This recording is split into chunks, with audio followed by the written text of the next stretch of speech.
Our main character is the author of a typical three-act novel, but for some unclear reason, he finds himself transported into his own work. He lucks out by becoming the youngest scion of one of the three wealthiest and most powerful noble families in the empire. However, luck seems to come with its fair share of misfortune. The novel's author hadn't outlined any specific fate for this character beyond reaching the age of 17. Transported into the body of a naive, rough-hewn character possessing the weakest type of magic among his siblings, our protagonist faces a daunting challenge. What will he do to change this bleak fate? Let's find out. For the past 3 days, this young man has been jolting awake in shock, then languidly surveying the much larger room he now finds himself in, facing a large mirror across from his bed. He still hasn't gotten used to waking up in the setting of his own novel, a sprawling mansion hundreds of square meters in size. This strange phenomenon, commonly referred to as transmigration, is quite common in the fantasy world of Korean webcomics, which he has read before. However, he never thought it would happen to him. Consequently, every morning for the past 3 days, he has woken up looking bewildered, sitting on a large, luxurious bed that feels strangely devoid of comfort. He gingerly steps out of bed, a routine he has repeated exactly for the past 2 days. Approaching the mirror, he looks at his reflection with disdain. He's still in this body, this face, and this pudgy belly that he hasn't gotten used to. His previous identity as Min Sung, a physically fit military reservist in South Korea, feels like a distant memory now, replaced by the frail figure standing before him. He calmly observes the strange letters floating in the air before him, accepting the reality that no matter how much he blinks, the information remains clear. The character named Larson Maiden, with a talent for magic combat, irrational thinking. Those words confirm that Sung Min is indeed in his own novel's world, but of all the characters, Sung Min has transmigrated into the unfortunate side character, the one who gets bullied by his older brother 9 years later. On his first day in this new world, Sung Min still managed to have a peaceful sleep, unaware of his transmigration. However, he abruptly wakes up, feeling like it's morning, but without the sound of the alarm clock. Sung Min sits up and shouts, his voice sounding much younger. "Oh, work, what time is it?" His sudden movement startles the maid. While Sung Min is still groggy and confused, the maid nervously apologizes. I'm sorry. When Sung Min turns to look, the girl is already kneeling on the ground, trembling, her whole body shaking. "I've committed a grave sin. Please forgive me," she pleads. Sung Min sits on the edge of the bed, observing the maid, still not noticing that his feet are not touching the ground. Furrowing his brow, he scrutinizes the maid's face as she timidly looks up at him. With her orange hair and freckled skin, she looks neither Korean nor entirely Western. Regardless of her ethnicity, seeing a girl kneeling and bowing her head is an uncomfortable sight. Sung Min awkwardly chuckles and asks, yeah, sorry, where am I?" Immediately, the maid bangs her head on the floor, making enough noise to cause her forehead to bleed. "Sorry, sir, I didn't wake you up on time because I didn't know you had to wake up early today. Please forgive me, it's all my fault," she stammers. Sung Min's eyes widen in shock. He wonders if this is a dream. Why is the dream so vivid? No matter how he looks at it, it doesn't seem like a dream. Sung Min panics as the maid faints, seemingly from seeing a large cockroach approaching. Sung Min rushes to her side, feeling dizzy and confused. He's only just stood up, but his neck already feels like it's about to give out. These events on his first day have left Sung Min in a state of shock and mental collapse. From the first night until the morning of the second day, Sung Min has almost been unable to sleep at all. Even though he knows he's been transmigrated, he can't admit to such a miraculous event. No matter how much he thinks about it, he can't understand the cause. The strange letters he sees floating around have no reason for appearing, either. Sung Min can only remind himself to get used to his new environment, his new name being Larson Maiden, not Min Sung. As Sung Min ponders, a shy boy sneaks into the room. The boy's name is Hampton. He's a boy with black hair and dark skin. Hampton bows his head while tightly clutching a large notebook. "Young master, I will record your daily diary," he says timidly. Sung Min stares at Hampton with a puzzled expression. "Daily diary? What's that?" Hampton nervously apologizes, speaking very seriously and respectfully. "Yes, that's right, I'm sorry. I'll finish quickly, I promise," Sung Min said. He curiously approached Hampton and glanced down at the diary while the boy carefully scribbled away. Looking at Hampton's neat and concise handwriting, Sung-min suddenly understood. The daily diary, he thought he remembered it now. This was a natural part of life for heirs of prestigious families. They were often closely monitored in their daily activities. Someone would be tasked with recording those activities until the heir reached the age of 14 and began their pilgrimage. Hampton startled when he turned around and saw Sung-min standing nearby, realizing only then that he had been there for a while. Hampton panicked to the point of almost stumbling backward, and when he lost his balance and raised his foot to hit the table, he accidentally knocked over an inkwell. Frantically, Hampton lifted the notebook while casting a fearful glance at Sung-min. "I'm sorry, I'll clean up right away." Suddenly, one of Sung-min's legs shot up in his own shock. "What's happening?" Seeing that movement, Hampton broke out in a cold sweat, as if the boy knew what was about to happen to him. Meanwhile, Sung-min was in a state of confusion, wondering why his body was moving like this, especially when looking at the dark-skinned boy. Feeling compelled, Sung-min immediately kicked towards Hampton's face, but luckily the boy managed to dodge, only getting grazed by Sung-min's heel. Though blood still trickled from his mouth, Hampton stumbled back defensively, while Sung-min withdrew with a sense of frustration, unable to control his actions. It was as if his body was programmed with a formula engraved into his muscles. As the morning of the second day passed, memories of the subject began to flood Sung-min's mind like a stream, rendering him completely silent at the subject's previous personality. According to Larsen Maiden's memory, the body was currently at the age of 9, with 5 more years until the pilgrimage. In Sung-min's mind, scenes of when Larsen was just 4 years old resurfaced, where he began using toy sticks to beat the servants mercilessly. The small servants could do nothing but endure the unwarranted beatings, and one of those servants was Hampton. At the age of 5, when Larsen learned the secret of his birth, the defiant child outright insulted his own mother. "You're not worthy of being my mother." All this rebellion stemmed from Larsen Maiden being the son of the estate owner, Deketra, and a servant named Soso. In other words, Larsen felt that his lineage was tainted by his mother's lawlessness.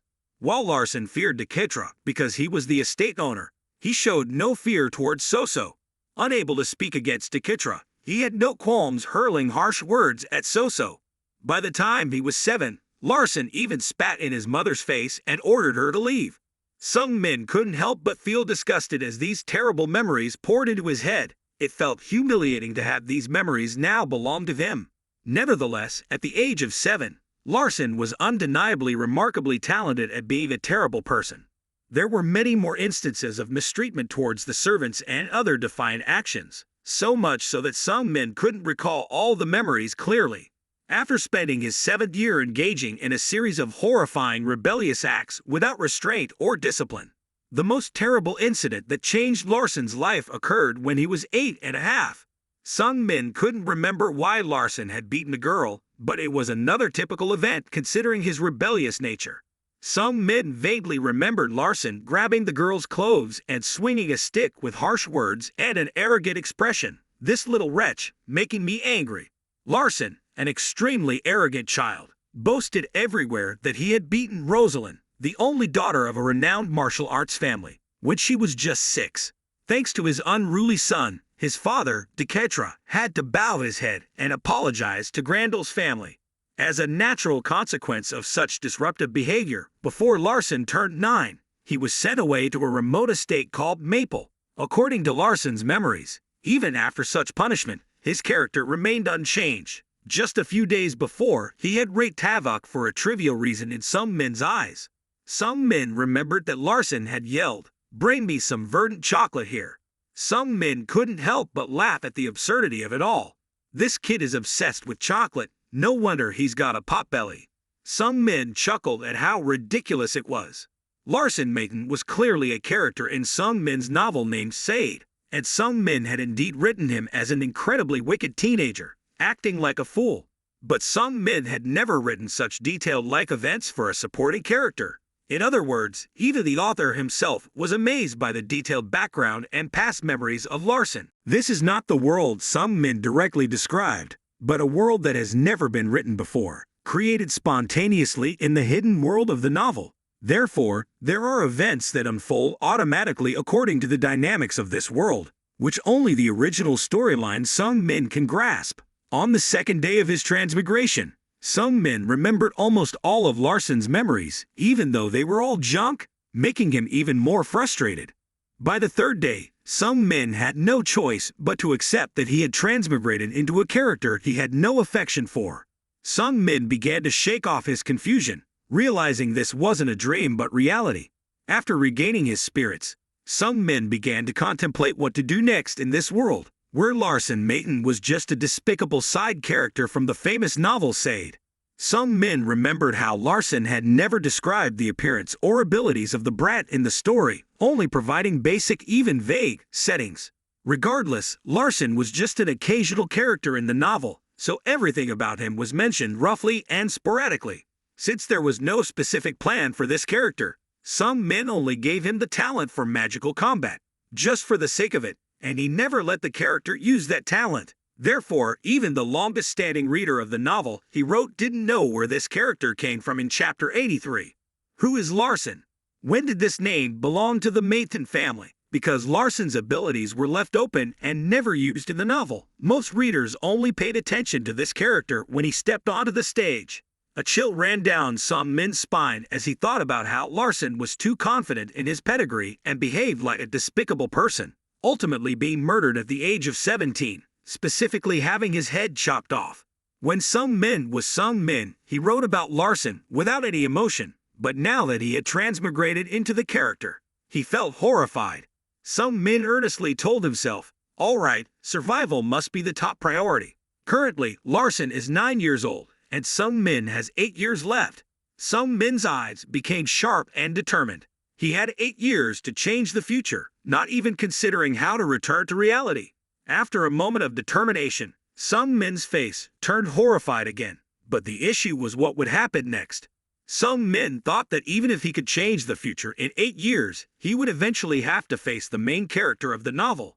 Sung Min had poured a lot of effort into the main character of this novel, Kasin Sade, a heroic figure with a bright future. According to Sung Min's plot, Kasin was destined to devote all his mind and strength to fight against the Mayton family, the reason being that the patriarch of Mayton, Deketra, had long ago accidentally killed the eldest son of the Sade family. It was a complex matter and still a secret, but it would gradually be revealed throughout the novel. As tensions between the two sides escalated, a war even broke out, known as the War Between Swordsmanship and Magic. Looking at the title of the novel Sung Min wrote, one could anticipate the outcome. In the end, the Sade family emerged victorious, nearly wiping out the Mayton family. Sung Min angrily looked at the vague and flickering system board in front of him. Destiny, these lines would just disappear whenever they please, leaving him clueless about what to do and where to start now. Sung Min's father pondered, "I'm the one who created this world, even if it's just a rubbish world written to relieve stress after working all day at the company. I understand the main plot better than anyone else." Sung Min silently vowed. He himself had created all the luck for the main character, who could stumble upon wild ginseng when falling forward and luckily encounter fortune when falling backward.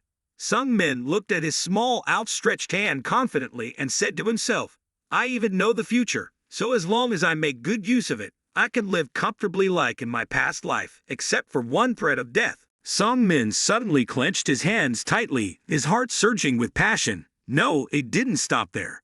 He raised his head, looking around the new living environment with determined eyes, feeling that he could live a better life than his previous one, in the harsh life of his past.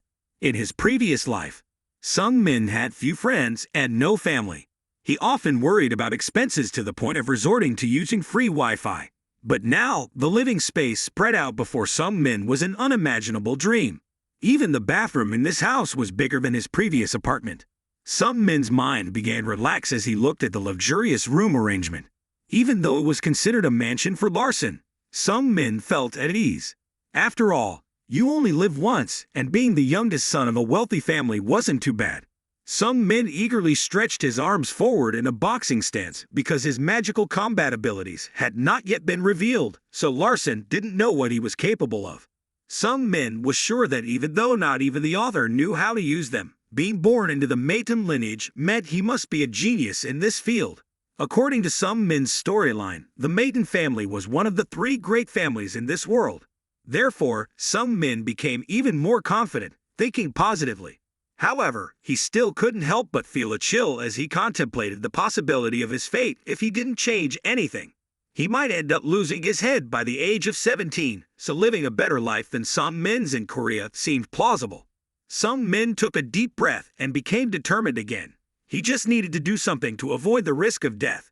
8 years was a long time. Just then, something strange appeared in the air, startling some Min. Some Min suspiciously looked towards the system notification board that had just reappeared with an "oo" sound, noticing changes. The system announcement stated that Larson Maiden's desires had been activated, and the Holy Eye had been activated. Some Min widened his eyes in surprise and joy. This was the skill of the main character, Kasin Said. Some Min puzzledly looked at the activated Holy Eye text. How did he have this skill? He stood in front of the system notification board for a while, finding it hard to understand. It should have been a special ability of the main character, Kasin Said. Suddenly, some Min realized that the texts he had been seeing since he crossed over were influenced by the Holy Eye. Some Min rubbed his chin in thought. It was strange indeed, but after a moment, he shrugged it off. Since he crossed over, normalcy and logic had long flown out the window. Kasin Said in the story was idealized to possess power that could destroy the world. According to some Min's description, Kasin could destroy a continent alone, defeating any human or monster army, while worrying about a turbulent future with the ultimate goal of escaping death. Some Min suddenly noticed a circle in front of Larson's chest. This circle was something that couldn't be seen with the naked eye. Some Min felt as if the Holy Eye was examining this body. After a moment of contemplation, some Min realized that this circle might be the first volume. In some Min's novel, a volume was a mana ring formed around the heart, an essential element in magic use, functioning as an energy battery. In the initial world setting, even just this first volume required a lot of learning and training to possess. Some Min couldn't believe that someone like Larson, who seemed to lack any training or academic background, could have obtained it naturally. While pondering, some Min was suddenly interrupted by a knock on the door. After 2 days, some Min had become accustomed to the schedule here, and guessed that it was Hera. Indeed, a gentle voice of a girl outside the door confirmed his guess. "Yo, master, may I come in?" Some Min coldly replied, "Come in." A girl entered the room and immediately knelt down. Although some Min had always seen Hera trembling with fear over the past 2 days, today her sudden kneeling took him by surprise. Some Min stared fixedly at Hera, causing her to dare not lift her head and her eyes to drop to the floor in panic. A fleeting memory helped some Min understand the situation. Larson had previously stepped on Hera's head and taught her, "Every time you miss a direct gaze into my eyes, you should know to kneel down immediately. Understand?" It seemed that just now, Hera had accidentally looked into her master's eyes, and out of natural reflex, she knelt down. Some Min felt disgusted inside. This fool made up too many absurd rules. As some Min felt sympathy for the weak-looking girl who seemed on the verge of tears, suddenly his saintly perception ability was activated, causing him to widen his eyes in astonishment. Some Min carefully read the announcement from the saintly perception. A chilling sensation ran down his spine. Wait, what is this? The character information display board showed Hera's name, her main talent being an assassin, with characteristics that couldn't be analyzed. Some Min felt perplexed. How could the main talent of a young maid be an assassin? Some Min pondered, looking at Hera's innocent face. Why would a girl kneeling and trembling be an assassin? He couldn't remember setting anything like this up for her. Then some Min understood. He'd forgotten the world in the famous sword novel Said was an extremely insane world, a place of rampant power and violence. It was a world governed by the law of the jungle, where the strong lived and the weak died. Even within a noble family, there was fierce competition. Some Min reflected. It meant that someone intentionally arranged this assassin beside him, arranging a young female assassin next to the one considered the lowest scum, surely the work of one of those vying for inheritance. Some Min swallowed nervously. Even when Larson was almost completely eliminated from the succession battle, there were still some siblings who wanted to harm him, so how much more terrifying would it be for those deeply involved in the succession issue? Some Min involuntarily sweated coldly as he forced a laugh. Indeed, It was a crazy world. A wild ecosystem for the survival of the fittest, where there were no rules, not even about killing relatives. No matter if one was born with a golden spoon in their mouth, death was the end of it. Calm down, at least fake a smile to get through this. Sung Min's limbs suddenly trembled uncontrollably. The girl in front of him was an assassin, and if given the chance, she might kill him too. Sung Min thought of the scattered memories when Larson bullied Hera, wondering if her previous crying and fear were all acting. It was likely so. Sung Min stared suspiciously at Hera. Surely her trembling now was just an act. No, she was genuinely trembling. Even the saintly perception said she was truly trembling. She could act like this. She could become an actress. Sung Min avoided Hera's gaze and tried to regain his composure once more. He commanded the girl, "Hera, stand up." Sung Min pretended to scold Hera, who stuttered in fear. "Why, yes, sir." Sung Min coldly instructed her, "Stand up and go outside to get the verdant chocolate." Hera asked, puzzledly, "Chocolate, sir?" Sung Min silently prayed under the pressure. "Please go out. Let me think about what to do." He mimicked Larson's annoyed tone. "Are you daring to question my orders now?" Hearing this, Hera rushed out of the room in a panic. "No, sir, I'll get it right away." The door was quickly closed, and as Hera stepped out of Larson's room, her previous fear returned. Her eyes became sharp and suspicious. What was that? Hera glanced back at the door with a puzzled look. Strange, she couldn't quite pinpoint it, but there seemed to be something different about him. Hera pondered. She had noticed this change in the past few days. The atmosphere around him had changed. The more she thought, the more puzzled she became. Though she couldn't exactly pinpoint what had happened, something had definitely changed. She remembered Sung Min's calm smile and gentle demeanor, unlike Larson's usual self, not even resembling a normal rebellious teenager. After standing hesitantly in front of Larson's door for a while, Hera began to move along with her thoughts. Though these changes were not entirely clear yet, she probably should report back to that person. Upon closer inspection, her movement seemed somewhat unusual, as if she were flying, or her steps moved quickly to the point where it seemed like she wasn't touching the ground. More importantly, she moved very fast and made no noise while walking on the stone floor with a pair of hard-soled shoes. After Hera left, Sung Min regained his composure and sat down at the tea table, looking pensive. "All right, now let's review the information I know." Larden Maiden had been expelled to the secondary palace. In other words, he had been completely pushed out of sight of his father and the inheritance list altogether. Although Larden Maiden had absolutely no chance of becoming an heir candidate of the Mage family, in his case, this was fortunate, as this family played a prominent role in the antagonistic force against the Sword family. Sung Min compiled all the information and calculations. Yet, to ensure survival beyond the age of 17, he still needed to behave like a normal person. In a moment, Sung Min breathed a sigh of relief. "Thank goodness, I'm the one who created this world, and now I even have the skills of the main character. I know both the future and my own destiny, and I even know where ancient artifacts are stored." Sung Min silently resolved to participate in the battle for the family inheritance rights, as failing to do so would mean being known only as a disgrace to the Maiden family and dying in obscurity.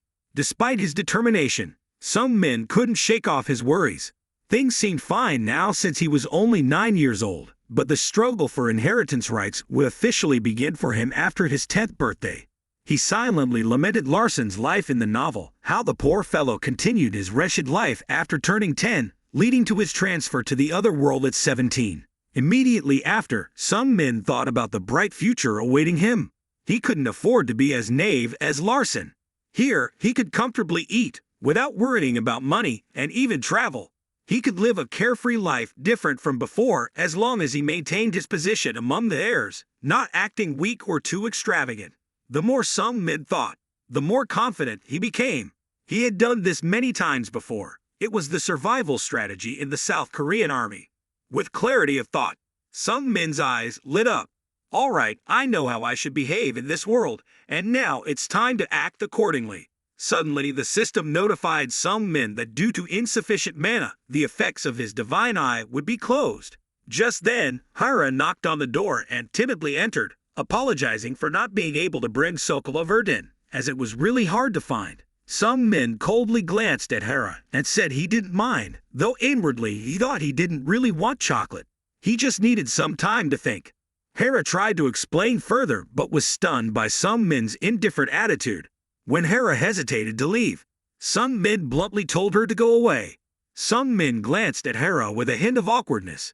For now, he needed to continue playing Larson's miserable role. What was most terrifying, however, was that Hera moved completely silently.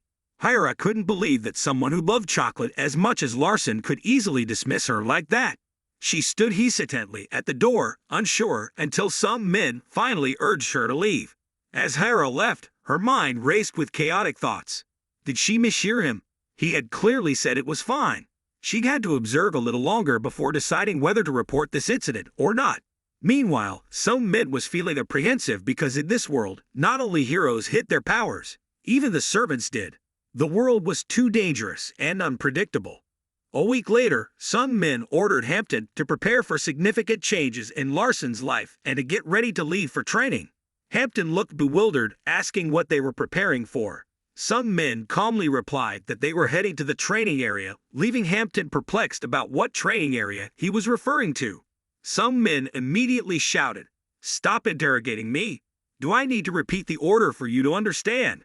Only then did Hampton hurriedly run off, saying, No, I'll schedule it right away, young master." Over the past week, some men had thought a lot and roughly organized those thoughts, particularly about how to survive in this place. He had almost certainly come up with a direction. Firstly, to survive past the age of 17, some men needed to join the battle for inheritance rights and appear as a proper individual. Secondly, to appear as such, he would have to train diligently. Finally, he must by all means survive and become independent, successfully passing the age of 17 without being beheaded and entering into his 20s. Some men would be eligible for independence.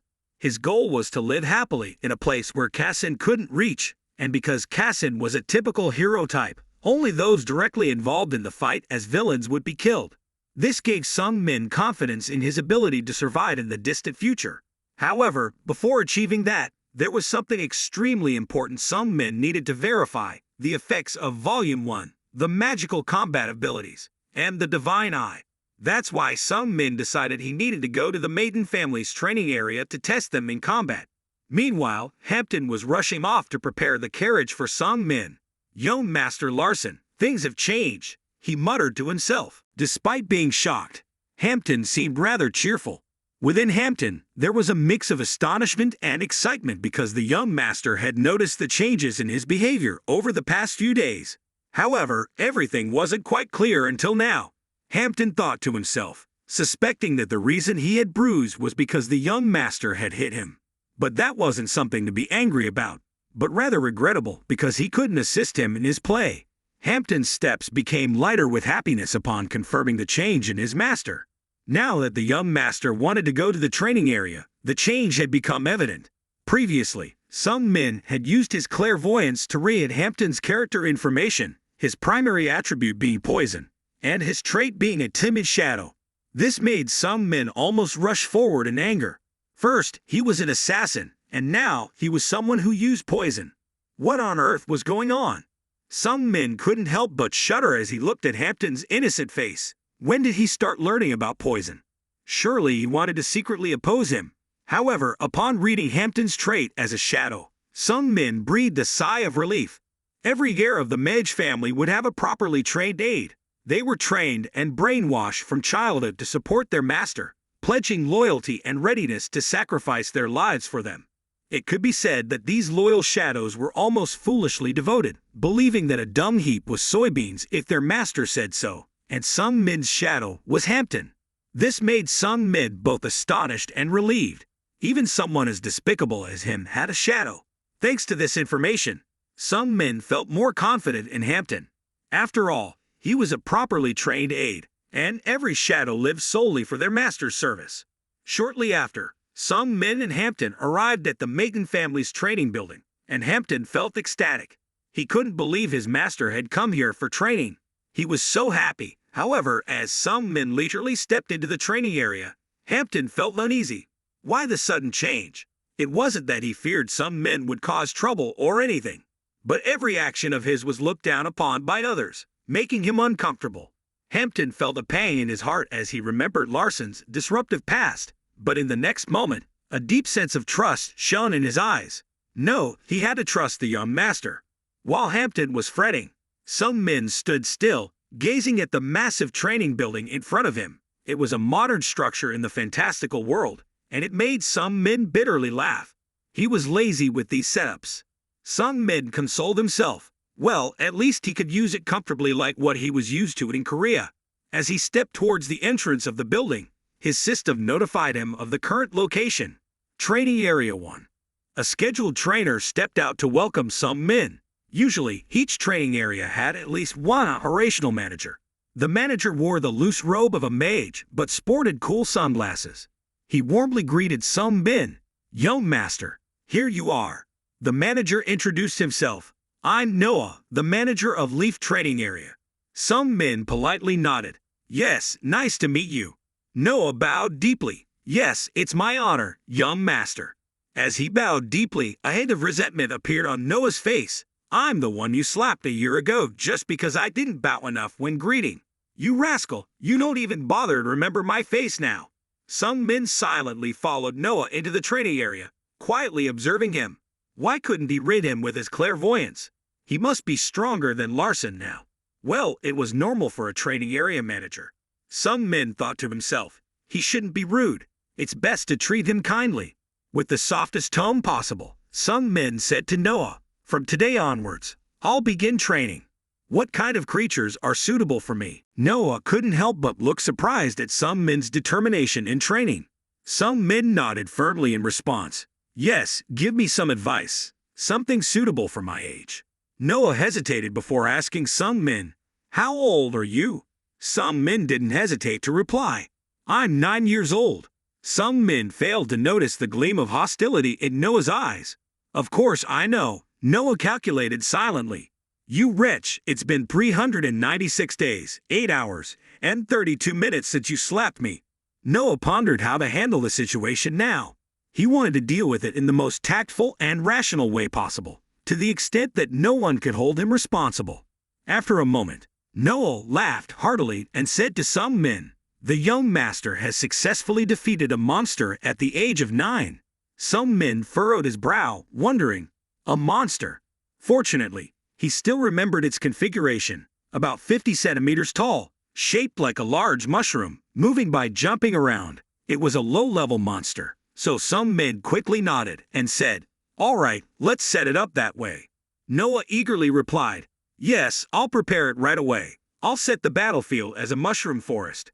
Sung Min casually responded, "Okay, just as you wish." Noah chuckled excitedly. "It'll take about 3 minutes."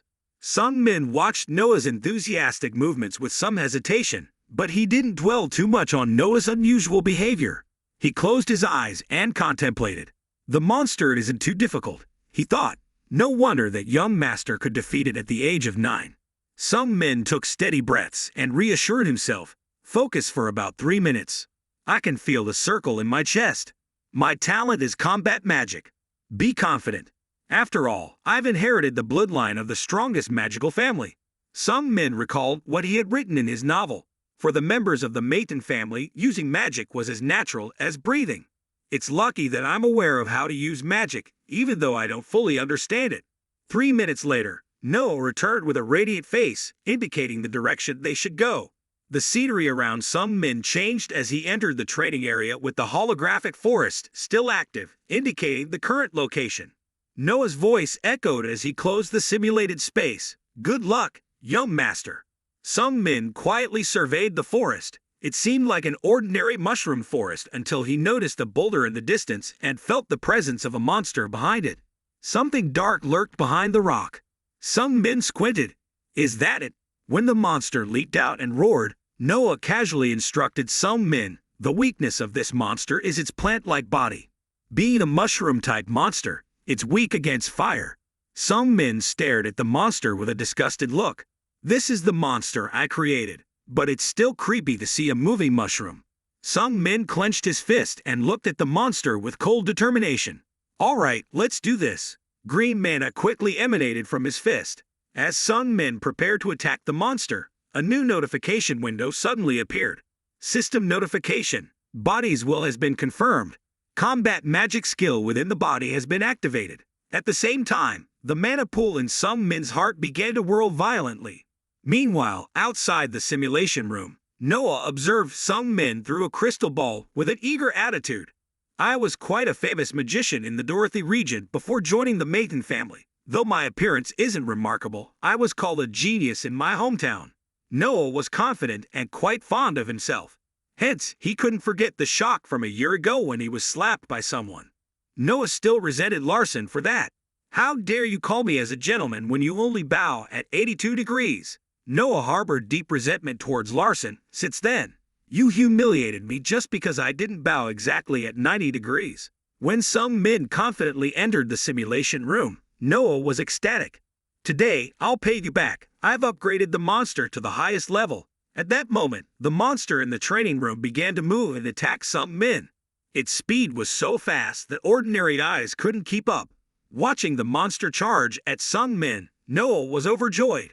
Sorcerers are usually born with a primary attribute, but that fool's talent is combat magic, considered inferior in the magical family. It is a branch of magic that uses magic to maximize physical abilities. However, it is also a difficult magic to master due to its half-hearted nature.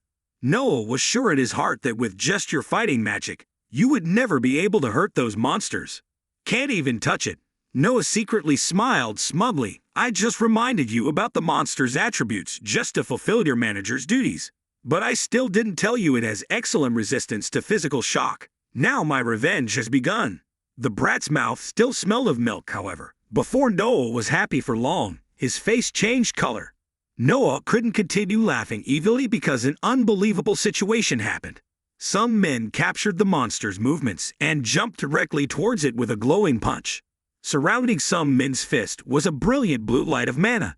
Just when I was at arm's length from the monster, he unleashed his thunder fist and punched a circular hole through half of its body. Noah observed everything and immediately shouted with a shocked expression. With just one punch, the mushroom monster fell to the ground and exploded with a sound like a bubble being popped, and some men gently landed. It seemed so easy. When the mushroom monster disappeared without a trace, new notifications began to appear before some men's eyes. Notification system. The level of the newly awakened battle magic is new. You have used the awakened battle magic. A small amount of irrational thinking was filled. The novice's battle magic was stored. Right after that, some men felt like the blood was boiling in his heart. The body itself was obviously heavy, but strangely, it felt a little lighter than before. My heart was pounding. Some men felt a strange sense of excitement. The system continued to notify. Newbie combat magic, using weight, was saved into the mana circle. Some men couldn't help but be surprised because he had never set it up. What kind of power was this? Noah looked at the glass ball with twitching eyebrows. What the hell? Noah stared at some men and still couldn't believe what just happened. Was this pure battle magic? Combat magic is magic that involves physical destruction. He shook his head in confusion. She had the ability to withstand physical destruction, but he hunted them so easily, it couldn't be like that. Without waiting for some men to complain about the poor training that ended with just one monster, Noah spoke first. Young master. She didn't seem like she could be used as a practice dummy for him. Some men replied. I'm thinking the same thing. Noah frowned suspiciously, looking at some men's calm face. What the hell happened in the year I haven't seen him? He wiped cold sweat from his face and continued to say to some men, I'm thinking about increasing the difficulty a bit. Some men calmly asked, how can I increase the difficulty level? If it's too difficult, it'll be troublesome. I don't have much mana left. Noah immediately explained that they are pig monsters. They are just like normal monsters, but very fast and strong. Not only that, if you can't kill it fast enough, it has the ability to multiply many times. Noah said as he took a deep breath to regain composure. I should ignore my personal feelings. I just need to get information to report. Mages in training grounds like Noah are tasked with understanding the level of magical achievement of their successors and reporting back. But just now, he couldn't even see anything clearly. Seeing some men hesitate, Noah immediately added, if I see that the situation is becoming too dangerous, I will end the practice immediately. Sung Min wondering and pondering. Damn Pink, I didn't set up anything like that. But maybe it's just a type of monster originating from the original setting. After a moment of careful consideration, Sung Min said to Noah, "Okay." Noah immediately told him, "Young master, the monster will appear now." Just a few seconds later, a mushroom monster with the same height and shape as the first one appeared. The only difference between them is the color of the mushroom cap. Sung Min was a bit disdainful when looking at the pink monster. What's different from the previous one, except for the color? However, the next second, Sung Min was startled by the pink monster. The mushroom monster shot like a bullet, but Sung Min promptly lowered his center of gravity to avoid it by slightly bending his waist and knees. The pink mushroom creature rushed towards a rock behind Sung Min, and a loud explosion immediately ensued. Before Sung Min could even discern the creature's position amidst the thick haze of dust and smoke, it lunged at him once more. It moved incredibly fast, closing the distance at a pace entirely different from the previous creature. As it drew nearer to Sung Min, the sensation of its charge seemed to quicken. This time, the pink mushroom creature accelerated significantly, catching Sung Min off guard, and a collision occurred between them. Spores scattered through the air, coalescing where the creature halted its charge. Fortunately, Sung Min managed to activate his mana in time for defense, mitigating any significant harm from the mushroom creature's impact. Sung Min earnestly analyzed the creature. It was strong and exceedingly fast, yet it lacked any semblance of intimidation. Suddenly, a spark lit up in Sung Min's eyes just as the mushroom creature leaped off the ground once more. This time, it aimed straight for Sung Min's head, its graceful leap devoid of any apparent threat. Sung Min recognized its movement just as it was within arm's reach. Without hesitation, Sung Min unleashed another defensive spell to push back the mushroom creature. Meanwhile, Noah, observing from the control room, was astounded, feeling as though he was narrating a thrilling boxing match. He adjusted its trajectory, seizing the opportunity as the pink creature was knocked back. Sung Min, taking the initiative, leaped towards it, realizing a crucial aspect. Its attacks were straightforward, following a linear path. When Sung Min grabbed hold of the creature's head, he decided with acceleration to put theory into practice more effectively.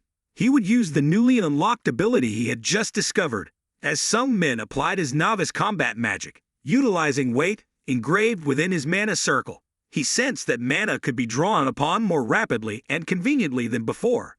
However, just as he concentrated his mana into his fist, it abruptly dwindled, leaving Sung Min unable to retract his hand in time. Damn, not enough mana. Nevertheless, the punch, deprived of mana, continued its trajectory, striking the pink creature squarely in the face, sending it flying 10 meters away. As Sung Min's fist made contact, he felt as though the creature suddenly slowed down. Sung Min pondered what had just happened. It felt as though time had momentarily slowed down, yet thanks to whatever it was, he had managed to defeat it. As the creature vanished, the system notified Sung Min that it was the first time he had depleted all mana in his body, causing his divine sight to temporarily cease functioning. Sung Min had to set aside the evaluation of what had just occurred until his mana was replenished. Just as Sung Min punched the pink creature, Hampton entered the waiting room carrying a tray of tea. Seeing the scene within the crystal ball, he was nearly stunned enough to spill the tea. Hampton widened his eyes in astonishment. What did I just witness? Had he secretly trained his personal strength? Noah found this situation hard to believe as well. Hampton, is it the 7th young master's 10th birthday yet? Hampton nodded awkwardly. Yes, it's next year. Noah grew even more horrified. Usually, maiden mages reach this level only after the body-strengthening ritual at the age of 10. How on earth could he be this powerful, even before his 10th birthday? As Sung Min stepped out of the simulation room, Hampton still couldn't shake off his amazement. The young master even has a mana circle. There are many mages in the world desperate because they can't surpass the first circle barrier. A strong belief surged within Hampton. The first circle couldn't naturally occur. The young master wasn't the foolish type as rumors suggested. Hampton was moved to tears, imagining the owner's efforts. The 7th young master, surely secretly training diligently, where no one could see, anticipating the day to shine. Thinking up to this point, Hampton couldn't contain his excitement and hugged Sung Min tightly. Sung Min vaguely sensed that something was wrong in Hampton and Noah's reactions, realizing he must have made a big mistake. Sung Min struggled to push Hampton's face away while silently calculating, still not having fully grasped everything about this world. If he stood out too soon, it would cause a lot of trouble. So now he needed to act a little. Sung Min thought to himself, he needed to act now. He pretended to fall flat on the ground, catching Hampton's startled gaze. Both Hampton and Noah hurried over to check on Sung Min's condition, calling him young master. Thinking that Sung Min had overexerted himself, Noah quickly directed Hampton to call for a healing mage on the 2nd floor. Hampton didn't understand what had happened, but he still ran off promptly. Sung Min closed his eyes and lay still, contemplating. It's bad enough to have to go looking for them. Well, it's okay, it makes the story more plausible.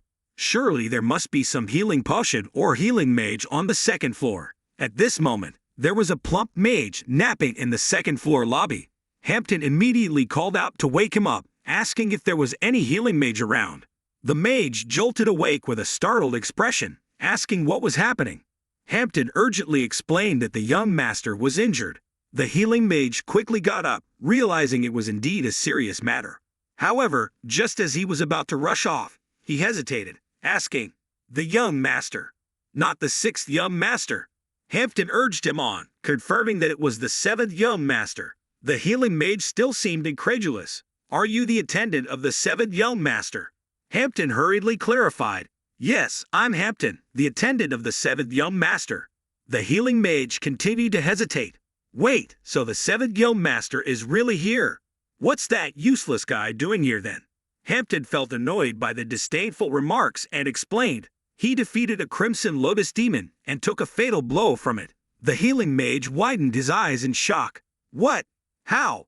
Hampton confidently affirmed, "He won with combat magic." After confirming the situation, the healing mage followed Hampton down to the infirmary where Sung Min was waiting. The healing mage carefully observed Sung Min, worried that if his body was injured due to the side effects of using combat magic, there might not be much he could do to help. The healing mage didn't like to be bothered, so he usually worked in the less frequented training area. But Sung Min's injury could affect his comfortable life. So he thought to himself, first, he would try his best. No, he would pretend to try his best and then send him to a high-level mage, where there were more skilled mages who could take responsibility. Then, using the highest level recovery technique he could perform, he entered the embrace of mana that had been used, his hand turning pale and golden mana glowing brightly on it.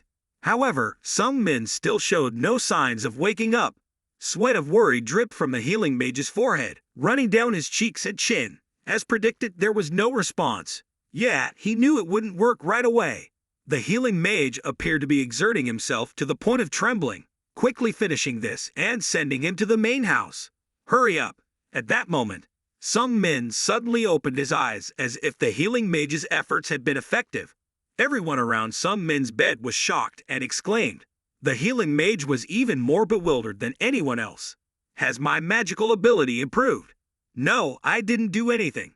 The healing mage looked amazedly at Sung Min, saying it was because this miserable fellow's self-healing ability seemed more plausible. Sung Min sat up lazily and glanced at the healing mage, saying, "Thank you." Sung Min's polite attitude shocked everyone once again. How could the rumored miserable young master also know how to thank others?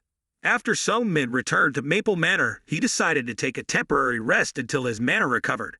Just as Sung Min returned, Hera also returned with 2 bars of Sokola in hand, panting from having rushed around all morning searching for Sokola Verdun for him. Hera sighed heavily as she spoke to Sung Min. "I've bought the Verdun chocolate, but there are only 2 bars left. Please forgive me, you asked for 3 bars, but please forgive me, I'll try to find more." Sung Min casually waved his hand. "It's okay, just leave it there." Once again, Sung Min's calm demeanor left Hera confused. "What's wrong?" she thought. Sung Min felt a twinge of sympathy. "Rest, you don't look well. I don't want to bully an assassin." Then he abruptly dismissed Hera. "I've just finished training, so I'm tired. Don't bother me anymore. Go." Sung Min glanced cautiously at Hera's worried expression as she retreated. "I understand, sir. You should rest," she said timidly before heading to the kitchen. Hampton was recounting the morning's training incident to Hira, who gasped in astonishment. Really? Young master actually went to training. Hampton boasted proudly. I told you, it's true. The young master went to training. Hera continued to express her disbelief. It's unbelievable. Meanwhile, Sung Min lounged on his bed, nibbling on chocolate. I don't really like chocolate, but Verdun is different, he thought, savoring the luxurious taste. As he indulged, a pleasant warmth spread throughout his body, akin to being wrapped in a soft blanket. A spark of excitement lit up in Sung Min's eyes. Wait, if this isn't just a sensation. He immediately used his divine eye to examine his body. Sung Min discovered that the chocolate had turned into liquid and flowed into his body, spreading everywhere. Instantly, he felt a strange energy coursing through him, and the system notified him that a small amount of mana had been absorbed. Sung Min was amazed. This is crazy. Is this why he absorbed so much mana? The system presented a new notification. You have discovered an illogical train of thought. Sung Min stared in awe at Larson's strange body, feeling like his character had just progressed. The scattered pieces were slowly connecting, revealing that this body could absorb mana from chocolate. In this world, mages typically had to go to places abundant in mana, enduring hardships to obtain it. Sung Min nodded. It seemed Larson had a unique constitution, despite not intentionally setting it up. That must be why his traits were called illogical. Sung Min chuckled and leaned back on the bed, enjoying the free mana flow, the only side effect being gaining weight. As mana replenished a bit, Sung Min recalled the fight with the mysterious pink entity. Yes, the sensation then. He imagined the scene. The divine eye analyzed and revealed that the delayed attribute had been activated. Sung Min furrowed his brow. Delayed attribute. What's that? His thoughts were interrupted by a knock at the door, irritating him. I said I don't need anything today. Hira, he grumbled. Hera hesitantly spoke. Sir, there's a guest. Sung Min snapped. Tell them to leave. However, the door remained open. Look at how you welcome your elder brother, a haughty voice said. Carlton, Sung Min's half-brother, swaggered into the room. Sung Min remained seated, recalling memories of Carlton, the brother Larson feared. Sung Min quickly bowed his head before Carlton, who jeered. So that's why you're always useless, always slow like a piece of trash. What are you waiting for? Sung Min tilted his head in confusion. What? Carlton swung his cane arrogantly. Get down on your knees, like a worm. Will you kneel or not? At that moment, the system notified. Delayed attribute activated. Sung Min widened his eyes in surprise. It's working. His movements seemed to slow down, just as I thought.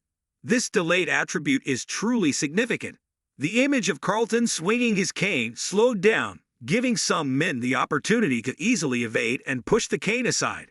As the cane flew from Carlton's hand, Sung Min stepped back, creating distance between them. Everything unfolded before Carlton's eyes in less than 3 seconds, but for Sung Min, it felt like half a minute. Carlton was shocked and interrogated Sung Min. What did you just do? He angrily shouted.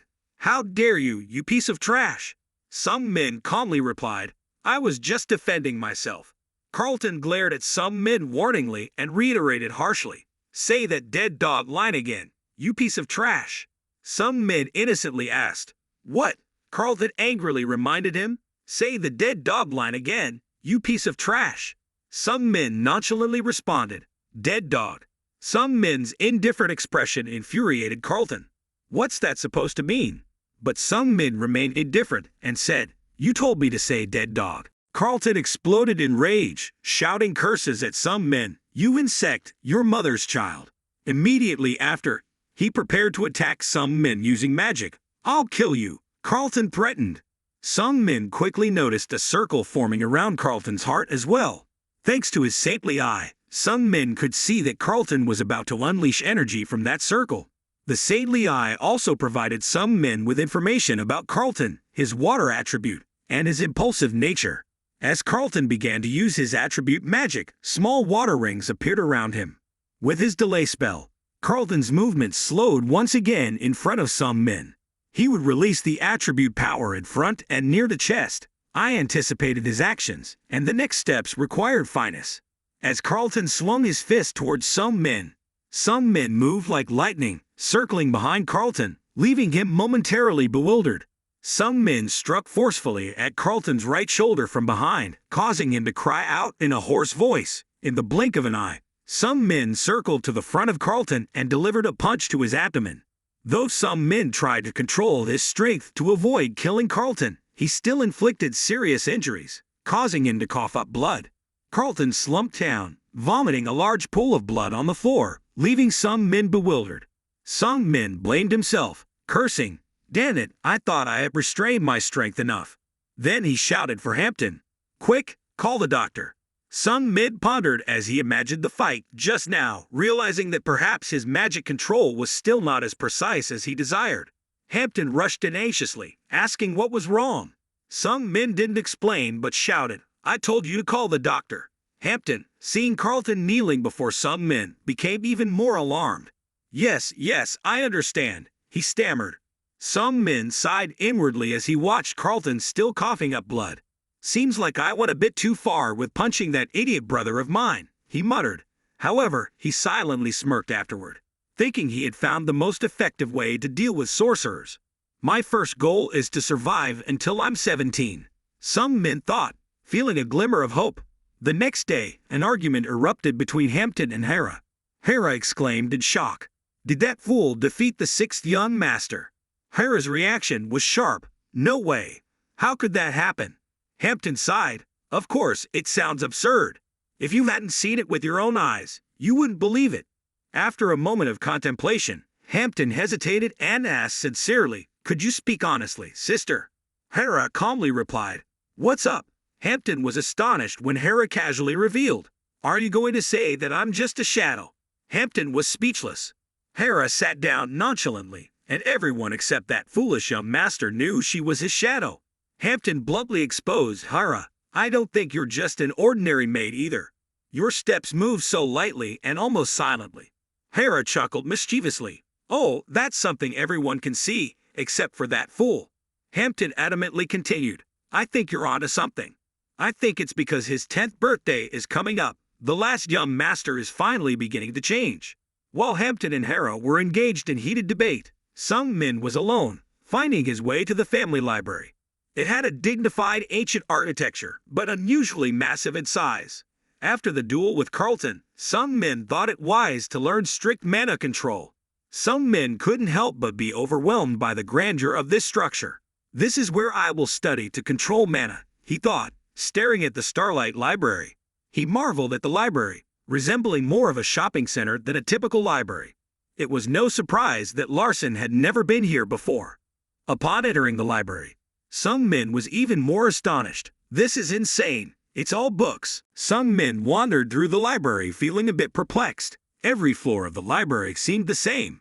He found himself asking aloud, not knowing how many books there were in total. Suddenly, a voice echoed back, "Around 200,000 books, young master." Startled, Sung Min looked around the empty library, wondering where the voice came from. Then out of nowhere, a beautiful girl with long, shiny black hair appeared, hovering mid-air. Sung Min furrowed his brow, asking who she was. With a sharp gaze, the girl replied coolly, "I am Vivian, the librarian of Starlight Library." Meanwhile, in the Maple Mansion's kitchen, a debate between two servants was still ongoing. Hera, filled with suspicion, questioned Hampton. "You say he's preparing for his 10th birthday already. I think he's also hiding his true self." Hampton staunchly defended his viewpoint, suggesting that if the young master had been acting this way for the past 10 years, there must be a reason. Hera scoffed, finding it hard to believe, but Hampton persisted, citing instances where the young master had accomplished feats. Hera was astonished to hear about the completion of the first volume. Hampton proposed that if the young master attracted too much attention too soon, it could jeopardize his succession. Hera reluctantly agreed, but still found the argument unsettling.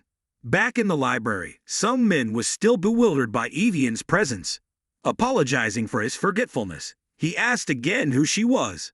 With the patience and composure befitting a librarian, Evian reiterated her identity. Sung Min, puzzled, couldn't recall her, resorting to using his divine eye to verify. The revelation of Evian's true name, Larvian, left Sung Min astonished. Despite his surprise, he acknowledged the honor of meeting her. However, Sung Min remained dumbfounded by her presence. In Sung Min's novel, Evian didn't engage directly with the main character, Kasin Sade, but was a formidable mage who participated in significant events. One notable event involved her single-handedly confronting an entire army of a nation. She froze them all with a wave of her hand, even freezing the fortress of Ravadan. According to the storyline, Evian would become known as a great mage in the upcoming North Sea War. However, as Sung Min recalled, she is now being hunted across the continent due to the events in Ravadan. He began to understand. Perhaps that's why she used a different name. Even though he didn't set it up, she managed to hide by becoming the librarian of the Mayton family. The library of the renowned mage family Mayton resembled a sanctum for mages because both the original and copied versions of the world's classic magic books were there. All the librarians managing this place were great mages and rarely appeared outside. Librarians had the authority to manage and read all the books in the library, which might be why Evian chose to hide here. While staring into Evian's cold eyes, Sung Min began to feel frightened. Anyone could be a librarian. But why did it have to be Larvian? Why would a legendary witch who froze an entire fortress in legend stand before him like this? Although Evian spoke calmly, Sung Min was still very cautious. Fine, he replied, and Evian disappeared immediately, leaving only her echoing voice. I'll go prepare it right away. Sung Min froze in place, his legs still trembling. The world was truly dangerous. He realized this was his first time visiting the library. Sung Min broke into a cold sweat, feeling a shiver down his spine. If that little devil were to come here, he couldn't imagine how it would behave, but he was sure it would end up dead afterward. After bringing tea to Sung Min, Evian continued to inquire. Sung Min explained he wanted a book related to mana cultivation. Evian asked at what level. Without hesitation, Sung Min replied, the most basic. Evian looked puzzled, wondering if the basic books would be useless for someone of Mayton lineage like Sung Min. Sung Min chuckled, saying one had to learn the basics before advancing. Evian nodded and began searching with magic. Wait a moment, I'll find it for you, she said. Shortly after, a book meeting Sung Min's requirements flew out of the shelf automatically and landed in front of him. Sung Min looked surprised as the book moved on its own.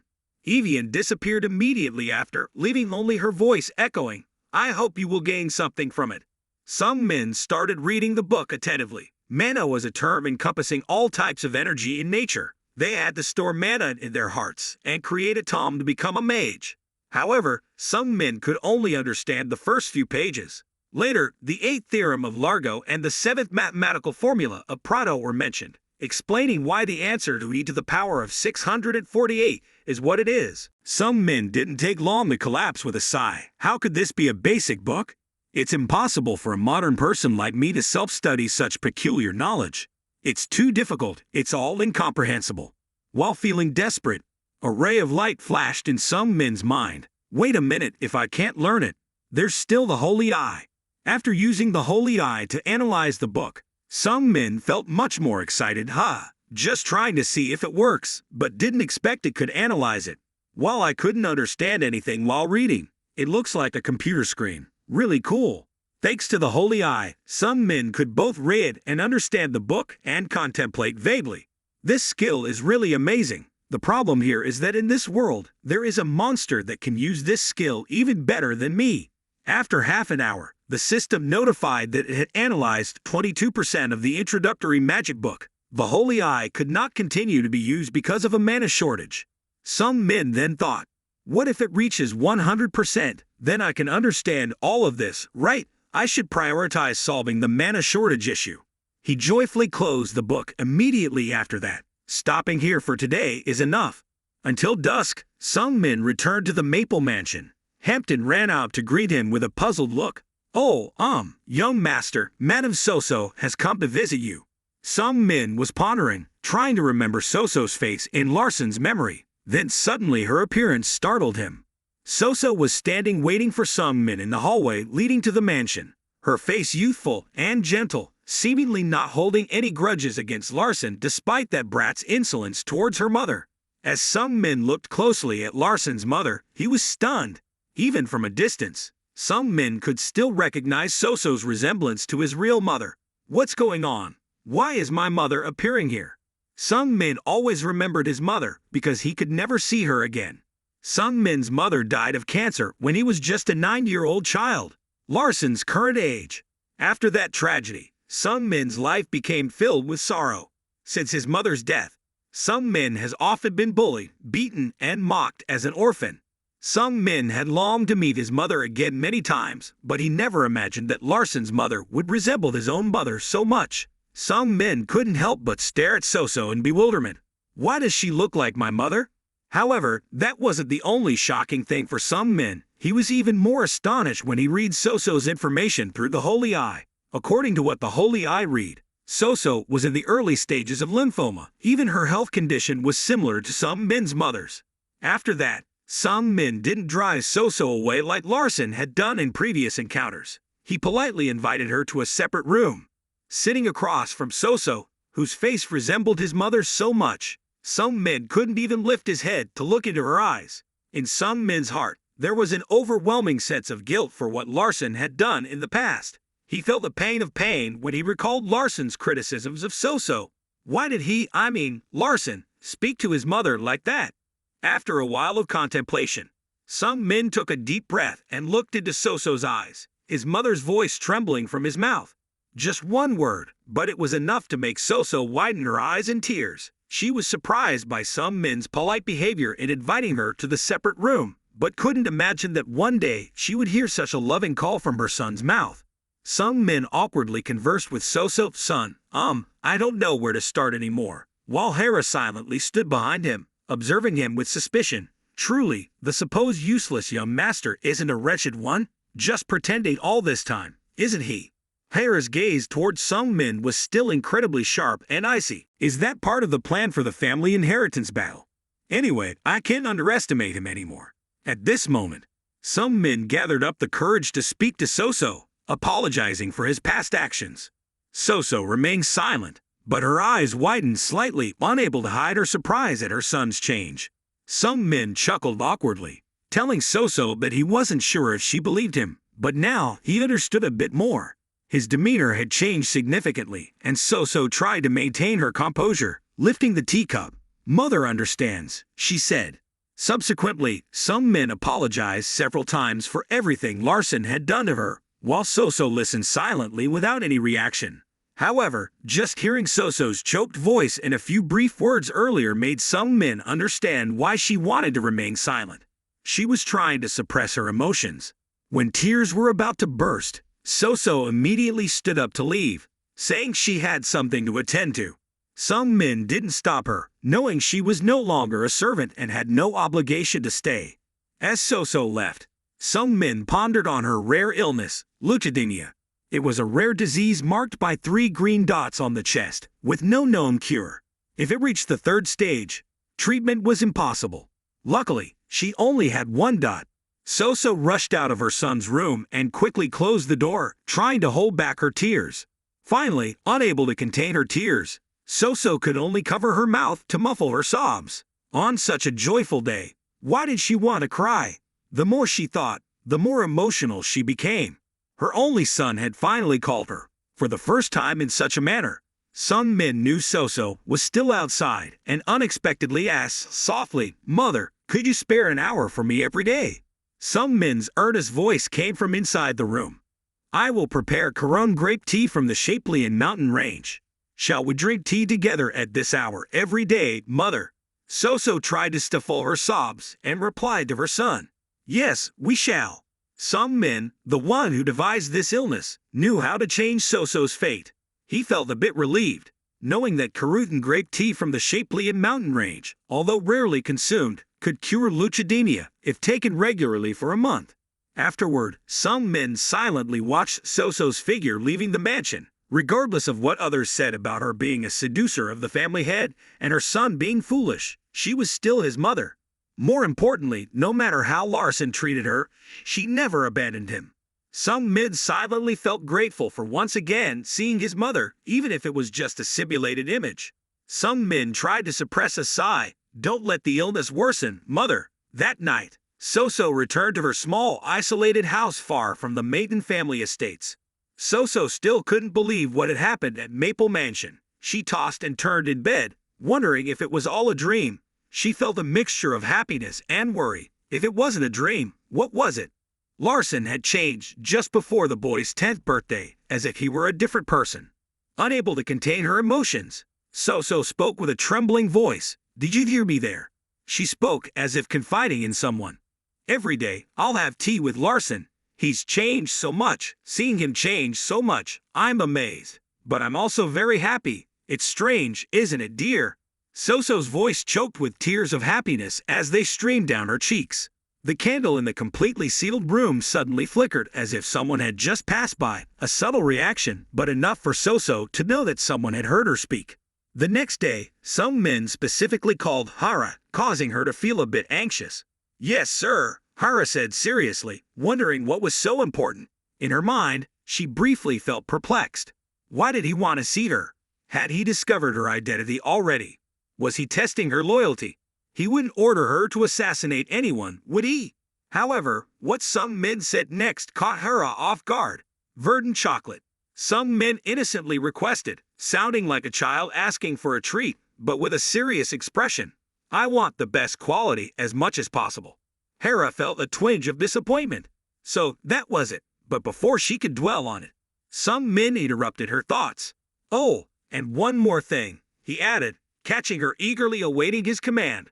"Don't forget to get some candies from that bakery too." Hera felt a mix of emotions, from disappointment to anticipation, as some men's requests seemed trivial compared to what she had initially feared. After experiencing mood swings like riding a roller coaster, Hera finally completed the task in just 1 hour, leaving some men amazed, just as he had expected. The power of wealth and authority is truly staggering. A table full of chocolates was laid out in front of some men, a box worth 20,000 grain, roughly equivalent to nearly 5 million. There must have been at least about 100 chocolate bars. Some men chuckled with amusement. She had spent nearly 500 million on chocolate in just an hour, all because of a command from her master. It was unbelievable. One must truly indulge in this wealth and power to understand it. Some men immediately sat down and began replenishing mana. This is good. The most expensive type is about 30,000 grain each, and the cheapest is around 10,000 grain each. However, the difference lies in the amount of mana one will absorb. Some men pondered while greedily devouring each chocolate bar. While enjoying the chocolates, he suddenly realized that he could also charge mana with the candies from the bakery. That meant there was only one conclusion. The candies and chocolates shared a common ingredient, and some men felt enlightened. He immediately called Hampton and ordered him to bring the head chef of the bakery to them. 30 minutes later, the head chef of the bakery arrived to meet some men with an extremely bewildered expression, simply because Larson's reputation made everyone fearful. The head chef was filled with doubt and worry. Why was he summoned here? Was there something wrong with the candy? The head chef stared at some men with growing fear. He had heard that he was a terrifying person who even dared to challenge his own brother. He could easily kill someone like him if he discovered something wrong with the candy. At that moment, the image of Larson from the chef's perspective was that of a little demon. The head chef silently prayed, hoping that nothing would happen. Just then, some men's commanding voice startled him, causing him to tremble. Yes, I'm listening, young master," he stammered. Some men casually asked, "What did you put in the candy?" But the head chef panicked internally. Well, about that." Some men questioned him seriously, demanding to know all the ingredients without hiding anything. The head chef knelt on the ground in horror. I apologize. It's my fault." Some men's actions made him flustered, and he explained, "No, it's not what you think. I just want to know the recipe." The head chef nervously began listing. There's sugar from the Dorothy region, herbal powder from 1,000 years ago, 2 tablespoons of herbal powder, and corn syrup." Some men was surprised by the simplicity of the recipe, only that. The head chef hastily affirmed, "Yes, that's right, young master. I swear that's all there is." After that, some men didn't bother to scold him but let the head chef leave. Although the brief encounter was enough to make him age 10 years, some men was busy speculating. "I understand now. It's the ingredient inside the verdant chocolate, the 1,000-year-old herbal powder. Looks like it's essential." Some men laughed joyfully. If I directly consume that herb, I could absorb even more mana. While Sung Min was happily enjoying himself at home, Noah was struggling with various troubles at the training center. Noah sighed heavily as he just bid farewell to a group of curious people from the main building. Crazy, why did people keep coming here and asking about the missing heir? I only have two things to say, and they keep asking. The first is that he defeated the Red Witch with a single blow, and he recovered from the harmful effects of battle magic using the incantation of a healing mage. I don't know anything else to ask. Noah was pondering when he was startled by the shrill cry of the healing mage. Manager, do you know the news? The healing mage spoke with a panicked tone. The missing heir has defeated the sixth heir. The fight was so fierce that the sixth heir couldn't even get up, which means he has made progress that no one thought of before. Noah grew more frightened as he heard more. This couldn't be true. Noah contemplated. First of all, battle mages aren't that quick, and to compensate for poor mobility, they usually use teleportation magic like themes. But a 9-year-old battle mage can't use that. The healing mage continued with surprise. I never knew the missing heir had such skills. Noah shook his head. Even if he is powerful with that battle magic, it still has limitations. Noah seriously analyzed. The magic users in combat not only couldn't surpass the martial artists, but it would also become a hindrance to activating other elemental magics. It's the kind of foolish magic that everyone has turned their backs on. Then Noah sighed deeply and thoughtfully. He should have known about this. Why did he decide to go down that path? The healing mage nodded in agreement, suggesting that he might be too naive. Noah shrugged in response. Maybe, but I still don't think that's the answer. The healing mage looked bored as Noah seemed too serious. Come on, haven't you thought enough about this? Noah pondered for a moment and then shrugged. Well, I guess his 10th birthday will be a lot of fun. After finding the ingredients to make sokolaverdin, Sung Min immediately ate it instead of snacks. Seeing the system notification that he had absorbed a small amount of mana, Sung Min felt elated. This is it. I can absorb energy with hardly any calories. Sung Min continued eating while pinching his chubby belly. This cursed sokolaverdin that he had been eating for nearly 10 years had accumulated in his excess fat, making it difficult to release the energy stored in his body. He began to think of a solution. If that mana accumulated in his heart, heat and energy would be generated, and he could also reduce his belly fat. The more Sung Min thought about it, the more excited he became. With his mana increasing, his holy eyes could operate longer, and he could learn more magic in the library.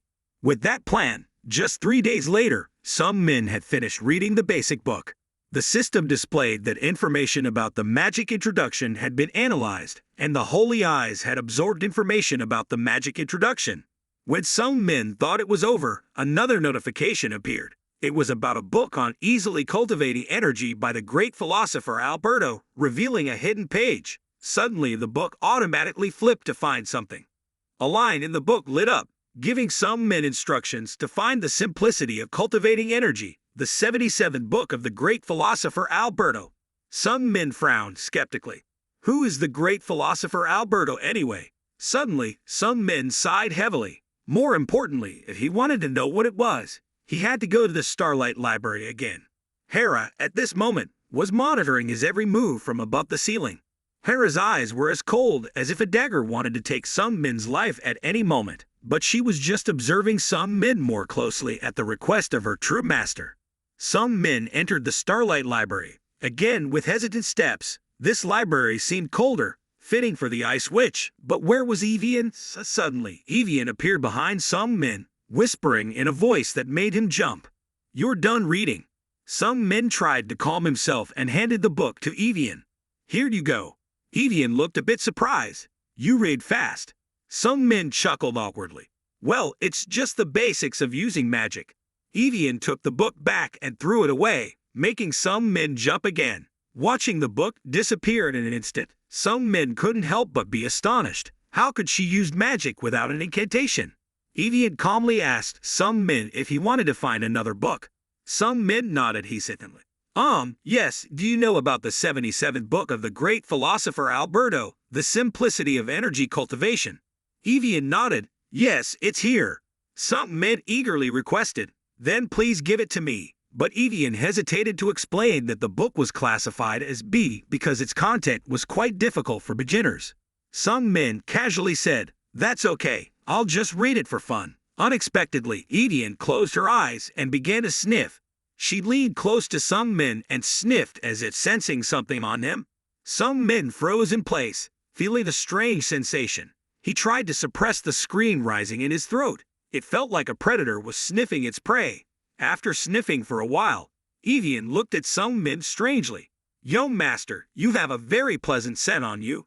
Sung-min suddenly remembered something and rummaged through his pocket. He took out a verdant chocolate bar from his bag and handed it to Evian. "Do you like this smell?" Sung-min politely asked Evian if she wanted to try it.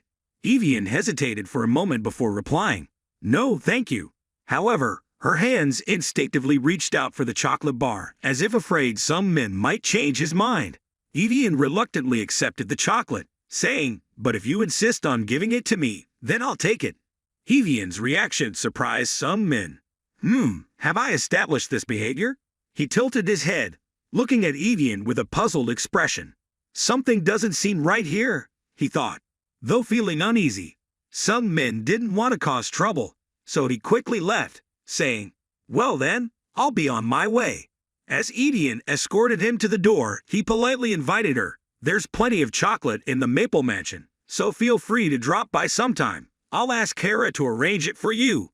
Evian's cold demeanor lit up once again with genuine interest. Her reaction made Sung-min feel like he had made another mistake. She probably doesn't mean it. It's just a polite invitation. She knows that, right? 3 days after bringing the book home, Sung-min had understood 42% of its content. However, his magic eye couldn't activate due to lack of energy. Sung-min stopped reading and pondered. The simplicity of energy cultivation magic is easy, as the great philosopher Alberto has not provided as much information as I expected. Sung-min felt puzzled by his statement. "I am a great magician. I could even use all kinds of magic. Isn't it great? But if you want to use types of magic like me, you have to learn the basics that I teach." Sung-min felt like he was wasting resources after reading nearly half of the book. Mana is limited, and time is not always available. So he decided to leave the Maple Mansion with Hampton and Hera to get some exercise. There was a small empty plot of land behind the Maple Mansion, and Sung-min started jogging there. Hampton was pleased to see Sung-min working hard. He seems busy all day, even going to the Starlight Library and the training grounds, in addition to exercising diligently. Hampton thought. Now, Hera had to admit Sung-min's efforts. "It's not just regular jogging," Hampton curiously asked. "Then what is it?" Suddenly, Evian appeared behind them and explained Hampton's curiosity. It was the process of dissipating condensed energy in his body by using muscle movement. Hera exclaimed in surprise. "Evian, in the heart of the assassin, there was a little horror. I didn't even feel her presence." Hampton politely greeted Evian immediately.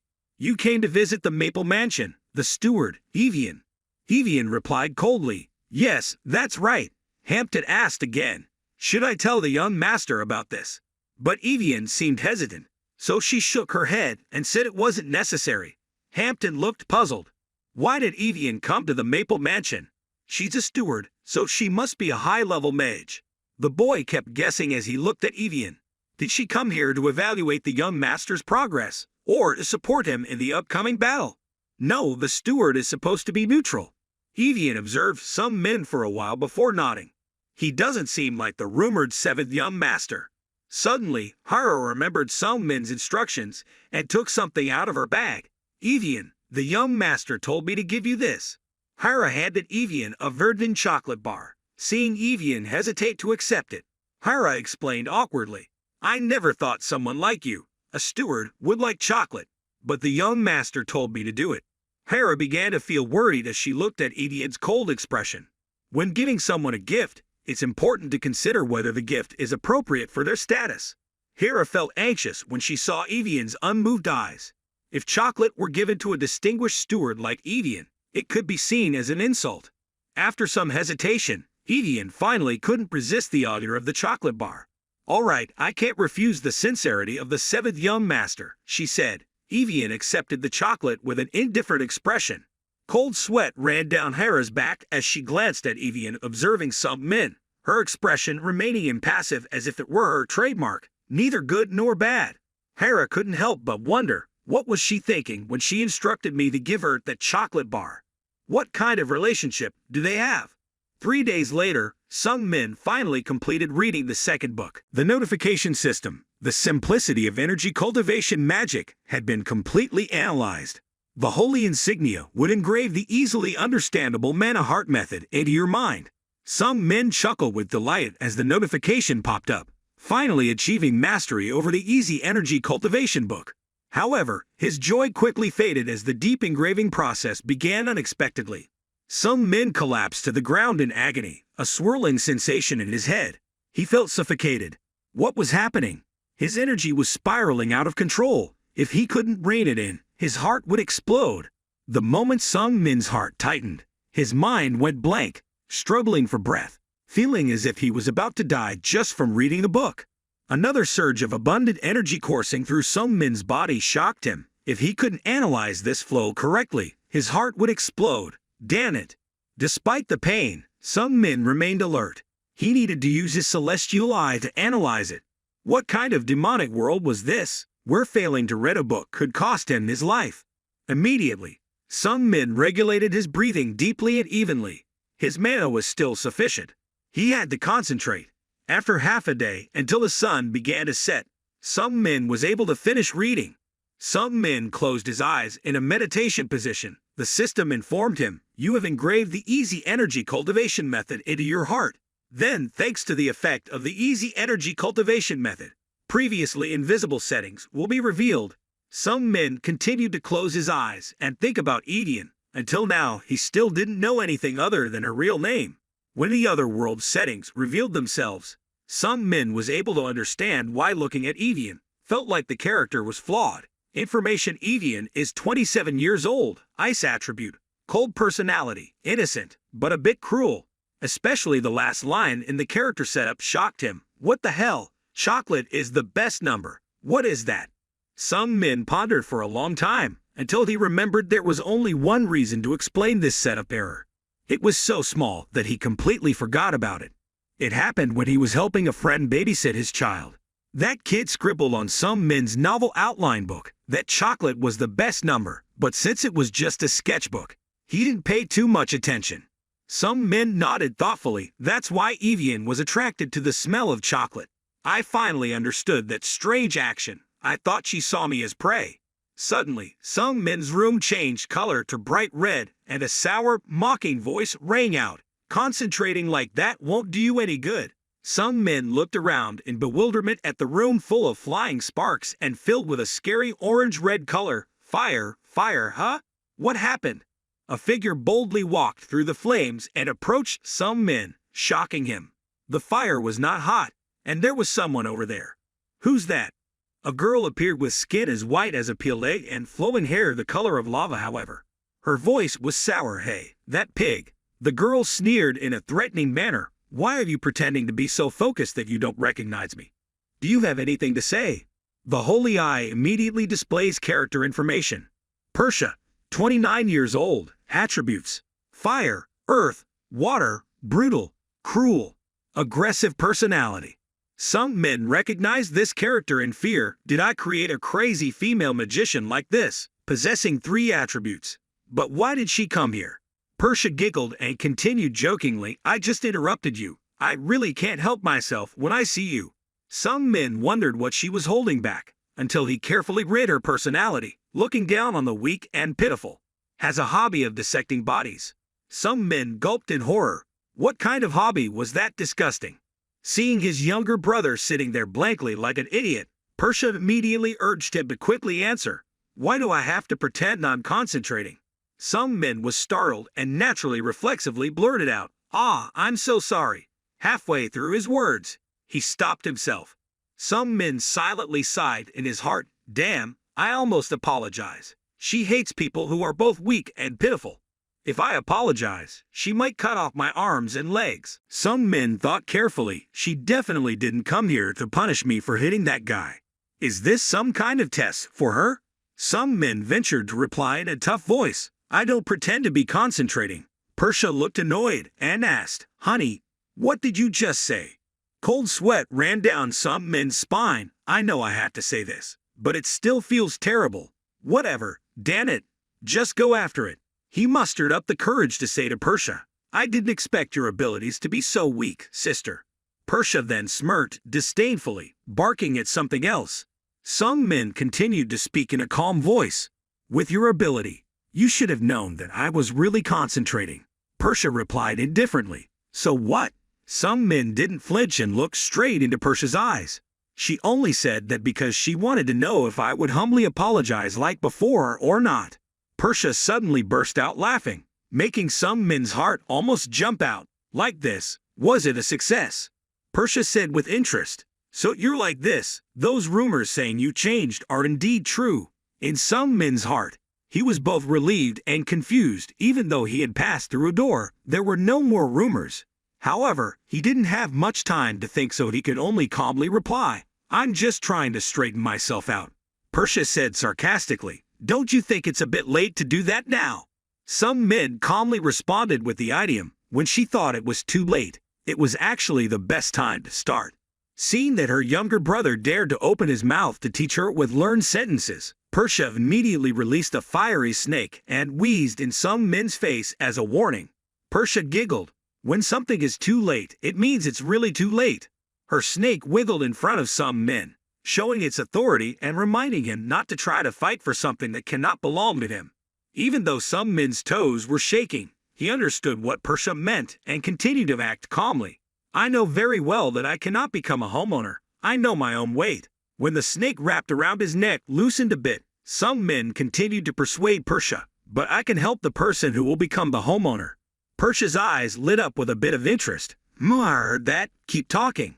Sung Min said in a sincere tone, I just want to say I could become a small variable, depending on how I use it.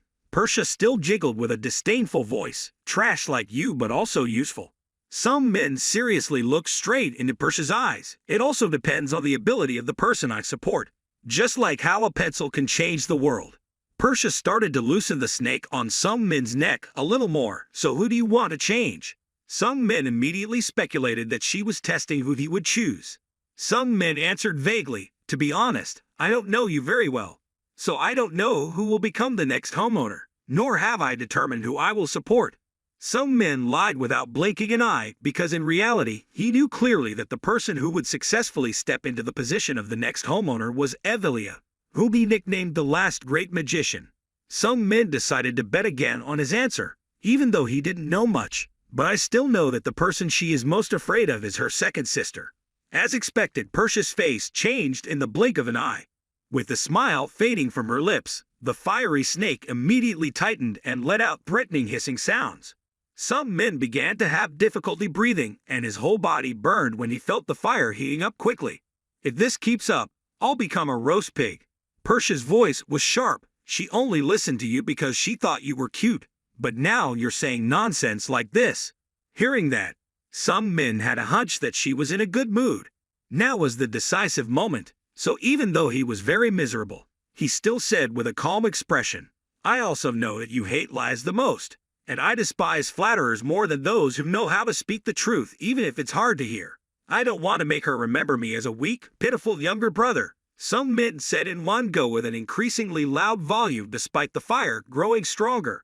Sung Min shouted the moment he felt the flames of hell engulfing him, I would rather die with honor than live with shame. I will not yield to force. Immediately the fire went out. Both the snake and the fiery orange-red color in the room also disappeared. Sung Min knelt down and coughed but still tried to say more. I believe she will forgive me because I only told the truth.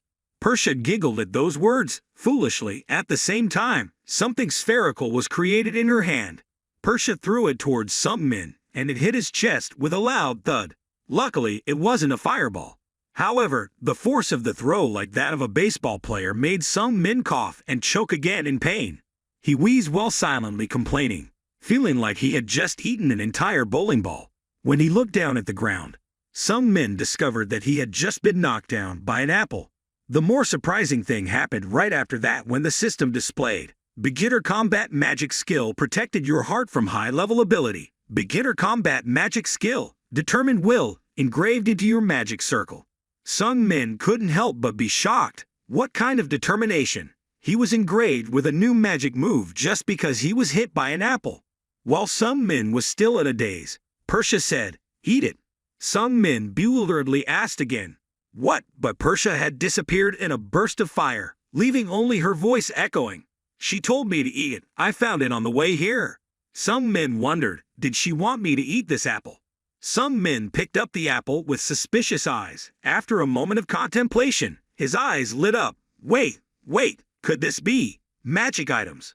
The Holy Eye displays information that the apple is Karsha, a premium mana item, which is very expensive and rare. Sung Min opened his eyes wide in surprise, not expecting to receive something like Karsha so easily. Even though it was hard to believe, Sung Min convinced himself it sounded absurd, but it was probably somewhat reasonable. Because I'm the youngest son of the Maton family. He suddenly thought of the main character of the novel who owned the golden hand of the lucky village. Kasan Sade is favored by the god of luck, so Karsha probably has no chance of appearing in his bag. That's all. Without comparison, there is no pain. Meanwhile, Persia had returned to her room with a giggle that echoed throughout the mansion. "So that's the brat from the Maple Mansion," Persia said in a slightly amused voice. "It's interesting. That kid really created his first circle when he was only 9 years old, and it also learns by itself."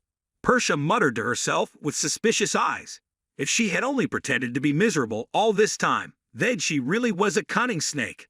A sinister smile painted on Persia's lips. "I need someone as cunning as him in the fight against Big Sister. And he's not a coward. He even knows how to hide his true abilities." Persia's fingers tapped the table faster and harder until cracks began to appear. Importantly, it has no chance of becoming the next homeowner because of clear limitations. A bang rang out. The table was broken in half, but Persia didn't pay any attention. She stood up with a proud look. "He's a pretty smart kid, but he'll never have the chance to become a homeowner." Just then, Persia called out to her shadow, Sando, and a person dressed all in black suddenly appeared in the room. Persia ordered Sando to continue spreading rumors that Larson was in his hole, so that no one would pay attention to him. If possible, stop him from meeting other brothers and sisters. Persia carefully advised, "Remember not to attract attention. Right now I don't know if it will eat Karsha or not, but keep a close eye on it. Don't let it die of acute indigestion from eating Karsha," Sando curiously asked Persia, who seemed to like him quite a bit. Persia smiled cunningly. "Things will become very troublesome if someone says that I killed it, and things would be even more interesting if he didn't eat that." She suddenly summoned a fireball with a sinister look in her eyes, being offered to her throat, and not knowing how to enjoy it would be an idiot, right? "Then we will have a reason to cut off its limbs." At this moment, Sung Min was staring at the instructions for using the apple. Absorbing too much could be fatal. When absorbing, you need the help of a high-level mage. It would be great if the helper is a water, ice or wind mage. Sung Min pondered. He didn't even know how much he could eat or how much strength he would gain after eating. But why did she give it to me? She wanted me to owe her. He carefully pondered for a long time because he was afraid of Persia's cunning personality. The more Sung Min thought about it, the more confused she became. No, the third lady is not a normal person. I'm sure she did this because she felt curious or simply because she liked it. But if I completely absorb this and become stronger, she will definitely find a way to take advantage of me. Sung Min silently lamented, not knowing if she would throw him away or keep him after taking advantage of him. But if I don't eat this apple, she will have an excuse to cut off my arms and legs, so I will have to eat it. Sung Min felt creepy when thinking about Persia's strange hobbies, but thanks to that, he made a decision. Sung Min took a deep breath and continued to ponder. I need help. It would be great if the helper was a water elemental mage. Ice or wind star, ice mage. He immediately thought of Evian. I think this is a reasonable choice. Although Evian was suitable in theory, Sung Min felt insecure. What if she wanted to kill him because she wanted this apple? She was also very good at defending herself. Sung Min worriedly imagined that she could say that it was because she absorbed too much that she died. Even though she tried her best, there was nothing else she could do. And in the end, she would get Karsha, which was the worst scenario. While Sung Min was sweating out of fear, Evian suddenly appeared in front of his room. It's Evian. Can I come in? Sung Min softly held back his heavy sigh, while reminding me that crap is coming. Even if I hide, I can't hide. She has the ability to sense the mana emanating from Karsha. Sung Min silently calculated, I need to make a new plan. Then he unabashedly invited Evian in.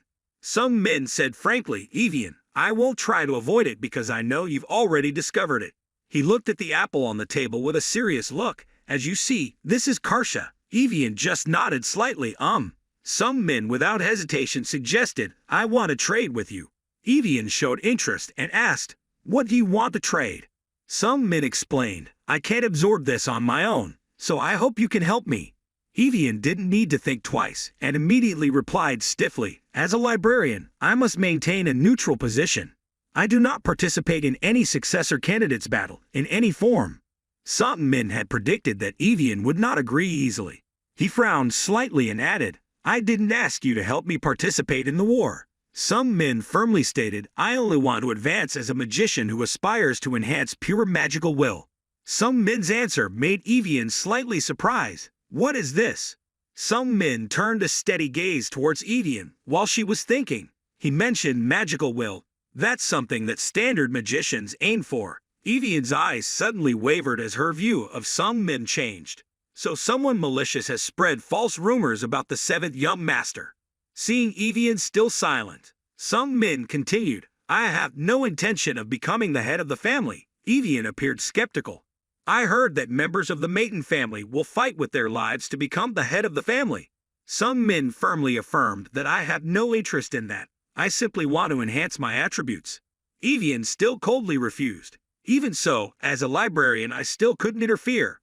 I hope you will ask for help from the central magicians. Sung Min dismissed that idea immediately. I don't trust the central magicians. I bet they were probably bribed by my siblings. Sung Min looked straight into Evian's eyes with staged sincere eyes. Please help me, I will tell you the truth. I want to protect my weak mother. As a writer and author of novels, Sung Min wanted to use a love card to melt the ice in the heart of Ice Queen Evian. As expected, her eyes had a strong vibration. Evian suddenly remembered that when he was in Lebanon, the soldiers constantly harassed the people. Why do you dare not pay taxes? A soldier grabbed a woman's head and dragged her. Let me use you as an example for the others. That woman's son tried to struggle with him. Let my mother go, you evil person. The soldier immediately pulled out his sword with a ferocious look. You annoying pest. The woman saw her son in danger and without hesitation rushed out to protect the child. No, no. After a scream, the soldier's sword pierced the woman's stomach. The grouchy soldier coldly retracted his sword. Damn, that was really annoying. The woman fell down in a pool of blood and the child knelt beside her crying bitterly, Mother, no mother, open your eyes. In the child's agonizing cry, the surrounding civilians also felt indignant. What did they do to the point of death? That soldier deserves to die. Evian witnessed the whole scene and felt extremely sorry for the people here and became angry. After that, she went directly to the Emperor of Lebanon to reason with her, but in response she only received the overbearing and arrogant attitude of the king and his soldiers. Thinking that force would solve everything, King Lebanon immediately ordered his army to attack and destroy Evian. The end result, the whole castle, the king and his army were frozen in the blink of an eye. Evian remembered the past and began to feel sorry for Sung Min, the 9-year-old little master who was being monitored for the rest of his life, and the concubine abandoned by the famous family. Evian looked into the steadfast and sincere eyes of Sung Min, the youngest son of a famous magical family who humbled himself. He was truly sincere when he said he wanted to protect his mother. But this is impossible. The successor candidates are all very strong, far ahead of an idiot like him. Evian continued to sink into thoughts. With a lowly background and the lowest magical ability, he was dreaming of impossible things, but that impossible dream, its starting point is not wrong. Evian pondered thoughtfully. Dreams are not just things that are always possible. Evian's lips pursed slightly as she thought clearly. I think the process of pursuing something can also be considered a dream. Evian gently opened his mouth, still with a cold voice, letting me clarify this first. Right after that, her eyes shyly avoided Sung Min. I won't help you just because you gave me chocolate somewhere. Sung Min's face lit up instantly with a grin. After that, Evian began to cast her magic on the apple, and slowly explained to Sung Min in detail how the absorption process would take place. Sung Min is already lying on the bed ready for the absorption process. But Evian hasn't started yet. For now, I will freeze the mana released while absorbing Karsha, then slowly melt it so your heart can absorb it. Evian carefully reminded Sung Min that his body might freeze due to side effects. Sung Min's eyes widened in surprise. Could my body freeze? Evian continued to say calmly, if he was lucky, the ice would melt in a few months, but if he was unlucky, it would take nearly a few years. Well, if you are unlucky, you will die. Evian's indifference made Sung Min confused. Don't talk about it so calmly, Evian. Evian continued to say. Despite Sung Min's pale face, however, I am a quite talented ice magician. So I'll try my best to make sure the worst doesn't happen to you. Sung Min heard that and swallowed in worry. Should I postpone absorbing this? Sung Min stared at the apple floating in front of him. No, it was impossible to stop. The possibility of success in this situation was very high, because someone with Evian's personality is usually very careful about who she cooperates with. Sung Min reassured herself. She told me this was dangerous, but just think of this as drawing 50-50 its Gakko without any difference in rate. If you don't risk it, how can you eat a lot? Sung Min no longer hesitated, immediately shouted with enthusiasm, let's do it. However, Evian continued to say, there is one more thing. I am after all a high-level magician, because you are the one who asked me for help. So you have to pay me well. Sung Min was a bit worried that Evian would ask for something too much for him, so he cautiously asked again. Paid him back, right? Evian calmly nodded yes, not much. Evian coldly offered Sung Min a price, because to ensure he keeps this figure, I think 24 bars of chocolate are enough. Sung Min then had to suppress his smile because of Evian's adorable actions, and the two of them reached an agreement immediately. Not long after that, the news was reported to Persha, making her giggle, so the kid ate the Karsha, huh? Sando politely nodded, yes, he received help from librarian Evian. Persha was satisfying her animalistic hobby with an amused smile. Evian, that ice girl. Sando nodded once more. Yes, I believe he made her think of old stories to convince her. Persha asked curiously. How? Sando immediately bowed his head with a guilty look in his eyes. I'm sorry, but I don't know the details of everything, because if I get any closer, I will be detected by Evian's intuition. A cunning smile painted on Persha's lips. I see. My youngest brother holds the trump card that makes Evian's heart flutter. Persha smiled mischievously. The Karsha fruit I gave him was of exceptionally high quality. Without the help of librarian Evian, the boy would have died while eating it. I guess he already knew that Evian was Larvian, right? Sando immediately continued. It is also possible that such a situation could happen. Persha continued to ask Sando, based on the way you said it, it seems like the kid has successfully absorbed it. Sando respectfully nodded yes, but there's a strange thing. Sando hesitated for a moment before continuing. The seventh young master's body became incredibly strong. Persha exclaimed with excitement. Really? Sando added yes, even the Evian ice girl was shocked. Sando looked puzzled. His ability to absorb mana was amazing, and yet, his heart rate and body temperature were stable. Persha smiled happily and nodded. It must be the boy's heart. Fine, after all, he is a Macon family member. After thinking for a while, Persha continued to ask, Sando, how long do you think it will take for him to absorb all the mana? Normally it would take 3 years, but I guess it will only take 1 year. Sando firmly shook his head. According to the current progress, I think just 3 weeks is enough. Sando's answer caused Persha's smile to fade and be replaced by a more wary attitude. That was an absorption speed beyond imagination, even if one was from the Mayton family. Meanwhile, at the Maple Mansion, Sung Min finished absorbing the mana in the apple, but is still eating onions because of its effects afterwards. Sung Min couldn't sleep and was so frustrated that he screamed loudly. He sat up on the bed with heavy breaths exhaling the heat, his body so hot. Sung Min looked at his body. His whole body was sweating profusely and emitting an abundant amount of mana. Too much mana accumulated, causing his body to automatically heat up. Sung Min got up from the blanket and started jogging at night to relieve his frustration. But until dawn, he still didn't want to stop. I've been running for several hours, and I'm not tired anymore. Until the cock crowed, Sung Min continued to run around the mansion's yard, his speed not decreasing after dozens of laps. Sung Min thought as he ran. His body was full of energy, But it seemed like it was too much. I felt like my heart was about to explode because it was overflowing with mana. Hampton had just woken up, still in a daze, and received orders from some men, leading him to the waterfall. Feeling that just running wasn't enough, some men went to the giant artificial waterfall in the mansion's garden, and he started climbing the waterfall with his bare hands. Some men was breathing heavily while hanging on the slippery cliff. This is much better. I can expend more energy than running. Feeling that this was not enough to challenge himself, some men ordered Hampton to bring me some weights. Each one is about 10 pounds. Some men wrapped the weights around his wrists and ankles and continued to climb. Every time some men felt the mana pumping into his heart. Notification system. Beginner combat magic skills. Determination to protect your body. Determined will is upgraded to very determined will. Very determined will protects your body more.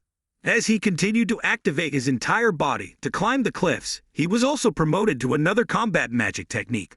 Weight usage upgraded to weight mastery. Some men suddenly felt that his body had become a lot lighter even though he was wearing 10 kilograms weights, so he eagerly ordered Hampton to increase it to 20 kilograms. A week later, still practicing climbing waterfalls, some men again achieved improvements in his skills and increased his weight to 30 pounds. A week later, the weight had increased to 50 pounds. Hampton could not stand the insecurity and advised him, "Master, your passion is admirable, but trying too hard is too late." Some men grinned and replied, "It's okay." He thought to himself, "I haven't been able to get enough sleep these past few days, but I feel even more energetic." After 3 weeks, Sando returned to report the situation to Persha. I think he had absorbed all of Karsha's mana. Sando hesitantly said with a troubled look, "He really has a strange body." Persha also showed a bit of a surprised reaction. "Really?" Sando described how every day he climbed the artificial waterfall with his bare hands. Persha chuckled and asked, "It doesn't use magic," Sando replied with an uncertain voice. "It seems like he uses magic to fight."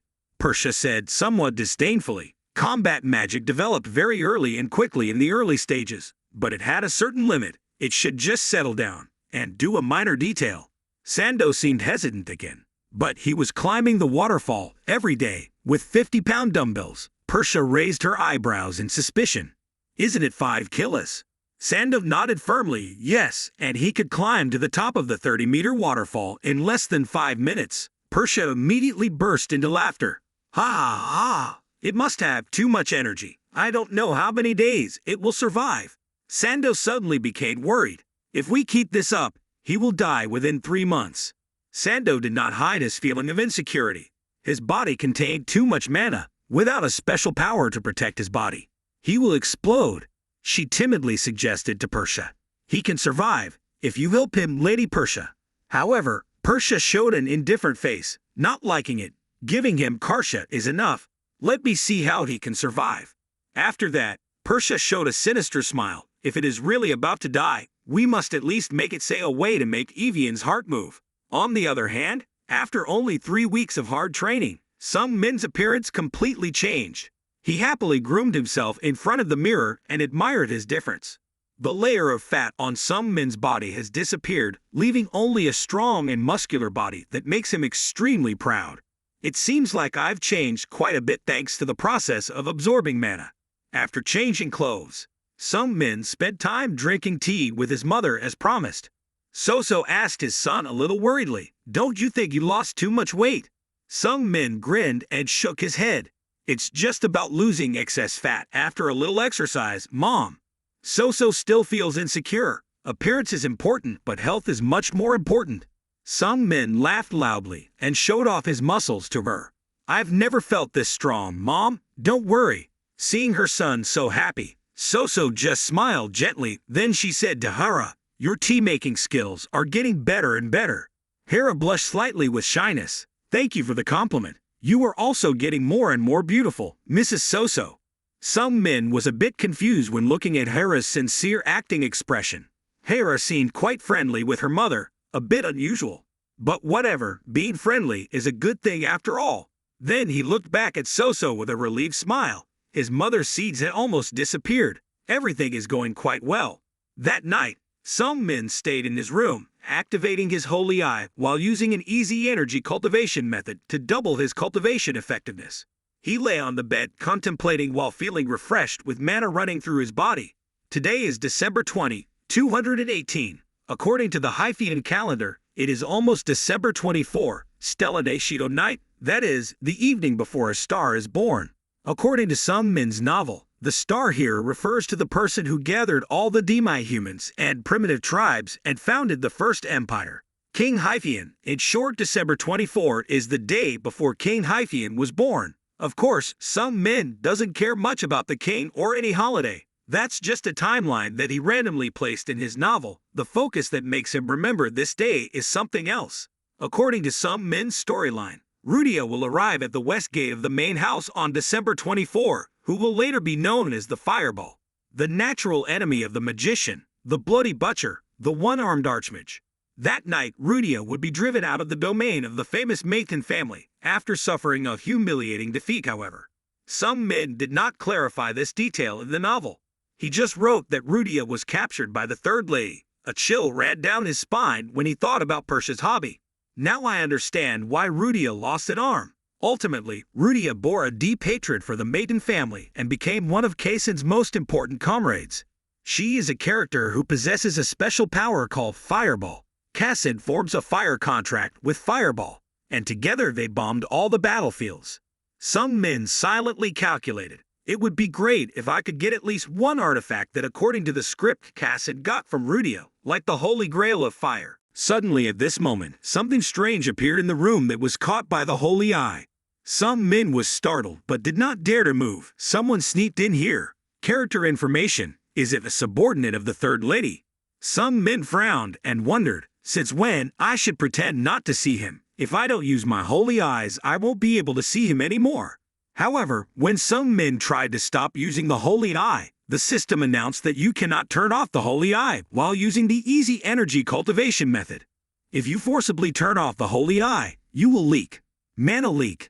Some Min thought to himself, surely he wouldn't waste his time continuing to spy on a sleeping person, so he pretended to close his eyes and deliberately snored. Sando witnessed that scene and was extremely shocked and stunned. What is that? He can cultivate mana even when he sleeps. Sando was so shocked that he stiffened. Mana cultivation is a skill that requires precision. Even a small impact or a shake of the mind can lead to death. But he calmly slept while cultivating mana.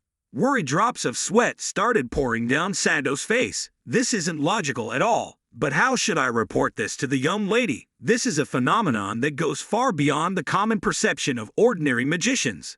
This guy just learned the basic cultivation skill from the Starlight Library, and I thought it wasn't an advanced skill because the energy it emitted was too little.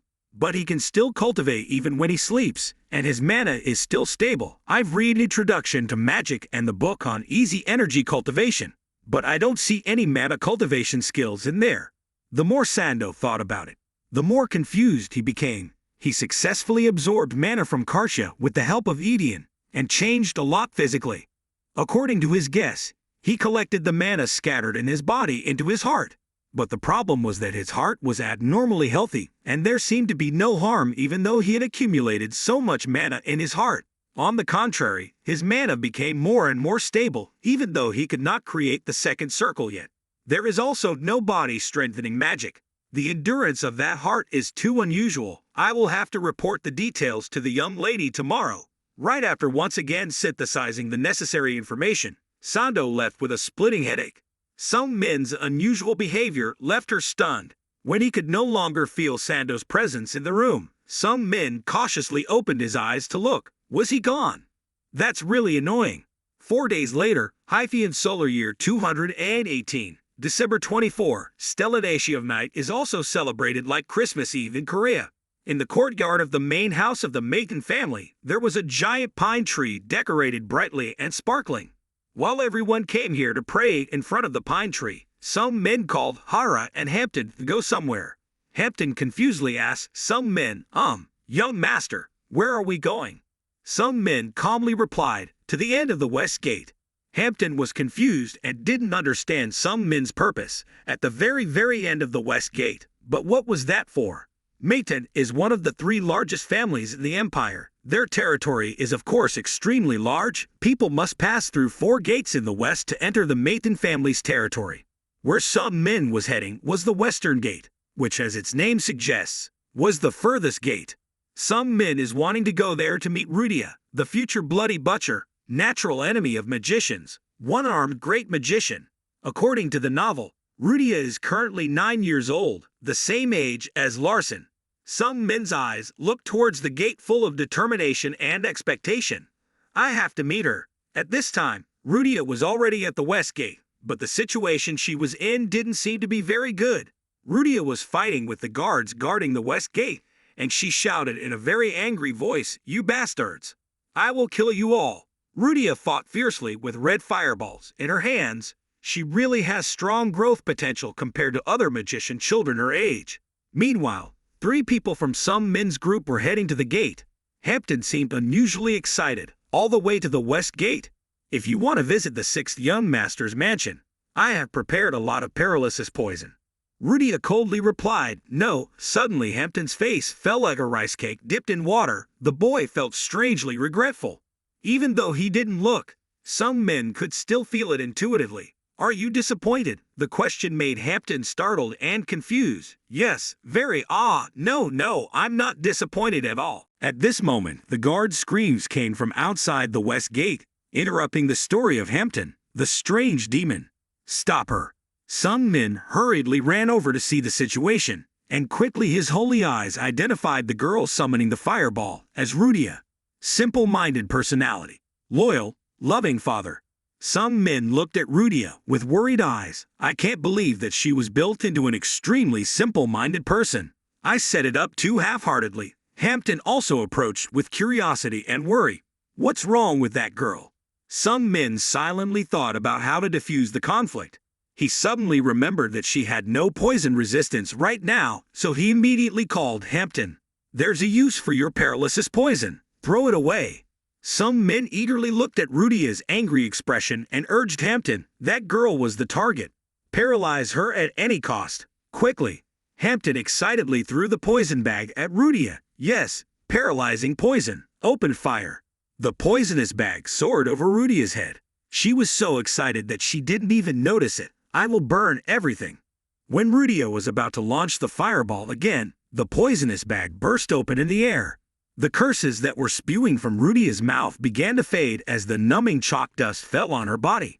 As soon as Rudia fell to the ground, Sung Min immediately ran past the gate guard. "I need to resolve this situation quickly." The guard immediately grabbed Sung Min's shoulder and held him back. The guard shouted loudly and questioned Sung Min. "Who are you? How did you break in here? Tell me your identity." Sung Min glared at him. "I came from inside. Where are your eyes going? You're a gatekeeper and can't tell the direction." Sung Min glanced at the magician who had been defeated by Rudia with a disdainful expression. I guess these guys stationed at the far end of the west gate can't even be called family magicians anymore. But your ability is too poor." Actually, Sung Min knew clearly that it wasn't because the gatekeepers were weak, but because Rudia was too strong.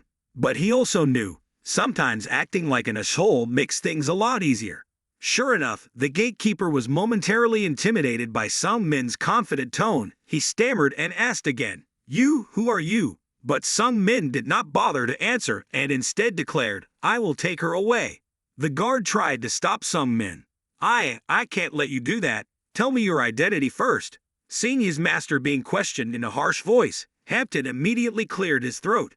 He grandly introduced Sung Min, the noble magician of the Maiden family, heir to the Maiden family's bloodline. The great man walked before the light of humanity, resolutely following the path of magic.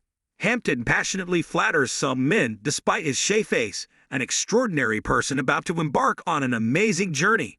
He was the 7th young master, Larson Maiden, when Hampton's hand reached out towards Sung Min, even though he felt so shy that he wanted to apparate, but still very skillfully coordinated to create a proud pose. Hampton asked the guard with full confidence, "Have you opened your eyes now?" However, the guard's reaction was not as expected. He screamed with a shocked expression, exclaiming it just in time. The guard firmly pointed at Sung Min and scolded him. "You idiots pretend to not even know Master Larson Maiden's face. Master Larson Mayton is not as handsome as you. His questioning made Sung Min doubt life. So is that a compliment or an insult? He silently lamented, I've only lost a few pounds, but it's serious. Right after that he raised his bossy voice and shouted, Hey, what's your name? I remember your face. Do you really think someone came out of Mayton Castle and pretended to be the 7th Young Master? The guard was confused by Sung Min's attitude and said it made sense, but Sung Min took advantage of the victory and rushed forward, continued speaking eloquently. Everyone knows that Young Master is an ugly, hateful pig. So do you really think that I would impersonate him without knowing the truth? If I wanted to die, I would do that. Sung Min used strong arguments to turn the situation around while Hampton silently cheered him on, but to me, you were always cool. Sung Min declared with cold eyes, If you still don't believe me, just send someone to the center to confirm. The guard frantically replied, I will do that. Sung Min interrupted him with a dark, threatening voice, Do what you want. But once you confirm that I am truly the 7th Young Master, you will pay the price for your stupidity. The frightened guard immediately knelt down and worshipped, squealing, asking for forgiveness, Young Master. However, he still refused to let Sung Min go easily. You, Master, but why do you want to take that girl with you? His question made Sung Min stunned for a moment. Why? I didn't expect this guy to ask so much. I haven't thought about the reason yet. In an urgent situation, he made up an excuse, at the same time acting confused and a little excited, because she was very beautiful. The guard could only bow respectfully. Ah, I see, but Hera was skeptical when she heard Sung Min's answer. Obviously, he took the initiative to come here. After that, the 3 of Sung Min's group successfully brought Rudia to the Maple Mansion's warehouse, bound and gagged. Sung Min and the 2 servants patiently waited for Hampton's paralyzing poison to wear off. Although neither Hampton nor Hera knew what Sung Min wanted to do, their eyes were more serious than their masters. Suddenly at this moment, the system notices that a variable has appeared that affects the story and its plausibility. Sung Min was shocked but couldn't show it. The slight change in the storyline felt so terrible. While Sung Min was still wondering what the variable was, Rudia opened his eyes. She sat up and mumbled something continuously. Sung Min thought to himself, not sure, but it looked like she was swearing and cursing herself. Sung Min pondered for a moment. Rudia's personality was extremely simple. I should treat her in the simplest way possible. After deciding how to behave, he gently opened his mouth. Hey, I heard your father is sick. I will help you. The words he just said caused Rudia to stop making trouble in shock. Sung Min continued speaking in a sincere voice. My mother is also very sick. I know why you came here. Looking at the cloak with the moon on the left chest, she must be a magician from Heron, because she uses fire, so she is a fireball. Yes. Sung Min's analysis surprised Hampton. How did the boss know these things? Sung Min continued to say, Heron is the southern region right next to the Dragon Mountains, and I heard there was an epidemic spreading there recently. Hearing this, Hera became even more skeptical about Sung Min. His intelligence and understanding were truly unusual, because even she did not know the story of that remote village. Sung Min frankly declared, I know how to cure that epidemic. Rudia, who was silent, had an immediate violent reaction.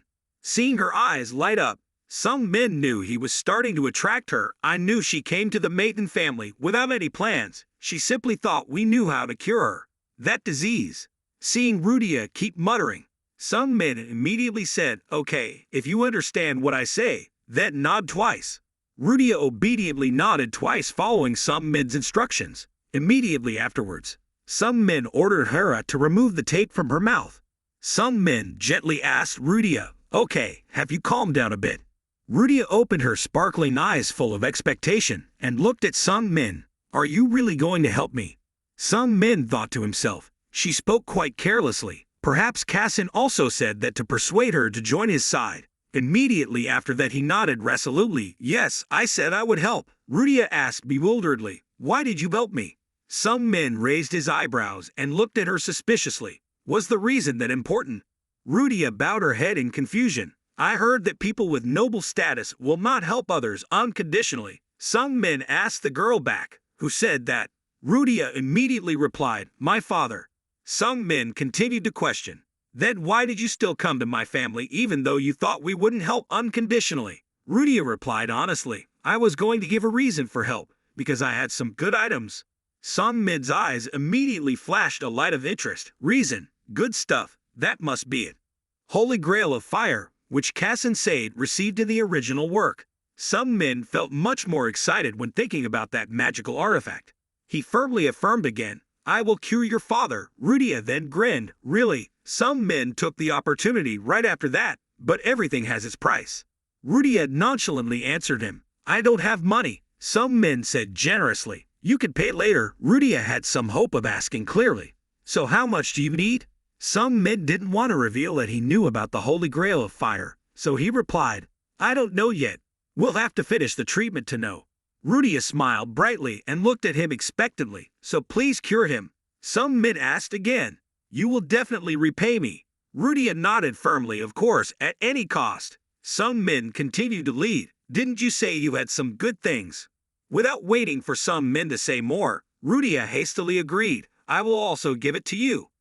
Min chuckled inside, okay, that's it. Right after that he called Hampton and gave him the task. Min told Hampton to go find some 10-year-old herbs and spread them throughout the Heron area. Just boil the 10-year-old herbs in silver-coated seawater for about 18 minutes. It will cure the diseases of the people in that area. Hampton looked at Min in surprise. This is the first time I've heard about such a method of cooking medicine. Can you explain it to me, boss? Min didn't know how to explain. He could only reply arrogantly, don't doubt your master's ability. Hampton looked at his proud appearance and felt extremely admired. He did not hesitate to kneel down to receive the order. He understood. Young master, I will do as you say. Hampton silently shouted in his heart, so great. The boss is really cool. Then it was Hira's turn to be curious. Master, maybe a bit too much, but can I ask you something? Min turned to look at Hira with a cold expression. Anyway, you are also curious about that method of cooking medicine. Hira nodded without hesitation. Yes, that's true. I can't understand it with my knowledge. Min immediately appeared mysterious, simply because he was from the Maton family. Hira finally couldn't ask any more questions even though she was still confused. Thank you for your guidance. In the moment of looking into Min's steadfast eyes full of confidence and pride, Hira silently admired that determination. He looks like a small homeowner. Min was filled with joy and immediately blurted out, Rudia, I will untie you now. That sentence made Rudia stunned. What? She suddenly became angry and shouted loudly, what did you just say? Rudia's eyes were full of suspicion and wariness, staring at Min. I never told you my name. How do you know? Min silently cursed in his heart. Damn it, I made a mistake.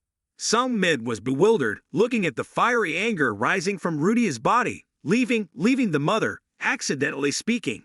He tried to calm himself down and not panic, then his mind went into overdrive with a forced smile. Isn't it strange that I know your name? Rudia glared at Min. Oh, very strange. Min continued to ask, so what if I provide you with herbs for 10 years even though you haven't done anything for me? Rudia replied in a skeptical voice, which is also very strange. Min kept asking, isn't it strange that I revealed the secret medicine of the Maiden family to you? Rudia started to feel hesitant, also very strange. Min still hasn't stopped asking questions. Isn't it strange that I do something that benefits you so much? At this point, Rudia was completely shaken, also very strange. Rudia's psychological defenses crumbled in the blink of an eye when Min showed resentment toward her. Do you know that you just showed disrespect to a benefactor who intends to help you? Rudia bowed her head with a guilty look. Yes. Min was moved to criticize Rudia. Do you know that you just turned my kindness into buffalo dung, right? Rudia could only bow deeply with a mumbled, I'm sorry. Min grinned and teased the girl. What did you say? Rudia's voice still didn't get any louder. I'm sorry. Min came closer with a sarcastic gesture. What did you say? I didn't hear clearly. Rudia blushed shyly and shouted, I'm sorry, my fault. Feeling that he had enough of oppressing Rudia, Min smiled arrogantly and told her, I will accept that apology. But you still have to stay here first. Rudia immediately protested. Why can't I go home? Min started threatening the girl. Don't you remember what you did? You broke into Maton's residence and even attacked the gatekeepers. Do you think you'll be able to get out of here safely? Rudia bowed her head, confused. That, some men asked her. She said she came to save her father. Then what did they say? Rudia replied chokingly. They said this is not a place where a lowly person like me can go. Rudia continued to tell with a whimper. They laughed and said that even if the father of someone like me died, it had nothing to do with the Mathan family. Rudia said with tears in her eyes, I was going to kill all of them. Rudia choked up and said with tears in her eyes, I like to play with my father, but they told my father to die. They are evil people.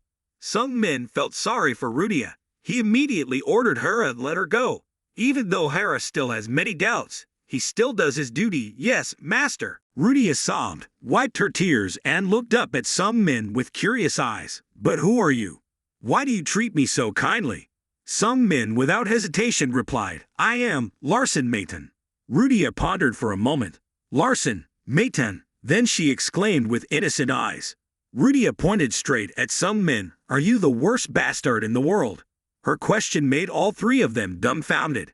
Hampton and Hera looked at each other with she eyes, and some men could only force a bitter smile. Is that what I'm known for?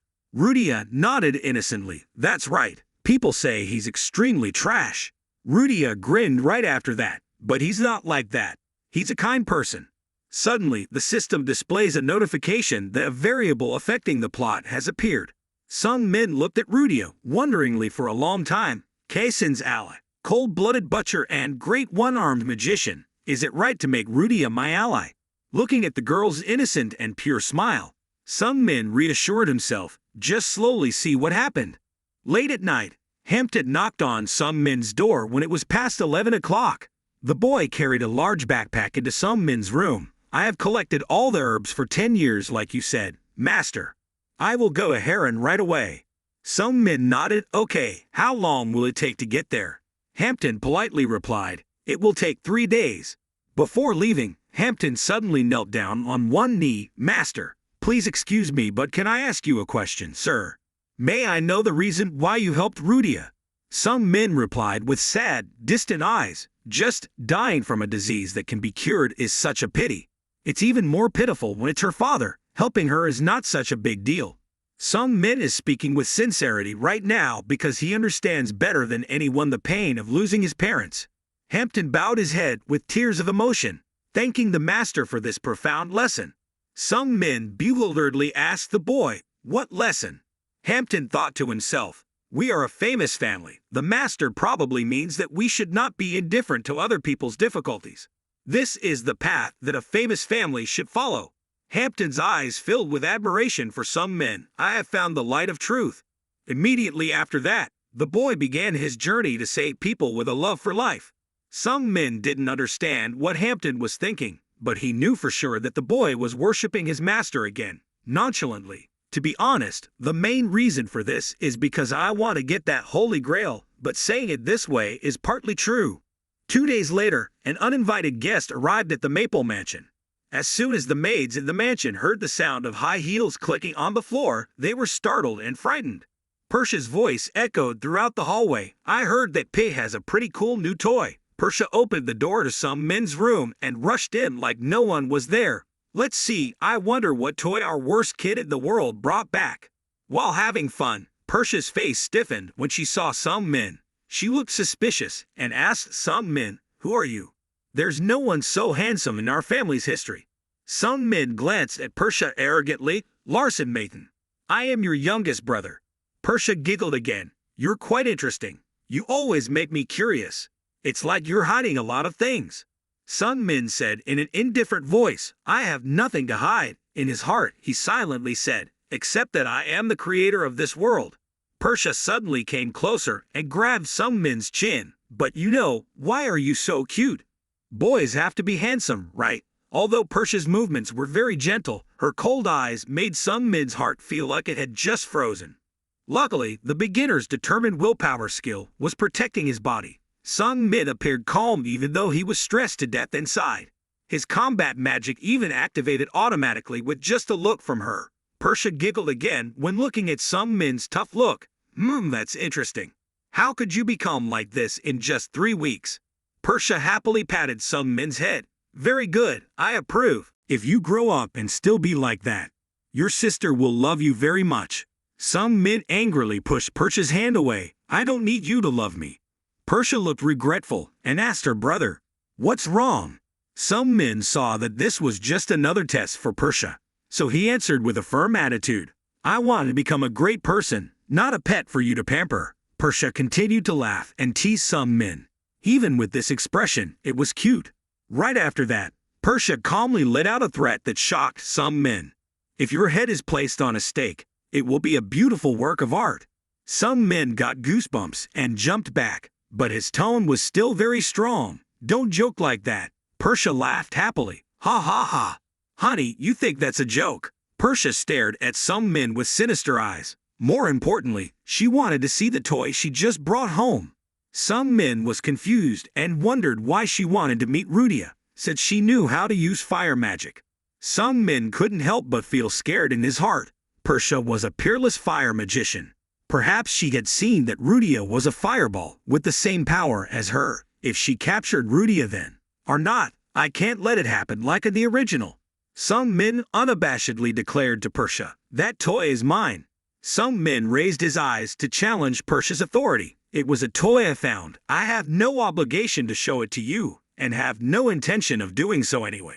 Immediately an invisible stream of energy emitted from the Persha. Do you dare to challenge me? Sung Min's very determined willpower skills were quickly activated to fight against the extremely powerful energy source.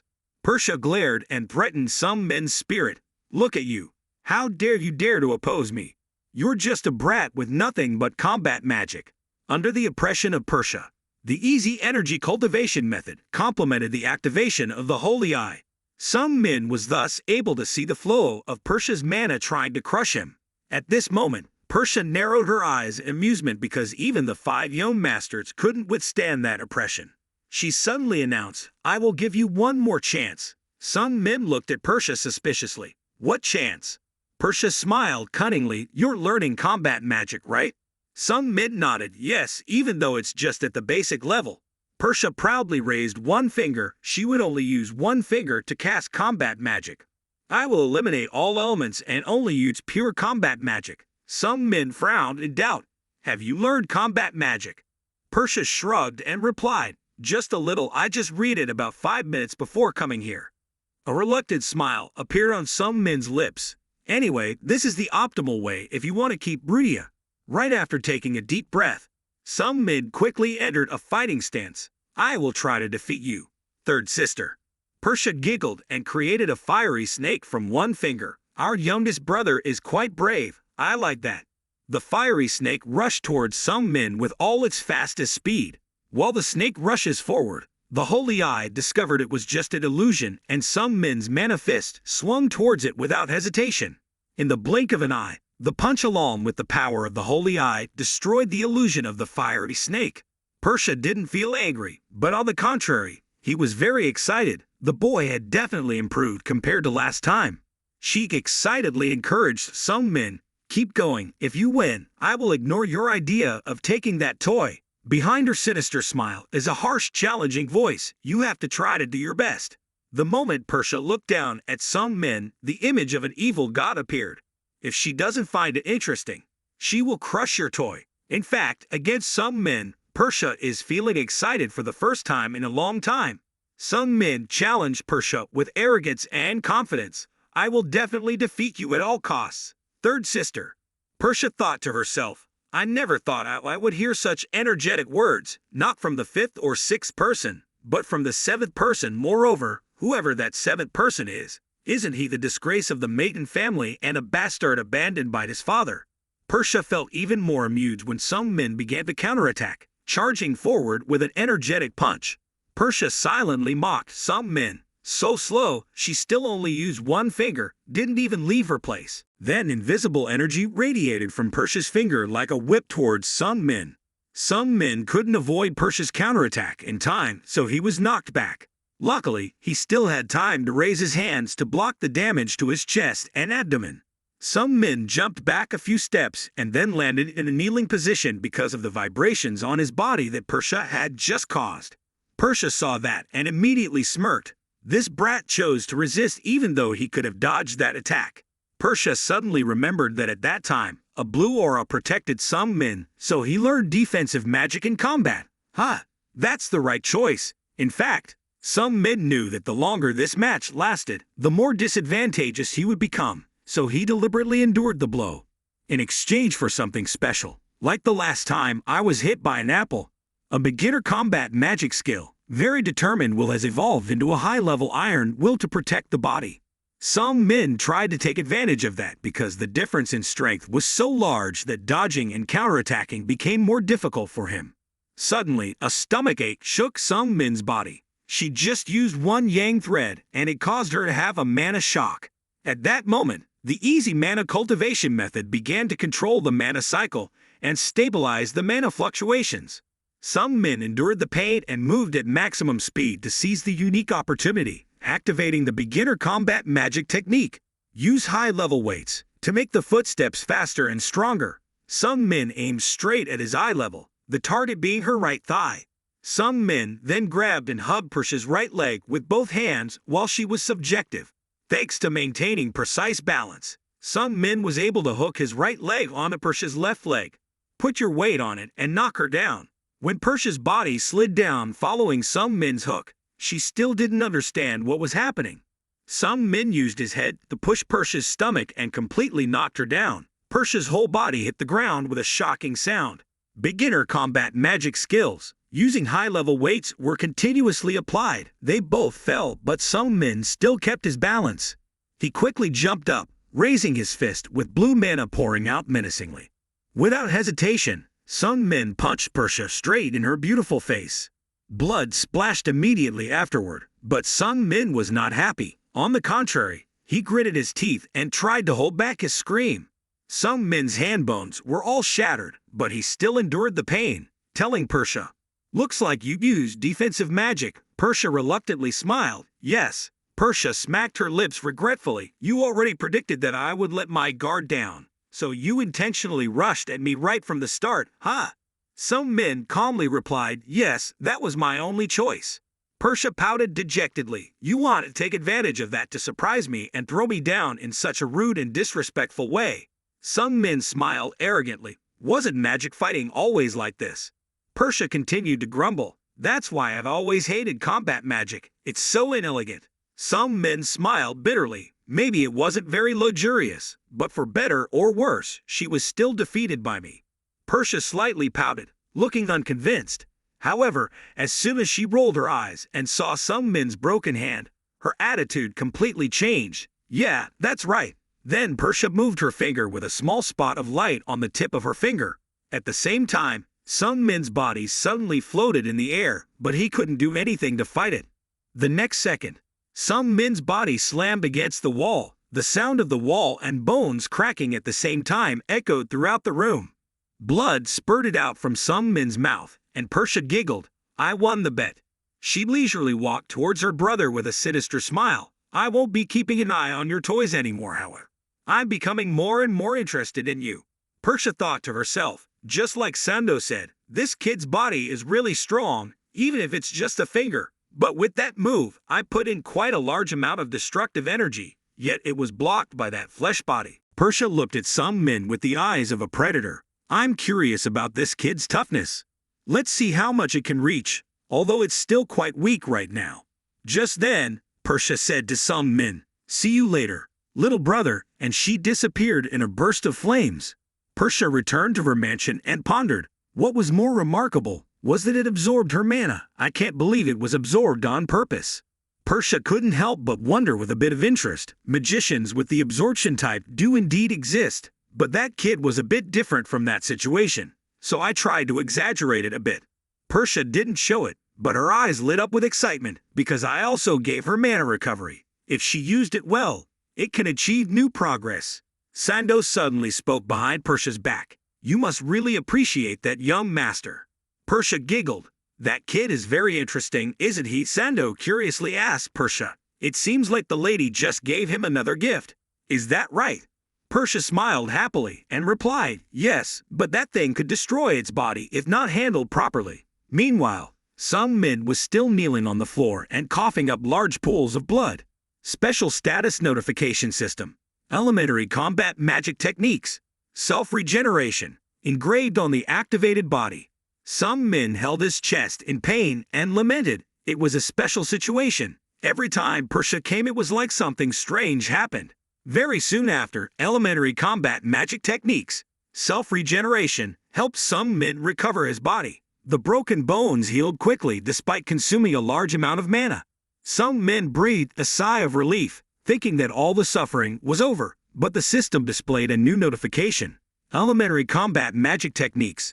Self-regeneration and the mana cultivation method easily resonates. A special condition occurs due to the resonance between combat magic, mana cultivation, and a foreign element.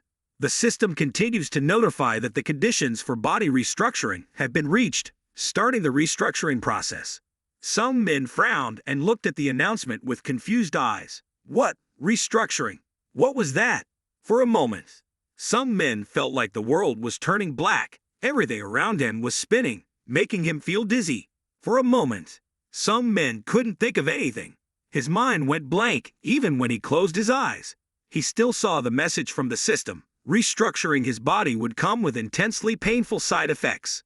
Some men's whole body seemed to be crumbling at the same time, and his bones were turning into fine powder. His intuition told him, must maintain alertness.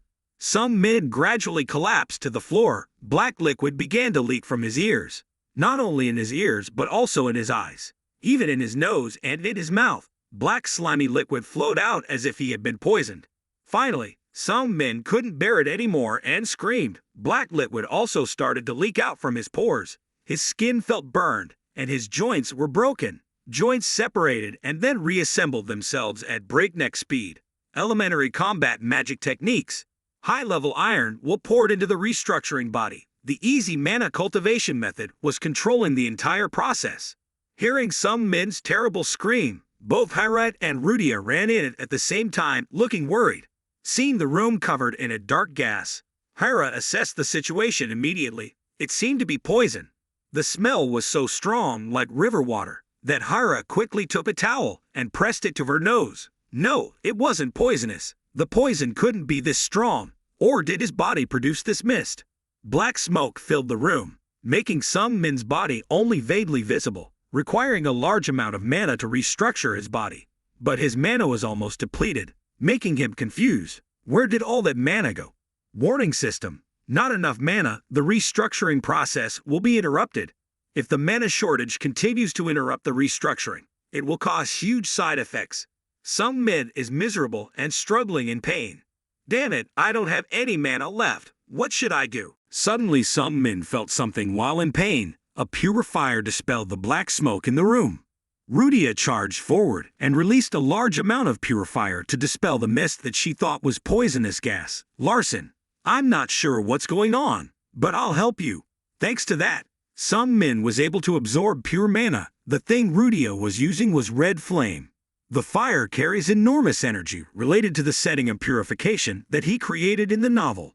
Some men secretly breathed a sigh of relief. Rudia probably just wanted to do everything she could. But that helped me a lot. He immediately smiled gently at the girl.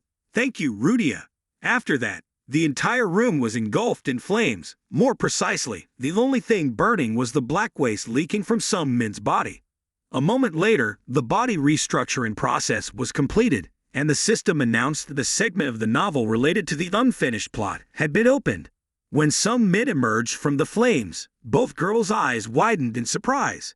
A new notification pops up. The innate attribute hidden deep in your body, natural personality, has been activated. You have achieved the basic conditions of high-level combat magic.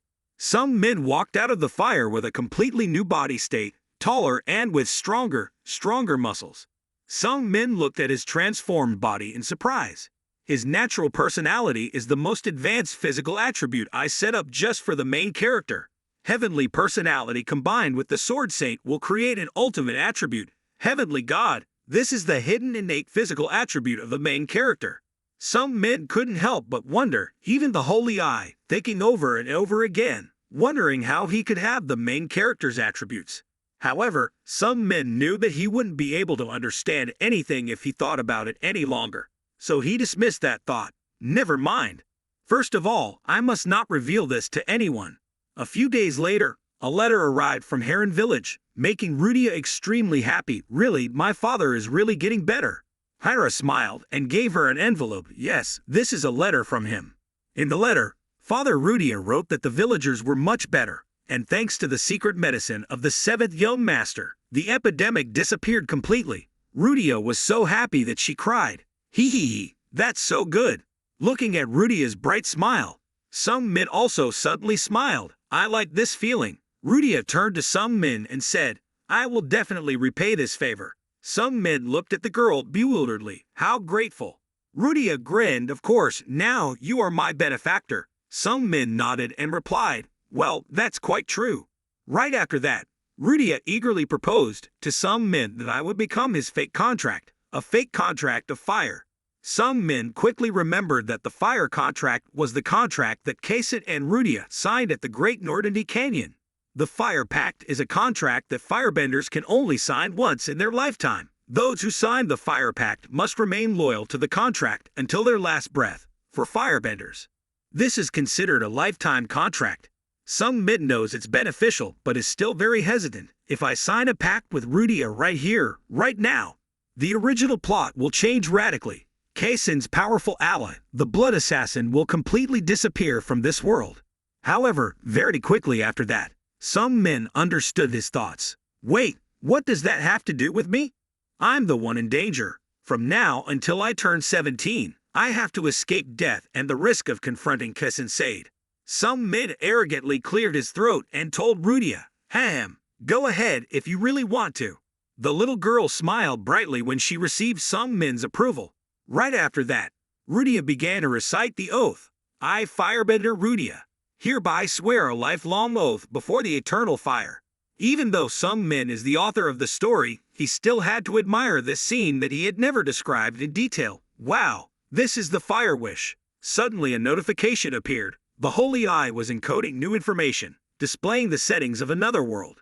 The system displays additional information for Sung Min. The person who signed the fire contract will gain authority with the rage of the berserker. Sung Min immediately remembered that in the novel, he suddenly made Rudia crazy. And she was actually a very simple person, so once she got angry, her becoming crazy was a direction. Reasonable. However, he had not established that the person who possessed the authority over the berserker's rage had the authority to control the mana source of the fake contract when going berserk. The side effect is the death of the false coven. Reading the side effects of the fire contract made Sung Min immediately scream, Wait, Rudia, I don't want to sign. Rudia looked at him bewilderedly. What? Why don't you want to sign a contract? This contract is very useful. Sung Min frantically shook his head. No, it's not good at all. Rudia firmly nodded. Dad said it was very good. Sung Min immediately asked the girl sensitively how good it was. Try explaining. Sung Min's unexpected question confused Rudia. That. Rudia had a simple mind, so she couldn't remember too many complicated details. She hesitated and pondered for a long time. What was it? Sung Min immediately grabbed Rudia's shoulder and said in a loud voice, Listen carefully. If you become a contractor of the fire contract, you will have to sacrifice your whole life for me. Rudia innocently replied, Sacrifice? That's good. Sacrifice is a good thing. Sung Min looked at the girl skeptically. Why was she so good? Rudia's eyes sparkled with excitement. She was so cool. Sung Min awkwardly explained, If you go crazy, I won't be able to stop you. Rudia still doesn't understand. It's okay. Sung Min, he simply added, If I can't stop you then. He couldn't say. He knew the side effect would be death from the fake contract, so he told Rudia she would die. But Rudia still insisted with full enthusiasm. We are ready to die for the false agreement. That is the honor of a firebender. Rudia even said it in an excited voice. We call it martyrdom. Sung Min couldn't help but be stunned. She said it innocently. That's what makes it even scarier. He looked awkward and continued to persuade Rudia. I don't want you to die, and I don't want to be responsible for your death either. Rudia laughed and patted Sung Min's shoulder comfortingly. Come on, it's impossible, Larson. You're worrying too much. I won't die. Sung Min was confused and thought to himself, It seems like the more I talk, the more offended I become. Sung Min took a deep breath and held Rudia's hand tightly. Listen carefully. He looked into her eyes with steadfast and sincere eyes. She was only 9 years old. She was too young to be a fake contractor. Rudia innocently replied, age is not an issue. Sung Min objected. I am not a firebender. Don't impose firebender beliefs on people. Rudia finally wavered a bit. Imposing is a bad thing. Sung Min quickly took the opportunity. See, I don't want to be imposed upon. Rudia looked at him sadly. Larson wouldn't like someone like me to become Larson's fake contractor. Sung Min clasped his hands and begged her, it's not that I don't like it, but that responsibility is too big. We are too young. Who knows if we can make something as sacred as a fire pact? Rudia sadly nodded. I understand. Then I'll wait. The system immediately announced that the fire agreement had been cancelled. Rudia thought for a moment and then told him, Larson is a good person. Sung Min looked at her bewilderedly. What's so sudden? Rudia smiled. That's what my father said. The girl explained that the signing of the fire contract must be held solemnly, and the fake contract must also be carefully chosen. Rudia grinned innocently. Father said if I signed the contract, I would become a perfect tool. He also said that if someone refuses the contract with a legitimate reason, that person is definitely a good person. Rudia continued to smile brightly. He said that such a person was an extremely trustworthy person. But then, the girl suddenly became so excited that Sung Min shivered in fear. He also told me never to let that person slip out of my hand. The girl's fiery, possessive spirit made Sung Min startle and step back. After that, Sung Min gave Rudia a few bars of chocolate, making her eyes light up. It was so delicious, really delicious. Rudia chuckled looking at Sung Min. You helped my father and gave me such delicious food. Larson is really good. However, Sung Min bluntly asked the girl, Rudia, it's time to give me the good stuff. Rudia was bewildered. What good stuff? Right after that, the girl exclaimed, suddenly remembering her promise from before. Ah, that's right, good stuff. Sung Min was sure in his heart. It was definitely the holy grail of fire. It was the relic closest to the firebender. According to the original setting of the novel, it is hidden in the Dragon Mountains near Heron, under a small stone tomb that only firebenders can activate, which is where the holy grail of fire is hidden in the story. Rudia eagerly showed off to Sung Min, there are some good things near our house. Sung Min looked curious. Near your house? Rudia nodded vigorously. It was extremely, extremely good, my father said. Sung Min continued to look curious. So what is its name? In his heart, he silently urged the girl. Holy Grail of Fire. Hurry up. Say its name. However, Rudia innocently grinned and replied, I don't know its name. Hearing that, Sung Min was dumbfounded for a moment. I think Rudia's personality is too simple. Sung Min rubbed his forehead to stop the feeling of disappointment.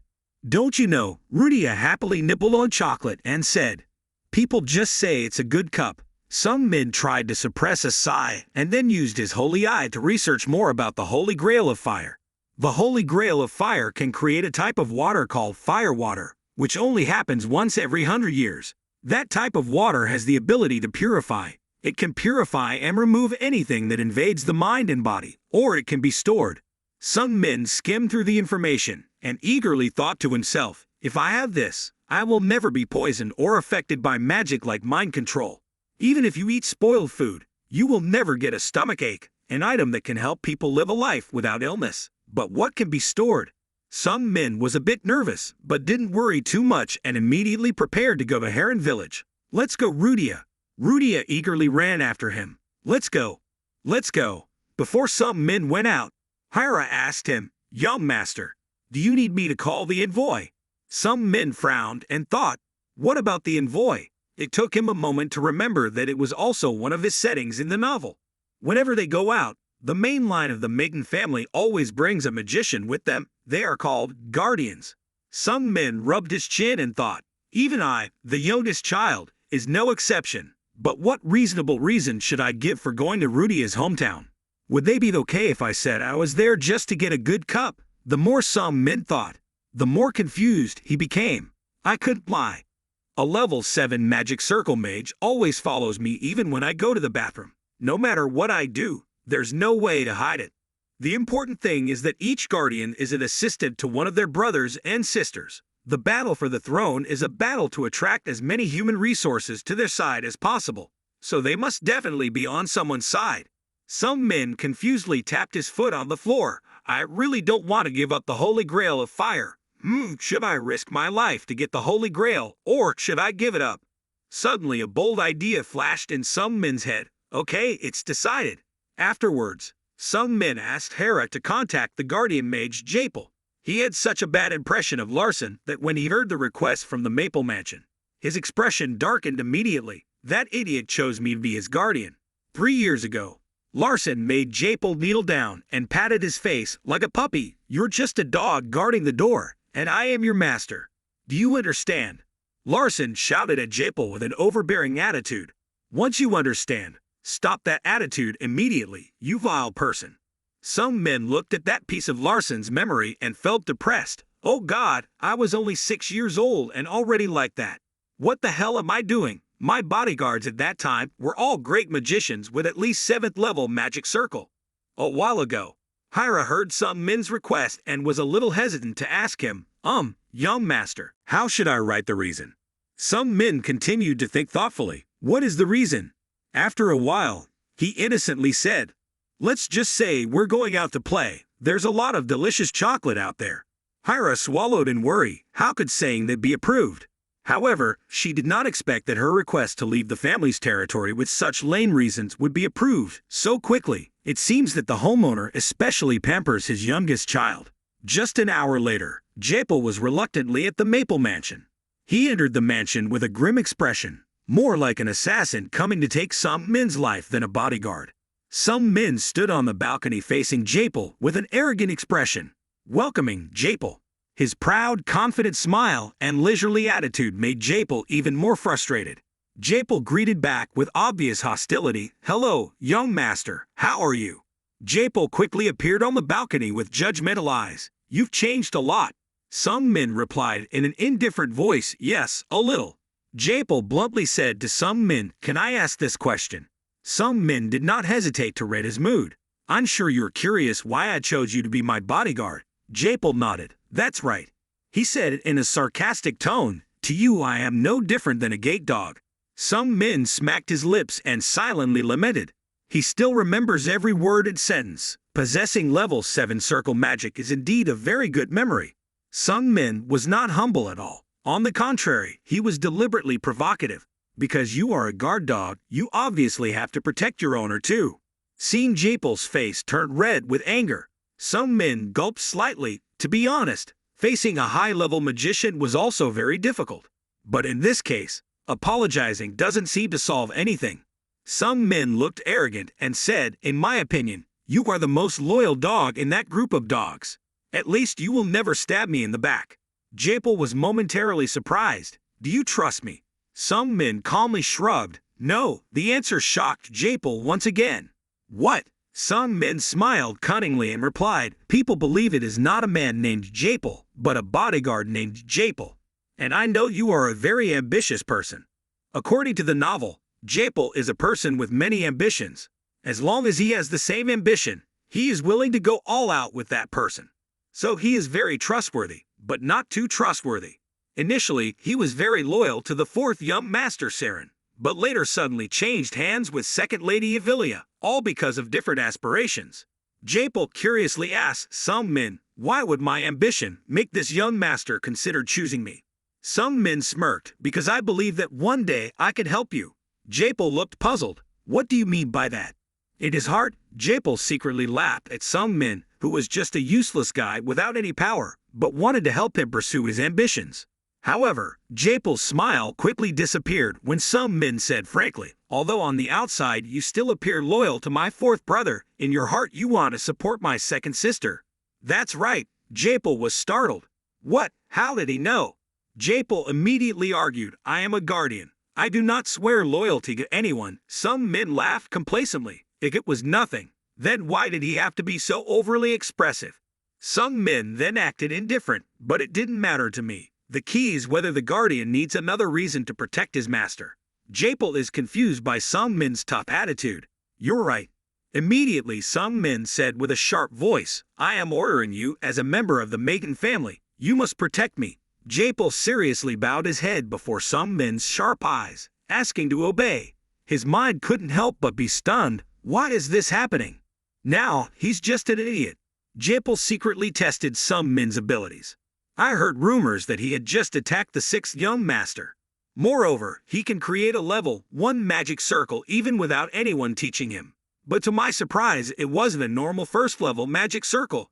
I could feel the mana from the 2 magic circles combined in there. Even Second Lady Evelia couldn't contain that much mana in the level 1 magic circle. Japel carried a pile of doubts in his heart and departed with Sung Min. He was definitely hiding something. I have to keep an eye on him more. After a few days of traveling, the 3 people reached Rudia's village. The little girl eagerly jumped up and down as soon as she reached the trail leading into the village to go see her father. Sung Min glanced around the peaceful rustic village and saw that this was Harran, Rudia's hometown. The firebenders living in Harran once possessed enough power to dominate the continent in ancient times, but since their god of fire, the phoenix, when they are exhausted, their prestige also weakens. Sung Min shook his head in admiration for the decline of a once powerful people. No matter how you look at it now, you can see that this is just a normal village in the countryside. Seeing the dog standing outside the village gate start barking when the stranger appeared, Rudia took a deep breath. Then the girl shouted for her father. The echoing scream created shockwaves throughout the village. Sung Min could not bear the power of the scream and covered his ears, but Japel seemed calm and unmoved by the scream. Just a few minutes after Rudia's earth-shattering scream, Hampton quickly ran out to greet them. Young master. Hampton panted and said to Sung Min, "Sorry for the delay in welcoming you. I didn't know it was the young master coming." Sung Min nodded and replied, "It's okay." Rudia eagerly asked the boy, "Where is my father, Hampton?" Hampton grinned. He was in the house. Rudia immediately ran straight without paying any attention to Hampton. "Father." Hampton hurriedly ran after Rudia like children happily playing with each other. "Waiting for me." Seeing that Sung Min did not complain at all when his shadow ran around like a child, Japel became even more skeptical. There was something very strange.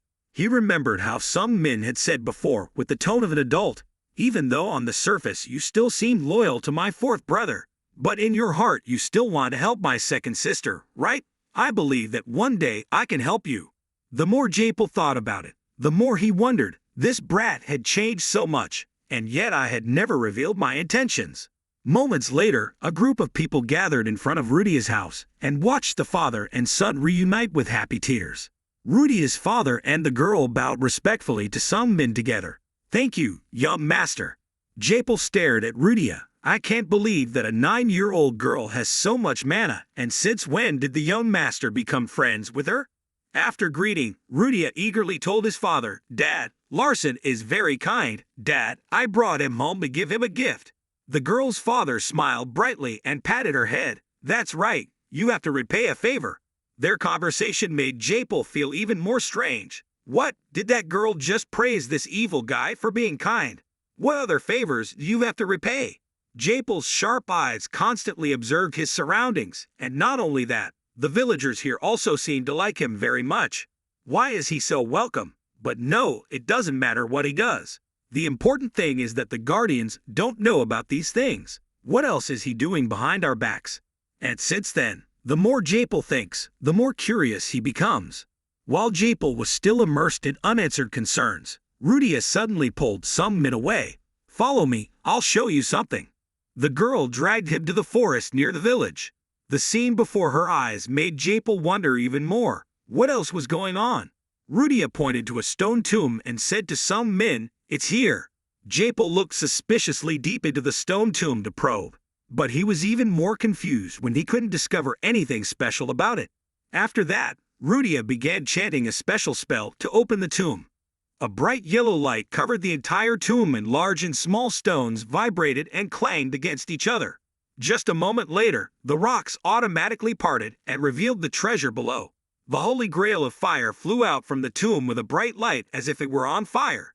Japel looked in surprise as the item flew out of the rubble, bringing with it a huge blast of energy. He opened his eyes in shock. What the hell is this? Is there a solution mixed with fire energy in that cup? Japel widened his eyes and stared at Sung Min. He said he just wanted to go out to eat chocolate. So was he lying? I felt a very strange energy from that cup. Some men saw the item he created for the first time and was surprised. Here it is, the Holy Fire Cup. Before some men could be happy, the system popped up with a notification. A setting of another world had been discovered. The other world's setting has not yet reached perfection. Announced, only those who have a contract with a firebender can drink the pure fire water of the Holy Cup of Fire.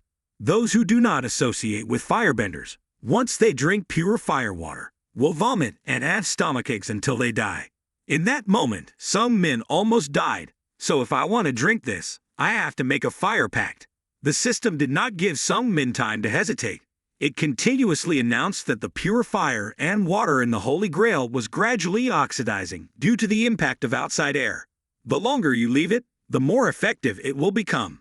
Some men was reeling in hesitation. At this rate, pure fire and water would become water. He could no longer hesitate. But if I accept the fire contract, I have to control Rudia. Even Cassin will have a hard time controlling her. Can I do it? Some men's heart is burning like fire. But this opportunity will not come again. In this situation, author, some men, what should you do? Right after thinking clearly about the pros and cons of this, a smile appeared on some men's lips with a clear thought. He no longer hesitated and called out to Rudia. Some men decisively told the girl, just make a pact anyway as long as he can control her and not let her go crazy, that's all. Everything else is beneficial. After thinking carefully, some men decisively looked at Rudia and said, make a pact. Let's do it. Rudia then grinned. Really, some men urged her. Hurry up, we don't have much time. Rudia happily nodded. Okay. Right after that, she continued to lift the Holy Grail out of the stone tomb. Just secretly made a contract with some men. During the time the fire pact was made, the fire Holy Grail also began to change. Japel gasped in surprise as he looked at the lost light of the Holy Fire Grail that was gradually returning. In just a minute, the Holy Fire Grail regained its shiny golden color as if it had just been crafted. Japel turned a suspicious look towards some men again. He said he went out to play and eat chocolate. That's a very smooth lie, isn't it? All of this had already been planned by him. Then, his sharp eyes turned to Rudia. That fire mana, this is the first time I have seen such pure fire mana, as strong as the third lady's fire magic. Japel frowned and looked at some men again, and thought to himself, I can now be sure of my own judgment. Japel smacked his lips slightly with a worried look. The information about the seventh young master had definitely been distorted by someone. After a while, Rudia panted from fatigue and said to some men, the fire pact had been completed. Some men stared towards the Holy Grail muttering, wonderful. The Holy Eye showed that the fire contract had been completed. Rudia had sworn to become a fire contract faker. The story had a twist. For a moment, some men felt his whole body filled with energy, but that feeling quickly passed, leaving him bewildered. The fire energy I had just felt had disappeared. At this time, the Holy Eye continued to read the information. The Holy Fire Grail had undergone the purification contract. The Holy Fire Grail has been upgraded to the Pure Fire Holy Grail. Some men immediately stepped forward to pick up the Holy Grail. He was also surprised when the fire water had been upgraded to pure fire water, a setting he had never written about before. Some men quickly gulped down the water in the holy cup. It tasted just like regular water, but it had bubbles like carbonated water. The system warns him, you have drunk pure fire water. You need strength to control the heat in pure fire water. Immediately, the easy mana cultivation method automatically activated, starting to control the heat of the solution that some men had just received. Some men comfortably felt the heat in his stomach moving to his heart. Some men sat cross-legged in a meditative position and looked at Japel. Guardian, I entrust my safety to you. Japel wondered if he was entering a state of cultivation and cultivating mana. This method didn't seem very good, but he's actually practicing it right out here. Japel was shocked and wondered, did he trust me that much? Even a small impact that interrupts his practice will affect his body. Japel lightly smacked his lips and thought, young Master 7 should have known about this. No, I'm sure he knew about this. Japel remembered that when he was in the mansion, some men once told him with steady eyes, the person I believe is Japel's guardian. Japel no longer wondered. He quickly created a mana barrier around the area. I will repay faith with faith. While some men was cultivating, the self-regenerating combat magic skill also worked. He thought to himself, This is not ordinary water. The heat in it is hurting my heart. Some men practiced like this until the end. The easy mana training method successfully controlled pure fire and water. The pure fire water had been absorbed into the body. The holy eye could not read the effects of the pure fire water due to the lack of mana. Some men sighed softly. Suddenly the holy eye stopped halfway. I'll try it to see the effect later. Japel saw some men open his eyes and immediately asked, "Are you done?" Some men nodded. Then, it took longer than I thought. He added to Japel, "Thank you for protecting me," a thank you that made Japel momentarily surprised. After a while he replied, "It's okay, it's my business, congratulations, it seems you have gained new power." Some men laughed happily. "Yeah, it's no big deal. It gets dark faster and faster," making Japel a little worried. "But young master, this is the entrance to the Dragon Mountain area." Some men calmly nodded, "I know." Seeing that some men was not yet aware of the danger, Japel turned his eyes towards the distance with a look of caution. There was a strong stream of mana from the middle of the mountainside. They are moving towards us without hiding themselves. They make their presence known to us. Some men has some experience. Are you sure? Japel nodded firmly. Sure, it seems like the mana from the golden cup just now attracted them. Some men was shocked. Is it that strong? I didn't think even a seven-circle magician could say it was strong. He asked Japel with a bit of worry, "Do you recognize them?" Japel nodded again. "Yes, if my intuition is correct, then they must be swordsmen. I can sense the characteristic energy. They are approaching very quickly. We will face them soon." Some men glanced slightly at the sleeping Rudia. "Do they have murderous intent?" Japel shook his head. "It's hard to say, but we can be sure they have very strong skills." Some men begins to feel uneasy. In this world, swordsmen and magicians confront each other. They often do not get along very well. I'm not sure why they appeared, but I can't run away anymore. Some men swallowed hard while waiting for the other person to appear. If he ran away, his father would kill him before he turned 10 years old. Because it's disgraceful to the family, you have to stay calm. You have a seven-circle magician by your side, so why run away? Just wait for them to get here. Very soon, a group of people including a boy about Larson's age and two swordsmen dressed in black appeared. Suddenly the holy eye was activated again when some men's mana had just recovered a little. Notification system. A variable has appeared that affects the story and its plausibility. Some men widened his eyes in shock, waiting. Wait, damn it. In front of some men's eyes, he is now the true male protagonist of this world, a genius among geniuses, with unlimited golden hands. The superpowered male lead in a classic dime novel, the monster he created himself. The holy eye displayed information about the character Kessen Sade. Some men's eyes suddenly blurred from shock. Why was he here? Two groups of people stood facing each other with wary eyes. A heavy silence enveloped them. Japel also quickly guessed the other person's identity. The blue eagle engraved on his left chest was the same age as the seventh young master. He must be the second young master of the Sade family. Japel immediately identified it as Kessen Sade and the guardian of the famous swordsman Sade.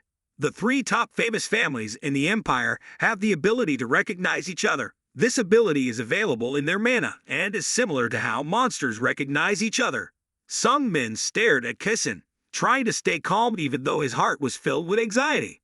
I'm sure Kessen has already realized that he is a member of the Maiden family. Suddenly, Kessen walked in front of some men with small and slow steps. It seemed like the boy didn't want to be aggressive. Kessen bowed politely in some men's surprised eyes. I came here after feeling a strong flow of mana. Some men pretended to be innocent and asked again. A powerful flow of mana. Kessen still bowed his head and replied, yes, the guardian and I both felt an explosion of fiery mana. Some men's heart was full of doubt. Japel also said the same thing. But I didn't think it was that strong. Why did they all react like this? He continued to pretend to be innocent and asked Kessen, is that why you came here? Kessen still calmly bowed his head, yes, because I'm very curious. The divine eye told some men that when Kessen was a child, he was very curious about everything around him, and will try to answer that curiosity every time it is aroused. That is also the reason he has developed to a superior level. Some men confusedly deflected. It seems you know me. Who it is? Kessen looked straight at some men. I'm not sure, but I guess you belong to the Maiden family. The boy thought for a moment and then continued to guess, because looking at your appearance you seem older than me, so you must be young master. But I heard that he learned water magic, but I can't sense any water element from you. Kessen pondered a bit more and then asked Sung Min, so are you the fifth young master? Sung Min hesitated. I don't want to have anything to do with Kessen at all, or just let him mistake me for the fifth young master. However, right after that he brushed it off. No, if we were discovered it would be very troublesome. We'd have to change our plans. Sung Min calmly said to Kessen, my fifth brother learning earth magic. Kessen was stunned and widened his eyes. No way, are you the seventh young master? Sung Min immediately burst out laughing. Ha ha, I seem to be very different from the rumors, right? Kessen nodded frankly. He was completely different. The guards of the Sade family were also very surprised to know Sung Min's identity. Sung Min could even clearly see their shocked eyes even though they hid it through the darkness of their hoods. Sung Min smiled shyly. We are the same age, so stop talking so politely. Kessen nodded without hesitation. Then from now on, we will talk normally. The Holy Eye gives new information to Sung Min. Kessen as a child had everything. The love of his parents, good master and proper education to become the strongest person in the future. But he lacks one thing. Kessen had no friends his own age, his family could not fill that void, and Kessen had never experienced friendship. Sung Min secretly felt sorry for Kessen. It was understandable. Who could be friends with young master Kessen of the famous sword family? At this time, Rudia woke up and immediately clung to Sung Min. Is he your friend? He glanced at Rudia's innocent face and thought to himself, only someone special like Rudia, who doesn't fear anyone, can become his companion. Just as Sung Min predicted, Rudia innocently grinned and introduced himself to Kessen. I'm also 9 years old. You're so handsome. My name is Rudia. What is your name? Kessen said her name while blushing shyly for the first time interacting with a lovely girl of the same age as her. He was a bit confused and didn't dare look straight at Rudia's innocent smile. Rudia carelessly praised Kessen. His name is beautiful. His face is also beautiful. Kessen was confused and could only deflect. I am Larson. I'm very curious about the mana wave just now. Can you explain it? Sung Min recounted that he accidentally found the Holy Grail of Fire, making Kessen admire. So you had a unique opportunity, huh? Sung Min happily nodded. That's right. In his heart, he was secretly pleased. Even though I had deliberately created that opportunity, Kessen was still curious and asked, what power does that fire mana have? It's really mysterious. Sung Min doesn't fully understand its effects, but can still answer based on his initial setup. It can protect us from external factors. Kessen curiously wondered, like poison. Sung Min nodded. Kessen immediately exclaimed with excitement, that power is really good. While the children were happily talking to each other, Japel stood to the side restless. The swordsman was stronger than us. If they want to attack, we cannot win. Japel kept turning his eyes towards Kessen's guards. Yet the young master kept talking to him without being alert to his surroundings at all. Rudia innocently pointed at Kessen's sword with sparkling eyes. Wow, is this a sword? Can I touch it? Kessen looked at her bewilderedly. Why is she so friendly with me? And I don't feel uncomfortable about it. Sung Min thought to himself, I probably won't see him again after this. I just need to leave a good impression. He then immediately extended his hand towards Kessen. Kessen was suspicious and did not understand Sung Min's actions. Sung Min continued to speak with a friendly smile. This is the first time I've met someone from the Sade family, and we're the same age. Hearing that, Kessen happily shook Sung Min's hand. And so did I. This was also the first time I met someone of the same age. Sung Min frankly asked Kessen, I heard that people from the sword family will fight before becoming friends. What is it called? Kessen looked at Sung Min with some confusion. It was a duel. Sung Min nodded and suggested, ah yes, duel. Do you want to try it? Sung Min proposed. I heard that it is mandatory to do so before becoming your friend. Kessen hesitated for a moment with a thoughtful look. It doesn't have to be that way, but still. Seeing that Kessen was a bit confused, Sung Min did not hesitate to interrupt the boy. It would be better if we did that, right? In the blink of an eye, Kessen's aura changed. The boy's eyes looking at Sung Min also became sharp. Are you challenging me? Sung Min smiled happily and replied, yes, he thought this was a good opportunity to see the difference between his and Kessen's abilities. Kaisen carefully asked Sung Min again, "Do you really want me to participate in this competition?" Sung Min nodded decisively with a confident smile, "Yes." While Sung Min was laughing happily, Japel behind him was even more worried. In a situation like this, why would he challenge him to participate in the competition? Japel glanced at Kaisen's two guardians, and in a situation where there were two guardians following him, Japel thought miserably. Situations like this were indeed a way to ensure the young master's safety, however. Doesn't mean I can interfere in this matter. The more Japel thought about it, the more confused he became. No matter how bad it was, the seventh young master was still the legitimate son of the main family. If the main family member wants to do something for a good reason, then I can't stop them. Moreover, right now the enemy's family is still watching. If I do something bad, I will definitely be told that I am looking down on the main line of the Mathan family. Japel finally had to put aside the thought of dissuading Sung Min. During this time, Kaisen was very relaxed and asked Sung Min, "Do you practice swordsmanship?" Sung Min excitedly took off his jacket. "No, I only practice combat magic." Kaisen suddenly became a little more interested. "Combat magic? I heard that very few people learn it these days." Sung Min smiled confidently. "Combat magic is my only forte." Kaisen continued to look at Sung Min with curious eyes. "Why do you want me to participate in this competition? I heard that people in magic families usually don't like us." Sung Min bluntly asked Kaisen. "He doesn't have any friends, is that right?" Hearing that, the boy froze in surprise. Kaisen's two guards were also shocked and immediately wanted to advance. This was like an insult to their master. Japel was also so scared that he was sweating. Why did he say such a touching thing? Seeing Kaisen dumbfounded, Sung Min easily got the answer. He casually shrugged his shoulders. "I don't have anyone to be friends with." "Well, that's what I mean. I'm just like you." Kaisen's eyes gradually became sympathetic to Sung Min. He continued to say, "That's because we come from famous lineages." Seeing Kaisen begin to sympathize, Sung Min appeared more sad. "For me, finding friends may be even harder than you." Kaisen asked curiously, "Why is that?" Sung Min immediately explained, "My family does not allow me to be friends with anyone." Sung Min pretended to be unwilling. "Even though the other person was the same age as me, we were only allowed to be friends to build relationships based on benefits." Kaisen immediately expressed dissatisfaction. "How can you call them friends like that?" Sung Min nodded with a hint of loneliness in his eyes. "You're right, those aren't friends. That's why I don't have any friends. But if it were you, then I think my clan would allow it. And that's also why I want you to compete with me." While Kaisen was pondering, the Holy Eye was interpreting the world's condition, checking the relevant settings. For a famous swordsman, the martial arts competition is a symbol to determine the trust between the two sides. Sung Min then smiled happily and said to Kaisen, "It will show the trust and commitment between the two of us.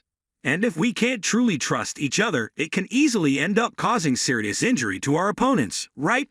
Kaisen nodded. "You're right. It seems you know a lot about my family." At this time, the Holy Eye continued to explain the situation to Sung Min. "If the weaker person wants to compete with the stronger person, it will show more trust, because it requires courage to open up like that. It can be seen as synonymous with the sentence, 'I completely believe in you.'"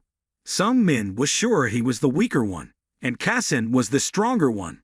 He immediately entered a fighting stance. "Like I said before, I use combat magic. You can also consider it a martial arts skill." Kaisen did not hesitate to pull out his sword. "I use swordsmanship. I will use my right hand to fight. I will only use the basic swordsmanship skills of the Sade family."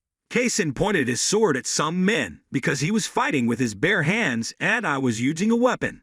"I will let you take the initiative to attack 3 moves first."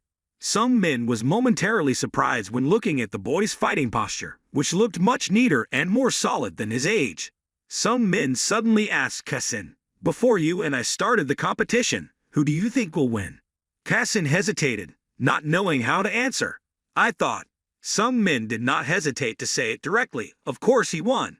Sung Min continued to ask Kaisen, "Why do you think I wanted to compete with you even though I knew the outcome?" Kaisen hesitantly replied, "Because you want to be friends with me." Sung Min replied with a generous smile, "So does it matter who wins or loses?" Kaisen shook his head. "No, in this competition, that is not important." Sung Min looked at Kaisen with decisive eyes. "I don't challenge you because I want to win, but because I want to be your friend." But since we're friends, we have to be equal, because I'm the same age as you. Please treat me fairly and don't give in to anything. Sung-min clearly showed his pride, making Kesin a bit confused. Kesin awkwardly bowed his head, apologizing. I didn't mean to insult your pride. Sung-min smiled friendly. I know. Right after that, Sung-min boldly declared, I will try my best. Kesin, you have to try your best too.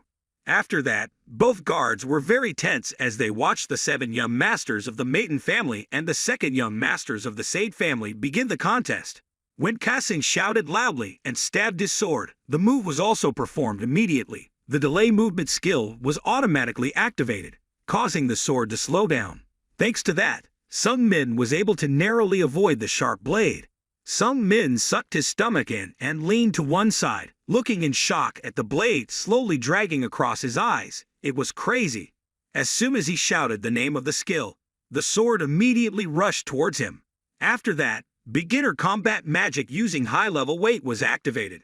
As soon as Sung-min regained his balance, he jumped back and landed on a nearby tree trunk. In the blink of an eye, he kicked the tree trunk to gain momentum and shot towards Kesin like an arrow. He could win. To Sung-min, things are moving very slowly, but in the eyes of others, his actions are very fast. However, Kesin's speed was even more terrifying. Kesin took back his sword and continued to stab again just as Sung-min was about to approach. Sung-min was forced to stop approaching and dodge the sharp blade. Damn, why is he so fast? Don't let me get close to him at all. Sung-min dodged Kesin's sword and immediately took a few steps back. I need to get close to him to use combat magic, but he keeps trying to push me away, keep my distance. Sung-min silently calculated that if I took the risk to get close to him, I would definitely be cut by him. But if I don't try to get close, I can still get hit because he also has very fast long-range attacks. Sung-min used his holy eye to continue to probe Kesin's movements. This is truly the main character's aura. I never dreamed of winning against him, but now it seems possible. Sung-min was secretly pleased. I could know the direction of his attack, thanks to my skills. Once I know what he's going to do next, I'll be able to approach him. Sung-min without hesitation swung his fist and rushed in front of Kesin. Would he slash horizontally? This was just a fake move. After I get close, he will definitely use the sword thrust again. However, right after that, Sung-min was stunned. No, it wasn't a fake move. He changed his mind. Because he saw that I didn't react as expected, he turned it into a real move. I couldn't dodge it anymore. I could only let him slash me from the side. Sung-min followed the momentum and rushed in front of Kesin and raised his arms to shield his head and chest. The high-level Iron-Willed Novice Battle Magic skill was used and increased his resistance. Even so, Sung-min was still seriously injured when Kesin's blade sliced through his biceps. Sung-min knelt down on the ground and coughed, thinking that being cut on the arm would be better than being cut on the body. But being like this causes a mana shock. Seeing that, Kesin calmly stepped forward and pointed his sword right at Sung-min's face. Sung-min laughed and proactively admitted defeat to Kesin. I've lost. Japel clenched his teeth in shock. What the heck? It's okay, because everything ended smoothly, and no one was seriously injured. Kesin immediately retracted his sword and kindly asked Sung-min, is your hand okay? Sung-min nodded with a calm smile. But I felt as if my hand had just been punched by a steel rod. My body was completely exhausted. Kesin immediately praised Sung-min. You know how to defend very well. Sung-min smiled bitterly. I put my hand out to block like that, and you still say that? Kesin grinned and replied, no, I just feel I find it very impressive. The rays of light that suddenly emitted surprised me. Sung-min frowned suspiciously and glanced at Rudia, who was sitting huddled in a corner. What kind of light was that? Why did he suddenly say that? Rudia secretly do something or something? Everything happened so fast, so suddenly I didn't even have time to see what happened. Kesin bragged to Sung-min, this sword is an artifact. Sung-min marveled in surprise. Really? Kesin proudly nodded. I can cut steel with it. But Sung-min felt dizzy. My hand was cut by that thing. Kesin smiled gently and reassured Sung-min, of course I tried to control my power to the lowest possible level, but I'm still very impressed by your defense technique. Very surprised. Sung-min laughed and sat down on the ground. Thank you. I knew I would lose, but I also didn't expect the skill difference between you and me to be this big. Suddenly, Kassin extended his hand towards Sung-min as if wanting to pull him up. Sung-min immediately understood and stood up holding Kassin's hand. Kassin grinned and said, "The people who fought against me all found me difficult to deal with." Sung-min smacked his lips. "Well, compared to you, they are much weaker." Sung-min smiled kindly and praised Kassin. "For a weaker person, it is normal to find it difficult to fight with a stronger person." Kassin chuckled and asked, "So aren't you very unusual?" Sung-min replied with a grin, "Well, I just feel like I can trust in your ability to control your power." Kassin smiled widely. "It was the first time I met someone like you." After having a fun competition, Kassin quickly left, "Very happy because I got to meet you today, Larson Maiden. Let's meet again someday." As soon as he finished speaking, Kassin and his two guards disappeared, as if they had just dissolved into thin air. When Kassin left, the system immediately displayed a notification that a variable had appeared that affected the story and its plausibility. Sung-min couldn't help but feel confused. There was another change. Suddenly, Japel's voice interrupted Sung-min's thoughts. "Young master, although it may be a bit offensive, can I ask you something?" Sung-min calmly replied, "Ask away." Japel looked at Sung-min suspiciously. "Since when did you learn fire attribute magic?" Sung-min was shocked when he heard that. "Yes. When did I use it? Now that I mention it, I remember." Sung-min frowned and thought about Kassin's words earlier. "The rays of light that suddenly emitted surprised me." Sung-min looked at his hand, emitting two streams of mixed red and blue energy. "Wait, I feel something. I feel a stream of fire energy very close to my heart." Sung-min pondered thoughtfully. That flow of energy was not strong, but it was definitely flowing within him, mana imbued with the exothermic properties of fire. Right after that, he remembered the situation that happened while dueling with Kassin, and at the same time examined it with his holy eye. Just as Kassin had said, there were flashes of light like electric sparks when the boy's sword collided with Sung-min's hand. In an extremely brief moment without Sung-min's knowledge, a thin shield of fire erupted. Fire and heat suddenly erupted from it, completely surprising Kassin. More importantly, the boy noticed something unusual happened in just that 1 second. Holy Eye analysis. Fire attribute mana has merged with pure water fire. Mana of two attributes successfully merged thanks to easy mana cultivation method. Sung-min thoughtfully read each line. "Ah, so that's how it is." Star. Sung-min happily and secretly felt proud. He transformed into pure water and fire instead of normal water and fire, so he could use mana with fire attribute, even though using the attribute in combat magic is almost impossible. People with this ability must all be high-level magicians, and those are monsters like the Third Lady. Even so, using attributes in combat magic is still not very effective, so high-level magicians often ignore it. Japel saw Sung-min dumbfounded and silent and asked again, What can you do?" Japel pretended to be foolish and shook his head. "I don't know anything either." Japel became even more suspicious. There was no way he didn't know anything. He just didn't want to reveal it to me. "I want you to shut up." Japel began to pose a conspiracy theory. This trip was likely planned by the 7 young masters in advance. I think the chance meeting with Kassin was also part of his plan. The more Japel thought about it, the more suspicious he became. No messenger had any real information about him. There must have been a much more powerful person involved. That person must have been at least on the level of Third Miss. I have to act more carefully. After that, Japel had to pretend that nothing happened and told Sung-min, "I will take you back to the Maple Mansion." Sung-min also put his jacket back on and leisurely nodded, "Okay." Suddenly, at this moment, Rudia angrily approached Sung-min, retracting her previous words immediately. Sung-min glanced at her bewilderedly. "What?" Rudia suddenly burst into anger and shouted, "If you don't take back those words, I will burn you alive." Sung-min looked at the fire burning from the girl's body in panic. Wait, but what do you take back?" Sung-min thought for a moment before remembering what he told Kassin earlier. "I don't have any friends." Rudia shouted angrily at Sung-min, "I thought we were friends already. That's why I made a fire pact with you." Sung-min was startled by Rudia's actions. I guess friends are really important to a 9-year-old kid, right? He forced a smile and tried to reassure Rudia. "You are also my friend." Rudia asked sourly, "So why did you say you don't have any friends just now?" Sung Min frantically said, I take that back. Rudia's anger started to subside. Really? Sung Min said in an apologetic tone. Really, it was my fault. Sorry. Rudia immediately grinned again. Are you serious? Sung Min breathed a sigh of relief and nodded repeatedly. Really, Rudia is my friend. Rudia happily replied. That's right. Rudia smiled brightly and took Sung Min's arm. Remember, I'm your friend. You can't forget.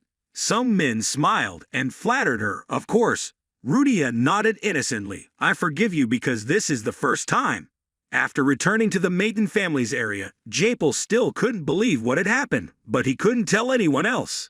Everyone only knew that Sung Min went out to eat chocolate and felt sorry for Japel. That bastard. He really went out just to eat chocolate. The other guardians kept talking. He really lived too indulgently. Why did the homeowner just let him do things freely as he wished? How could he know? I was also wondering. The guardians said without any hesitation, there are a lot of ways to kill him and it's fine to turn it into an accident. Only Japel has remained silent all this time, which is truly too unusual. He thought to himself, the homeowner let him survive with the only punishment being exiled to the father's palace. There's something very odd here. Japel thought back to when Sung Min bluntly pointed out his true intentions. Japel's heart was full of worries and doubts. The possibility was, maybe he wasn't just fooling me at that time. The day Sung Min returned to the Maple Mansion was also the end of the year, midnight that night, the transition to the new year, January 1, 219. Sung Min and So had a small party to celebrate the new year together. When the sumptuous dishes were all served, So smiled gently and said to Hera, "Thank you, Pyra." Hera smiled brightly and replied, "That's my responsibility." When Sung Min looked at Hera, the Holy Eye was still active displaying character information. But he doesn't care too much about Hera being an assassin anymore. Sung Min was eating and talking to So, "Mom, what kind of person is Dad?" In Larson's memories, there is no information about his father. He has never met him, and it seems that this character, Larson, is also extremely afraid of that father. Sung Min thought to himself as if Larson had intentionally erased his memories of his father. So bowed his head in confusion at his son's sudden question. He was a loner. Sung Min saw a fleeting sadness in her eyes. Suddenly the Holy Eye displayed a message. The head of the Maiden family, Deketra, only loved the maid So. In other words, So is the only woman Deketra has ever loved. Sung Min couldn't help but be surprised. "Dad, do you only love Mom?" Suddenly, a dark voice echoed in the room, causing Sung Min to freeze in fear. "I'm a loner, huh?" A bright light began to flash from the mirror in the corner of the room, and a vortex of light gradually formed from there. Just a few seconds later, the vortex of light expanded, and a cold man walked through it like a door to space. The man's cold, bright eyes looked at Sung Min without any friendliness. With his intuition, Sung Min immediately knew that the man looking at him with bullet-shaped eyes was Larson's father, Deketra. So and Sung Min quickly stood up, bowed respectfully when Deketra walked to the banquet table, respectfully greeting the homeowner. Deketra coldly criticized So. "You're talking too carelessly, So." Sung Min gulped under the terrible oppression from Deketra. Just the presence of this one person increased the pressure in this room so much. How could a human being emit such great air pressure? Sung Min secretly glanced into Deketra's eyes and was even more frightened. He could barely breathe. In my head I was screaming danger warnings just by looking at him. Deketra sat down and turned his cold eyes to Sung Min, his son. Sung Min obediently replied, "Yes, sir." Deketra immediately questioned his son. "I heard something bad happened between you and your brother." Sung Min hesitantly replied, "If you're talking about the sixth brother story, then yes, it's true." Sung Min wondered and thought, he's not the type of person who would hold me responsible for what happened back then. So why did he question me? Deketra looked annoyed and asked Sung Min, "Why did you do that?" Sung Min tried to reassure himself. "He was just a character I created at the last minute. Be more confident. This is just a test. I will be able to control the situation." Sung Min calmly replied, "He intended to hit me with his fists, not with magic." Deketra continued to question, "Is that why you acted like that?" Sung Min nodded firmly. "I think the honor of a magician was insulted when he did that." Sung Min replied with a casual look, "He hit me the wrong way, and I responded to him by using mana like a magician." Deketra frowned at her son. So you mean you didn't do anything wrong? Sungmin assured, yes, you didn't do anything wrong. He tried to say it in a calm voice, I just want to end that meaningless match as quickly as possible, like a magician. Deketra still looked dissatisfied. That's why I behaved excessively, just for that reason. Sungmin continued to argue, I don't think it was excessive. Sungmin looked at Deketra with steady eyes. I did not take any dangerous blows in the name of a magician, and I just want to make the sixth brother value combat magic as much as martial arts. Sungmin started to change the direction of the conversation, the reason we had to decide to fight for the succession. I don't think it's simply because of competing interests between siblings of the same bloodline. Sungmin eloquently declared, I believe that we are not real enemies of each other. Families famous for martial arts like Grendel, or about swordsmanship like making these two families kneel under our magic and licking our feet like dogs and crawling like insects. That should be our goal. Deketra, after a few seconds of thinking, gave a cunning smile. I like what you said. The more Sungmin spoke, the more enthusiastic he became. The sixth brother should thank you, because you gave him the opportunity to experience what is important when confronting that maggot-like martial arts clan. Hearing that, Deketra was secretly happy. I never expected the sixth and seventh child, but the seventh child seems more promising than the sixth. Sungmin has finally completely turned the tables. If he's still angry at you for that, then he is not worthy of being a Maton. Looking at such an aggressive appearance, Sungmin is trembling inside, not knowing if overdoing it is enough. I'm still shaking to death. At this time, the Holy Eye continues to provide more information to Sungmin. The only woman Deketra loves is Soso, and Deketra still loves Soso. Information about the incomplete plot was also revealed. The reason Larsen Maiden lived until he was 17 years old was because he was Soso's son. Sungmin was surprised as soon as he finished reading. So this is the reason I was able to survive these 17 years. Sungmin began to think more deeply, now that he thought about it. It was really unreasonable that Larsen, the most miserable person in the family, existed for 17 years. The original story doesn't mention the details, but Soso will die in a few years from the green seed disease. Because of her death, the last stronghold supporting Larsen also collapsed. In the past, Deketra Maiden exiled Soso, a servant with no status or power, went to an isolated village and never visited her. Because Larsen was just an extremely disobedient, illegitimate child who didn't have enough strength to protect his mother, and he was just an incompetent son who couldn't be of any use to his father, so it was only natural that useless people were eliminated. Deketra deliberately treated Soso coldly and banished her because he knew his son's uselessness. He did so that his true love would not be at a disadvantage, because the other women in the family had already recognized Deketra's true love for Soso. Sungmin told himself, in this case, the conclusion is simple. If I can really live like a decent human being, if I am strong enough to protect my mother from behind, then the situation will change. Sungmin's eyes will become sharp, and in an instant the fear will be dispelled. Sungmin was almost certain of his judgment. Deketra must have also hoped to become stronger. He immediately told his father, I intend to do my best. Sungmin continued speaking with confidence, just like father said. Combat magic is a technique with clear limits. Deketra snorted and interrupted. It's so weak, you can't even call it magic. It's just half-baked. Sungmin steadfastly objected, however, even if it had clear limits, I could not sit still and do nothing. Deketra coldly replied, no matter how hard you try, something impossible will still not happen. Sungmin continued to reason. I didn't say I wanted to be a homeowner. I didn't have the caliber to achieve that. However, you may help the person who will become the homeowner. Your magic may have its clear limits, but the limit of the individual child is unknown. The more Sungmin spoke, the more he showed his strong will and pride. Please don't forget, I still inherit your blood, father. Sungmin sincerely declared when looking at Soso, he would definitely stand up straight, climb high, and protect his mother. Sungmin's words not only touched Soso, but also drew a silent smile on the corner of Deketra's mouth. Later that day, Sungmin received a handwritten letter from Deketra himself, going to the main banquet hall of the Mage house. Sungmin silently lamented. It was so short that it couldn't even be called a letter, but I was invited because of Mage family tradition. The 10th birthday party was scheduled. The 10th birthday is a tradition for members of the maiden family when they turn 10 years old. The whole clan will gather and enjoy a simple party. And most importantly, that is where the body-strengthening battlefield will be established. Strengthening a magician's body is quite different from strengthening a normal body structure. Instead of physical enhancement, it is a method of gathering elemental mana for the magician's main attribute. There are 7 elements to choose from, including water, fire, earth, metal, light, lightning, and darkness.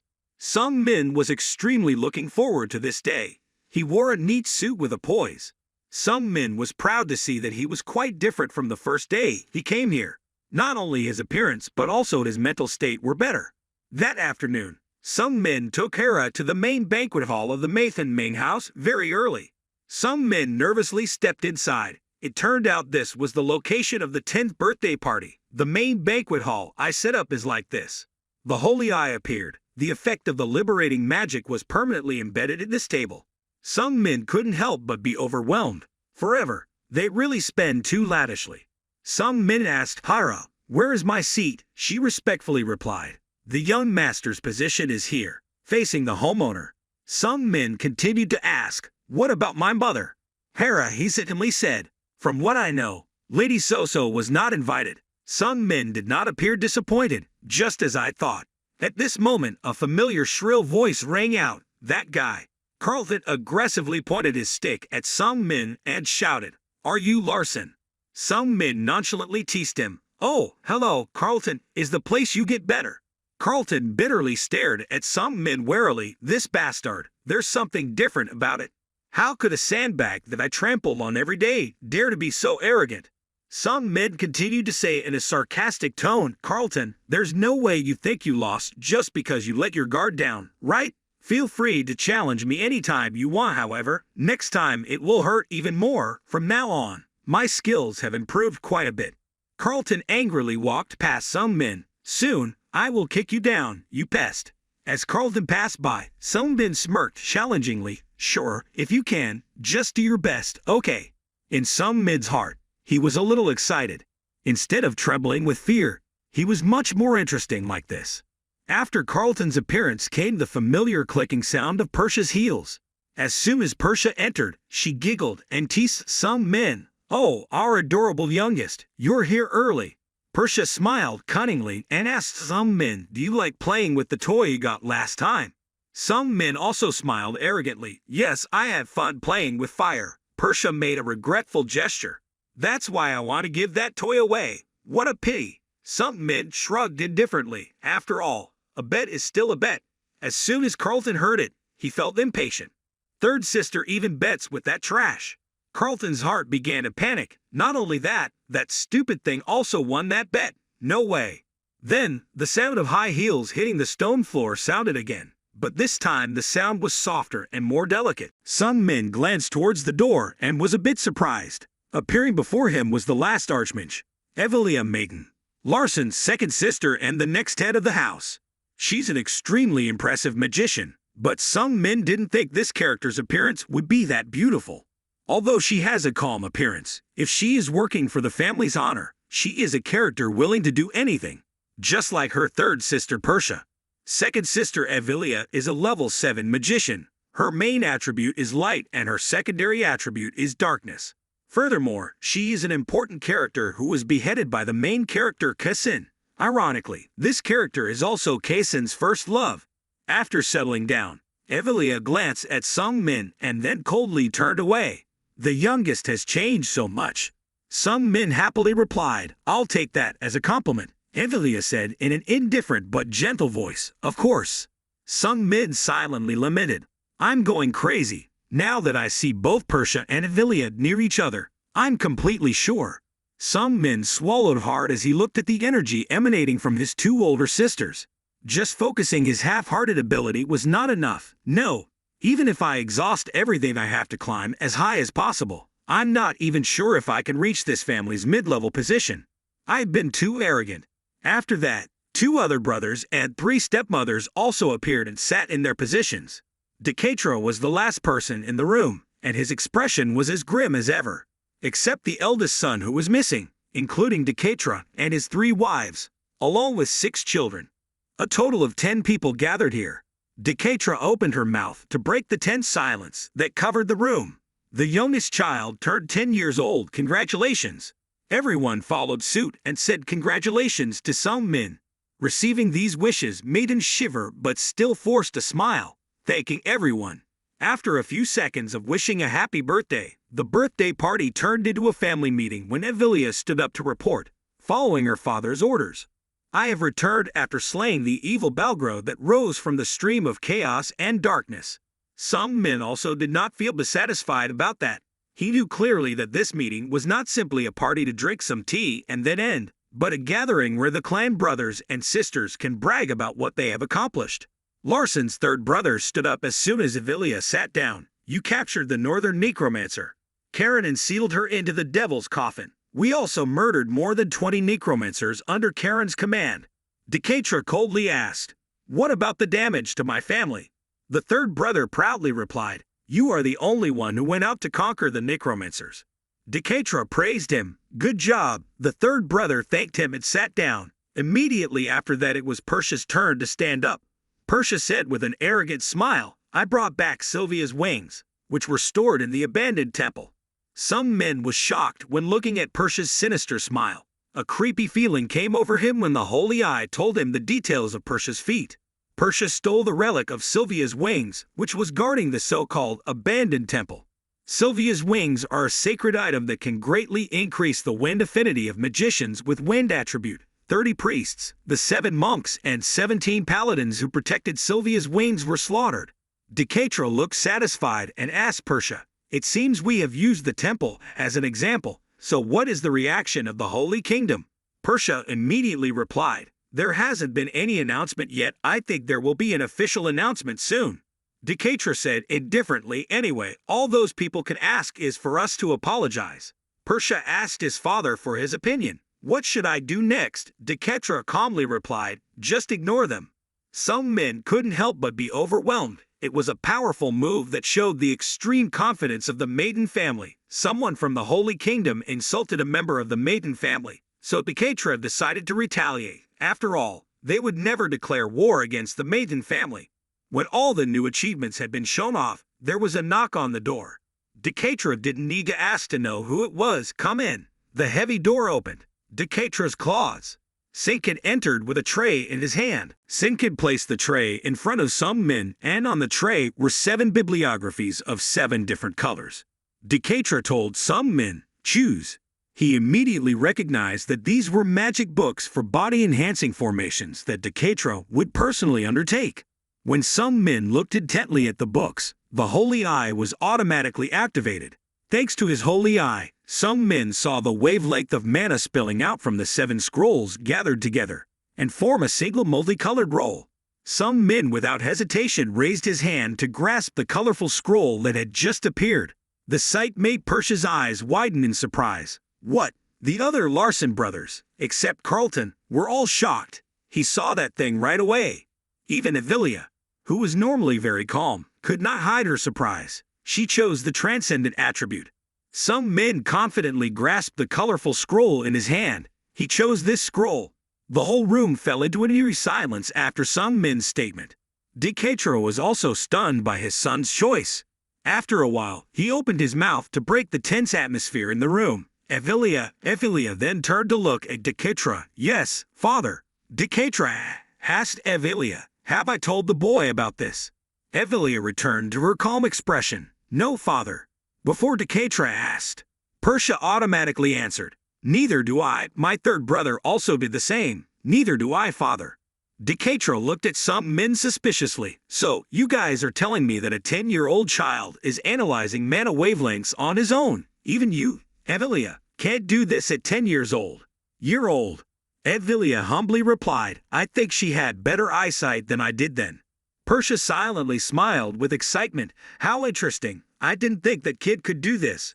Evelia gently complimented some men, perhaps because he was gifted with combat magic, but the growth rate of combat magic increased very quickly in the early stages. Decatra still looked suspiciously at some men. Is that why Larton was able to do that when he was only 10 years old? Evelia replied, I think that's the only conclusion we can come to right now. None of us learned combat magic at that age, so we can't be sure it couldn't happen. Deketra finally agreed to temporarily let go of his doubts with some men. He coldly told his son, "Bring me the scroll of that transcendent attribute." It was customary for members of the maiden family to receive 7 scrolls as part of their 10th birthday ceremony. He or she will choose one of the 7 elemental scrolls and receive the body-strengthening magic written in it. Red is fire attribute, blue is water attribute, silver is the metal attribute, dark brown is the earth attribute, yellow is the lightning attribute, black is the darkness attribute, white is optical property. Applying an appropriate mana wavelength analysis method would obtain the elemental system properties of each scroll. Then, combining these 7 attributes will appear the transcendent attribute that allows a person to control all 7 elements. After reading the interpretation of the Holy Eye, some men felt a bit worried. It was just a mixture of everything. Having it all in one thing is usually never good, but still. Deketra frowned at her son. "I didn't expect you to choose him." Some men calmly replied, "You will take it as a compliment." His behavior shocked Carlton, that attitude when talking to father. Does this brat have no concept of fear? He should shut up. Deketra thought for a moment, and then declared that Evgelia would be responsible for conducting the body-strengthening matrix for her child. After a moment of surprise, some men immediately objected. "I was told that you would do it." Deketra coldly replied, "If I do it, 99% of you will lose your life. If you want, I will do it." Some men felt stunned. "I haven't had the divine eye explain this. Is there a 99% chance I will die?" Some men confusedly asked Deketra, "Would it be different if Evgelia did it?" Deketra replied indifferently, that my chance of survival would be 50%. Her mana is not as ferocious as mine. For a moment, some men suddenly regretted. Was he stupid to choose this transcendent magic scroll? No, I shouldn't regret it. I could do it. I have to overcome it. Some men turned his eyes full of trust towards Evgelia, the second sister. "I'm counting on you too." Evgelia immediately asked her younger brother, "Do you trust me?" Some men nodded firmly. "I believe in you as a magician." Evgelia frankly told some men that her father had too much faith in her, and in her opinion, the level of success would be lower. The transcendent attribute has strong and destructive mana. The magic that strengthens the body to perform it will also have the same destructive ability. Some men tried to gain some faith. "What do you think is the possibility of your survival?" Evgelia opened the scroll with a calm expression. "The highest is 50%. Some men asked again, "What if you try your best?" Evgelia clearly replied, "Still 50%. Some men has some hatred and wants to find a way out. "Do you want me to choose another attribute book?" Young Evgelia urged. "Those who walk the path of magic do not impose their thoughts on others." Some men still hesitated to convince Evgelia, but Evgelia understood some men's concern and immediately encouraged her little brother. "I hope he will be strong." Some men was awakened by Evgelia's words. He promised himself to become strong, but now he wants to back down, which is something he cannot accept. In the end, some men decided, "I will still choose him." Evgelia immediately told her younger brother to take off her clothes. Some men nervously asked, "How much is enough?" Evgelia immediately said, "Everything except underwear." Some men no longer hesitated, immediately followed Evgelia's words and took off in front of everyone. His toned six-pack muscles made everyone in the room take notice. Persha licked her lips excitedly when she saw her younger brother's greatly changed appearance. She thought to herself, looking at that body, who would think it belonged to a 10-year-old child? But it wasn't like that a month ago. I wonder how the boy was able to check the transcendental scroll. And what is that scrolling facility? What other secrets does this kid hide here? Persha's eyes lit up with excitement and curiosity. Before the ceremony took place, Persha giggled and said, "Some men, beautiful body and face. It would be great if she made a decoration." Persha's joke made some men get goosebumps all over his body as if he were a cold winter wind suddenly. After regaining his composure, some men lay down on the floor and Evgelia gently placed her hand on some little brother. "Father, I will begin Larson's 10-year ritual now." Evgelia gently said to some men, "Thank you for giving me the opportunity to perform body-strengthening magic." Evgelia then placed her hand on the opened scroll and began to read the caption. Some men suddenly opened his eyes wide as if sitting still and inventing some architecture. "Big sister, waiting." Evgelia immediately stopped commenting. "What's wrong? Are you scared?" Sung Min replied, "No." Sung Min quickly turned to look at Dekatra. He had something to say to his father. The other children of Dekatra, who heard that, all looked at Sung Min with shocked eyes. Dekatra asked Sung Min what was going on. Sung Min said frankly, "If I'm alive, please let me ask for a job." Sung Min's brothers all took care of him and listened with different thoughts, requests, no matter what. What fool would be asked for a 10-year ritual? Sung Min directly conditions Dekatra. The maiden family has a tradition for the homeowner to perform body-strengthening magic, but today that transmission system was cancelled. Dekatra's eyes looked at his son like a knife, but that did not make Sung Min crazy. He continued to say, although Evelia was very talented, may be considered equal to father, but may be thought worthy of making a request. Carlton immediately turned his eyes, which seemed to be waiting for the corpse, to look at Sung Min. He was terribly stupid. "I hope father will kill him later, ha ha." "Dekatra, be careful. What is that request?" Sung Min said slowly, "From now on, please father, allow your mother to enter here." The words that were spoken caused a homosexual reaction from the wives of Dekatra. A wife calmly criticizes Soso, saying lower ranks are not allowed in here. Sung Min calmly asks her, "Why do mothers have a lower basis?" The woman replied in a bitter voice, "The child's right to inherit and export a child's body is different from ours." Sung Min immediately reasoned with Dekatra's third concubine. "You are your father's child, and you also have half of your mother's blood." Sung Min pointed his finger at Dekatra, saying that your mother was of low value, and indirectly said that you were the same. That means calling your father and son inferior. The father's blood also flying in the son's body. The concubine immediately fell silent and spread her fan to cover her group's frowning face. Dekatra did not blame the third concubine, but continued to look at Sung Min. "Why do you want that?" Sung Min frankly expressed on Soso's behalf that it was because his mother wanted to meet his father. This statement made Dekatra unable to keep a cold face anymore. Sung Min glanced over at the three concubines who were showing uncomfortable looks on their faces. This would cause him to have to confront the other three stepmothers. But it's okay. Having a father on your side is better than having three mothers. Sung Min was secretly pleased that his mother was his father's only weakness, but Dekatra still tried to show his disdain for Soso. "That lower thing wants to meet me. How insolent. But it has stopped working. If you are still alive, I will do as you requested." Dekatra's announcement made the three concubines angry but did not worry. Dekatra also specially reminded his son to try to survive. Sung Min chuckled in his heart. "I will not disappoint you, father. I will try my best. That's only half the way I want to go." When Sung Min was lying upright looking straight at the ceiling, Evelia immediately said, "I'll get started." Evelia commented while penetrating, fully focusing on her younger brother, who walked on the magic path. Using magic command and 10-year ritual, I, Evelia command, the channel of the will of transcendence, surrounded by the great and diminishing source of mana. The captions continued, but Sung Min's ears were ringing, and his head began to spin. The magical words from the scroll poured into Sung Min's body through every pore. His whole body turned red with excitement and glowed. Sung Min's mind became chaotic. It was so hot, it felt like he was being burned from the inside. A bright light flashed before Sung Min's eyes. A clear voice rang out, "I will help," and just a blink of an eye later, he was in a dark space. The feeling of pain also disappears. In the pain of rashes, Sung Min's head was empty, so he didn't pay attention to that strange voice. He calmly observed his body. "My arms and legs are still incomplete, but I can't feel anything from them." After a moment of contemplation, Sung Min suddenly remembered, this feeling's similar to when he was numb in the hospital. A feeling of anxiety came. Maybe I'm in a coma. Stop at this time. There is an increased freedom in front of Sung Min that makes him rob me. Hello. Sung Min cautiously looked at the fear floating in the darkness. What the heck? After looking closely, the true shape of the object inside the fire mountain began to become clear. Wait, this is it.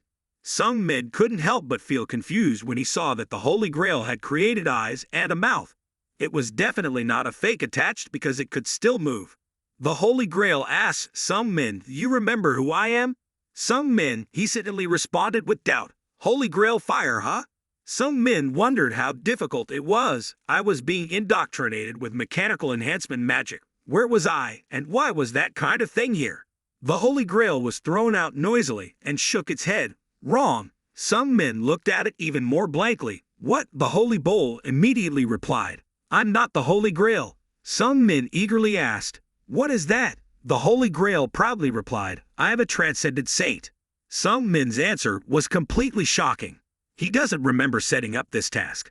Some men contemplated the Holy Mandarin. I didn't use the Holy Eye to analyze it. I'm definitely not strong enough yet. The Holy Grail continued speaking. The perfumes had an understood mistake and Kurto was declared on me. The Holy Grail's expression was frowning and smacking its lips. But that's it. You don't need to know who Kurto is. He's just a grumpy old man. However, Sung Min was deeply impressed with the name Kurtel. He immediately remembered that it was the great magician character in the legend. If the gentle Alberto is just a naturally gentle character, then many people believe that Kurtel really exists.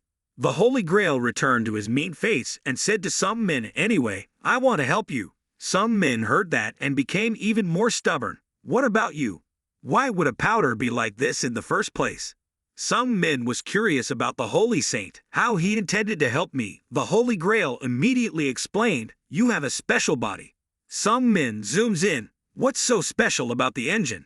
Hin waits a moment then explains further. During the time created, we call this the possible basis. In general, the body is very strong, but it's still not strong enough to receive the amount of mana you're trying to put in. The reason is, your magic circle is saturated. The Holy Grail looked at Sung Min with regretful eyes. The Holy Grail asked Sung Min, what do you think will happen when that terrifying power enters the body in that state? Sung Min immediately understood. I will die, the Holy Grail replied in a gentle, precise voice. But then he showed sadness. I don't want you to die. Sung Min is dangerous. Why? The Holy Grail replied. That would be so boring. I would have to hibernate for a long time, at least a century. Sung Min asked with hope. Therefore, any help is defined. The Holy Grail excitedly looked at the mass of energy that had just appeared and explained to Sung Min, I will absorb that excess mana for you. I like that taste very much. Sung Min thought to himself, if I don't absorb it, I will explode and die. I guess I have to believe it.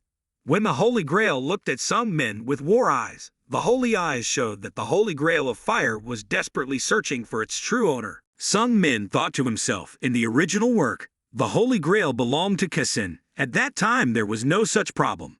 The chalice's eyes glowed with excitement. It's hard to explain, but you are qualified to be my master.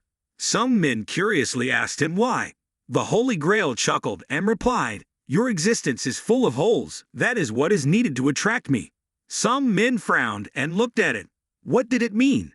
However, the Holy Bowl did not explain further and just said in passing, then you'll understand.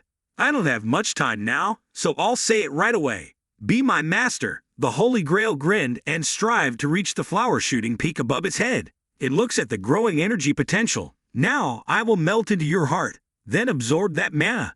Sung Min continued to wonder, what will happen after that? The Holy Grail continued, I will be completely reborn as a transcendent saint. Evelia's natural image being welcomed appeared in the darkness. The Holy Grail immediately said to Sung Min, there were many notes about strange language. Don't worry, the scary sister will definitely handle it all. Don't worry. The Holy Grail returned to the main topic. I will rest for a while in your heart and then return when necessary. Sung Min continued to be shocked. When necessary, the Holy Grail replied, well, you will have to use me for many jobs in the near future. The Holy Eye further explained to Sung Min, the transcendent holy saint will dissolve into the heart of its true owner and become another circle of mana. Sung Min still felt hesitant. In other words, I have an extra circle of mana. If I don't get its help, suddenly Sung Min's gradually increasing muscle loss can cause panic attacks. If this continues, I will die. Sung Min gritted his teeth in the feeling of being spared, and at the end of the day, he didn't want to die. I still have many things to do. In the moment of hanging by a thread, Sung Min suddenly remembered the image of his mother and finally made up his mind. Sung Min responded just before completely disappearing. Transcending the 8 saints, I will become the master of humanity. Let's light the fire in the sacred place as strongly as if we had just received more fuel. Okay. The powerful fire burned in an explosion and spread, dispelling the darkness. Before Sung Min completely disappeared, He witnessed a scene of power explosion, and I was surprised. This is the power of transcendent sainthood. The light protested that some men had to close his eyes. When he opened his eyes again, standing in front of him was Evelia, father. After imparting magic to strengthen her body, Decatra praised her daughter. She did a good job. After some men woke up, he discovered that he was breathing heavily with a heavy feeling on the mattress, as if he had just breathed. Some men still couldn't believe what he had just experienced. Am I still alive? Is this a dream? He glanced around and breathed a sigh of relief. No, it wasn't a dream, and my heart felt so different. Evelia was currently reporting to Decatra in a faltering tone. I'm done, but Decatra's subsequent words were like some men's horizontal blow. One would expect that you meant the ritual failed. Evelia confessed many of her mistakes. Yes, father, due to some physical factors that I did not pay attention to. The mana and enhancement spells were eliminated and refused to be assimilated because they weren't good enough. Decatra indifferently left the banquet table immediately. This is just part of it. We will end Larson Mayton's 10-year ritual here. Only my some men knew it was the truth, but couldn't say it. No, it wasn't eliminated, but absorbed by the transcendent saint. As Decatra coldly walked up the stairs to leave, some men gently reminded him, Dad, you promised to let Mom in here. Decatra immediately returned to her son with a rich and unpleasant beauty. Then he said to some men meaningfully, the promise should only be given what it is worth and controlled by those who have the power to enforce it. Decatra seemed to leave immediately. The other members of the Mayton family also quickly left the main hall. Only some men feel satisfied. I have made more progress. While getting dressed, he pondered, but couldn't Decatra and Evelia really not know about the Holy Grail? Maybe it's not really out there. Some men's eyes lit up with confidence and excitement. I had another strong ally, and the body-strengthening spell was also successful. Some men was so fascinated with walking that it took him a while to realize that Hera was pacing in the middle of the room and refusing to leave. Some men immediately called the maid. Let's go home, Hera. However, some men's response was silence along with a scary breath detected from the maid. Some men confusedly called Hera's name again, but she still didn't respond. He suddenly felt worried. I feel like I'm looking at a sharp sword of the dead.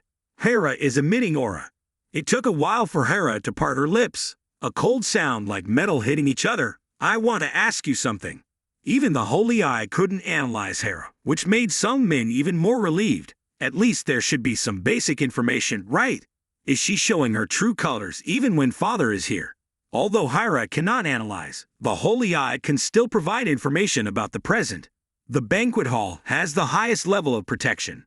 Some men blurts out the problem. The only mage in the main house who can use the highest level protection magic is Decatra. Hera asked some men meaningfully, did you get the expression, I just learned? Some men asked her back, what should we do? Hera replied naturally, your attitude towards me has changed. Some men smiled, white. Recently, we have reoriented ourselves. Hera revealed the exhaust of an assassin. She looked down into some men's eyes and asked directly, who do you think brought me? Some men did not hesitate to reply, it must be my father. Hera was a bit surprised. Why would he think like that? Some men tried to calmly analyze the situation, because he did not hide his aura in the main house, even when father was here. Hera's eyes lit up with surprise, real surprise. Right after that, she asked a question that made some men feel like he had just made a mistake. Can you feel my aura? Some men clenched his fists to try to stay calm. Yes, his aura was extremely sharp and scary. Hera said freely, because you're still too weak. Some men just smiled silently. I'm only 10 years old. Naturally, I'm still weak. Hera continued to question some men. Yes, but is that the only reason why you determined that the homeowner brought me there? Some men tried to calm himself while his legs were running. Hera was so scary that I wanted to run away, but she is faster than me. If she were my father, she wouldn't hurt me. Some men thought and continued to pretend to be calm. It's emitting aura, but no one comes here. There are tons of magicians here who can sense even a little bit of aura.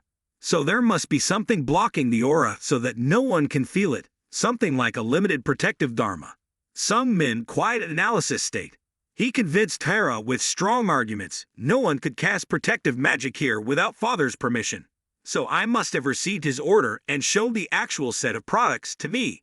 Hera coldly replied, "You guessed it right. He said I can do anything to you if you can't analyze the situation."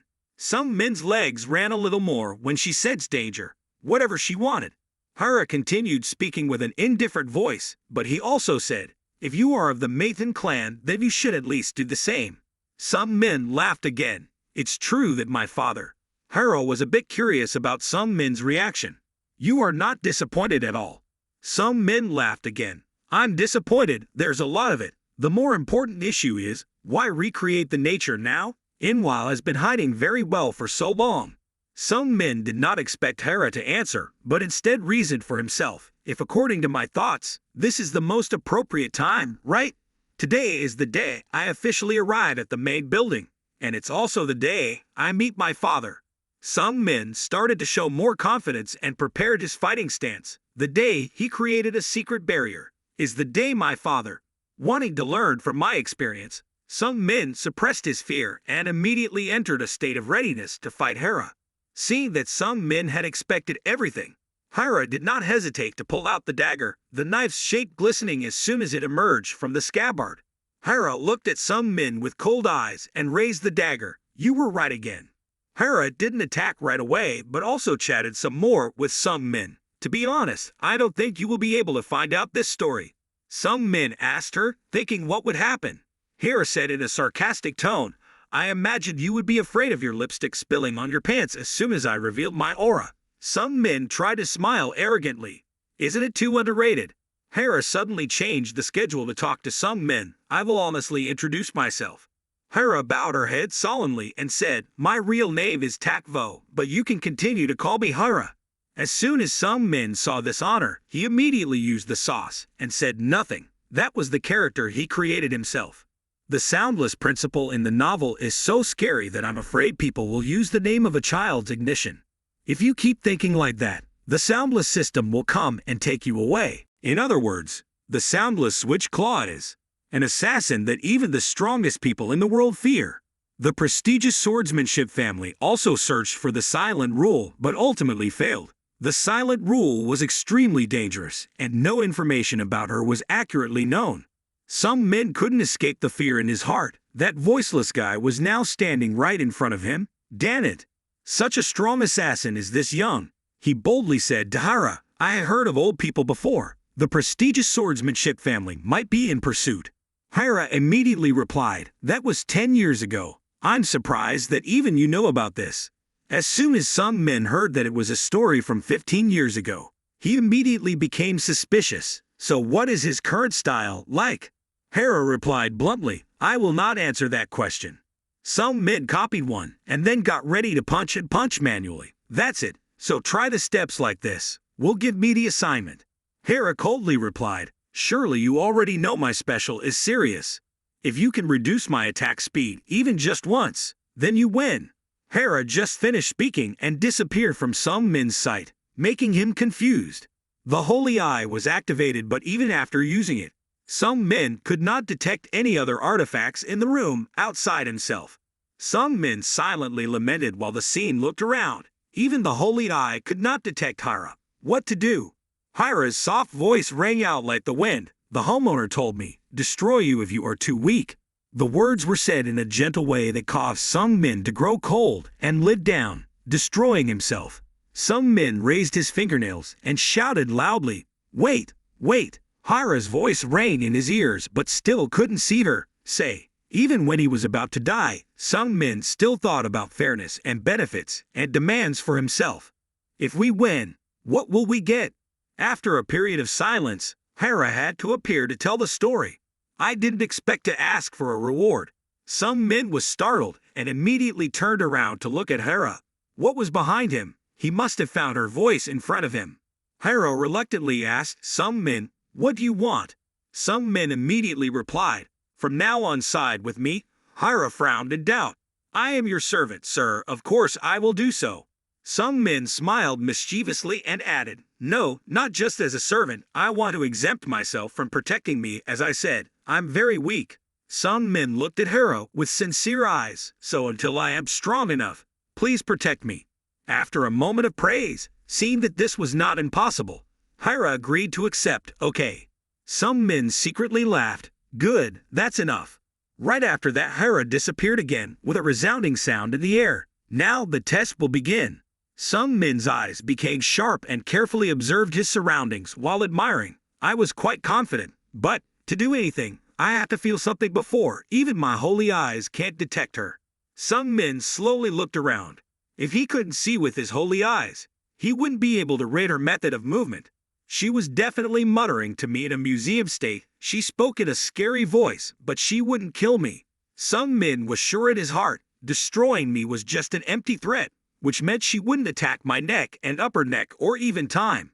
Some men's eyes suddenly flashed with an idea. If I can't guess where she is, then I have to slow down her attacks by defending myself. I will take the attack. Some men continued to plan. Hera's guard was lowered and she was limited in where she could attack. One in hand. Second, just the legs. She will also attack me with non-life-threatening blows. He finally decided how to apply. I will be able to detect her location the moment she attacks. Moreover, I have mobility phase and holy eye, mentioning the mobile stage being activated. Some men suddenly looked down at his hand and discovered something unusual. Slow motion not only slows down time, but it also allows some men to see mana in slow motion. Some men couldn't help but be surprised when he looked down at the magic circle around his heart that had changed purple. How did its quality change? The holy eye analyzed for him. The mana sealed in time was reflecting with the Lord's will. Beginner combat magic. High-level iron will react to the mana sealed in the heart. Beginner combat magic. The idea of high-grade steel will be replaced by high-end in-room cooking capabilities. Some men felt refreshed as he looked at the swirling magic circle that was stronger than usual. The transcendent sink releasing mana in time. So all my formulas had been upgraded. Meanwhile, a path lit up before some men's eyes. I could see how Hera would attack. Some men quickly guessed. Side or leg? No, she could see clearly now. Is the leg before some men's eyes at this moment? Hera's movements were as clear as a slow-motion movie. He continued to think about how to argue with her. If he wanted, he could avoid it, but if he avoided it, he couldn't distract her. If he didn't argue with her, it would have no meaning. At this moment, beginner combat magic skills and high-level defenses are automatically activated. Some men decides to pedicure Hera style. He will take the beating. Immediately afterwards, he firmly grasped the belt in Hera's hand and moved it aside. Some men soaked mana into the punch in his other hand, using beginner combat magic, using high strength to increase the power of the attack. Although some men's movements were quite fast, Hera promptly blocked his punch. Hera quickly gathered his tools and soon after, you were almost mining.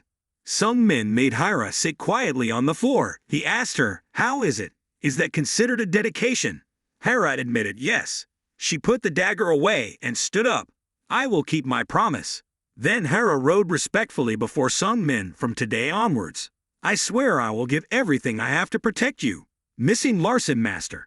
As soon as it was resolved, Hera attacked and disappeared again. Some men's left hand is now bleeding profusely because the kneeler has Hera's fashion design. But he didn't pay too much attention to it. Some men smiled secretly. I passed the test. Meanwhile, an outbuilding belonging to the Maton family, which has ruined architecture and old engineering, could have been built in the medieval period.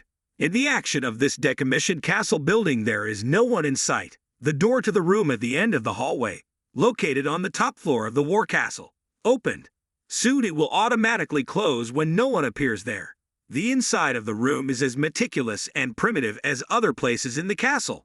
Hera naturally displayed in the middle of the room and stood in the fourth danger page. I will start reporting.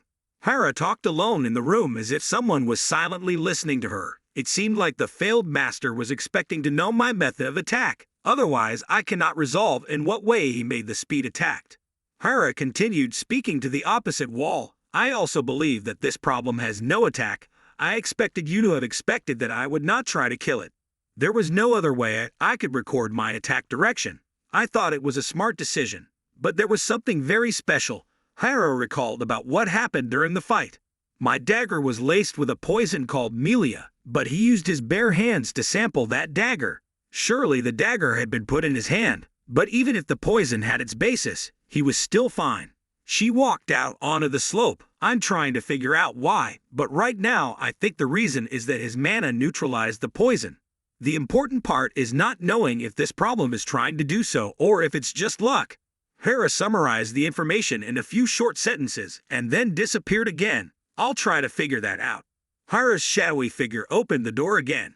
I knew she had changed, but I didn't think she would be able to successfully make a scouting meal and neutralize the Milia poison. Hera left to bring answers to his questions and interests. In the past month, that day has changed a lot. At this level, I think it's worth protecting. That night was a peaceful evening with Sung Min. He decided to go for a walk with Hampton to relieve pressure after the recent ordeal. Sung Min walked and breathed. I'm so tired today, I'll rest a bit. Anyway, you are allowed to go out and relax. The holy grail of victory loomed in midair with a grin. I did well, didn't I? Startled, Sung Min shouted. Oh my god, I didn't know there was still a physical form. Sung Min looked around warily and whispered, holy holy, then couldn't have freed himself and jumped out like that. The holy grail replied leisurely. Why not? You're the only one who saw me. The holy grail continued to face the sky. Praise me, Sung Min was bewildered. Why? The holy grail said with a wasted voice. Because on the beautiful sister's knife from before, there was Milia, right? Sung Min innocently asked him, what Milia? The holy eye immediately gave Sung Min information. Milia is classified as one of the deadly poisons extracted from the poisonous horned starfish that lives in the southern seas. Most cases of poisoning will die if not treated within 5 minutes. Sung Min immediately felt next to him. People died with poison on that knife. He excitedly looked at the saints. So he hid and eliminated the poison. The Holy Grail replied. The soul replied, we can't avoid the poison. It's still in my stomach. Poison is also one of the attributes. Eliminating it would be a waste. But you also have to be careful. If your stomach receives too much shock, then the poison will react. Your body will melt in an instant. The light words of the Holy Grail. Sung Min was shocked once again. He immediately shouted, Hampton. Hampton was buying herbal medicine for Sung Min nearby and continued to rush over. Yes, I'm here, young master. Hampton panted to Sung Min, and after just a few minutes, I was there. Sung Min sat quietly in a room and did not run strongly for fear of upsetting his stomach. You know what Milia is, right? Hampton's eyes lit up immediately. Yes, that thing is very unique, but if you want it, I can still do it. Is there a mission to poison something? Sung Min silently sighed. I have no intention of using it. Don't think of such strange ideas anymore. Sung Min asked the boy again. What about the antidote? Hampton waited a moment and then replied, the Milia antidote is much easier to find. Sung Min immediately ordered Hampton to find them and bring them back here. Hampton quickly ran away. Understood. I will go to work immediately.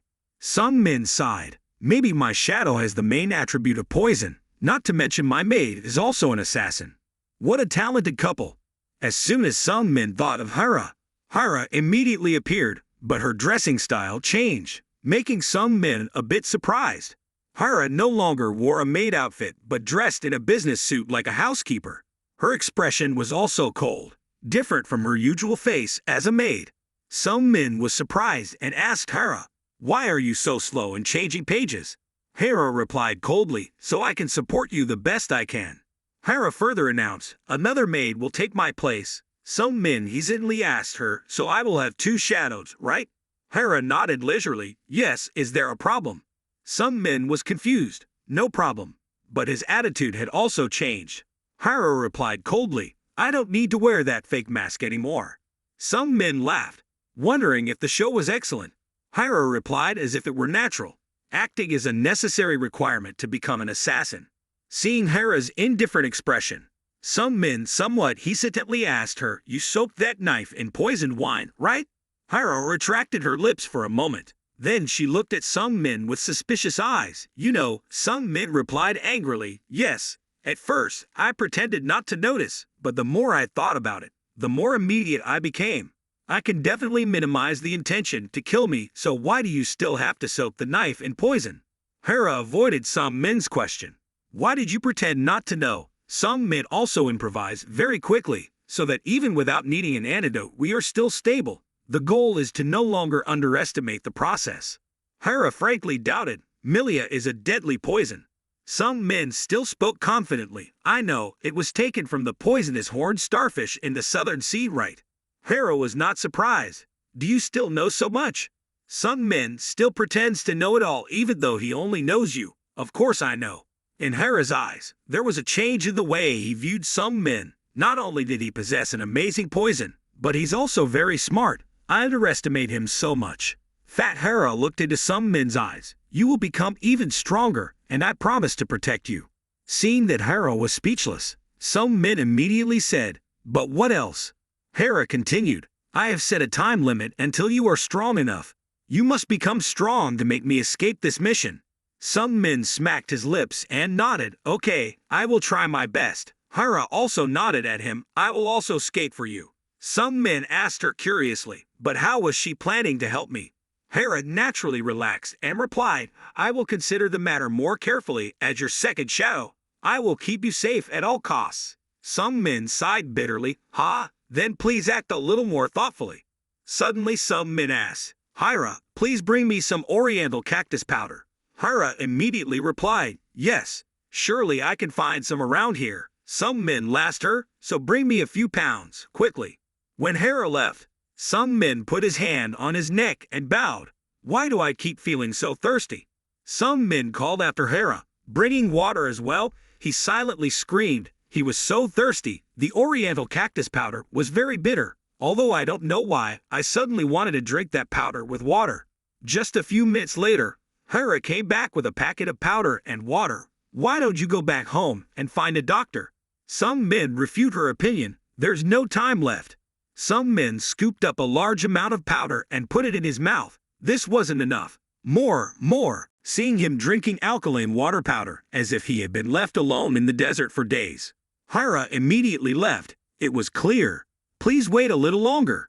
Hera very quickly returned with more water and witnessed the energy flow structure around some men that was hoping to thrive. How was this? Something is changing. The more some men drinks water, the more that energy spreads and becomes more abundant. The natural battle Holy Eye displays a notification. A special request has been completed. The Oriental Apunche cactus powder contains a small amount of an unknown substance, ether. This substance reacts with the poisonous milia. Side effect of the reaction that creates the holy grail of face construction. Oh my God, I'm talking nonsense. Although the naked eye cannot see it, an image still appears in some men's mind. The holy bowl is wobbling from side to side, and then just a moment later, it did not have time to vomit a little. Oh, sad, I'm so nauseous. I'm going to vomit after reading this.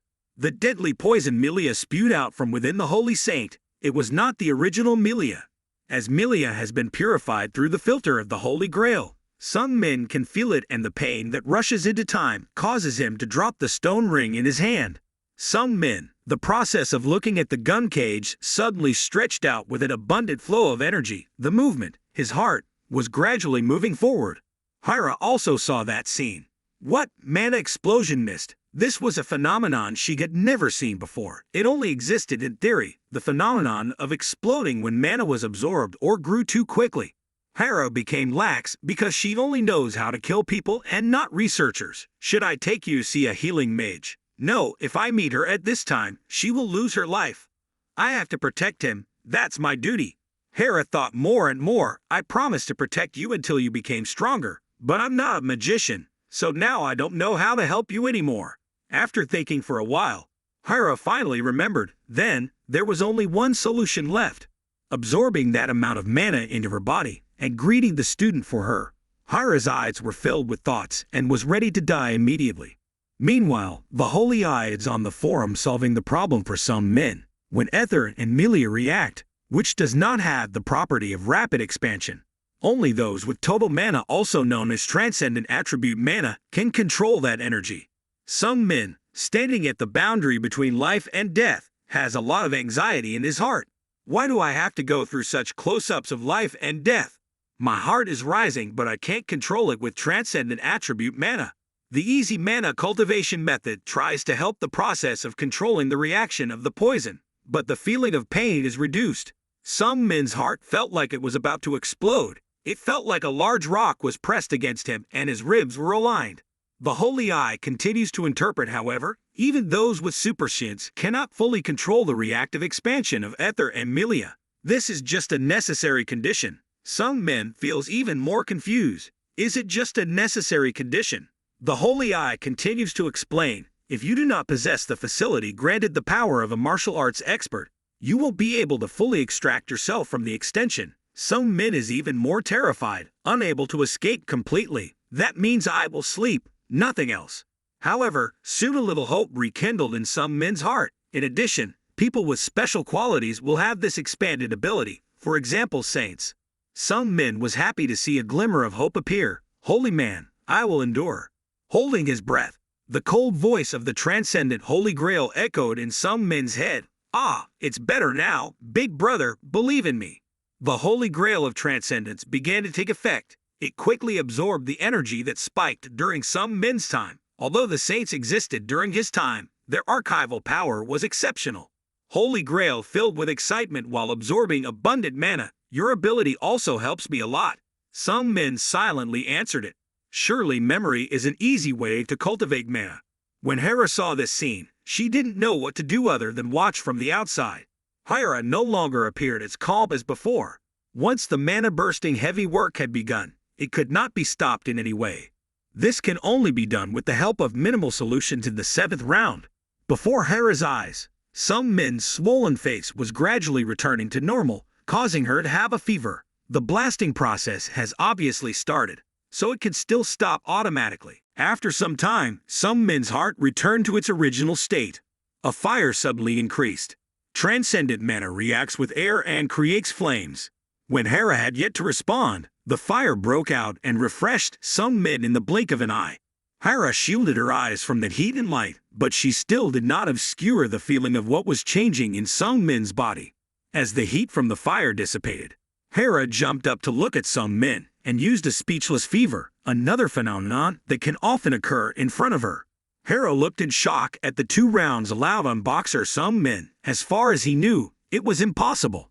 An extreme puzzle game first appeared in Hera's mind, so suddenly there appeared a variation of 2 allowed rounds.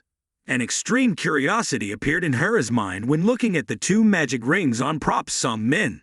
Recopy the Luke transform allowed instead. Hera used fever and her eyes widened. No one had ever been allowed a second round at the age of 10, but apparently 2 rounds were allowed. After some men stabilized his new body, he saw Hera's strange eyes. Hera decided to risk me like that forever. Hera was excited with joy. Sorry, congratulations. Some men was a bit surprised. You can find them too. Hera replied respectfully. Yes, you have achieved the 2nd magic circle. Some men finished and breathed a sigh of relief. Yes, I'm dead. Hera curiously asked directly, can you calm down on your own during the mana explosion mission? Some men immediately smiled stubbornly. Yes, I'm so good, right?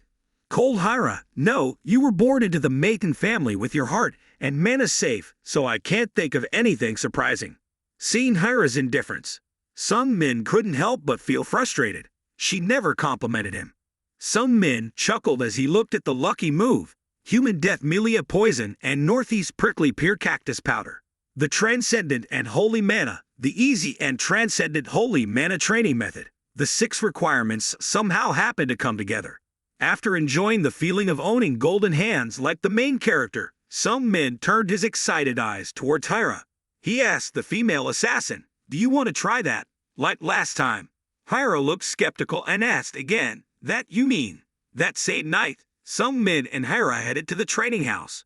Noah was comfortably sleeping with his feet up on the table, enjoying the home comfort of the night shift. Suddenly, there was a voice calling Noah's name, and I woke up with madness. Yes, I was just thinking. Noah stood up in confusion. Young master. Some men smiled friendly and replied, long time no see. Noah looked at some men blankly, then, why do you still come here? Noah became even more excited when he was ignited by the 2nd spell. He looked at some men in fear. Noah wondered in his heart, is it the 2nd round? Is my vision blurred? A month ago, he only had 1 round. Noah cautiously looked at Hera, who was giving off cold eyes. The servant standing next to him seemed to be an assassin. Now that I remember.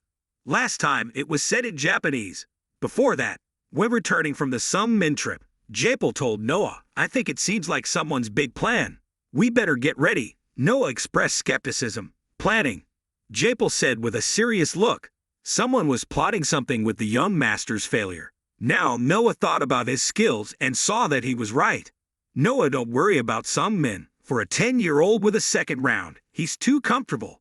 After a while of complimenting, Noah automatically, seemingly dangerously, stopped trying to find out anymore. A little worried and asked some men, I can help you with anything here. Some men just saying, Hira, I want to fight with my shadow. Noah was surprised once again. What shadow? Since when did that maid become a shadow? Noah shook his head to clear his doubts and asked some men, okay, don't open and widen, okay. Some men and Hera walked straight into the simulation room and were arranged to leave. Before entering the simulation room, Hera looked at Noah with a warning look.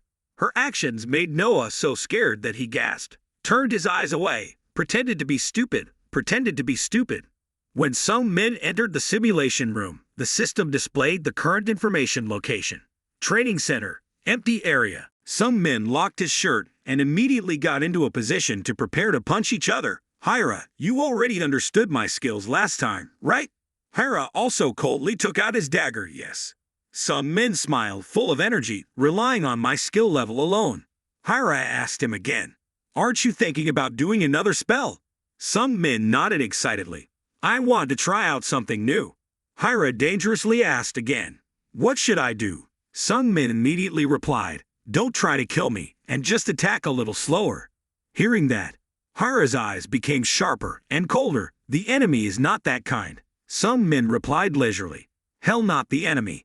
He said to Hira in a confident voice, followed by my shadow. In an instant, Hira's impulse completely disappeared.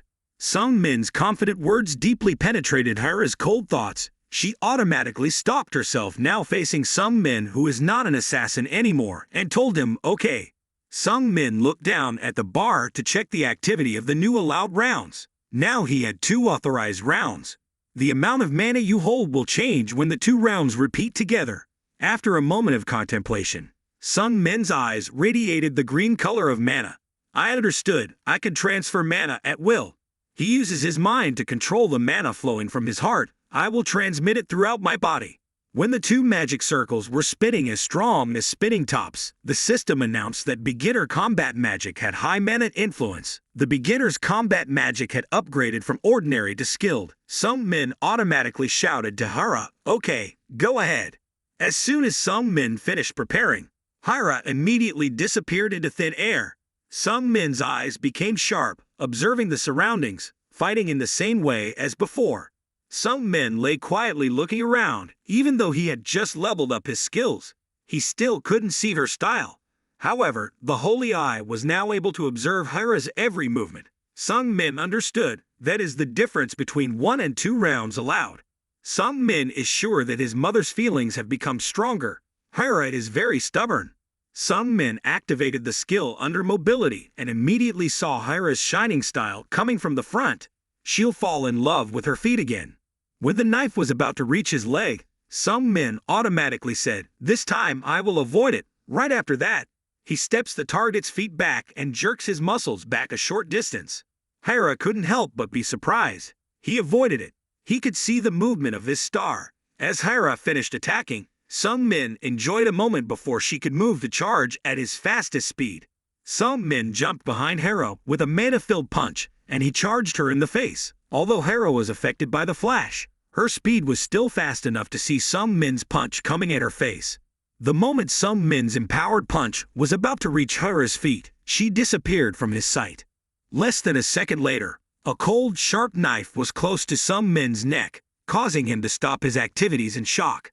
Some men had been stabbed by the knife, but he laughed heartily. Hira is really strong. I can't see her medium package even with my holy eyes. After both sides stopped working, Hira put down the knife and repeatedly admitted, I lost. Hira bowed to some men. I promised to only use the same skills as last time, but I broke my promise. You've enhanced it a bit. Some men grinned. Yes, I already have 2 magic circles. Hira replied coldly. I don't expect this anymore. Some men's eyes lit up with excitement. Are you praising me? However, Hira coldly watered his joy. No, you are still weak. Some Min frowned. Can't you just compliment me? Hira replied coldly, the honey is so sweet. Inside the surveillance room at this time, Noah was sweating profusely after witnessing the short duel between the two of them. Tai used fever and opened his mouth speechless. What the hell am I looking at? That 10-year-old child. A young magician cannot use such invitations. Noah flinched and looked at the crystal ball. If she didn't use motion reading magic, her movements would be difficult to see, and the destructive power of his attack had surpassed a month ago. Noah turned his eyes of extreme horror towards some men and Hera who had just walked out of the simulation room. That killer girl's last shot was the scariest. I've never seen anything like it. When some men left, Noah was still in shock. He had to hypnotize himself. He didn't see anything. He didn't know anything. Some men happily and excitedly saluted the flag. We're going. Noah, sorry for coming so late. Noah was so confused, he shouted, it's okay, goodbye, young master. Let's add a feeling of sadness in my heart. My friend also knows how to apologize. When Noah thought everything was over, suddenly a burst of sunlight hit the heart-stopping jade neck. Hera was cold. Forget everything you saw today, Noah replied stammeringly with a smile. I went to the bathroom and saw nothing. What's wrong? Hera looked at Noah and reported the lock report to Ignition. Missing the Larson family who had the second round authorized, but was not yet fully controlled, is unknown. Noah's child grew frightened. He already had 2 magic circles when he was only 10 years old. This is the first time we've seen something like that. At this point, Hera happily retracted the knife. I'm glad you're not a stupid donkey. Noah was silent as he sensed a hollow path in the purple sand neck. Right after that, Hera disappeared in the blink of an eye as she vanished into thin air. Noah breathed gently onto his still shaking neck. What the hell? The next morning, when some Min was stealing nearly 250 picks on the beam with abundant energy from the new magic circle, Hera came in and interrupted his practice session. Hera held the letter in her hand. Young master, there is a letter. Some Min looked sideways. Letter, give me something. Right after that, he still had a stomach ache and leaned back on the beam and opened the letter to read. Mummy, see which one. The content of the letter was so shocking that some men relaxed his legs, causing his body to fall to the ground. Hampton Cyclone shouted, Young master, you have no. Some men was speechless. Even his entire office ran away due to fever. Hampton was also worried when he saw his owner's unexpected reaction. It took a while to regain his composure before some men spoke up in a loud voice. Kim Jae-hoon sent me an invitation letter. He was confused in his heart. He didn't set this up. This was a variable. Not long after that, Sun Min was called to the Maiden family's meeting room in the main house.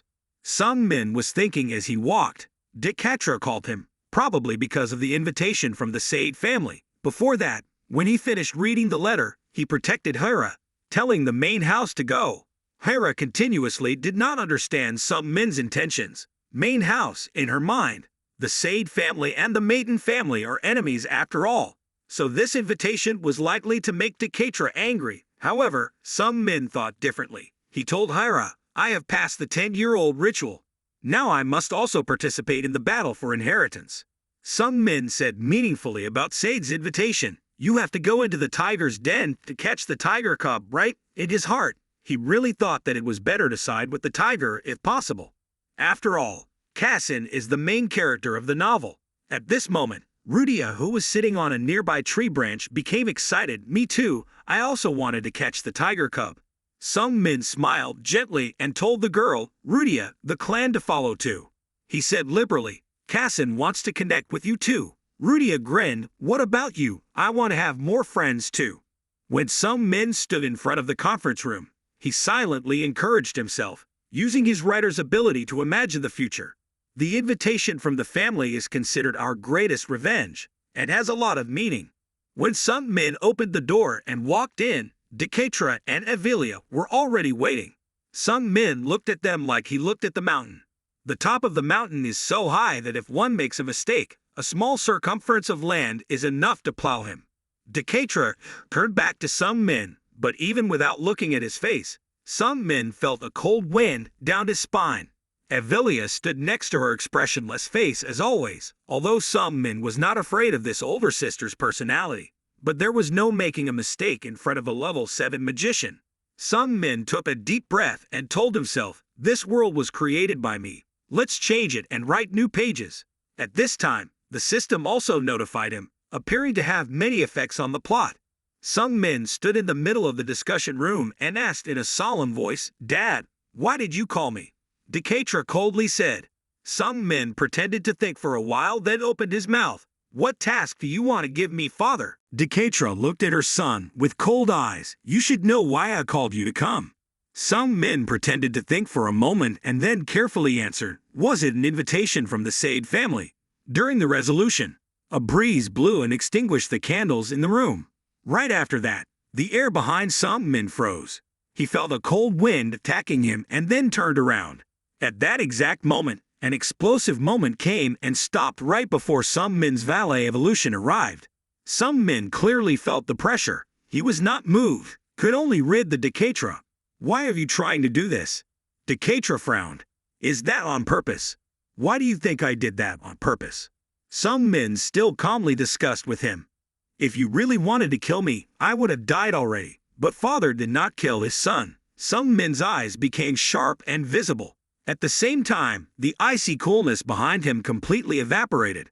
Sung-min thought that Dekatra understood a lot about the invitation, and the results were confirmed. "I don't think he did anything." Dekatra said in a quick voice, "The Sade family should have dressed up before us like it was late." Sung-min immediately replied, "Agree with that." Sung-min juggled after Dekatra. "They had to kiss my feet like dogs and crawl on the floor like maggots." Dekatra looked at Sung-min suspiciously. "My actions cannot find that anywhere." Sung-min immediately understood what Dekatra was talking about meeting and befriending Kesin. He added, "It's true that Kesin met in Heron." Sung-min briefly recounted everything that happened at that time. "I was told by him. According to their tradition, it's like a ritual that connects you." Dekatra continued to look at her son with suspicious eyes. "How did you know Kesin was there?" Sung-min honestly replied, "I just happened to see him, thinking it was a heaven-sent opportunity to humiliate the Sade family." Dekatra continued to question his son, yet still asked for an experiment. Sung-min tried to justify himself. "Hidden magic is much scarier than visible magic." Evelia just silently looked at Sung-min with disgust. "I was already suspicious about the ritual. But these kids have really changed. More importantly, why do people agree about it like that?" Evelia was lost in her thoughts. It did not change. Human nature never changed. If Larson has always been like this, then it means someone is trying to spread those rumors. Evelia pondered. Who could do that? In the blink of an eye, a bold but reasonable thought flashed in Evelia's head. That person was my father. Sung-min still eloquently justified his actions. He had passed the 15th ceremony and officially became a proud member of the Maton family. "I want to participate in a dangerous war for inheritance." Evelia was stunned when she heard Sung-min's statement. He continued to say, "Even though your sisters have kept their own addresses and people within the family." Sung-min continued his soulful speech, "But I don't think it said anything, because I was born sluttier than others. Feel that they cannot strengthen their own power within the family." In the end, he quickly closed the matter. So, thinking that he had to build his own power by using relationships outside the family, Dekatra felt angrier upon hearing this. "What do you mean you want to drag outsiders into the war with your brothers and sisters?" Sung-min knew that his actions were against family tradition, but he was still very clear with his ideas. "That's the only unit you have." Dekatra frowned as his anger built up. "Do you know what you're saying?" Sung-min boldly declared very loudly, knowing very well that making friends with Kesin was to make him his hunting dog. A well-trained dog can be even more powerful. Dekatra began to feel that his son's reason was acceptable and lowered his voice. Sometimes he even abused his master. Sung-min nodded decisively. "Father, it was just like you said." Sung-min excitedly repeated Dekatra's words during his 10-year-old ritual. "If that happens, then your fate is already decided. It is your fate that you will be eaten." The more Sung-min spoke, the more enthusiastic he became, making Dekatra feel so satisfied that he smiled. "I will train my dog very carefully. He will become an intelligent, crawling, and adventurous hunting dog that enjoys being commanded by his owner." After convincing Deketra to let him interact with Kessen, Sung-min left the conference room and Evilia followed him. She proactively called out to her younger brother for the first time in her life. Sung-min walked after Evilia and politely responded, "Yes, ma'am." Evilia frankly asked Sung-min, upon receiving the invitation, "I already knew this would happen." Sung-min freely admitted yes, except that I didn't know who was sent with me.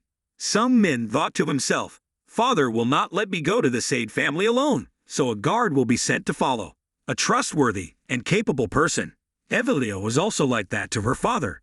Evilia continued to ask her brother directly. He spoke like he had practiced it 100 times in his head. Sung-min laughed perfectly.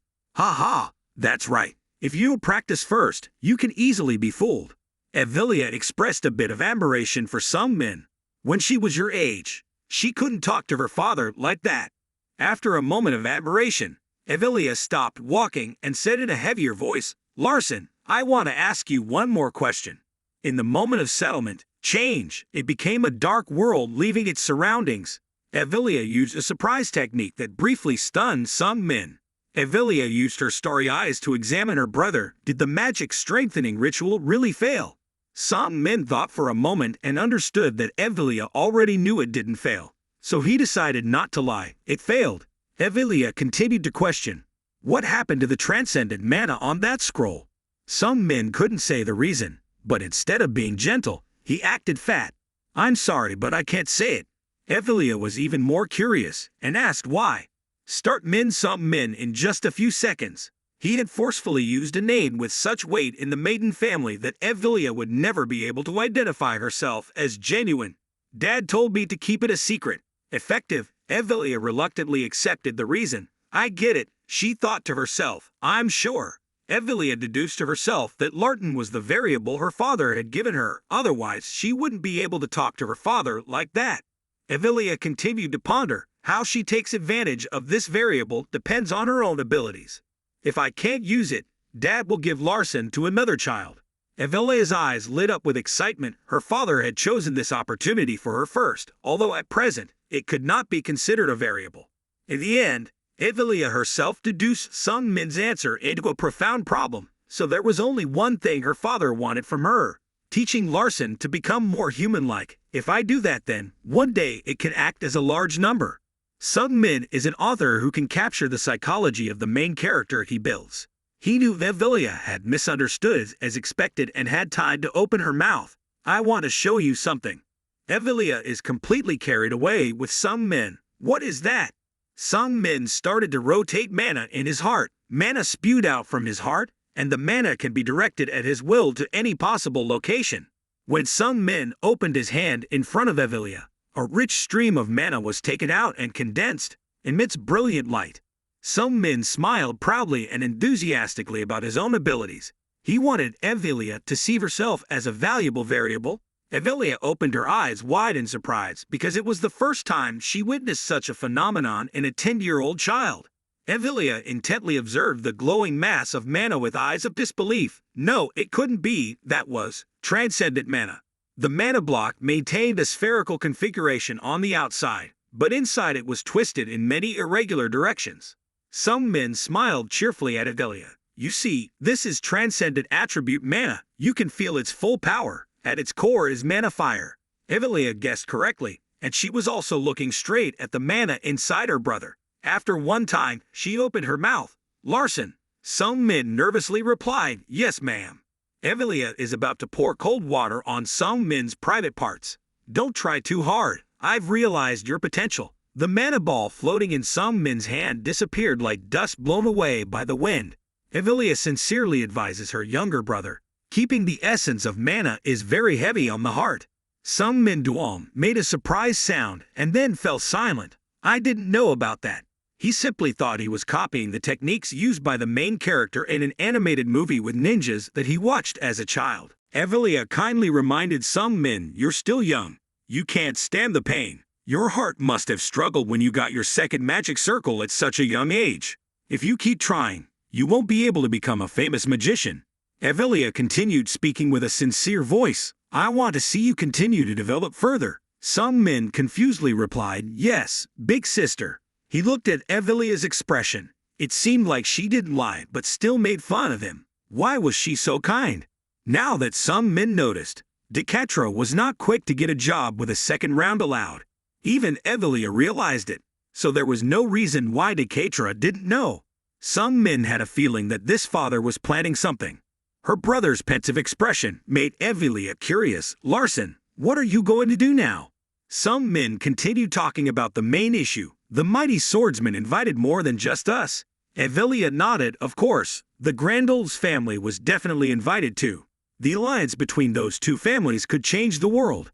Some men had drawn a new scenario in his head. A talented person from a great martial arts family and of the same age as him would definitely go there too. That person was the daughter of a famous martial arts family. Rosalind was the girl Larson had previously beaten and caused unrest between the two families. Some men thought about it again and asked Evelia, will the famous martial arts family use the gate we built to go through the Vestia continent? Right. Evelia immediately replied, she could be sure of that.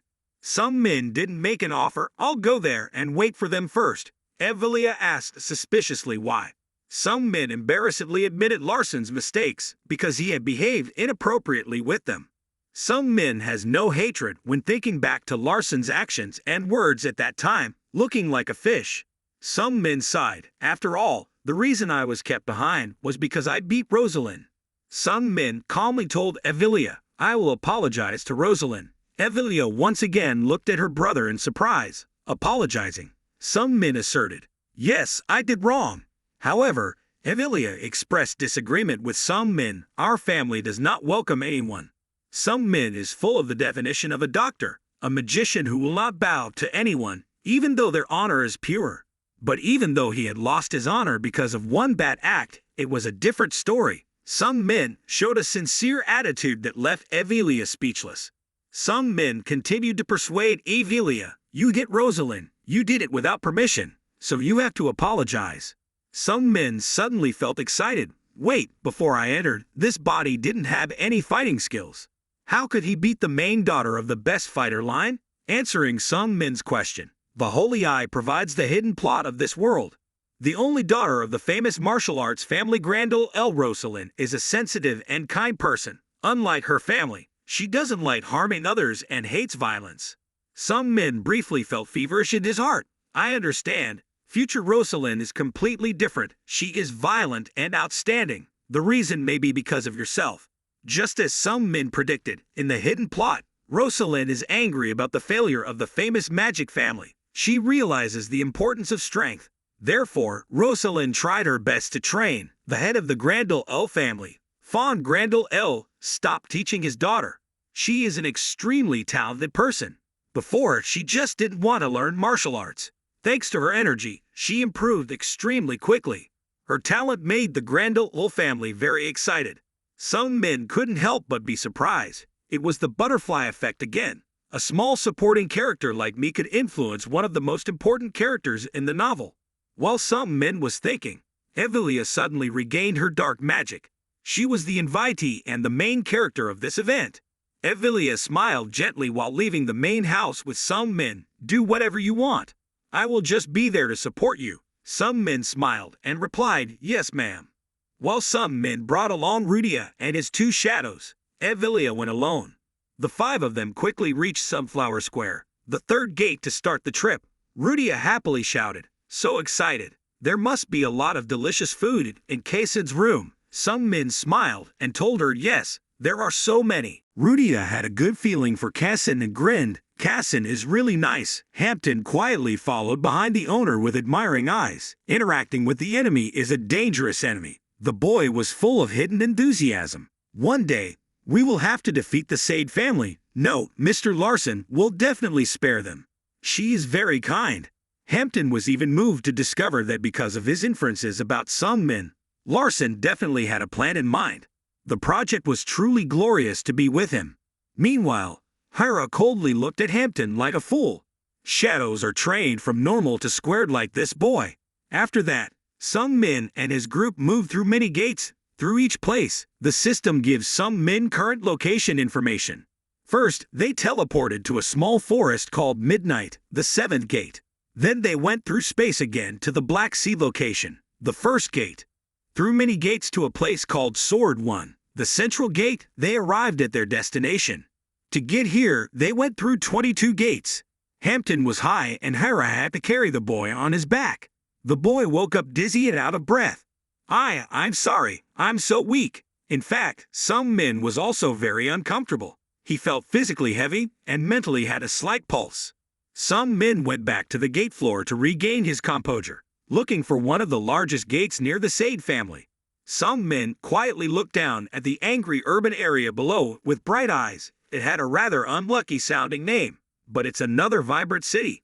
Evelia was a bit worried about some men having to go through so many teleportation gates. Are you okay? Some men showed signs of strength and replied, yes. Evelia continued to tell her brother about the information she knew. According to the plan, the Grendel L family would arrive here in 4 hours. Some men nodded and told Evelia, in the meantime, I will practice mana. Evelia gently replied, okay, and Hera carries Hampton and leads Rudia away. We'll go get a hotel room. Some men sat in a hidden corner on the street waiting for Hera and taking advantage of cultivating mana. Evelia also did not go with the group of servants but stayed to observe her younger brother. Evelia suddenly stood still with thoughts of some men. Larson, what else am I going to show everyone? Meanwhile, in Decatra's room, a conversation is taking place between Decatra and his most basic henchman, Seiken. Decatra opened the conversation. When he woke up, he saw the youngest guy, Seiken, sitting opposite Decatra happily and peacefully.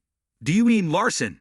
Decatra just nodded quietly. Seiken curiously asked about the reason for the meeting. Did the body strengthening ritual fail? Decatra lightly frowned and replied, no, not crowded, it was successful. Seiken looked surprised. I saw it seemed to have failed. Decatra continued for a moment and then said that mana, it took advantage of a place in the boy's heart. Seiken used sugar sauce. What? Decatra frowned deeper. I couldn't tell. I'd never seen that before. Decatra said with a skeptical expression, as it had dissipated at the time of Larson. I think it is most likely the appearance of the transcendent saint. Seiken was even more surprised. Transcending saints? Decatra began to explain. The story was that Kurtel brought that cup around the world and used it with fire magic. But before Kurtel died, he realized that the Grail was not the Holy Grail, but the Transcendent Grail. Listening to Decatra's explanations, Seiken was even more confused. I had never heard of that.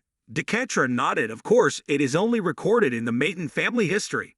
Decatra continued. At that time, the first homeowner of Maiden was very close to Kurtel. After Kurtel died, the Transcendent Saint disappeared and was then forgotten. Decatra was intoxicated with a cheerful smile. I investigated Japel and learned that the children adopted by the young man belonged to the clan, and the appearance of a chalice during its recent trip, which is why I think it can absorb everything in time. Decatra's smile became deeper and deeper. Heck, do you know what the Celestial Master calls the Transcendent Saint? Seiken shook his head curiously. No, sir. Decatra laughed heartily and replied, the extra magic circle. Seiken was even more surprised. It was the first time I heard of such a thing. Decatra must be very happy and can't stop laughing. Kurtel calls it a mobile charger. Seiken is confused after hearing that. What kind of charger? Decatra nods. Yes, I think it probably means battery. Seiken still did not believe this story, then asked again, are you sure the young master has absorbed the Transcendent Eight Saints? Decatra nodded decisively. There's no way to explain this whole thing.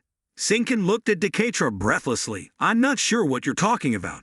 Decatra, the new receiver, explained. He currently has 2 rounds allowed and can control a small mana attribute. Seiken couldn't hide his shocked expression. He even calmed down in surprise. Decatra noticed Seiken's shocked expression and chuckled. When we were children, we were both called prodigies. I was talented in mana. The rest can be activated. Decatra pondered for a moment and then asked Seiken, if one were to advance, would it be possible to progress to 2 magic circles at the age of 10? Seiken thought for a long time before answering, maybe. Decatra immediately added, but I will die from its effects. Seiken also admitted, I will not live to be 20 years old, no, not even 17 years old. Decatra continued talking about his son with a satisfied tone, but the youngest guy had no problem at all. That stupid boy, very impressive. However, right after that he changed his tone to be suspicious. That's true, but the problem is, why now? Why didn't the boy show any signs before he was 10 years old? The more Deketra thought about it, the more certain he became. Senkin, what is the boy hiding? It's been a long time, right? Now I will give you a mission. Senkin immediately stood up as soon as he heard about the mission. He was full of enthusiasm and said to Deketra, "Please go ahead." Deketra immediately ordered, "Follow Larson, make sure not to let it die." Senkin asked Deketra, "Until when?" Deketra answered firmly, "Until I die." After waiting for a while at the tomb gate, some men finally waited for the famous martial arts family to arrive. The opening gate emitted a dazzling light, making the two figures appearing from the other side of the gate just two shadows with no visible faces. However, some men could intuitively sense their unique weapon, which was very different from the Sword Clan. Some men smiled confidently and friendly directed towards the two of them asking, "Long time, no see, Rosalind." Rosalind and a tall man stood tall like majestic and tough monuments. Their aura could suppress anyone who often saw them. Rosalind suspiciously looked down at some men who was standing at the last step of the stairs, and some men called the girl's name as if very familiar, Rosalind. Rosalind thought for a long time but couldn't remember where she had seen this boy. She looked down with suspicious eyebrows, wondering who he was. Some men did not answer but just smiled and looked up at Rosalind, intuitively telling him that Rosalind would remember in just a moment. Sure enough, when looking closely at some men, Rosalind served through a memory of Larson, looking at her like a fish. Rosalind quickly recognized the enemy she wanted to kill for so long, but on her glass face appeared a moment of surprise because Larson had changed so much. Rosalind didn't say another word but immediately stumped her feet and jumped from the top flight of stairs leading up to the gate. The girl jumped into the air and rode straight towards some mid below. Rosalind landed neatly with a pale face. Why is she here? Some men was confused by Rosalind's bold actions. What's wrong? She landed well from several flights of stairs. Some men laughed cheerfully with a worried face. I want to say sorry to you. Rosalind raised her voice to question some men. Sorry. Right after that, the girl burst out laughing as if some men's behavior was funny. Rosalind's eyes looked red with murderous intent at some men. Sorry. Some men increased in worry. It seemed like she was crazy. The situation is much more stressful than I thought. At this moment, a loud laugh broke the dead atmosphere that Rosalind was creating. The old man accompanying the little girl walked down slowly. The man turned his eyes towards some men. Shouldn't he ask the adults first? Rosalind controlled her anger and turned to look at him. She called him uncle. Some men bowed respectfully to the man. Hello. The man asked him, "Do you know who I am?" Some men politely replied, "Sir, of course it is known. You are the one who supports and guides the Grandolel family. King Magner, right?" Some men doesn't even look directly at him. Magner replied, "Exactly. War King Magner is the second most powerful person in the current Grandolel family. Rosalind's uncle and the family's younger brother. If only in terms of martial arts. He is stronger than the owner of Grandolel." Magner emitted an aura of certainty. I was planning to explain the truth to the boy when we met. After regaining his composure, some men faced Magner, but that was not the way a prestigious martial arts family would do things. Instead of Magner being angry at being paid by some men, he felt a bit of joy in his heart. Oh, the boy was not knocked down at all. Some men refused to admit his mistake to Rosalind, because I was the one in the wrong. So I wanted to find a way to make mistakes with your family. Rosalind grinned. I want to be forgiven by the martial artist's second method. Right after that, her eyes changed to become angry and sharp. So let me kill you. Rosalind just decisively swung her fist forward. When the punch almost reached some men's face, she automatically stopped moving. Some men did not dodge, didn't even blink an eye. Magner felt even more excited. His eyes lit up when he saw some men's unwavering expression. That's impressive. He didn't even blink. Some men tried to let Rosalind fight to please her. He had predicted this and accepted it. But Rosalind stopped when her punch was only an inch away from some men's face. Rosalind burst into laughter and looked straight at some men. Ha, I thought I would be scared. Right after that, the girl retracted her fist and charged forward to attack. Okay, then let's try to block this attack. Immediately, the system automatically applied the mobile slow attribute, and defensive combat magic skills were also automatically activated. Sung Min improvised Rosalind's punch with his belly. A painful feeling ripped through Sung Min's stomach.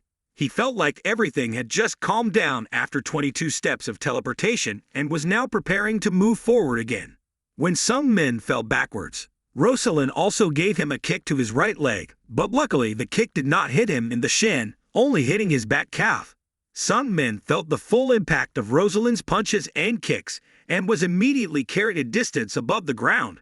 Magner opened his eyes with fever when he saw that scene. Could that be martial arts magic? If I remember correctly, the magician clan is called combat magic. Magner is even more interesting with Sung Min's abilities. Yet he was able to react very quickly and attack with only magic defense. Rosalind stopped attacking and quacked loudly, then played some kind of game. Why not take revenge? Sung Min showed a hatred expression. Sorry. Rosalind frowned even more. What?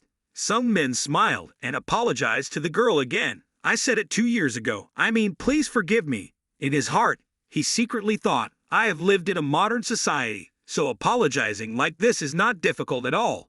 However, Rosalind still did not accept the apology and continued to scream and babble about what the hell was going on.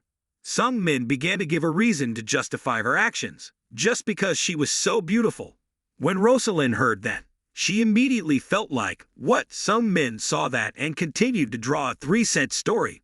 You know what boys are like because I wanted to get your attention. That's why I caught you. Rosalind sighed and made Sung Min rekindle her hope for forgiveness. However, the next second, Rosalind slammed her foot into Sung Min's knee, making him pale in pain. Sung Min hugged his knee and checked to see if it had armor. Well, his knee, luckily the defensive combat magic was automatically activated and minimized the damage to them. Rosalind coldly opened her mouth, bored.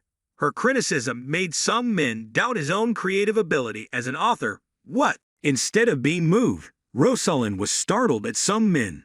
I think it would be boring if there was no topic of protest. I have to answer too. Only by doing so will my mood improve. Sung Min stood up and looked at Rosalind with loving eyes. Okay, but not now. Magner suddenly interrupted the two young people's conversation with the famous bombshell. Magner encouraged his niece. Yes, this place is not suitable. Rosalind protested fiercely. Why, only with this damning can I see anything different? Magner Glade told Rosalind, look around. At this time, a crowd had gathered around the three of them to enjoy the cool air. Sung Min immediately agreed with Magner. Fighting here is not very good. If the two of us keep fighting each other, it will become a bad reputation in the distance. Rosalind sounded careless. Who cares about that matter? Sung Min continued to say with a fat face, if we get into trouble here, someone will get hurt. Sung Min's sincere, worried eyes looking at the crowd made Rosalind stunned for a moment. Magner laughed heartily at Sung Min's reason, quite wise for a child. Rosalind still stubbornly questioned Sung Min. So what? The security guard will apologize. Sung Min raised his head. If I say yes, then it will be fine, but choose somewhere other than this place. Rosalind pouted to show off Sung Min's regime. Is there any more possibility? Magner immediately patted Rosalind's head. He was right. We should go somewhere without people. Rosalind still wanted to object, but Magner added, let's settle this matter at Sade's place. When Rosalind's mood dropped, suddenly a voice rang out in Sung Min's head. Good acting.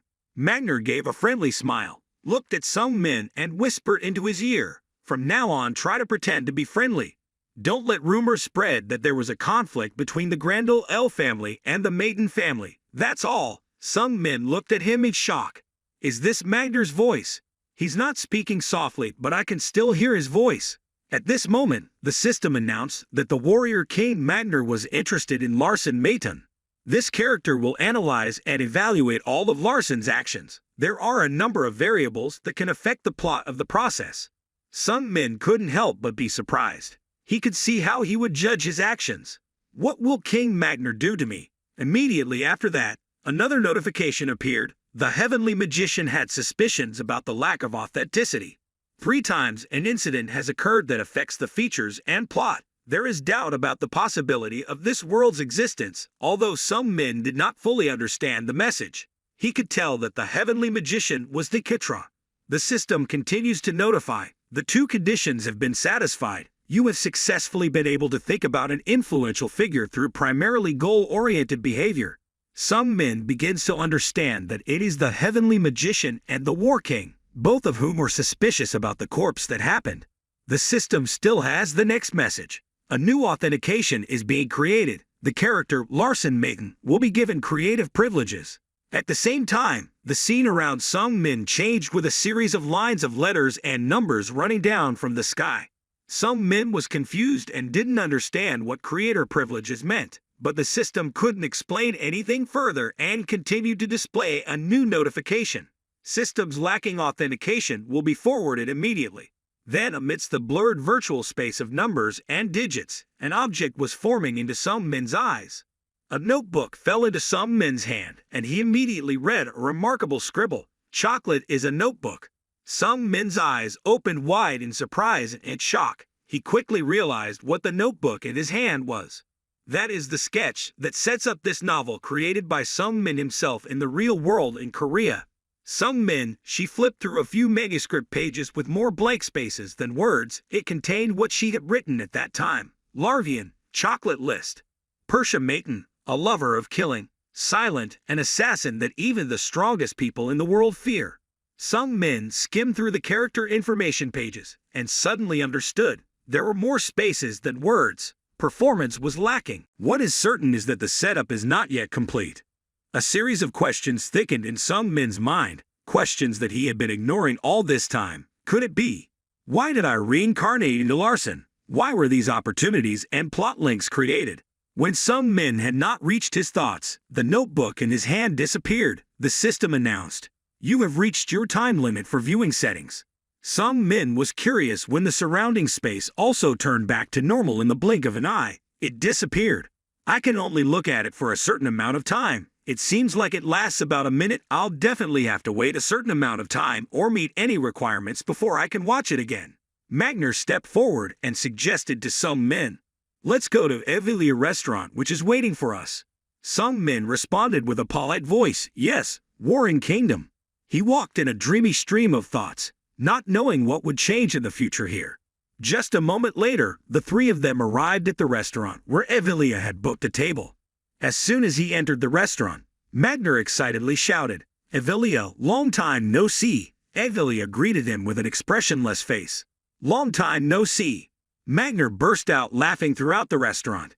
It seemed like she had gotten stronger compared to the last time they met. "Ha ha ha ha!"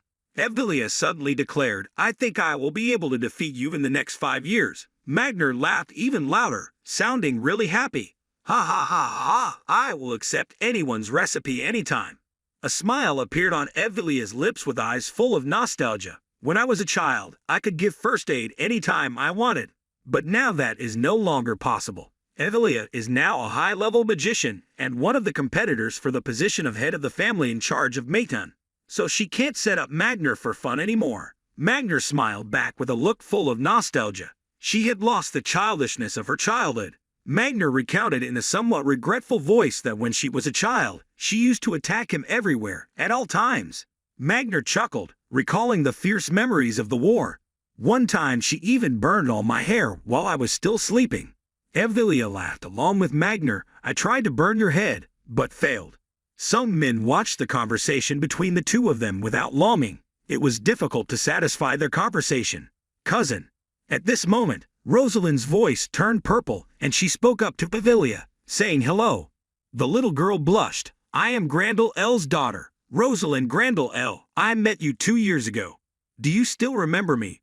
The girl's 180-degree attitude shocked Sung-min. What the hell?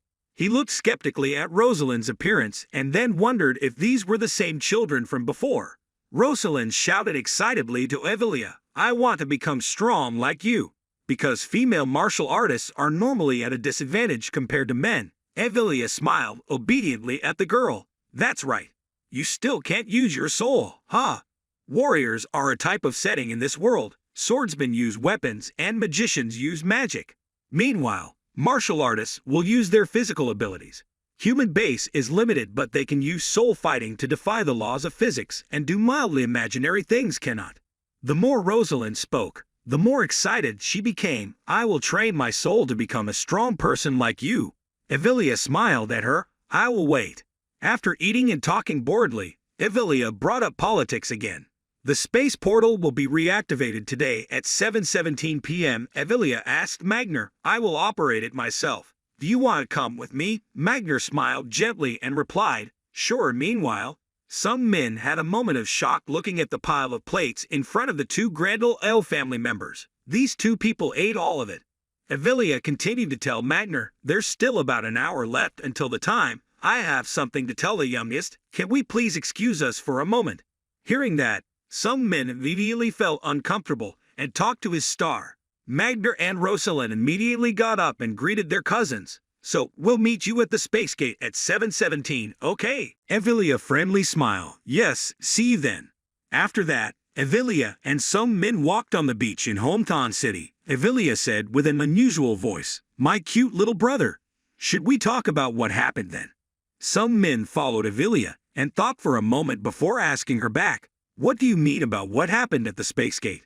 Evelia stopped and looked straight at some men. Yes, I planned that. Some men replied. Yes, Evelia asked again. And you also know she will attack you. Some men accelerated his head. That's right, that's why I went there. Evelia frowned and looked at her brother. If you're settling a grudge against her, perhaps you considered going to the Sade family's demilitarized arena and asking to settle things there. Evelia's eyes looked at some men full of scrutiny and doubt about her brother's decision. Some men continued to judge Evelia's thoughts. What I wanted to ask was, why did you use combat magic techniques there? Evelia nodded yes. Some men was truly decisive, because the war king Magner was there. Some men said, as if he had a lesson before this twist. Magner is the second strongest in the Grandel L family. You definitely think you've made effective use of technical combat magic. Evelia has spent time with Magner so she can understand his thoughts. In her heart, she silently agreed with her brother's prediction. Fighting techniques and Magner, just as the little guy said. He certainly thought Larson's ability to use technical combat magic was higher than what one could do in a 10-year-old child. He's also ready to gain abundant mana in Larson as well. Evelia gradually understood everything. Larson was famous as a scoundrel before, so discuss the most reasonable conclusion you can think of. Either Larson has changed, or the guy was quietly raised trying to make a difference. The more Evelia thought about it, the more surprised she became. Larson shouldn't have been able to understand Magner too well, but the little guy had expected all that work in advance and was able to create this problem, which was truly impressive. Some men continues to express his emotions full of confidence. You could think of him as an ace raised by the Mathan family. He will want to know all about you. Evelia was even more surprised because some men's sharp and accurate prediction surpassed what she thought of a 10-year-old child. Evelia remembered the words that Decatur had heard to probe her before, making the fact that it was a trump card obvious to others. She thought to herself, now I understand why Dad said that. Evelia has completely changed the way she views her younger brother. His technical fighting skills have limited potential, but his ability to organize plans for everything while considering the problem at hand and the problems that could arise for him was outstanding. Evelia directed her eyes full of expectation at some men. The most important thing was that he was only 10 years old, has more potential than anyone. Even without my father's orders, I still want to turn these children into one of my subordinates. In the end, Evelia made her own decision. She told some men she met Magner at 14 as a pilgrim, not a monk. Do you know that the successors of the Mathan family will go through levels of incense and truth-seeking before being recognized as a true candidate for the position of head of the family? When you don't even know who he is, if you knew, you would have tried harder to kill him. Some men heard that and suddenly felt cold inside. Sister, your expression was warm, but the words you said were so cruel. In Evelia's mind was thinking about those days, when she had made up her mind to fight with Magner. No matter what happens, he still doesn't back down. Evelia told some men that he told her to kill him if she was unhappy, and that he would choose her 3 times. Some men looked deeply into Evelia's eyes full of nostalgia. I don't know how many memories she has with her, but they all seem to be good memories. Evelia smiled warmly. After all, he was the type of person who had to get to the bottom of something he found suspicious or curious. Even though it was a new magician trying to kill him, some men immediately asked his sister, What she meant was that if he was curious enough about you, he would approach him himself. Evelia looked at the distant sea and nodded yes. Some men also became more excited. I think I will learn a lot from there. After a moment of silence, Evelia softly said, Larson, there's still about 30 minutes left. Some men was curious as to what Evelia was planning to do. Yes. What's wrong? Evelia smiled and easily replied, why don't we go on a sisterly date? Evelia turned her gaze towards the angry city. This is a commercial city, so you should be proud that there are many things to see around here. Some men was confused. She had been to the city many times before. Evelia's eyes were pale and sad, looking into the distance. That's right, she said with a sad and regretful voice. Most of the trading cities she had been to were destroyed because of her. Some men felt his sister's emotion and stepped closer to her side. He took Evelia's hand and said happily, let's go. While Evelia was still bewildered, some men directly pulled her away with a radiant kiss. I will lead the way. Evelia was touched by her brother's actions. She gave a gentle, sincere smile as if she wanted to thank her brother for encouraging her. After that, the two of them continued to walk around and talk softly instead of discussing important matters quickly.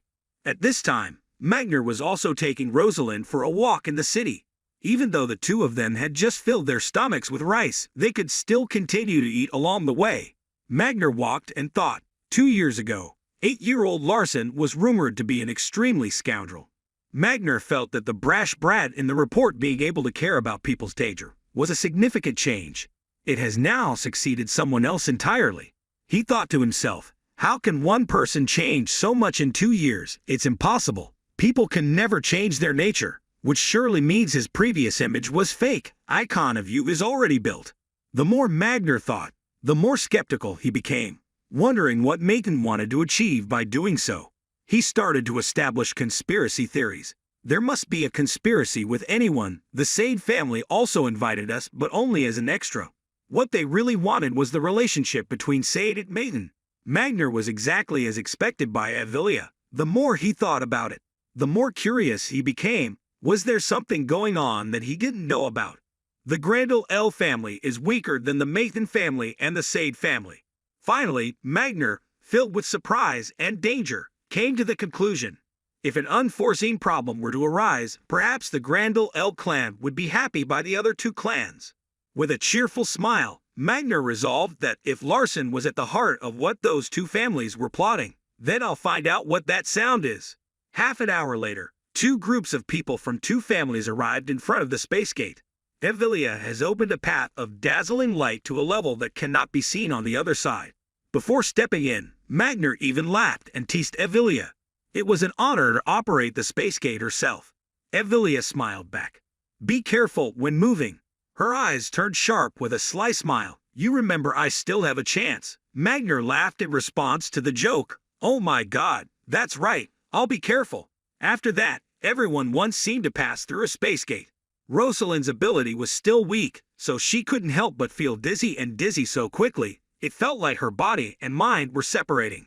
After just a few minutes of moving through the gate, a new airy and green space opened before their eyes. We have arrived. Magner still hasn't finished joking with Evelia. Don't you want to try something?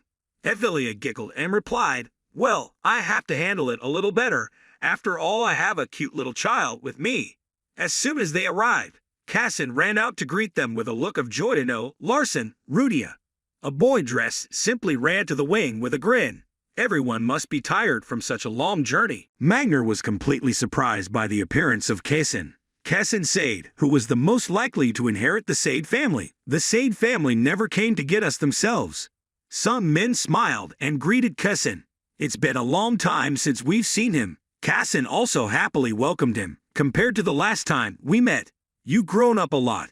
Some men half-jokingly replied, it's magic. Suddenly at this moment, Rudia feverishly ran down the stairs and interrupted the conversation between the two boys with a blow that cut the air with his hand. Rudia flared up to separate the two boys and declared, I am the closest person to Larson. Me, Rudia. Casson laughed at Rudia's extreme attitude. I don't think friendship has any level, it's just that Larson and I have the same thoughts and goals, so we decided to become friends. Casson smiled gently. Isn't that what's important? Rudia innocently whispered to some men, thoughts, goals, Larson. What is he saying?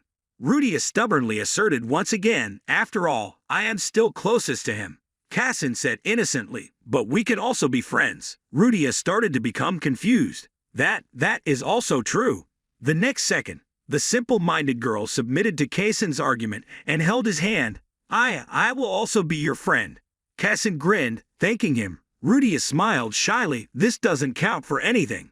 At this moment, Rosalind slowly stepped down and called out in a low voice, Young Master Casson. The girl seemed aloof, different from when she met some men. Don't forget that I was also invited there. Casson immediately bowed, deeply apologizing. I met the friend I've been missing, so I was a bit excited. Rude welcome. Casson politely told Rosalind, on the path of cultivation, I am very honored to meet someone of noble blood who walks alone on that path. Rosalind smiled shyly. You don't need to be so formal. I'm younger, so just talk normally. However, right after exchanging greetings with Rosalind, Casson was busy talking to Sung Min and Rudia, but completely forgot about Rosalind, making her really angry and upset. To them, he is so friendly and sociable. Why does he act so distant in front of me? Unlike Rosalind's angry mood, Magner is quite enjoying this. He's really smart. It seems it intentionally created the current situation. Magner smiled happily when looking at Sung Min. He was not an ordinary 10-year-old child. It was like a 100-year-old snake was controlling him. While talking, Sung Min suddenly remembered something important and asked Casson, I want to ask you something. Casson curiously tilted his head. What is it? Sung Min immediately replied, I intend to compete with Rosalind here. Casson was surprised and asked again, how about a competition? Sung Min firmly nodded. Can you arrange a place for us to organize the competition? The opponent is the only daughter of a prestigious martial arts family. The setting is the arena of a famous swordsmanship family, and people from all three families will watch the competition. It was the perfect arena for the official introduction of scoundrel Larson Meitan. When the news was announced, the people of the Sade family began to speculate, which of the two of them do you think will win? Sade's swordsmen discussed heatedly among themselves. Larson was a stupid scoundrel. Of course, Rosalind would win. I heard that Rosalind can't control soul fighting well yet. If that's the case, then their physical abilities will decide who wins. So wouldn't Rosalind win? Interesting fact is that scoundrel Larson's main skill is combat magic. The head of the prestigious swordsmanship family, Karsha Sade, was also very interested in this competition. He asked Casson, what does your son think about this competition? Casson answered innocently, I'm very jealous. Karsha agreed with the boy. Of course, competing with friends would be fun. He pondered for a moment, and then continued, people seem to think Larson is a stupid scoundrel. Casson smiled gently and replied, I used to think so too, but he's really good. Casson continued speaking sincerely, and I think he will be a formidable opponent. Karsha was a bit surprised. What an opponent! Do you have a rival of the same age? Casson nodded excitedly. Yes, you are stronger now. Karsha suddenly smiled mischievously. Now, that's it, I understand. Karsha's mind started to speculate about Sung Min. I guess the information about that child was intentionally distorted. That means Larson is the trump card that the Maiden family wants to hide. And this battle was created by Decatra. Karsha slightly smirked when she thought she had seen through Decatra's thoughts. He continued to ask, Casson, who do you think will win? Casson replied without hesitation, I think Larson will win. Karsha was once again surprised. Larson. Casson continued to speak seriously, but I thought Larson would lose. Karsha was turned around by her son's words. What do you mean?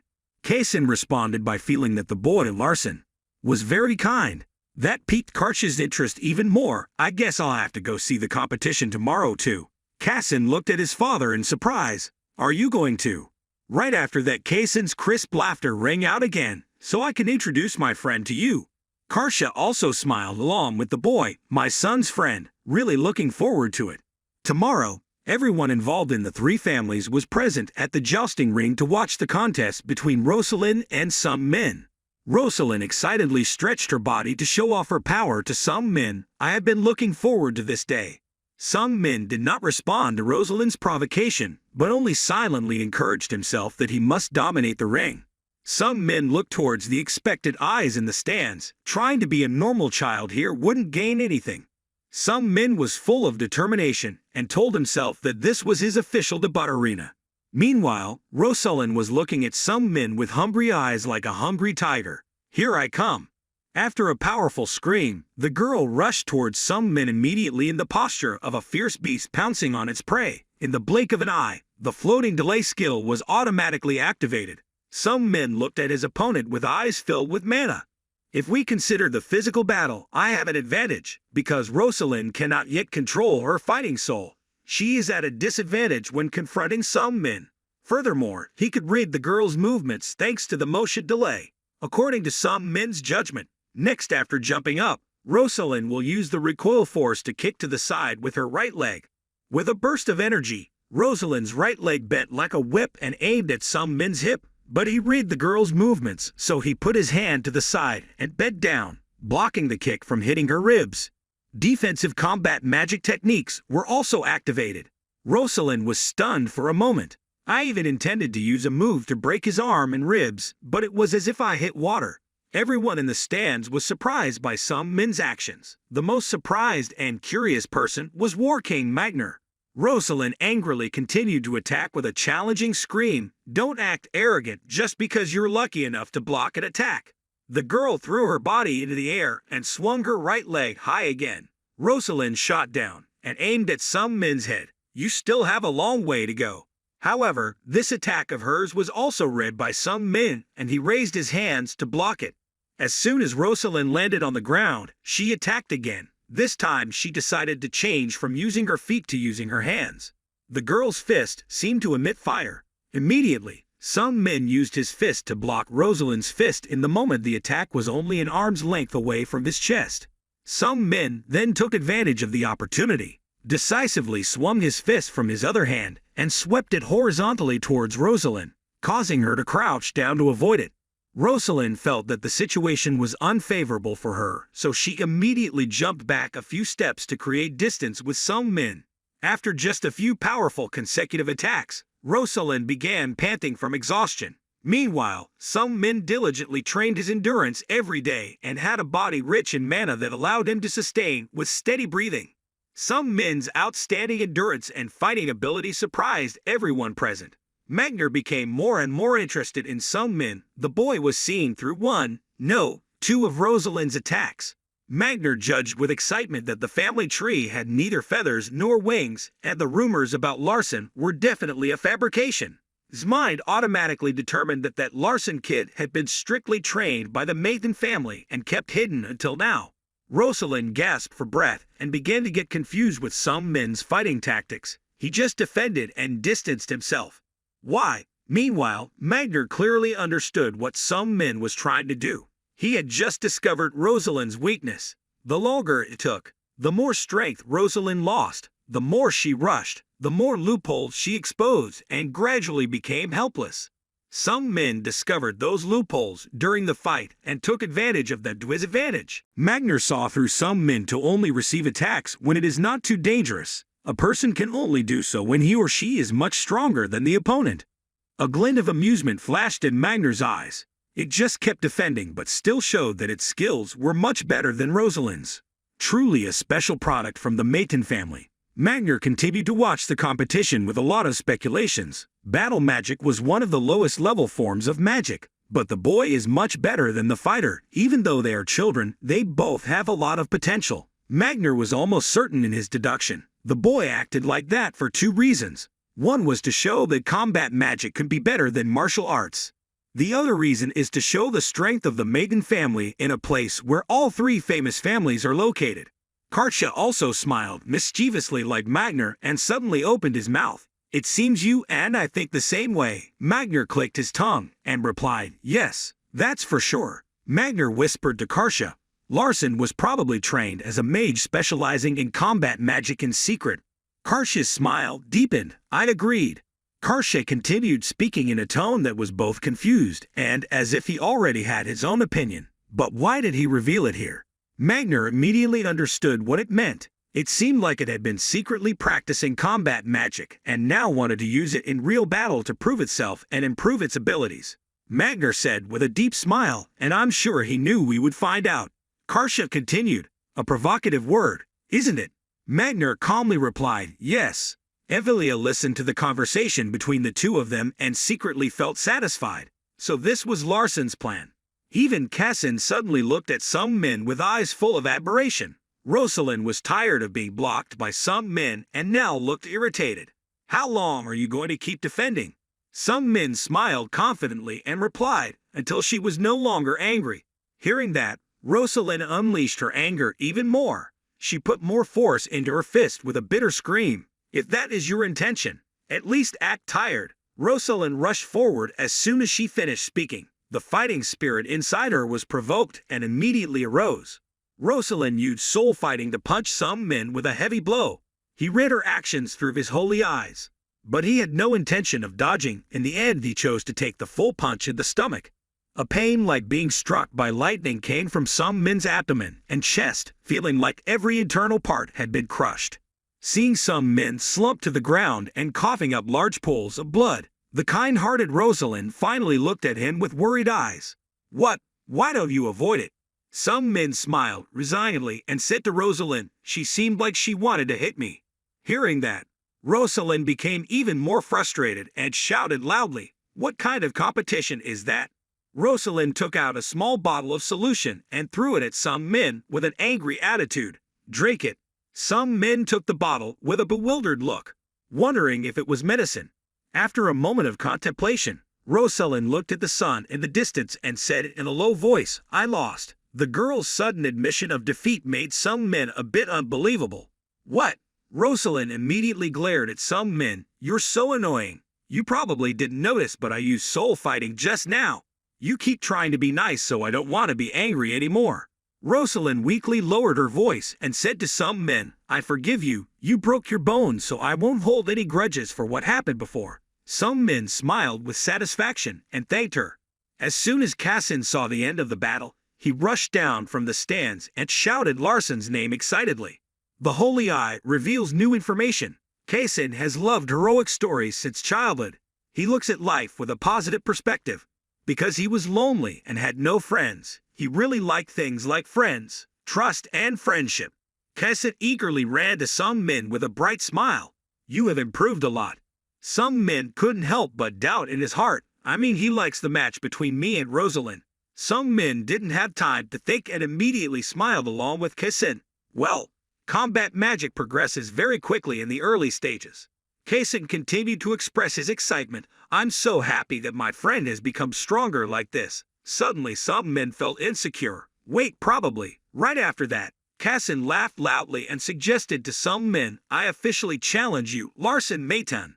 Some men guessed correctly but could not be happy. Some men sat down on the ground looking in pain. Thank you, but I'm tired after the match with Rosalind. Combat magic consumes a lot of mana. Cassin showed a sad look. Really, some men immediately comforted the boy. I want to fight you in your best condition. In fact, some men is secretly worried about his own life. If I fight with you when you are this excited, damn main character, I don't think I'll survive. Cassin naively thought some men was telling the truth, so he politely replied, thank you. Some men tried to avoid the boy's foolish eyes. It's nothing. But then Cassin continued to insist, so will you fight me tomorrow? Some men tried to suppress a sigh in his heart. It seemed like he wanted to fight with me as a birthday present. He finally reluctantly told Cassin, okay, after taking the medicine that Rosalind gave. Some men's wound healed immediately. After healing, some men approached Rosalind. I want to ask you something. Rosalind coldly glanced at some men. Me? What's wrong? Some men continued to say, just now you used soul fighting to fight me. Rosalind interrupted some men with a frown. Are you planning to insult me again? Some men laughed and replied, you know I wouldn't do that. Rosalind raised her voice to ask, then what? Some men said honestly, when you hit me, I felt something. Rosalind narrowed her eyes at some men with disgust. What, a pervert? Some men hesitantly explained, I don't know, it's like realizing something. I can almost feel it, but I'm not sure. After hearing this, Rosalind felt confused. She became even more frustrated and smacked her lips. What the hell are you talking about? Some men suddenly suggested, please help me, I think your martial arts skills will make me stronger. The unexpected proposal shocked Rosalind. The girl raised her face arrogantly and asked Sung-min, "Why should I help you?" Sung-min tried to persuade. "Just think of it as a debt that I will repay you later." A sad look flashed in Rosalind's eyes when facing a Larson who was no longer as overbearing as before. "Every night I promise myself that I will take revenge, but now my intention is gone." Suddenly Meitner interrupted the two children's conversation with a delighted smile. "Ha ha, just try it, Rosalind." Rosalind expressed disagreement and was about to refute, but Meitner helped convince her that openly helping the son of a famous magic family wasn't bad. Rosalind sighed and reluctantly stood up. "So I will help you once." Sung-min grinned. "Thank you." Rosalind snorted softly and reminded him, "Remember to repay me." Sung-min immediately nodded. "Sure, I swear by the title of future magician." Evelia, who had been listening attentively all this time, was suddenly startled. In the name of the future mage, Evelia felt even more excited about Sung-min's radiant aura. Did he really say that?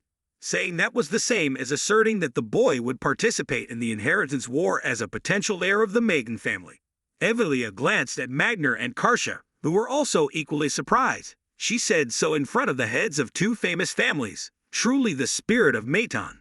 Rosalind began to release her power and carefully asked Sung-min, "I just need to hit you like before, right?" Sung-min smiled confidently and nodded, "Yes, I'm ready."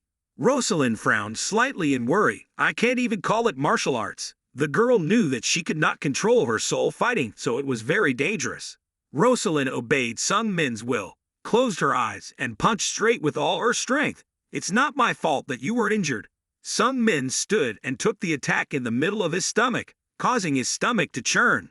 Despite the pain, Sung-min still tried to stay awake and observed the magic circle in his heart. There was definitely a reaction. The mana in my heart reacted to Rosalind's incomplete fighting soul. Rosalind worriedly looked at Sung-min, who was gritting his teeth and enduring it. "Is that okay?" Sung-min firmly told her, "One more time." Rosalind shouted in confusion. "Oh really?" Right after that she clenched her teeth and used the move again, still aiming for the spot slightly below Sung-min's chest. Magner carefully observed everything but still couldn't understand what Sung-min was doing. What was going on? He seemed to want to test something. Meanwhile, Sung-min continued to ask Rosalind to punch him again. Karsha also shared the same feeling of curiosity and concern as Magner. He directly asked Evelia, "Miss Evelia, what is your young master doing?" Evelia thought for a moment, and then said, "It seemed like the mana in Larson's heart reacted to Rosalind's fighting soul." Karsha continued in surprise. How to react? Evelia shook her head while trying to look closely at the point where Rosalind's punch came. "I'm not sure, I just know there was a reaction." Seeing Sung-min clutching his stomach and coughing, Rosalind stopped and looked worriedly at him. "Are you okay?" Sung-min shook his head to signal to the girl that he was okay. Sung-min was deep in thought. "I was sure my transcendent mana reacted to the fighting spirit, but according to the setup I wrote, fighting souls and mana cannot be mixed." After a moment of contemplation, a light flashed in Sung-min's eyes, meaning the accuracy of the story was decreasing. The system suddenly displays a message. You discovered the inaccuracy yourself. You were given the ability to fill in an incorrect element. Sung-min's mind was immediately opened. What I have to do in this imprecise world is not just to survive. What if the probability is not met properly? What if the order of this world cannot be protected properly? This world will collapse, meaning it must be built more solidly. When Sung-min thought clearly, the book he had set up earlier suddenly fell into his hands again, making him surprised. Around Sung-min, the world began to turn gray. It felt like time in this world had stopped. Just a moment later, gray had enveloped everyone except Sung-min, and he could tell that the time that had stopped was more than just a feeling. Perhaps as the world is being established, time will stop. The setup book was automatically opened in Sung-min's hand and found pages displaying unreasonable content. Very soon, bold text appeared on the page. The fighting soul of a famous martial arts family. The mana of the famous magic family. The two cannot be mixed. But during the match between Larson Meitan and Rosalind in January 219, Larson Meitan's mana reacted with Rosalind's fighting soul. The following paragraph stating the reason for this was left blank. A familiar pen appeared in Sung-min's hand, making him understand. I have to fill in the blanks. The already written setup will end here. Sung-min stared at the book with a rising worry. I have to fill it out carefully. If I'm not careful, I will cause conflicts with the previous settings. The more Sung Min thought about it, the more confused he became. I couldn't just write and delete it. I might end up destroying this world instead of creating it. Sung Min pondered for a moment and then firmly wrote, a reasonable reason that does not contradict the setting. The reason is this. After careful consideration, Sung Min decided to write down a rather vague reason that the character Larson Mayton does not follow the rules of this world. Sung Min decided to write, I thought about writing about another reason, like because Larson has transcended the Holy Grail, or because Larson has transcended attribute mana, or because Larson has holy body. But I think it's best to focus on Larson Mayton rather than external factors. Sung Min felt satisfied with his own logical reasoning. The book quickly flew up as Sung Min finished writing. If I let myself as a character not follow the rules of this world, I will be completely free from the world's probabilities, and I will no longer be entangled in the preconceived notions of this world. It also means stipulating that Larson Mayton is a special individual who, after the book disappears, the world also gradually returns to normal colors. The system displays information for Sung Min based on the guaranteed lack of probability. You have received the privilege of adding a line. The extra one-line perk will be usable for 10 seconds. Sung Min was shocked and a bit confused when he read the announcement. Another line. That evening, everyone returned to the famous swordsman's guest house to rest after a tiring day. Rudia was sleeping in a corner of the room with a dozing look, and her snores were as if they were carrying fire. Suddenly there was a loud knock on the door, forcing Rudia to open her eyes. She looked absent-mindedly outside. While still sleepy, Rudia opened the door. Someone standing in front of her was Magner with a massive body. Magner smacked his lips and introduced himself to the girl. I am Rosalind's uncle. I came with a famous swordsmanship family. Where is Larson Mayton? Rudia suddenly got angry and raised her fist to threaten Magner. Are you planning on scolding him? Magner looked at her suspiciously. Do I look like a bad person? At this moment, Sung Min walked out of the bathroom, his body still steaming hot from the warm water. Magner peeked through the window and was overwhelmed by Sung Min's body. He trained his body well. Mana different from the fighting spirit was flowing throughout his body. Magner silently praised Sung Min. The majority of magicians concentrated their mana into their hearts, but he's unique, like a mutant. The more Magner observed, the more interested he became. Using mana wouldn't be very comfortable if he overtrained his muscles like his family's martial arts training. So this body must have been specially trained for magical combat techniques. Rudia shyly approached Sung Min with curious eyes. You have 8 dumplings in your belly. Can I touch them? Sung Min coldly replied, no. Sung Min was a bit arrogant about this proud body and immediately raised his voice to order Hera, give me clothes. Hera suddenly appeared from nowhere with a set of clothes in her hand. Yes, master. Magner was shocked again when he saw that scene. That waiter's moves were also on another level. How could he use such a strong person as a servant? No way. After changing, Sung Min invited Magner into the room to sit and talk. Hera immediately brought out a plate of fruit. I had prepared some fruit dishes. Sung Min frankly told Magner, I think you came to see me because you were curious about magic fighting techniques. Magner also frankly admitted, yes, it has aroused my curiosity. While Magner finished the fruit plate in the blink of an eye, Sung Min slowly told him, me too, I'm also curious about martial arts. Magner replied, munching. He seemed confident that I would tell them about martial arts. Sung Min smiled smugly. I'm sure you're curious enough about me to tell me about it. Magner shrugged and agreed, okay. Magner belched and continued the story. Even if you learn martial arts from me, have you thought about the consequences? Sung Min calmly replied, that's why the prestigious swordsmanship family also invited him. Sung Min frankly said, ironically, my father's eyes and ears could not reach here. Even the head of the Dekitra family could not plant a spy in this sword family for many reasons. The prestigious sword family is the enemy's strongest lair, but in other words, it is also the safest place for some people. Magner smacked his lips and thought, this cunning brat, wasn't he trained by Mayton? Then he reluctantly told Sung Min, then let me take a look at your body, take off your shirt, and turn around for me. Sung Min immediately did as Magner said. Magner placed his hands on Sung Min's shoulders and held them firmly. His back was smooth and hard. It was unbelievable that this was the body of a 10-year-old child. This cannot be achieved only after a few days of practice. Magner told some men, my fighting soul will roam around in your body. Don't resist it, just follow it. Some men looked doubtful and asked again, are you sure there are no side effects?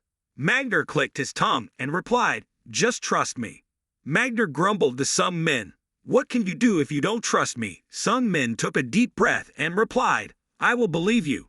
Magner thought to himself, cunning boy, he created a situation where I couldn't do anything about it. But he acted like he took the risk to trust me. He's so smart. As expected, as Magner predicted. A mischievous smile appeared on some men's lips. Everything was going according to his arrangements. Before, when he received the privilege of adding a line that could be useful for 10 seconds, some men spent a lot of time thinking about what to choose to write in it. Some men asked himself, what would an author give the main character? After careful consideration, some men added to the book, the martial arts of the sword family. The fighting spirit reacts to Larsen Maiden's mana, allowing Larsen to grow without side effects. During this time, Magner infused his fighting soul into some men's body. Magner was surprised at what was happening. Had he merged with part of his fighting soul? This is what Maiden wants to show us. The more Magner thought about it, the more interested he became. A magician who could harmonize with the fighting spirit. Oh ho! This is the Maiden family's declaration of war. Magner curiously asked some men from whom did he learn magic fighting techniques. Some men grinned and answered honestly, I'm self-taught. After that, Magner retracted his hand and said to some men, I have analyzed your body. A magician who can absorb fighting souls. This is the first time I've seen this. Some men nodded seriously, yes, before that I also didn't know that a magician could do that. Magner smiled cuttingly and asked some men, are you admitting that a Maiden family member will grow up through the use of martial arts and the spirit of battle? Some men smiled happily and replied without hesitation, yes, I should learn what I need to learn. Some men's answer surprised Magner, learning what needs to be learned. The Maiden family considers swordsmanship to be trivial, and considered martial arts as something only for the incompetent. They look down on people who aren't magicians. But a member of the Maiden family has a new step, wanting to learn about martial arts and develop it. The more Magner thought, the more curious he became about some men's bold new thoughts. He frowned and squinted his eyes suspiciously, looking at some men's face. Are you sure you are from the Maiden family? Some men responded to the joke with a serious face. If you ask what my father's name is, obviously my father is Dekatra Maiden. Magner heard that and burst out laughing. I have never seen anyone like you before, so what do you want from me? Some men immediately looked excited. I can say it. Magner's sharp eyes looked into some men's eyes. You weren't going to say anything anyway, right? Don't waste time. Just tell me already. Some men smiled cunningly as if everything was in his calculations. Please become my advisor. After some men made his request, Magner suddenly fell silent, a heavy feeling covering the atmosphere in the room. Before that, some men thought very carefully. I was sure that there was a connection between combat magic and martial arts. My combat magic will become perfect when I can use combat souls and support martial arts as well. Some men's eyes flashed with determination. I will strengthen this weakness. After a moment of silence, Magner opened his mouth again with a startled voice. Did you just say advisor? Some men calmly nodded yes. I said that. Magner continued to react harshly. Do you think the Maiden family will allow it? Some men affirmed. I'm sure they will allow it. Magner still looked unconvinced. What the hell? Who are you? Some men calmly replied. I am the seventh son of the Maiden family. Magner said, I didn't ask that. Immediately after that, some men added, at the same time, I am also a magician who wants to learn martial arts. Magner's eyes widened in shock. That's the craziest thing I've ever heard. Magner sighed and asked some men again, do you know what you are saying? Some men replied confidently, yes. As a potential successor, it was like the Maiden family bowed to the Granville L family. Right after that, some men smiled mischievously and glanced at Magner. But this war king, if you wanted to refuse my offer, you would have already refused. Magner thought to himself, this boy, he created a situation that I couldn't refuse, and made me even more curious while probing this boy's body. A bitter smile mixed with interest appeared on Magner's face because I did not refuse his offer right away. I lost to this kid. Some men continued speaking. But you didn't reject me right away. Aren't you interested in combat magic techniques? Magner sighed and sat down in his chair. I admitted that I was interested in what he had to say. Sung Min deliberately showed off his strength to provoke Magner's curiosity. Combat magic is most effective when combined with combat souls and martial arts, which will be my own new martial arts. Magner's heart immediately boiled with excitement and curiosity, but his reason still denied Sung Min's efforts. This is not something a Magan magician should say. If he was born a magician, he must be a magician. After a moment of internal struggle, curiosity prompted Magner to ask, Sung Min, can you tell us your strength for this? Since you met Rosalind again. Sung Min frankly admitted, yes, I saw you notice me. Magner laughed. It seemed he had something else in mind. So what was that duel for, because of this? Sung Min answered honestly again, yes, I also want Rosalind to not be angry with me anymore. Seeing that the opportunity had come, Magner's curiosity had reached such a level that he was tempted. Sung Min continued to push his decision with a question. The War King. Do you want to see the birth of a new type of martial art?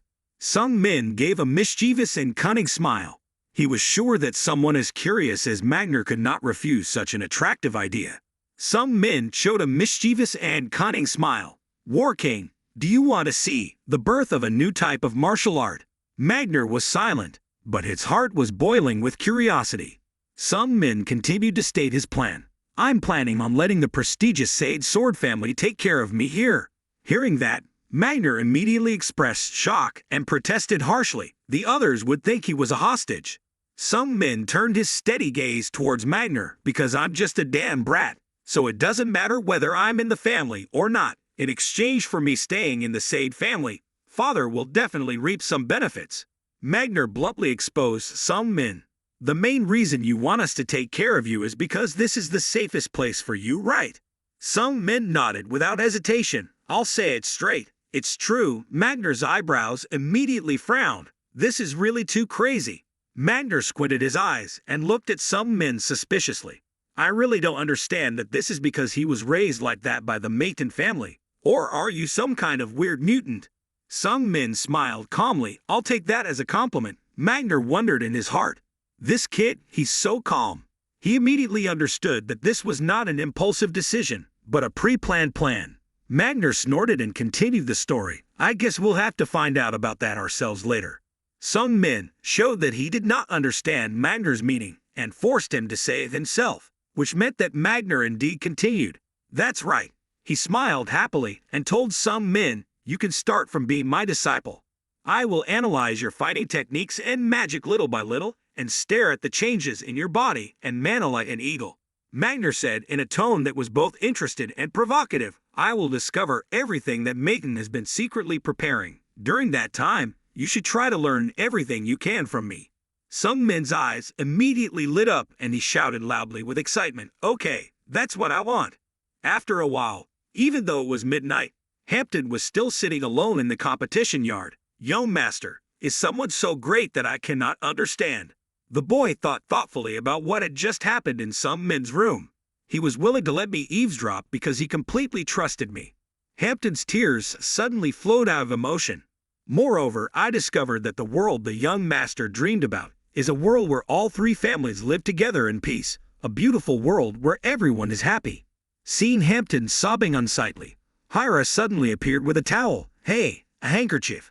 Hampton was startled by Hira's appearance. Ah, sister, you startled me. Why are you here?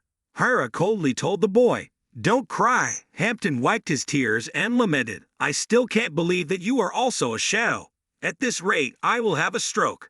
Hira coldly replied, if I die so easily then I am not worthy to serve the young master. Hampton immediately stiffened. You're so cold. Hira seriously told the boy. Hampton, you must have heard the young master's decision. Hampton hesitantly replied. Yes, he said. He will stay here. Hira nodded, which meant that when the birthday party ended, he would have to return to the main house to ask permission to do what he wanted. Her words made Hampton aware of the danger. Hira continued speaking bluntly. We may have to risk our lives to protect him. Hampton clenched his fist with a determined voice. Yes, because that was the duty of a shadow. Hira glanced at the boy, who seemed to be trembling despite his strong words, even when the homeowner punished him. Even though Hampton was shaking, the boy still did not change his mind. Yes, I will still protect young Master Larson. Hampton thought for a moment, and then the boy's eyes became more resilient, because young Master Larson was his light. After encouraging Hampton and seeing the boy's determined spirit, Hira immediately disappeared as if disappearing into thin air, making Hampton confused once again. In this quiet night, another pair of sisters were also talking to each other. Evelia received her brother's appointment and immediately went to the tulip garden. "Do you want to meet me?" Sung-min politely replied, "Yes, ma'am." Evelia asked her brother frankly. It seemed like he had something important to say. Sung-min smiled gently and nodded. She grasped the problem really quickly. I don't understand why Evelia suddenly felt a bit rushed to urge Sung-min. Why don't you just say it out loud?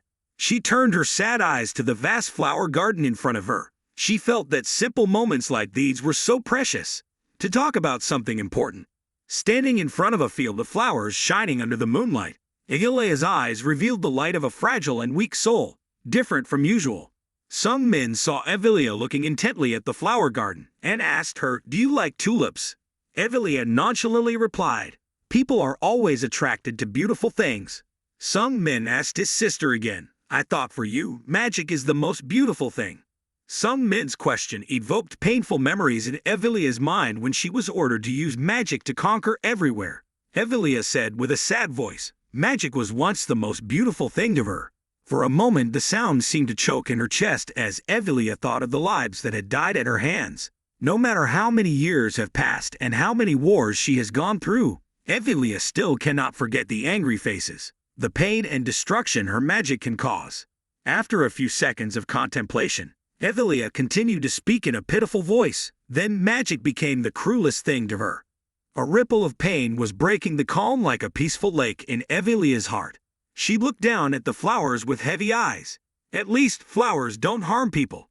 Seeing that Evelia was confiding, Sung-min immediately smiled comfortingly. "Sister, next time I will definitely give you a bouquet of flowers." Evelia looked a little confused at her younger brother. Right after that, she smiled as warmly as the spring sunshine that could make all the flowers bloom. "Those words touched me." Evelia smiled affectionately and asked her younger brother, "Okay, then can I hear what my youngest brother wants to say?" Sung-min frankly answered his sister, "I want to stay here with this sword family." Evelia's eyes immediately changed to become suspicious. "Larson, do you want to become the homeowner?" Sung-min firmly shook his head. "Not at all. If you want, you can test me with your ability." Evelia also frankly raised her hand towards her brother and used the Eye of Truth skill. "Okay, it's better to check to be sure than not." In the moment the light from Evelia's magic flashed before Sung-min's eyes, he clearly felt like a CT scan was scanning his brain. In less than half a minute, Evelia lowered her hand. She was telling the truth. Then why were she so enthusiastic? For what purpose? Sung-min calmly replied, "I want to live." Evelia knew Sung-min was being honest, but she was even more shocked when it was a sincere answer. "I want live." Sung-min quickly explained by telling half of the truth. "You know that, including my brother, young Master Lok. I also wanted to kill him." Sung-min showed that he was pushed to the end and had to try to rise up. His sincere eyes made Evelia completely believe in that reason, but she still disagreed with her brother.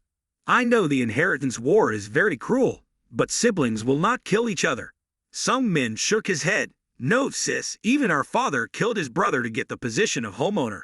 Evelia still questioned harshly, "Okay, even if that's the case, so what? Why do you want to stay here?" Sung-min calmly replied, "I want to become stronger." Evelia frowned and asked, "Why?" Sung-min said, "Because I want to live." Evelia frowned tighter. "I asked because I thought you had another reason." Sung-min seemed reluctant to reveal that he actually wanted to protect. Seeing his younger brother hesitate, Evelia asked again, "What is the right thing to protect?" Sung-min replied sincerely, "My mother and I, the moment we saw my brother's desire and love for his stepmother." Evelia was completely convinced. Even though Evelia is not weak, she is a soft-hearted person. More importantly, she loves the Maton family unconditionally because she protects everything that belongs to the Maton family: property, status, honor. She can become a devil or an angel. Anyone who harms the interests of the Maton family, even if they are children. Even Evelia did not hold back. Evelia recalls that during a conquest, She proactively let a boy survive by not capturing him and his family in the first place. Evelia didn't want to kill the boy until she saw the hatred in his eyes. She knew this boy's existence was not right for the Maiden family, and in the end, she still had to kill him. The Divine Eye tells some men that Evelia loves everything about the Maiden family, but she despised the family's inheritance battle because she hates the members of the Maiden family. She loves pointing their swords at each other and making each other bleed.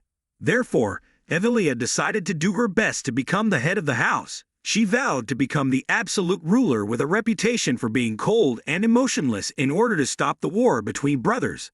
Therefore, she needs magic that has power beyond all else.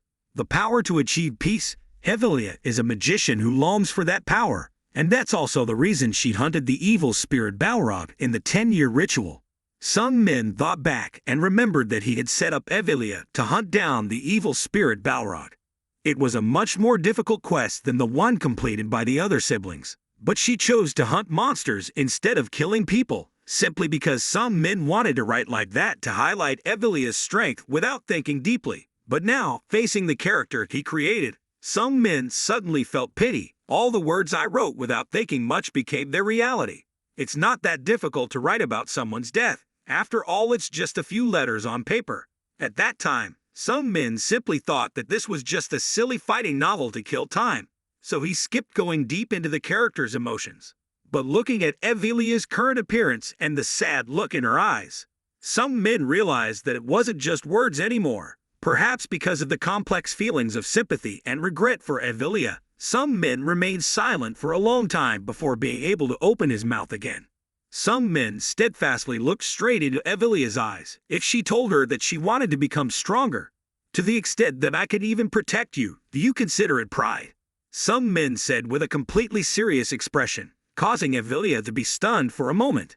After a few seconds of being stunned, Evelia exclaimed in a shocked voice, "Are you protecting me?" Right after that surprised expression, a burst of laughter burst out. Ha ha ha ha! Some men couldn't help but feel shy. This is the most genuine smile I've ever seen from Evelia. Evelia smiled and asked her younger brother, "Do you want to protect me?" This is the first time I've heard something like this. Some men confusedly replied, "So is that so?" Evelia laughed until tears flowed. "Always so comfortable when talking to you, little brother." Some men shyly looked towards the flower garden. "Please help me, I need to get my father's approval." Evelia replied thoughtfully, "I don't think father will agree." Some men looked up at Evelia with somewhat pleading eyes. "I will try to convince him." Evelia couldn't resist her brother's gaze, so she smiled gently and replied, "Okay, I will also convince father to help you." The next day, Kaesun's birthday party was held in a traditional Korean-style building built on a large lake. The melodious music echoed everywhere, creating a comfortable feeling for everyone at the party, except for some men who felt very unusual. A place that replicates the grand festival at Kampuk Palace, but maybe I was too careless in the setup when combining everything together like this. How can I arrange a classical orchestra at the festival for a long time? Some men looked at the Western orchestra in the Eastern context and he was stunned. Then, another feeling of shock happened to some men when he looked at Rudia. Where did she find such a cool outfit? Rudia eagerly pointed at Kaesun's birthday cake and even drooled. "Larson, look, do you see that cake? It has 4 layers, Larson. Seeing a 4-layer cake is so cool." Some men felt confused. I find her shining face even more interesting. After a while, it was the birthday music's turn to play, and everyone said in unison to Kaesun, "Happy birthday, Kaesun." Hearing the congratulatory sounds from his friends, Kaesun immediately grinned and thanked everyone. Rudia smiled brightly and gave Kaesun a stone. "Kaesun, here is your gift. My father gave it to me. He said this was a lucky pebble." Kaesun smiled brightly and took the stone with both hands. "Thank you, Rudia." Rudia happily opened her sparkling eyes and looked at Kaesun. "Nothing. Can I eat my cake now?" Some men glanced at the rock and felt a bit skeptical. It looked similar to the rock I saw on the side of the road earlier. After that, it was Rosalind's turn to give Kaesun a gift. "This is a gift containing the sincerity of me and my family." Kaesun smiled brightly and took the gift from Rosalind. "Thank you, Rosalind." Her heart bloomed with just that one word of thanks. "Ah, he's talking closely to me." Although she likes it very much, on the outside Rosalind still looks shy. Nothing, Cassin. When Cassin put Rosalind's gift aside, Sung-min frankly told the boy, I didn't prepare any gift for you. When the two people's eyes looked straight at each other, they understood that the birthday gift was actually the competition that had been promised yesterday. So Cassin still smiled and said to Sung-min okay, in the delicious chewing sounds of two gluttonous girls. Sung-min could still hear Cassin's heart pounding as he thought about the competition that followed. The boy is a real competition fanatic. However, Sung-min changed his mind. He told Cassin instead, I want to continue to stay here and duel with you more, even though this is not really a gift. Cassin didn't understand what Sung-min meant, so he was bewildered for a while. After that, Cassin's face lit up with excitement. Stay here, stay at my house. Sung-min nodded. I will ask my father's permission. Cassin felt so happy that he shouted, really, really. The innocent Cassin easily indulged in joy immediately. What a surprise gift. Sung-min also grinned, really, in fact he was glad to know that it wouldn't be difficult to convince the Sade family to let it stay, if only Cassin had a say.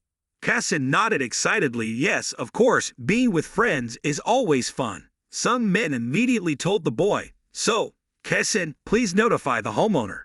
Seeing Cassin smiling brightly and nodding again, Sung-min added, and I will ask permission from the Maiden family outside the party venue. Hira heard their entire conversation and couldn't help but worry about Sung-min's safety when he returned to Maiden main house. After Cassin's birthday party ended, that afternoon, the space gate was opened again to prepare to bring everyone back. When saying goodbye to Cassin and Magner, Sung-min was filled with joy. Okay, I'm on my way to achieving two goals. The first is to bring Cassin to my side so that if the worst happens, I won't lose my life. And second is to take advantage of Magner as much as possible. Cassin happily waved to Sung-min with even more excitement than when he welcomed him. Larson, come back soon. Sung-min grinned and nodded, yes, I'll be back soon. Meanwhile, Rosalind just stood quietly on the side observing Sung-min. He was sure was not the Larson he knew. Rosalind hesitated for a moment before daring to speak. Next time, however, Sung-min suddenly interrupted her. I hope the next time we meet we can smile and greet each other. Rosalind was a bit sulky when her words were interrupted. She didn't bother to respond and went straight to the space gate. I wanted to say that first, but at this time, Evelia confirmed with Sung-min, little brother, do you know the dangers that can happen because of this? Evelia carefully warned Sung-min, if father gets angry, no one in the Maiden family can withstand that rage. Sung-min pondered for a moment, then said with a firm voice, I'm confident. That evening, they returned to the Maiden family's main mansion. Sung-min proactively went to Decatra's room instead of waiting for him to call. Sung-min stood nervously outside the door for a long time. He could feel a coldness in his bones. After a while, feeling more stable, Sung-min quietly opened the door. As soon as the door opened, he heard Decatra's cold, annoyed voice, without saying hello to me. Decatra gets straight to the point. I have received a full report from Evelia. You said you want to stay with the Sade family. Sung-min calmly replied, yes, that's right. Decatra continued to question, so do you know what this means to outsiders? Decatra's eyes became sharp as knives and his voice was threatening. If you don't make me understand, I will consider your actions as an insult to the family I own. The two insulting words that fell out of Decatra's mouth were as heavy as a dumbbell hitting Sung-min's chest. He couldn't help but shudder because for a famous family, insulting was synonymous with death. And at the same time, in the space in front of Sung-min, a strange object formed. When Sung-min took it, the holy eye displayed the information. The dagger suddenly died. If a mage under 3 magic circles touched the blade, that person will die immediately. Sung-min immediately swallowed in worry. Die immediately. A chill ran down Sung-min's spine. As expected, the price for this insult was death. Sung-min stared at the shining blade for a moment and tried to regain his composure. Father. Sung-min showed no fear even though he was sweating coldly. Do you remember when I said that the Sword Clan was hunting dogs? Decatra coldly replied, yes, they are excellent pawns. Sung-min continued to explain, the boy I met, Cassin, was especially weak towards human relationships and emotions. Decatra raised her eyebrows suspiciously and looked at her son. Then what? Sung-min immediately replied, If I stay with him, I am confident that I will make him my pawn. A skeptical laugh escaped Deketra's mouth. Ha, so that's the only reason you want to stay in the Hound clan. Sung Min continued to explain. As for the rest of the magical world, my research on combat magic skills was not yet complete, but I saw the potential of those magic. Deketra started to feel a little interested. Continue speaking. Sung Min then continued, as I already knew, I have completed my second magic circle and there is something special hidden in my body. Deketra stared at her son with questioning eyes. Are you talking about transcending the Holy Grail? Sung Min's heart was slightly confused. Did you already know that? But he quickly regained his composure and continued. Transcending the Holy Grail, with your special physical abilities and superior mana, your body has also responded to the fighting spirit of the famous martial arts family. Sung Min immediately revealed a stream of mana mixed with a bit of the fighting soul absorbed from Magner. You have absorbed a small portion of the energy from the fighting spirit, and it is slowly accumulating more and more in your body. Sung Min took a deep breath and continued. I received an invitation from the Sade family before. It proves that the relationship between you and that family has been established, and who invites you first is also very important. Sung Min reasoned fluently as he had prepared. Descendants of famous families in the world interacting with each other for the infinite development and happiness of the world. Would that really be considered a failure? Sung Min suddenly pointed the sword at his throat. That family of hound swordsmen would never engage in petty wars of public opinion. If they started the war of public opinion by saying that we have bowed to them, I will take full responsibility for that, and I will kill myself. Sung Min firmly pressed the blade deep into his neck. There was only a few centimeters of distance left. He could be so sure because he himself had set the Sade family towards an ideal family. Deketra opened his mouth after a moment of contemplation. You seem so confident. Sung Min still held the knife to his neck and replied with a steadfast attitude, yes. Deketra asked again, what about that next step? Sung Min had not considered this question. He was a bit confused for a moment. Next. Sung Min put down his knife and knelt on one knee with reverence. We are the ones who extended our hands forward to strengthen solidarity. With a more humble attitude, I'm sure you can understand how the public will perceive us, Father. Sung Min placed himself in the mind of the domineering Deketra and continued to say, according to you, absolute power and strength are effective methods of ruling, but a warm hug, a mutual trust must always be there. Even though Deketra only stared at Sung Min with a frown, Sung Min knew he had said what he was thinking. Sung Min looked up at Deketra with more confidence. Above all, humility is what creates truly lasting rule. Sung Min knew those were words that were not suitable for Deketra, but that was also how Deketra felt right now. Although hegemony and force are effective in instilling public fear and effective governance, their limits are clear. When it reaches its absolute position, Deketra begins to see its limits. Deketra said with a cold voice but no longer angry, if you say such words and cannot do it, you won't be able to breathe anymore. Even though you know you've passed the door of death, Deketra's threat still makes Sung Min's hair crawl. Deketra retrieved the dagger in Sung Min's hand and waved his hand and turned away. Okay, go. I will observe to see if you can do as you say. Sung Min breathed a sigh of relief, feeling thank you, Father. I will definitely try to reach your expectations, Father. Then suddenly Sung Min said again with a pitiful voice, but Father, I'm still young. I'm only 10 years old. That attitude made Deketra angry again. He turned around and glared at his son. Are you complaining? However, Sung Min didn't flinch. He even smiled. So, I still need your warm love. Please let me go to the Sade family with my mother. The sudden request from Sung Min surprised Deketra.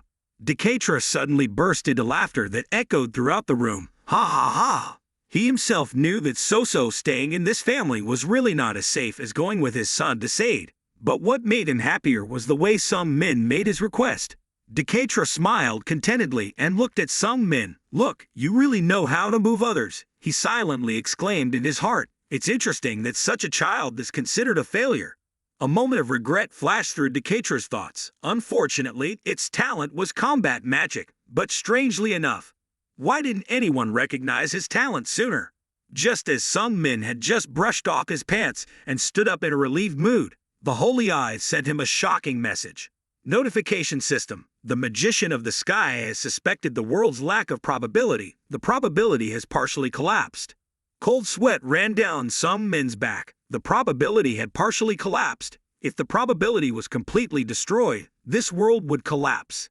He himself would also be destroyed. A wave of fatigue hit his mind. It seemed that even wanting to live peacefully in this world was not easy. Meanwhile, Evelia is in her mansion's office reading a book. In Evelia's hand, she was holding the book that some men had read in the days when he had just started researching the magic of this world. While Evelia was paying attention, a few slow knocks sounded on the door. She raised her eyebrows and looked towards the door. No need to ask, you know who is outside. Seeing that Persia only knocked on the door as a courtesy, then opened the door herself and walked in. Evelia was not angry at all. I really didn't expect you to come to my room to visit me, Persia. As soon as Persia entered, she smiled provocatively. Sister, why are you holding that book? Why are you looking at basic magic books? Evelia calmly took off her glasses and put the book down. There was nothing. Persia glanced at the book cover with a slightly surprised voice. Alberto's 77 book, Easy Mana Cultivation Method. Larson is also reading that. I guess that book is popular recently. Evelia ignored her sister's question and said, Persia, there's something I need to tell you. Persia giggled. I came here because I also wanted to tell you something. Sister, Evelia said frankly, I won't beat around the bush. Evelia stood up and looked at Persia with cold eyes. A brilliant aura emitted from her body. I will take care and pay attention to our little brother. Persia responded to Evelia's energy with her fire energy and a mischievous smile. What a coincidence. I came here to tell you that too. The atmosphere in the room became tense as the two girls' mana clashed with each other. Evelia frowned at Persia's arrogant attitude. Could it be that Dad also gave Persia a chance? So the problem is that whoever has the boy's acceptance will be able to protect him. Evelia's eyes became even sharper and at the same time increased the amount of mana emitted a little more as she said, This is not your problem, Persia. Persia calmly replied, In fact, the person who has nothing to do with this matter should be me, right? I've had my eye on that kid for a long time. Evelia seriously threatened Persia, If you refuse to cooperate, I will have no choice but to obey the laws of mana. Persia also increased her firepower with a sarcastic smirk. You intend to use force to pin me down, right? You will fail again. Persia continued to chuckle sarcastically at Evelia. You've had many opportunities to kill me before, like that time in Nupia Canyon. Evelia just remained silent. Persia was able to dominate further, mocking her sister for being too weak. If I were you, I would have turned you into an invalid, but you didn't. Both cousins remembered that day, even though Persia was on the edge of the abyss, and Evelia could have easily sent her sister to heaven. In the end, she still couldn't do so. Before Persia realized it, Evelia's energy had absorbed a large part of her sister's energy. You were wrong, Persia. Persia didn't lose her smile, but she had to use a lot of stamina to control the wasted mana and continue to release more fire energy. Oh, really? In the blink of an eye, an explosion of light occurred. The room was quiet, but the light flashed brightly. It felt like it was exploding, but nothing actually exploded, not even a loud noise. Blood flowed from Persia's mouth and stained the carpet red. Persia's mana was dissipated after the explosion. Even though she was suffering from the pain of the mana fracture, she still smiled provocatively at Evelia. See, you're really weak. Evelia walked up to Persia in the blink of an eye and stepped on her sister's shoulder with her heel. Evelia pressed her legs down gently but enough to force Persia to kneel down deeply. It was an extremely humiliating position, but Persia did not care and continued to open her mouth. Why do you care so much about the youngest child? Evelia coldly replied, I have nothing to explain to you. Persia knelt close to the ground, but still had an arrogant smile on her lips. The way she reacted made me want it even more. Evelia glared and questioned Persia, So why do you want the boy?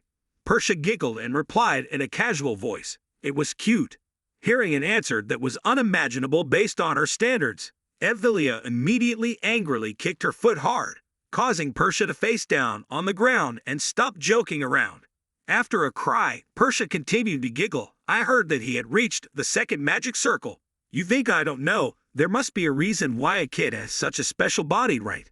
That's interesting. The second 10-year-old magic circle. Persia continued to laugh heartily. Besides, I sent a shadow to follow it, but that shadow suddenly disappeared. Persia's smile deepened, plus, she suddenly seemed obsessed with that boy. Evelia finally realized why Persia came to see her. She came here to see my reaction. Evelia lifted her foot from Persia's shoulder then. Wake up, the adults will be here soon because of the mana riot that just broke out. Persia stood up with a giggle as if she didn't care about that. A glint of excitement flashed in Persia's bloodshot eyes. Seeing her reaction made me want the youngest child even more. At that moment, some men suddenly felt a chill as if a ghost was sitting on the back of his neck. While Evelia and Persia were having a silent fight over some men, he was preparing to have dinner with Soso. Seeing his son suddenly look panicked, Soso worriedly asked, "What's wrong?" Some men smiled and replied, "Ah, nothing." At this moment, Hara brought up 2 plates of hot food. "Young master, your food is spaghetti and meatballs." Seeing Hara, some men secretly breathed a sigh of relief. Having Hara here means the possibility of being assassinated will be lower. What a relief. He turned to her and said, "Thank you." Hera smiled friendly and replied, "No problem, you've had to eat a lot during your growing age." Intuition immediately told some men that she seemed friendlier than usual, which was suspicious. He quickly activated his holy eye and inspected the plate of food, spaghetti and meatballs for signs of Seiken. According to information from the holy eye, Seiken is a deadly poison for people without mana, but for people with mana, the poison is not deadly, so it is often used to foster poison resistance. Some men swallowed hard. "Hey Hira!" Hira immediately asked him, "What's going on?" Some men acted naive and didn't know anything. "Is there anything special in the dish?" Hira firmly shook her head. "Nothing, sir." Hira remembered her past and felt that she was not ashamed of her answer. Hira was telling the truth. She grew up eating Seiken since she was 3 years old, so by her standards, it was nothing special. Some men smiled, wryly looking into Hira's eyes. Probably not anything special, but something like poison or something similar. Suddenly at this moment Hampton ran over and knelt down with tears in his eyes. "Young master, I forgot to inform you, it's because I was careless. Please kill me." Some men replied with a sigh. "First stand up and then explain." After hearing Hampton explain that the idea of adding Seiken to his master's food was because he wanted to make his poison resistance stronger, some men sighed again. "I understand." Hera looked at some men curiously. "How did you know?" Some men did not expect Hera to ask like that. He instantly replied, "Well, intuitively." Hera did not know where he got a pair of round glasses and put them on his eyes. He had excellent observation and judgment. "You must have smelled Seiken."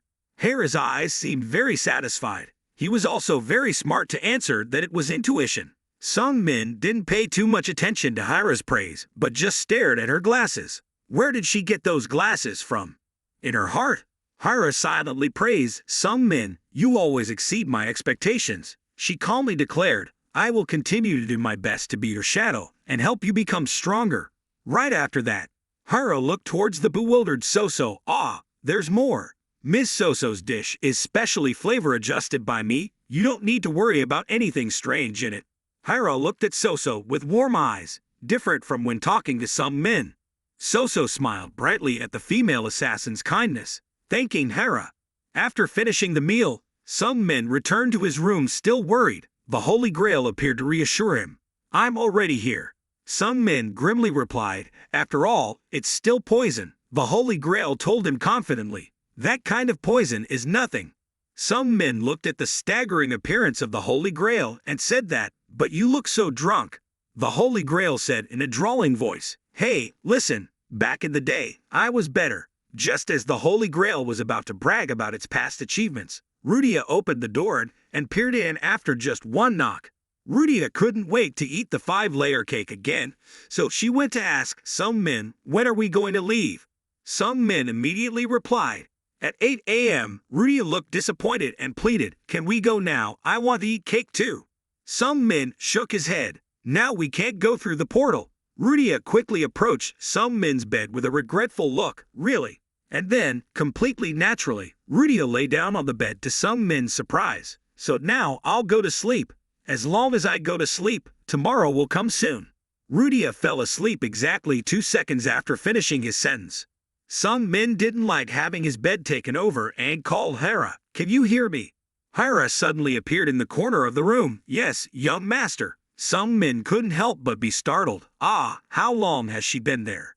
However, he did not show that surprise because he did not want Hera to develop a new practice. Sung Min tried to act calm, take Rudia to her room. Without waking her, Hera immediately received the order. I understand. Hera turned invisible in the blink of an eye and picked up Rudia, making her seem like she was floating in the air. The room door opened and closed extremely quickly and quietly, making Sung Min silently admire in his heart. It was Hera, so impressive. The next morning, a beautiful new day promises an exciting journey ahead. A carriage was sent to pick everyone up at the Maple Mansion. Hampton sadly told Soso, "It's a pity we have to go by carriage." But Soso smiled gently and shook his head. It's okay. During this period, driving with magic was a privilege only available to the nobles. Having a car to pick up their mother is something that will make other mothers jealous. But Sung Min understands that they don't need to attract jealousy now. It will be more dangerous than admiration. Sung Min stepped into the carriage with excitement. Now, he will take the first step of independence. The carriage carrying Sung Min's hopes sets out. The help of the Sword family will be able to help him complete the plan. After a few days of traveling, the group finally arrived.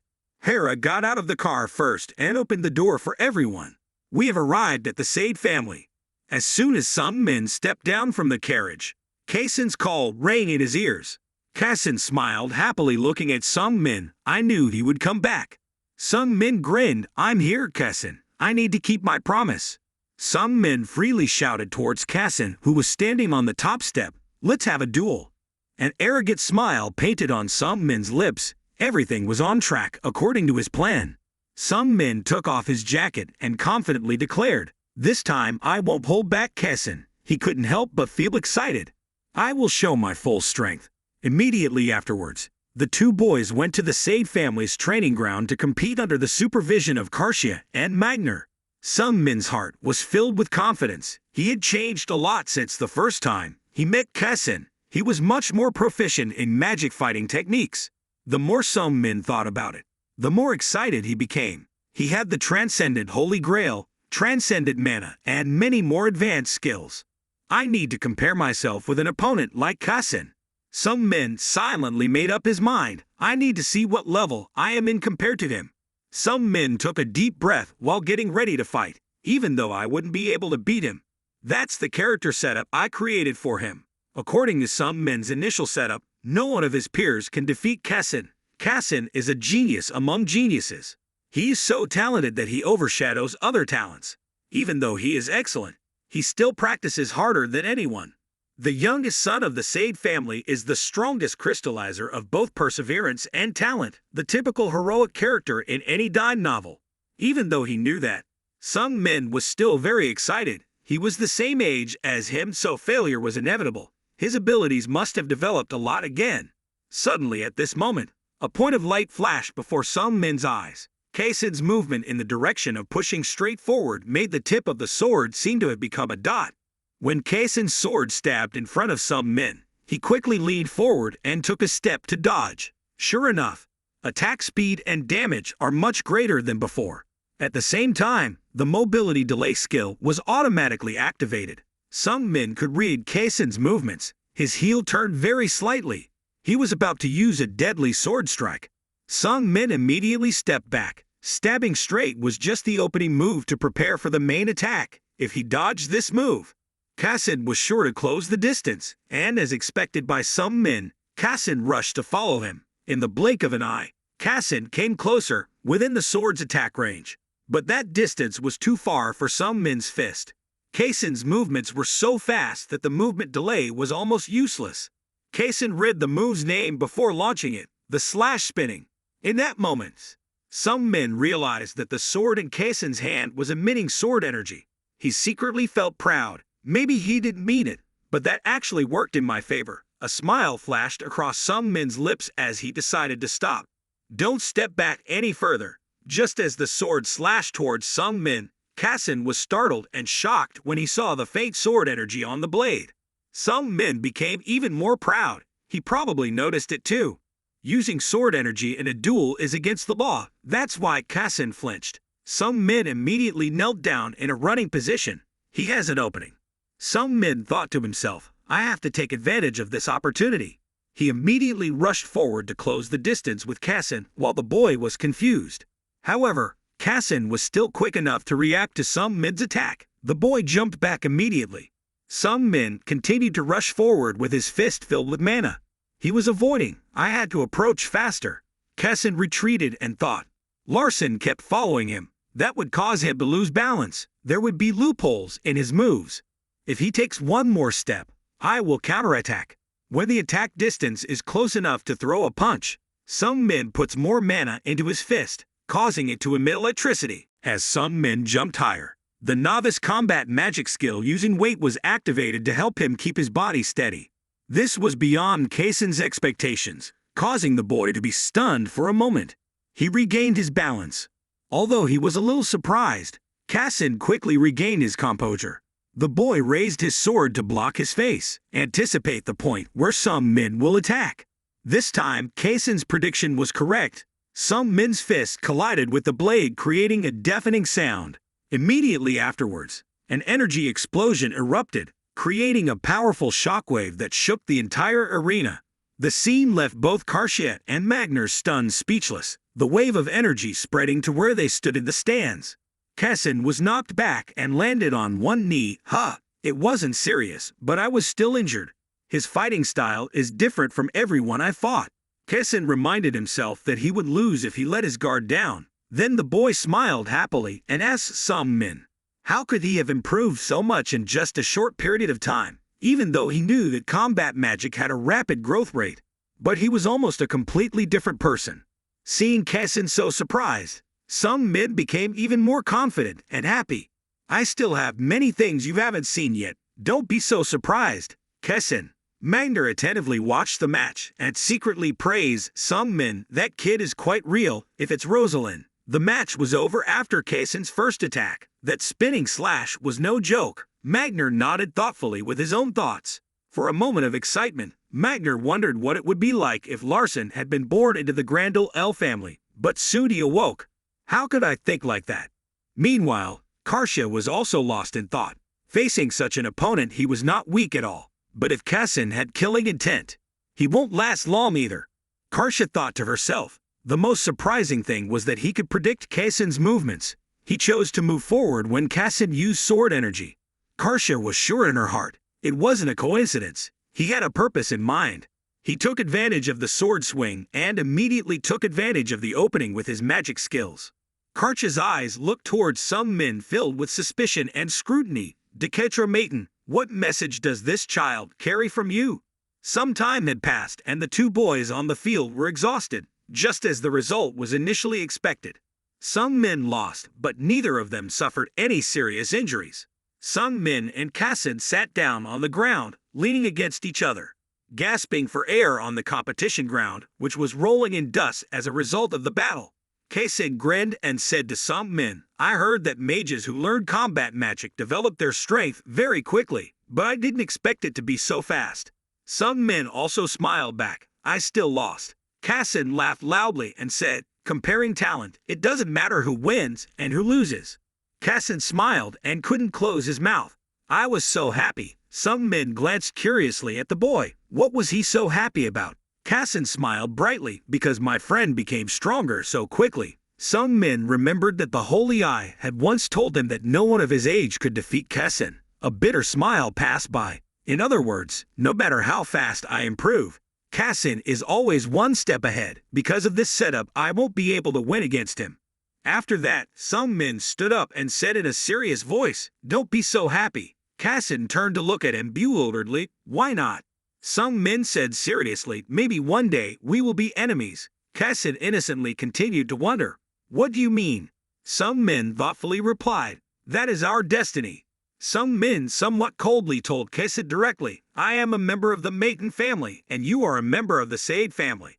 Kasin vehemently objected. What does that matter? We are friends. Sung Min continued thoughtfully. I will always think of you as a friend, and we will always be friends. But we cannot be free in a world where people fight for power. Sung Min's truthful words shocked Kasin, who at this age had never been exposed to such issues because of his father's protection. At that moment, Karsha walked up to the two children and cleared her throat. You guys did a great job. Even though you were so young, you were already so excellent. Karsha smiled flamboyantly. I'm proud of both of you. Sung-min politely replied. I'm very honored to receive that compliment. Karsha happily nodded. I heard that combat magicians can develop their strength very quickly. Isn't that true? Sung-min immediately said, I want to become stronger. Karsha nodded. That's good. Sung-min immediately added, not just stronger. Sung-min loudly declared that he wanted to become stronger than Kaesin. Kaesin widened his eyes looking at Sung-min's enthusiastic appearance. Stronger than him? Sung-min's words showed deep respect for Kaesin. Karsha was also very interested in Sung-min's statement. This child is not merely a passion or a desire. He is truly determined. Right after that he encouraged Sung-min. Very good. You will be a great opponent. Karsha curiously asked more, so what are you planning to do that? Kaesin's eyes also turned towards Sung-min waiting for an answer. Sung-min suddenly announced in front of them, you intend to learn martial arts from the warrior king. After a moment of shock, Karsha smiled sarcastically at Magner. So this was the reason he let Rosalind go home, and I stayed here. Magner was put in a situation where he had no way to admit it. Well, that's it, Magner silently complained in his heart. What a clever brat. It announced it in front of the head of the prestigious swordsmanship family. Then I can't do anything unfair to it while we're still on the land of this famous swordsmanship family. But an heir to a magic family learns martial arts from the second in command of the martial arts family. It is possible that it will be interpreted as a martial arts family that intends to usurp the power of a magic family, but he still boldly declared like that. What a reckless brat. Magner looked at Sung-min's mischievous smile and felt spine-tingling sensations. Finally, he clicked his tongue and declared, okay, as promised, I will teach you martial arts, but has your family given permission yet? Sung-min calmly replied, okay, I told the homeowner that I would study in coordination with both families so that we could exchange and practice the knowledge of all three sides. This made Karsha even more surprised. Dekatra allowed that.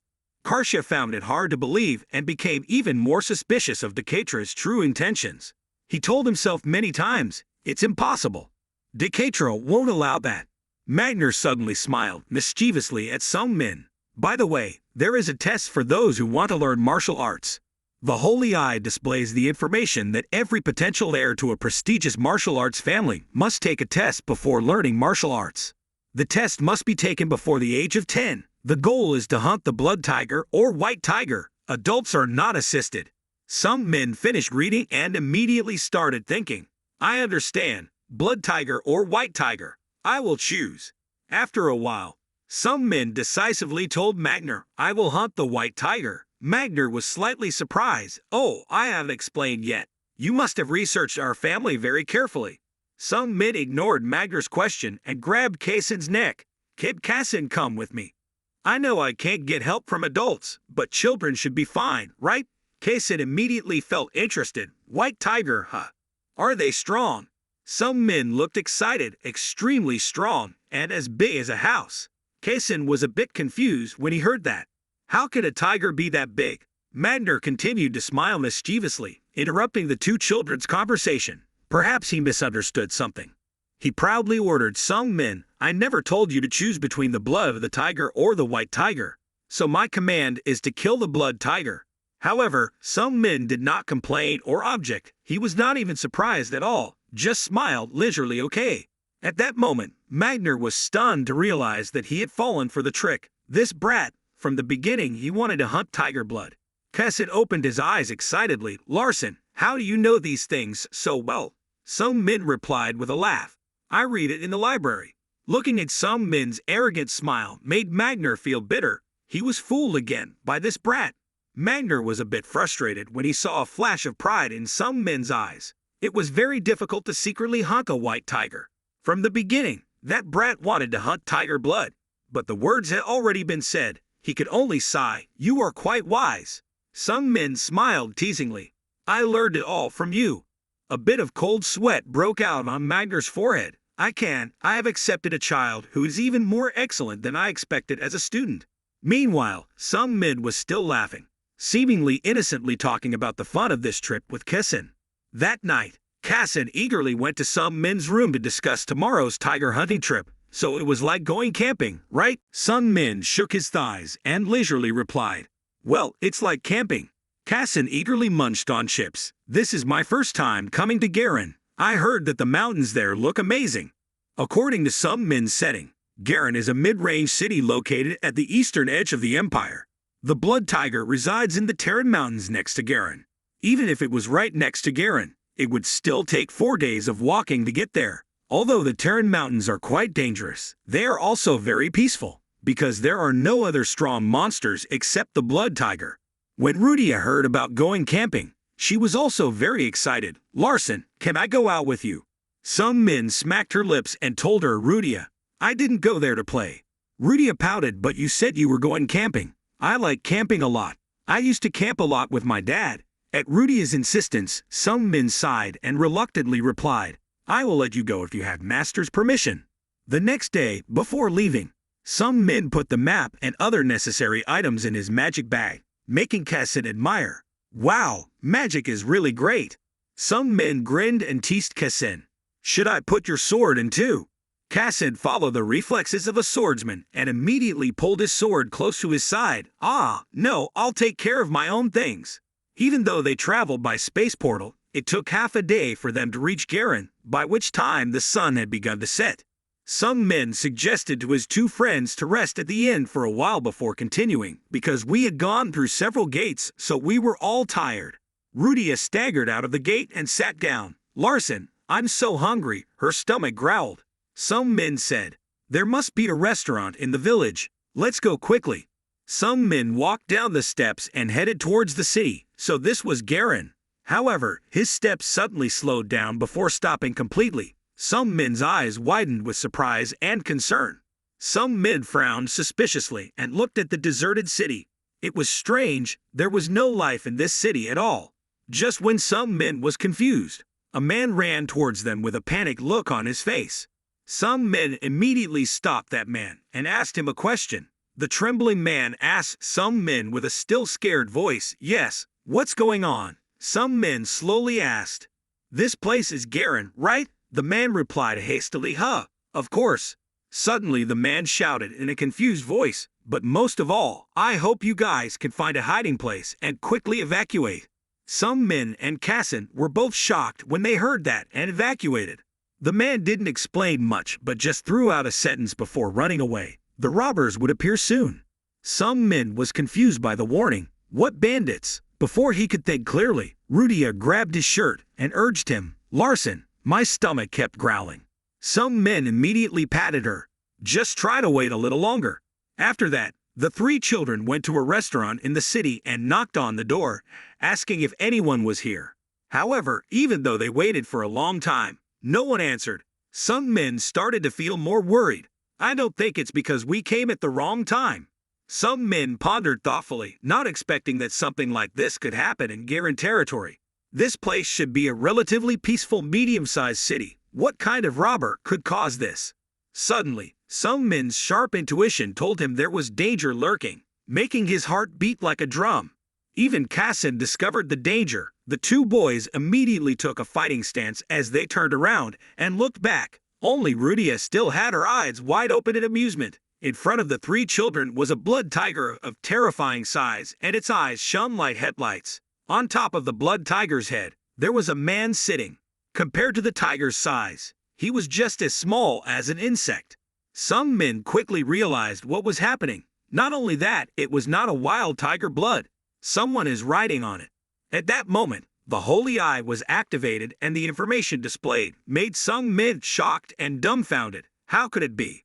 Sun Min looked up at the man in shock. Why is this bastard here? The character information said his name was Caden. Attribute is domestication, characterized by hunting instinct. Sun Min is still in shock. Caden is not a character that has been established in detail, but I remember him.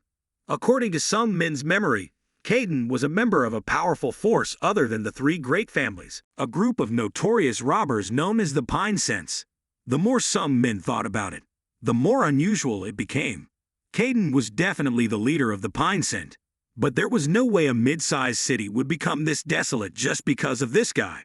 Caden sat on the tiger's bloodhead with a leisurely and arrogant look. Who are you? You are just a few kids not worth worrying about. Right. Keisen fearlessly glared at Caden. Are you the robber who threatened this city? Caden looked surprised and pointed to himself.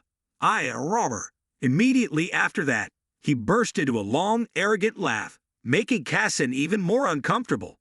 What was there to laugh about? Caden opened his narrowed eyes with a sinister tone. I'm not a robber. I'm just a person who likes to hunt people. Some men worriedly glanced at Keisen. Even if it was Keisen, if we fought Caden now, we would definitely die. He cautiously clenched his teeth and asked Caden, so are you trying to hunt us? Caden was stunned, not understanding some men's question. What? Some men continued to question him. I really don't know who gave you the right to hunt here. Caden sneered in response. A hunter doesn't need anyone's permission to hunt. However, some men sharply argued against him. This is Garen. There must be 7 high-ranking swordsmen stationed here. So why would they let someone like you mess up this place? Some men silently speculated in his heart that maybe the answer would be one of these 2 cases. Some men frowned and wondered, looking into the blood tiger's eyes that were flashing murderous intent, not knowing if there was some kind of secret agreement. Or is it because of the terrible probability I created here?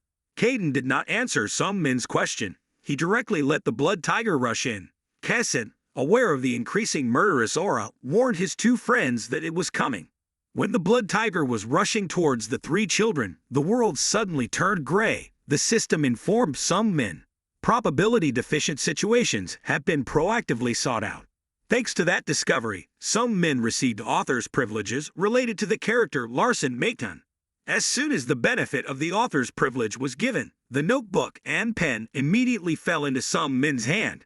The contents of the notebook say that even after Caden announced a hunting trip, the knights protecting Garen did not make any move. The people were very suspicious about this. The reason why Caden can hunt as he wishes in Garen is, some men put down his pen without hesitation. I'm sure I can make it perfect this time. Just a moment later, the gray curtain was swept away, the world returned to its normal colors, and the confrontation was about to begin. The blood tiger let out a resounding roar that shocked the entire city. It opened its mouth wide, and its bright eyes showed off its might before its opponent. Right after that, under Caden's direction, the blood tiger jumped forward and pounced straight down on where the 3 children were standing. All 3 children were able to avoid the blood tiger's claws in time, but because the tumble happened suddenly, they inevitably lost their balance. Some men stood up, regained his balance immediately and stared at the tiger's blood without flinching. Tiger blood is much faster than I thought.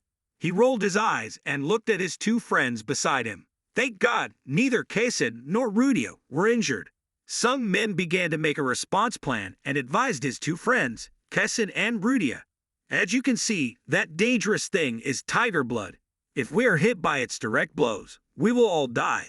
Some men did not hesitate to express his concerns. Then he continued to reveal the weakness of the blood tiger. Although it was strong, it also had a few characteristics. It ran straight and, while some men was strategizing, Rudia was so hungry that she was so hungry, fire energy was pouring out of her body along with a complaint, I'm very hungry.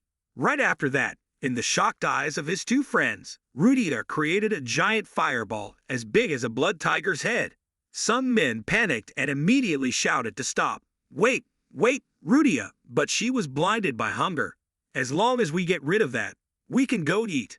Rudia let out an indignant scream. Eat this. At the same time, she threw the fireball towards the blood tiger without hesitation. However, the blood tiger did not even bother to dodge. With its speed, dodging this fireball was not difficult. But Caden's mouth had an arrogant smile instead of worry. When the fireball flew close to the blood tiger's mouth, it suddenly opened its mouth wide and swallowed it whole. The scene stunned some men. It really eats it. Caden chuckled and said to them, a young magician, that's fun. Do you want to join the pine scent? If so, I will spare your life. Keisen shouted in an angry voice, what is pine scent? Caden smiled arrogantly and replied, pine scent is the people who own this mountain range. Keisen firmly affirmed, meaning they were robbers. Caden smiled cunningly and replied, yes, but calling them robbers doesn't sound very subtle, so what about my proposal? Kessen resolutely raised his sword and emitted sword energy. I have not the slightest intention of joining the bandits. Swear on this sword. I will behead you bastards who threaten people like you. Caden smiled sinisterly with eyes like a poisonous snake. Are you sure? Are you really ready to die here? Suddenly some men shouted again. Wait, I thought a lot but still find it strange. Some men started to question Caden. Why aren't you curious about who we are? Even though you asked at first, you didn't even listen to the answer. This is a situation where 3 children are facing a blood tiger. Aren't you curious? Some men chuckled cunningly and smugly. The setting value was already in place. The benefit of the author's privilege that some men wrote about just now allowed him to be so confident.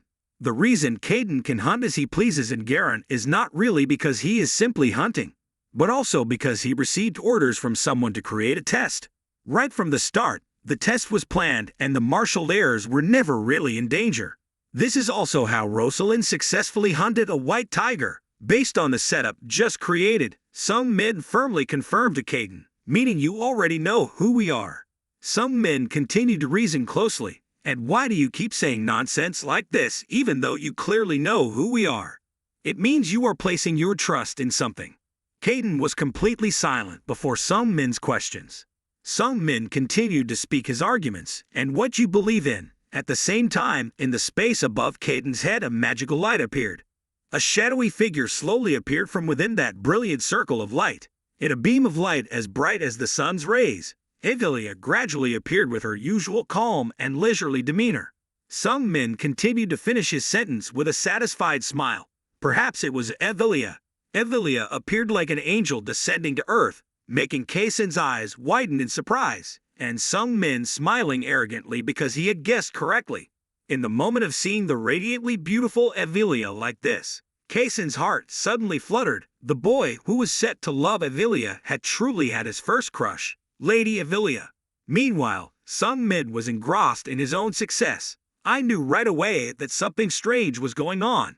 Everything went so smoothly. According to some men's inference, the people who manage the space portal must be at least 3 circle magicians. Therefore, it would be unreasonable if the robbers could damage the Maiden family's resources without being stopped by the family. It was even more strange that everyone locked their doors and fled just because of an announcement about a hunt that the knights protecting the city could have completely prevented. In addition, Caden is not a famous villain right now. He probably hasn't even hunted anyone yet. Also, a city like Garen isn't a place where people can do whatever they want just under the excuse that they're on a test. Eliminate all other cases, leaving some men with only one final answer. This is not inherently Garen, but is actually an artificial space, according to some men's inference. Evelia had begun to change the landscape around them. A forest of trees appeared in the middle of the city, making all inferences reasonable. And there was only one person capable of doing so, Evelia herself. Evelia looked down at her brother with a questioning look. That's sharp. I've been paying attention to those things ever since. Some men smiled complacently and replied, since everyone started to escape from here. Evelia coldly questioned, if that's true, is your fighting against the blood tiger just for show? Some men calmly replied, that's true. I think I should put some motivation into the test. If it ends up being too monotonous, it will be boring. Evelia accepted some men's answer. She asked someone who had just appeared nearby, so what do you think? At this moment, Magner showed his face from the woods. He was here from the beginning to watch everything. Magner clicked his tongue and said with a reluctant expression, he passed the test. Caden also jumped down from the blood tiger's head, as expected of a Maiten and a Sade member. To be able to show such amazing calmness in the face of tiger blood is truly admirable. Caden suddenly knelt down on the ground. Young masters, I hope you will forgive me for this rudeness. Some men calmly replied, it's okay. You have nothing to apologize for. After all, this place was created by her and the War King. Caden sat up with a grin, thanking him for understanding me. It was only a short conversation, but Magner silently assessed. We can see that Larson is the one with the higher position among the 2 of them. Magner was a bit surprised. I thought that Kassin was the leader because he was the stronger of the 2. But this situation is the opposite. He is indeed an interesting boy. Magner was secretly delighted. Teaching him would be extremely interesting. Magner smacked his lips and explained, The Grandel family does not directly ask their prospective successors that they defeat the Blood Tiger or the White Tiger. Kessin quickly understood what Magner meant. Perhaps the purpose of this test was to test our courage in front of the enemy. Magner immediately nodded yes. Immediately afterwards, Kassin revealed what the boy already knew. The guardian spirits that protect us must also be hiding around here. Kassin's words shocked Sung Min. What? He immediately activated his holy eye and looked up at the treetops. He was right. Kassin was only 10 years old and could have reasoned like that, if it wasn't for being the author himself. I probably won't be able to rid this situation. Sung Min swallowed hard as he looked at the Blood Tiger, who was docile like a cat being caressed by Rudia. I was probably so scared that I fainted when the tiger blood appeared. Magner curiously asked Kassin if he attacked the Blood Tiger because he believed in protective spirits. Kassin did not hesitate to nod yes. Magner squinted his eyes with displeasure. That wasn't a very satisfactory answer, huh? Kassin immediately explained, I don't believe that a wise person is a lonely person. Magner continued asking, so what? Kassin calmly replied, someone who is strong and only strong with their own strength will not be able to get themselves a real victory. Kassin said with a steadfast attitude, even if I myself have many shortcomings, I can have trustworthy people by my side to make up for my shortcomings, and I think that would mean I have lived a meaningful life. Sung Min discovered another side of the main character's perfect personality. Kassin is not afraid to admit that he himself is still weak and has many shortcomings. Instead, he quickly discovered the existence of guardian spirits and placed his trust in them. The more Sung Min thinks about it, the more he sees Kassin as a typical admirable hero. Sung Min immediately helped Kassin explain, I think what he can count on is his skills and what he possesses. Hearing that, Evelia was a bit surprised. That was not what a child of a famous magician family would say. For a moment, Evelia felt sad, which was something she would never have thought of. But hearing those words from that child, I don't know why, made my heart ache. Evelia quickly dismissed her vague thoughts and suppressed her painful expression in front of everyone. At this moment, the system informed Sung Min that a variable affecting the plot had occurred. Sung Min tried to look at it more closely but couldn't see what the variable was because his mastery of the Holy Eye skill was still not high enough. Hearing Sung Min's explanations, Magner finally smiled with satisfaction. The guardian spirits are also your strength, Kassin. Even though that's not the answer we want to hear. Magner asked Sung Min again, what about Larson? You also realize that there are guardian spirits around, right? Sung Min smiled confidently and replied, of course, but what I realized was not thanks to Kassin, but thanks to myself. Sung Min quickly explained the reason, as a possible successor to the head of a famous magician family, was officially invited to the famous swordsmanship family. That child shouldn't get hurt while traveling with a child of a sword clan. That would not only damage the dignity of the sword family, but it would even give the magician family a huge opportunity that they had been waiting for a long time. Hearing Sung Min say that, Evelia was shocked and exclaimed, what is a chance? Sung Min firmly affirmed, yes, that's right, ma'am, a chance. Evelia agitatedly scolded her brother. That would be an insult to the Maton family. How could putting you in danger be an opportunity for our family? Sung Min answered seriously in a low voice, that's because I'm not you. Sung Min frankly spoke his mind. I am not someone who holds an important position like you. Just recently, I'm still considered a piece of trash not worth worrying about. The more Sung Min spoke, the more determined he became. If such a person unfortunately lost his life in an unfortunate accident, the Macon family simply had more to gain than to lose, having been able to get rid of someone they considered a cancer. And this accident could also be seen by the Macon family as an excuse to threaten the Sade family. Sung Min said it with a calm attitude because he simply put himself in the thoughts of the people standing in front of him. Family head. However, when Evelia heard those things, she felt sorry for her younger brother. Why did she still feel so calm after saying such things? Shouldn't that be the way a 10-year-old child thinks about his family? Sung Min noticed Evelia's painful expression. He immediately smiled to comfort her. Please don't misunderstand, ma'am. I don't hate my family. I'm just saying that from a rational perspective. Evelia suddenly hugged her younger brother in speechless emotion. She whispered chokingly into her brother Larson's ear, the maiden blood still flows in your veins. It's heartbreaking to hear those words from a child like you. Evelia tried to encourage her brother. She hoped that the name of the maiden family wouldn't put too much of a burden on his shoulders. Some men went from confused to emotional because of what Evelia told me. Thank you. While Evelia still hugged some men tightly and refused to let go, he glanced at Kassin, who was trembling. Kassin, what's wrong with him? Kassin felt sorry for his friend, who was the same age, but didn't receive as much love as him. So he declared, Larson, I can become your family. Kassin said with a sincere voice, comforting some men, I can become friendlier. I will try to change.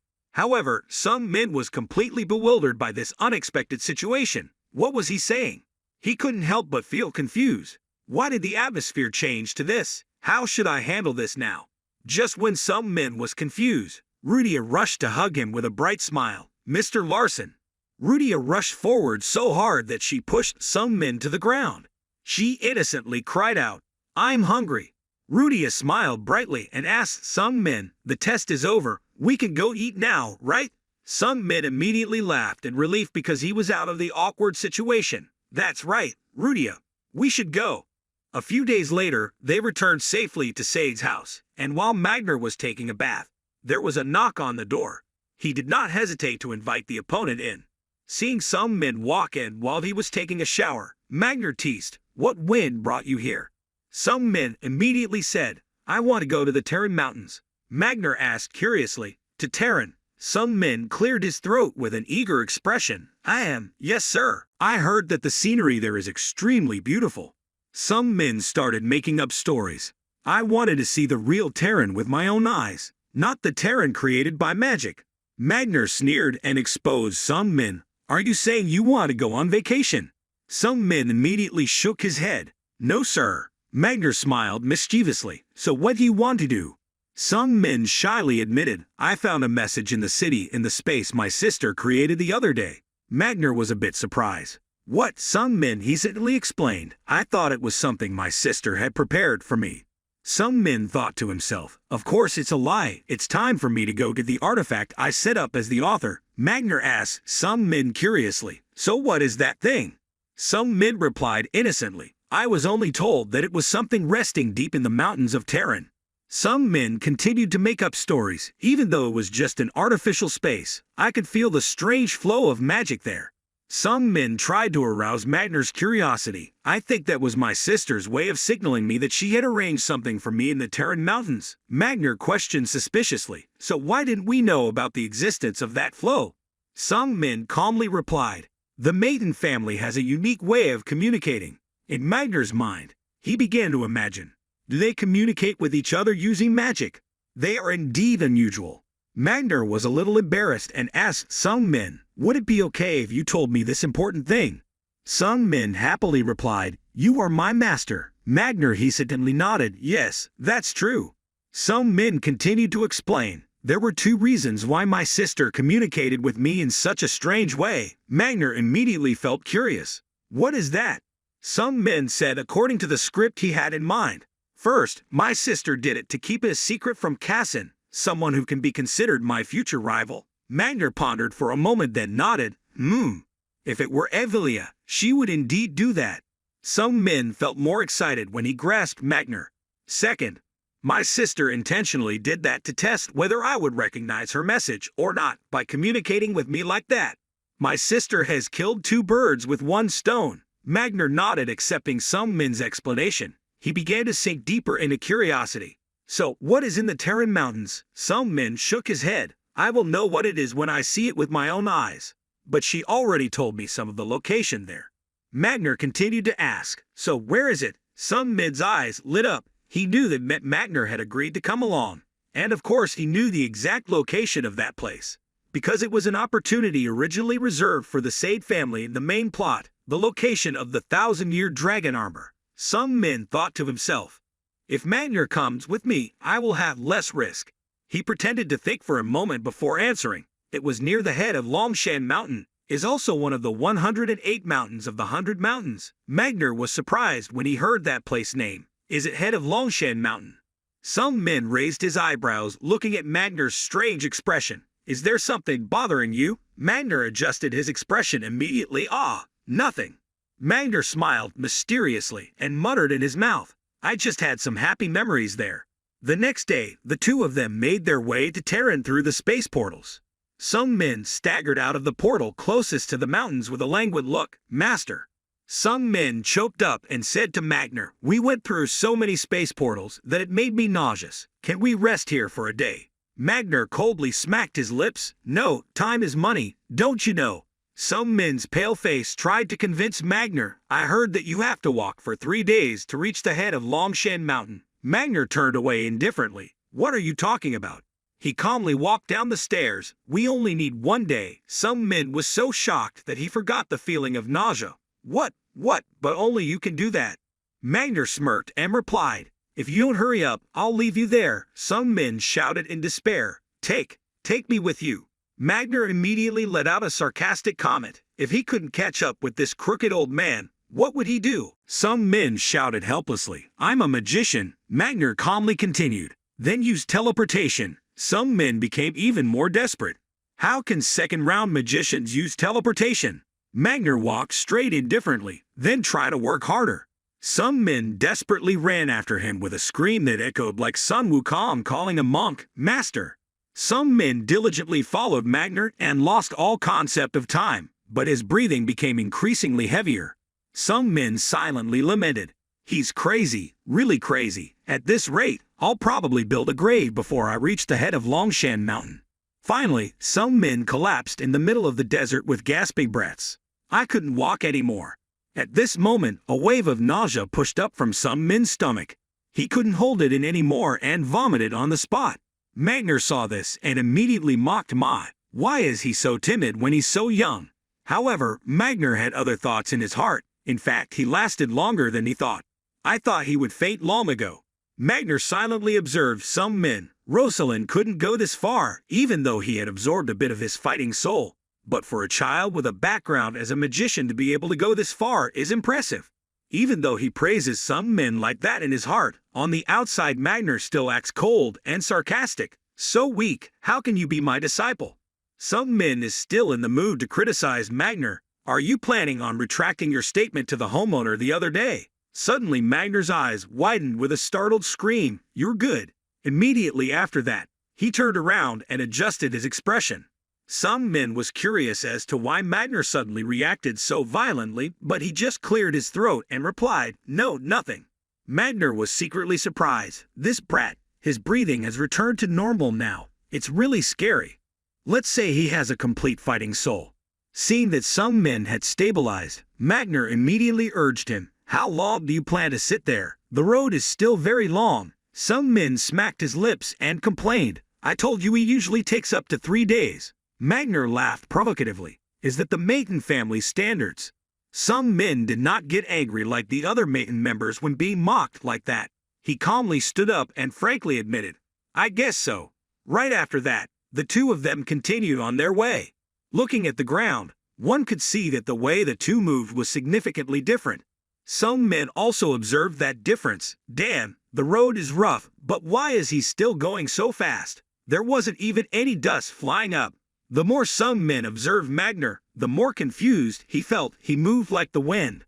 When mentioning the wind, a light suddenly flashed in Sung Min's head. Now that he noticed, there was wind blowing from behind him, so could it be? Sung Min began to reason.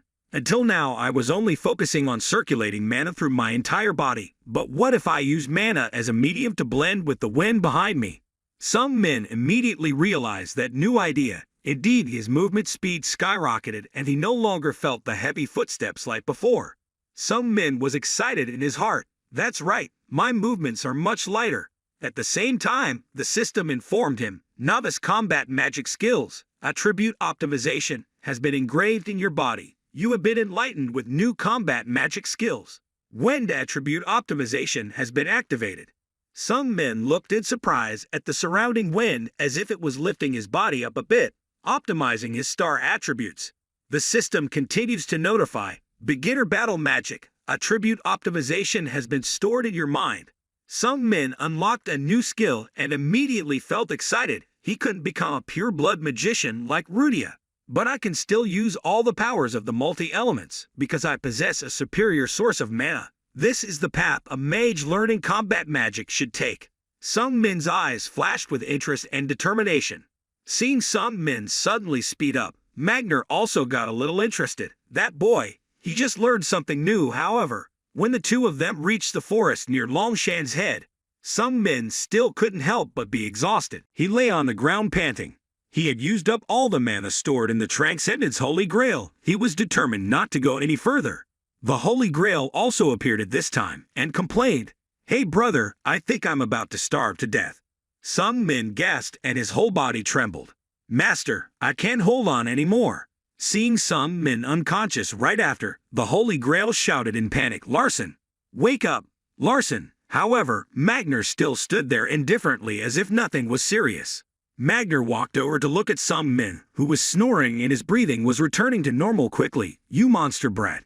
Travels 100 kilometers in 50 minutes and is a magician without teleportation spells." Magner stood alone talking boredly. He was sleeping. "Okay, the trail will open if we continue. If I can't walk anymore, I can only blame myself for not being able to. That's how my brother and I learned and tried." Magner calmly talked to Sung Min, who was snoring.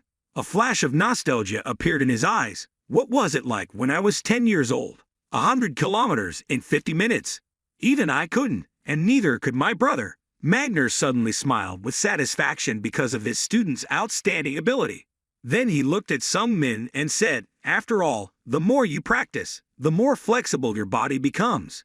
Not knowing how long later, Sung Min woke up with his body being dragged on the ground. He was shocked and thought he had fallen prey to some animal while unconscious. Looking down at his feet and discovering that Magner was dragging him away, Sung Min shouted in a panicked voice, "Master, what are you doing?"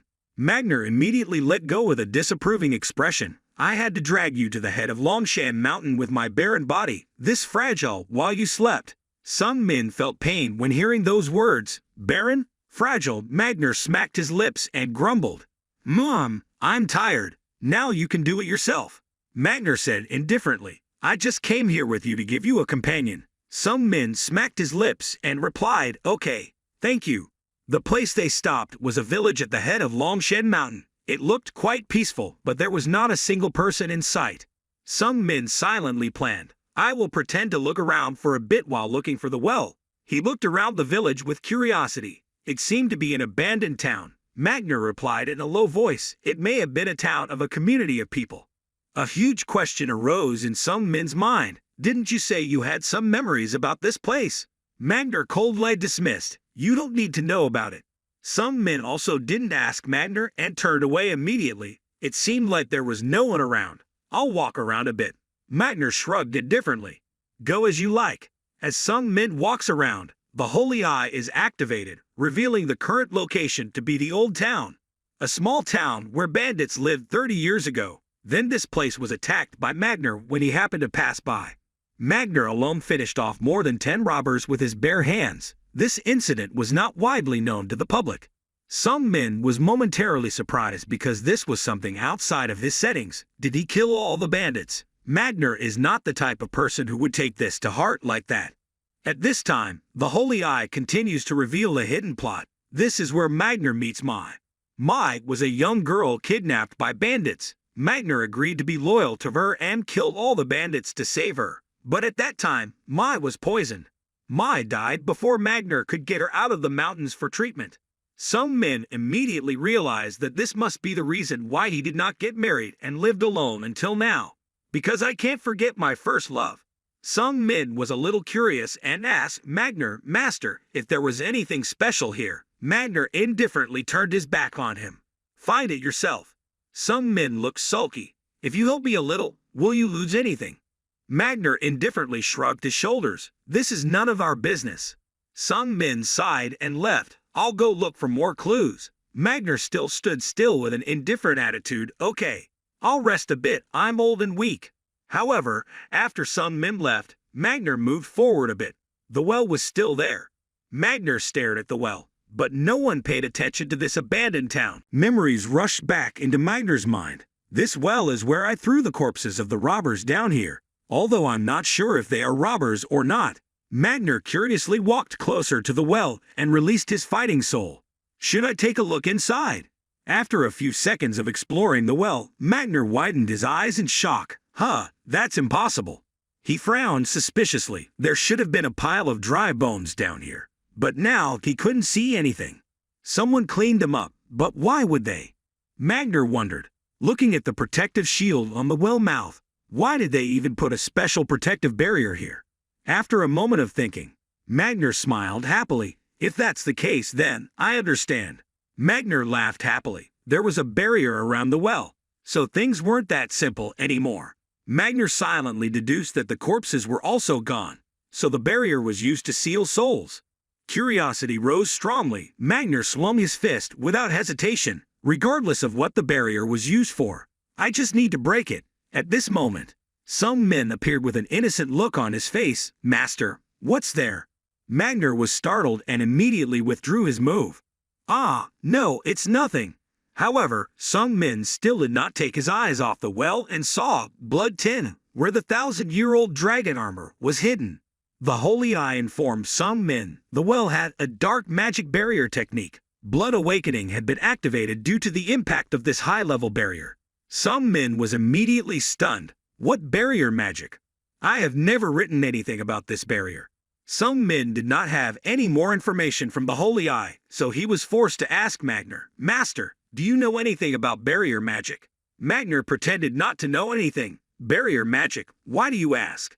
Some men smiled mischievously and pointed at the mouth of the well because he must have known that there was a barrier on the mouth of the well. Magner's face darkened instantly. This brat. Magner still pretended to be stupid. How could a martial arts master know about barrier? Some men ignored and continued to act curious. It would be strange to set up a barrier over the mouth of a well that no one uses anymore. Some men looked deep into the dark well with curious eyes. To make such a high-level barrier technique takes a lot of time and money, Magner replied. There are more crazy people in this world than you think. Some men continued. This barrier seems to be over 10 years old, and it still looks like it's working well. Magner heard that and was confused. He knew much more than a 10-year-old child, but he still pretended to be naive. What do you mean? Some men glanced at Magner. I think this well has formed a barrier on its own, Magner replied with skeptical eyes. You said this well forms its own barrier. That's absurd. He was finally about to reveal the matter regarding the well. However, Magner suddenly remembered the past. Wait, when I killed the bandits, and at this well. I'm at Mai right next to the well. Mai was in critical condition due to the toxic effects of the robbers. Long time no see, Larson. I sent a letter. Some men grinned and nodded to Evelia. Yes, it's been a while. With a warm and sincere sentence, I miss you. Larson Maiden's 11-year-old life officially began. Dear Evelia, whom I respect very much, that's how some men started writing all the things he wanted to say to Evelia. When the two cousins went to a corner of the garden in Sade's house, Evelia looked a little pouty. She hoped it wasn't out of respect, but love. Some men was a bit taken aback by those words. Evelia smiled gently. Love is better. Some men felt a bit shy and confused. I understand. The look on her brother's face made Evelia unable to stop laughing. I was just joking. So you want Rudia to come with me? Some men also smiled when she saw that Evelia was much more open than before. Yes. Some men began to explain. As you said in the letter, Rudia cannot grow at all here. Some men felt a bit helpless when she remembered the scene where Rudia fought over a banana with a monkey and burned down Sade's kitchen. Give it here, it's mine. I'll bake and roast it for you. Evelia thought for a moment and then asked, So you want me to raise a child who doesn't even have maiden's blood? Some men immediately explained, No, she was bound to me by a special contract, so she was forced to obey me.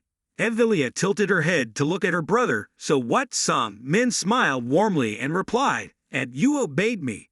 Evelia's eyes lit up and her cheeks were slightly pink with happiness. You mean you will work under me? Some men happily replied, If she agreed to that. Evelia looked into the distance. Then, I have to ask you something. Some men hesitantly asked her, What's going on? Evelia frankly asked some men, What have you done during the past year? Her question made her brother startled. There was a flicker of wavering in some men's eyes. It was true that I hadn't developed any more as a magician. My mana and magic power is still almost the same as last year, but still, Sung Min quickly regained composure and stood up confidently, focusing on her work. Changing your body helps you gradually adapt to being able to absorb mana more purely. Hearing that, Evelia is a bit confused. Transformed herself, Sung Min immediately showed her that her ability to control her power was better. The combat magic techniques and transcendent attributes put a huge strain on my body, Sung Min eloquently declared. I will gradually transform my body to adapt and be able to withstand that pressure. If you believe me and wait. Evelia suddenly interrupted her brother Larson. Sung Min was startled, thinking that Evelia was about to scold him. He stood up straight and serious. Yes. Evelia stood facing Sung Min and made a serious face. Who do you think I am?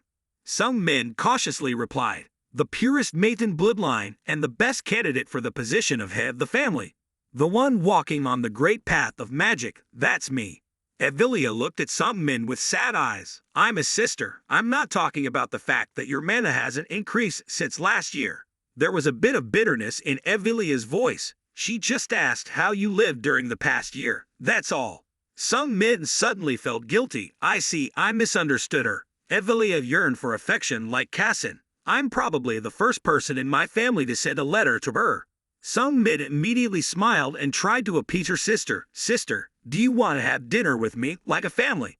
Evelia responded to her brother's invitation with an affectionate smile. Family, that's a good word, is very warm. Sung Min grinned. I will also pick flowers from the garden to give to you later. The new flowers blooming this season are very beautiful. That night, Sung Min lay awake for a long time in bed with the bright moonlight shining through the window. Suddenly a voice echoed into his mind. I remember exactly what you were like a year ago. So prove to me that you've grown up. Evelia's voice echoed in Sung Min's room. He immediately sat up, proving that he was different from last year. Sung Min turned her eyes to the darkest corner of the room. Hira's voice rang out before she even appeared. Yes, young master. Sung Min immediately asked her. You heard the conversation, right? Hira gently nodded yes. Then, without waiting for Sung Min to order, she proactively proposed. I will wake you up in the morning so we can leave before 6 o'clock. We are not sure how long the trip will be, so I will prepare the necessary food and water. Sung Min nodded and asked Hira, what test method do you think she will prepare for me? Hira thought for a moment and then replied, I imagine that would be something you haven't been able to do before. Sung Min smiled mischievously as if he had guessed something. Yes, he thought to himself. She certainly accepts this youngest Larson brother, but it remains to be seen how much Larson has changed. Early the next morning, Sung Min came to see Evelia with a yawn. Did you sleep well? Evelia smiled and nodded yes. You seem to be in a good mood. You know what you're going to do. Sung Min calmly replied, yes, after all, it's part of your test. Evelia glanced at her brother curiously. So you must have thought about a lot of things last night. Sung Min frankly admitted yes. I have to prove that I have become stronger, even though the amount of mana in my body has not increased, and the test must be completed in a few days, without affecting the Sade House's territory or work. So there's only one possibility left. Sung Min rubbed his chin in thought with a pensive look on his face. Evelia smiled slightly, tilting her head to look at her brother. So, how do you think I will check on you? It didn't take long for Sung Min to come up with an answer. Since we can't use teleportation magic carelessly in Sade territory, so it must be demon hunting in Byron Rock. I just thought about that. Evelia smiled brightly and immediately opened the space gate. That's it. So, let's go. Sung Min gently held her sister's hand. Yes, ma'am. When he was about to leave, he suddenly asked Evelia for permission. Oh, that's right. Can you take Hampton with you? Evelia was a little surprised. Hampton.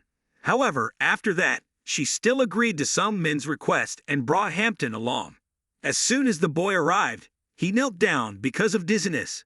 Hampton was trembling with a feeling of nausea. This was a bit too sudden, young master. He happily patted the boy. Sorry, Hampton. The current location they are in is Byron Stone Mountain, inside the Red Pine Forest. Sung Min quietly glanced around and observed the surroundings. True to its name, there are many red pine trees here. Sung Min remembers quite detailed descriptions of this red pine forest in the novel. It was a place where all kinds of monsters lived. It is one of the most dangerous places on the entire continent, to the point where the red pine has come to symbolize danger. Some men leads the group of people deep into the pine forest. You will just stand and watch, right? Evelia slowly walks last. Yes, as long as you don't die, even though this was expected. I'm still a little disappointed. She will not intervene even if her limbs are severed or her life is threatened. Suddenly Hampton ran forward and pointed to an old road sign. Young master, there is a sign over there. On the sign, it says, the area is inhabited by a unique tribe. Dangerous people do not come near. Following the direction of the sign, the group of 3 of them continued to go deeper. Hampton began to pant from fatigue. Young master, how far do we still have to go? Some men tried to encourage the boy. He was almost there. Come on, Hampton gasped and cried. You said the same thing an hour ago. Arrived at an open space. Some men looked around and saw no signs of love. He directed Hampton, it's just around here. Spread what I told you to prepare. Hampton rummaged through his bag. Yes, young master. Evelia silently observed some men's actions with a bit of suspicion. Wasn't it because she was afraid of poison that she brought Hampton along? Some men is still pointing 5 fingers. Spread a little more. Evelia looked at the legs scattered on the ground and pondered that Larson alone could not win if he acted alone in groups. So I plan to defeat all the demons after she wins part of that group, but it seems that she had a more interesting plan than I thought. Evelia was surprised when she saw the confident smile on some men's mouth. After a while, some men told Hampton, okay, that's enough. Hampton quickly put down the pork leg in his hand. Yes, young master. Suddenly some men asked Hampton, you can climb trees, right? Hampton was so confused that he stammered, well, maybe if I try hard enough. Some men did not scold Hampton, but immediately carried the boy on his back and jumped quickly over the treetops. Never mind. Just hold on tight to my back. While some men in Hampton had stabilized their positions on the tree, Evelia still calmly stood below and looked up at her younger brother. I'm a bit surprised. Evelia quietly observed some men and started using her stealth skill. Her movement was much lighter than last year. At this time, the demons began to smell the fragrant scent of pig's feet. Looking at the hordes of unique demons flocking to the land under my feet, I was secretly pleased, just as I predicted. A group of unique demons have gathered here. Evelia was completely invisible to the demons. They didn't know anything but happily rushed towards the pieces of meat falling from the sky. Evelia frowned slightly and transmitted the sound to some men. The magician would never use this method. Some men calmly replied, I know, I don't want to work for you as a magician. He smiled slyly and added, I want to be someone more special than that. Under the tree, the goblins were enjoying the party deliciously, and the group of happy people were still quietly observing their activities. The goblins munched on the pig's feet, creating a crunching sound that echoed in the forest. Evelia, after observing for a while, nodded and seemed to enjoy some men's way of doing things. I see, now I understand. Evelia looked up at some men. So this was your plan, after you learned that goblins live in groups, right? Some men nodded confidently. Yes, he clearly understood the characteristics of these monsters. They lived in groups, but they were not friendly with other groups. So, some men's plan is to just bring out meat to lure them. Not only will a group of evil demons come, the other group will definitely be jealous, and they will start fighting. Just as some men predicted, the 2 groups of demons were lured by the smell of meat and clashed with each other. They looked at each other with vicious and murderous eyes. The leader of the group screamed loudly to open the fight for food.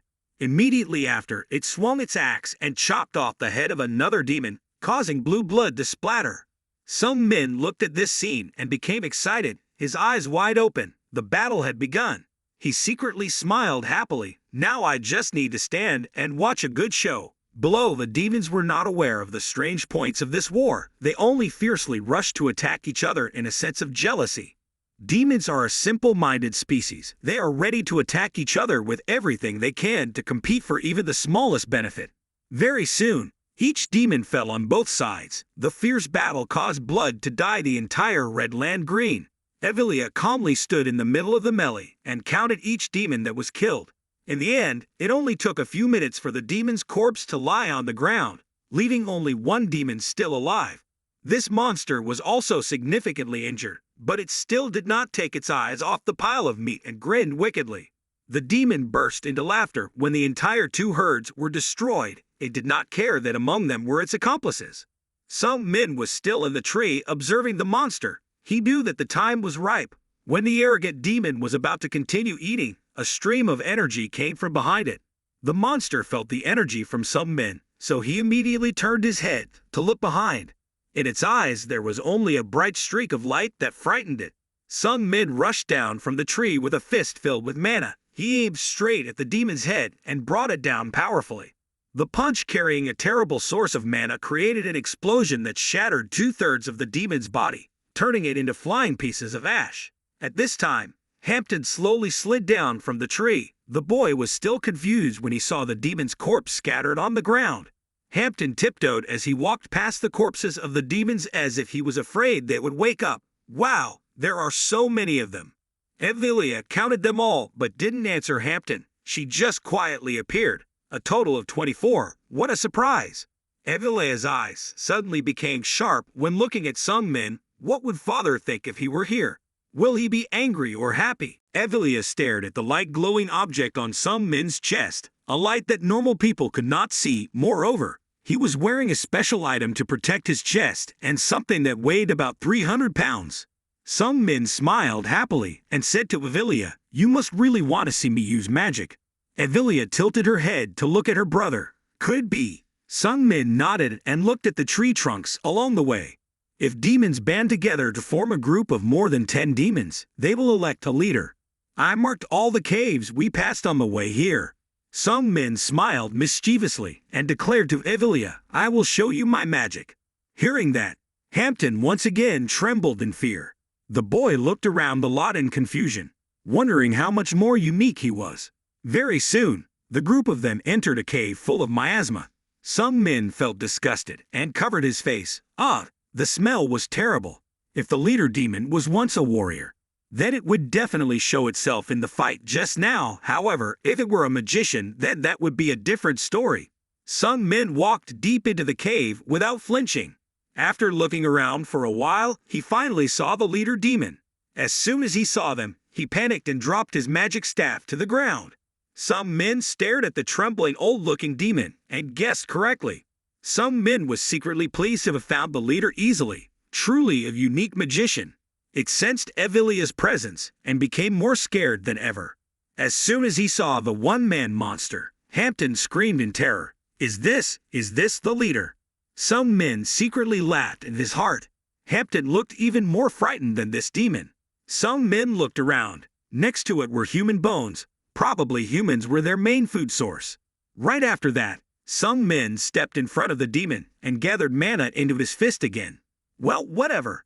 Sung Min raised his fist and guarded the monster's head. Saying goodbye in his heart, he indifferently said to himself, "After all, it is the law of nature, survival of the fittest." Coming out of the cave, Sung Min proudly told Evelia, "Sister, this is the magic fighting technique I learned." Evelia nodded gently. "I see you tried a lot." Evelia looked up into the distance with a wistful expression. She could confidently approach that demon magician like that. "Is it because you are here?" Sung Min calmly nodded. "Yes, I believe you will protect me." Contrary to Sung Min's expectations of a touching dialogue, Evelia coldly said, "Keeping that weak mindset and will is not good for you." Sung Min sadly responded to her sister's admonition. So what? The next second, a warm smile appeared on Evelia's cold face, but she really liked that answer. Sung Min suddenly felt shaken and didn't know what to say. Evelia didn't wait for her brother to respond, but continued. This time she was checking on her. "So next time we meet, I'll bring you a gift." Having finished speaking, Evelia disappeared through the space portal and left Sung Min and Hampton standing in the middle of the dark pine forest. Seeing Evelia smile, Sung Min also smiled with relief. It seemed like she was in a pretty good mood. Suddenly Hampton's stuttering voice interrupted his thoughts. "Young master." Sung Min immediately turned around. What's wrong?" Hampton walked up to him confused. That we have to walk home." At this moment, Sung Min woke up from his previous emotions and remembered that he would have to walk through this dangerous forest to get home if it wasn't for Evelia. However, Sung Min still calmly told Hampton, "We will be in the mountains for a few days," which made Hampton scared and looked around. What about here?" Sung Min nodded calmly. At least you still have a few pieces of dry food left, right? Hampton awkwardly replied, yes, that's right, but some men immediately saw what the boy was thinking. You want to know why we don't go back right away? Hampton confusedly denied because he knew that servants don't necessarily know the reason for their master's work. No. Some men smiled comfortably and explained to Hampton, because I let Rudia go with my second sister. Hampton tilted his head and looked at him bewilderedly. What do you mean? Some men replied with a sly smile. She will do what I say, and Harrow will find out as soon as Rudia leaves. Hampton's scared face immediately lit up. You want to go back with Hera? Cheerfully replied, yes. As long as we wait here, she will come. Some men smiled happily and looked into the distance. This place is no longer lonely, so we will be safe for the time being. Hampton suddenly asked some men in a thoughtful voice, young master, could it be that the reason you came here was to save everyone living in the area outside the protection zone? Some men looked at the boy in bewilderment. The area outside the protected area. Hampton's eyes were sad. Those were the people in the unprotected area. Most humans live in these unprotected areas, and as a matter of fact, they are completely helpless when monsters attack.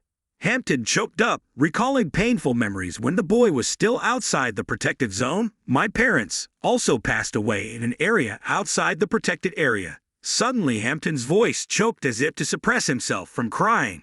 Finally the tears flowed. Even though he was crying, the boy smiled happily. I think you also know that the goblins here like to hunt humans. That's why you killed the leader of them.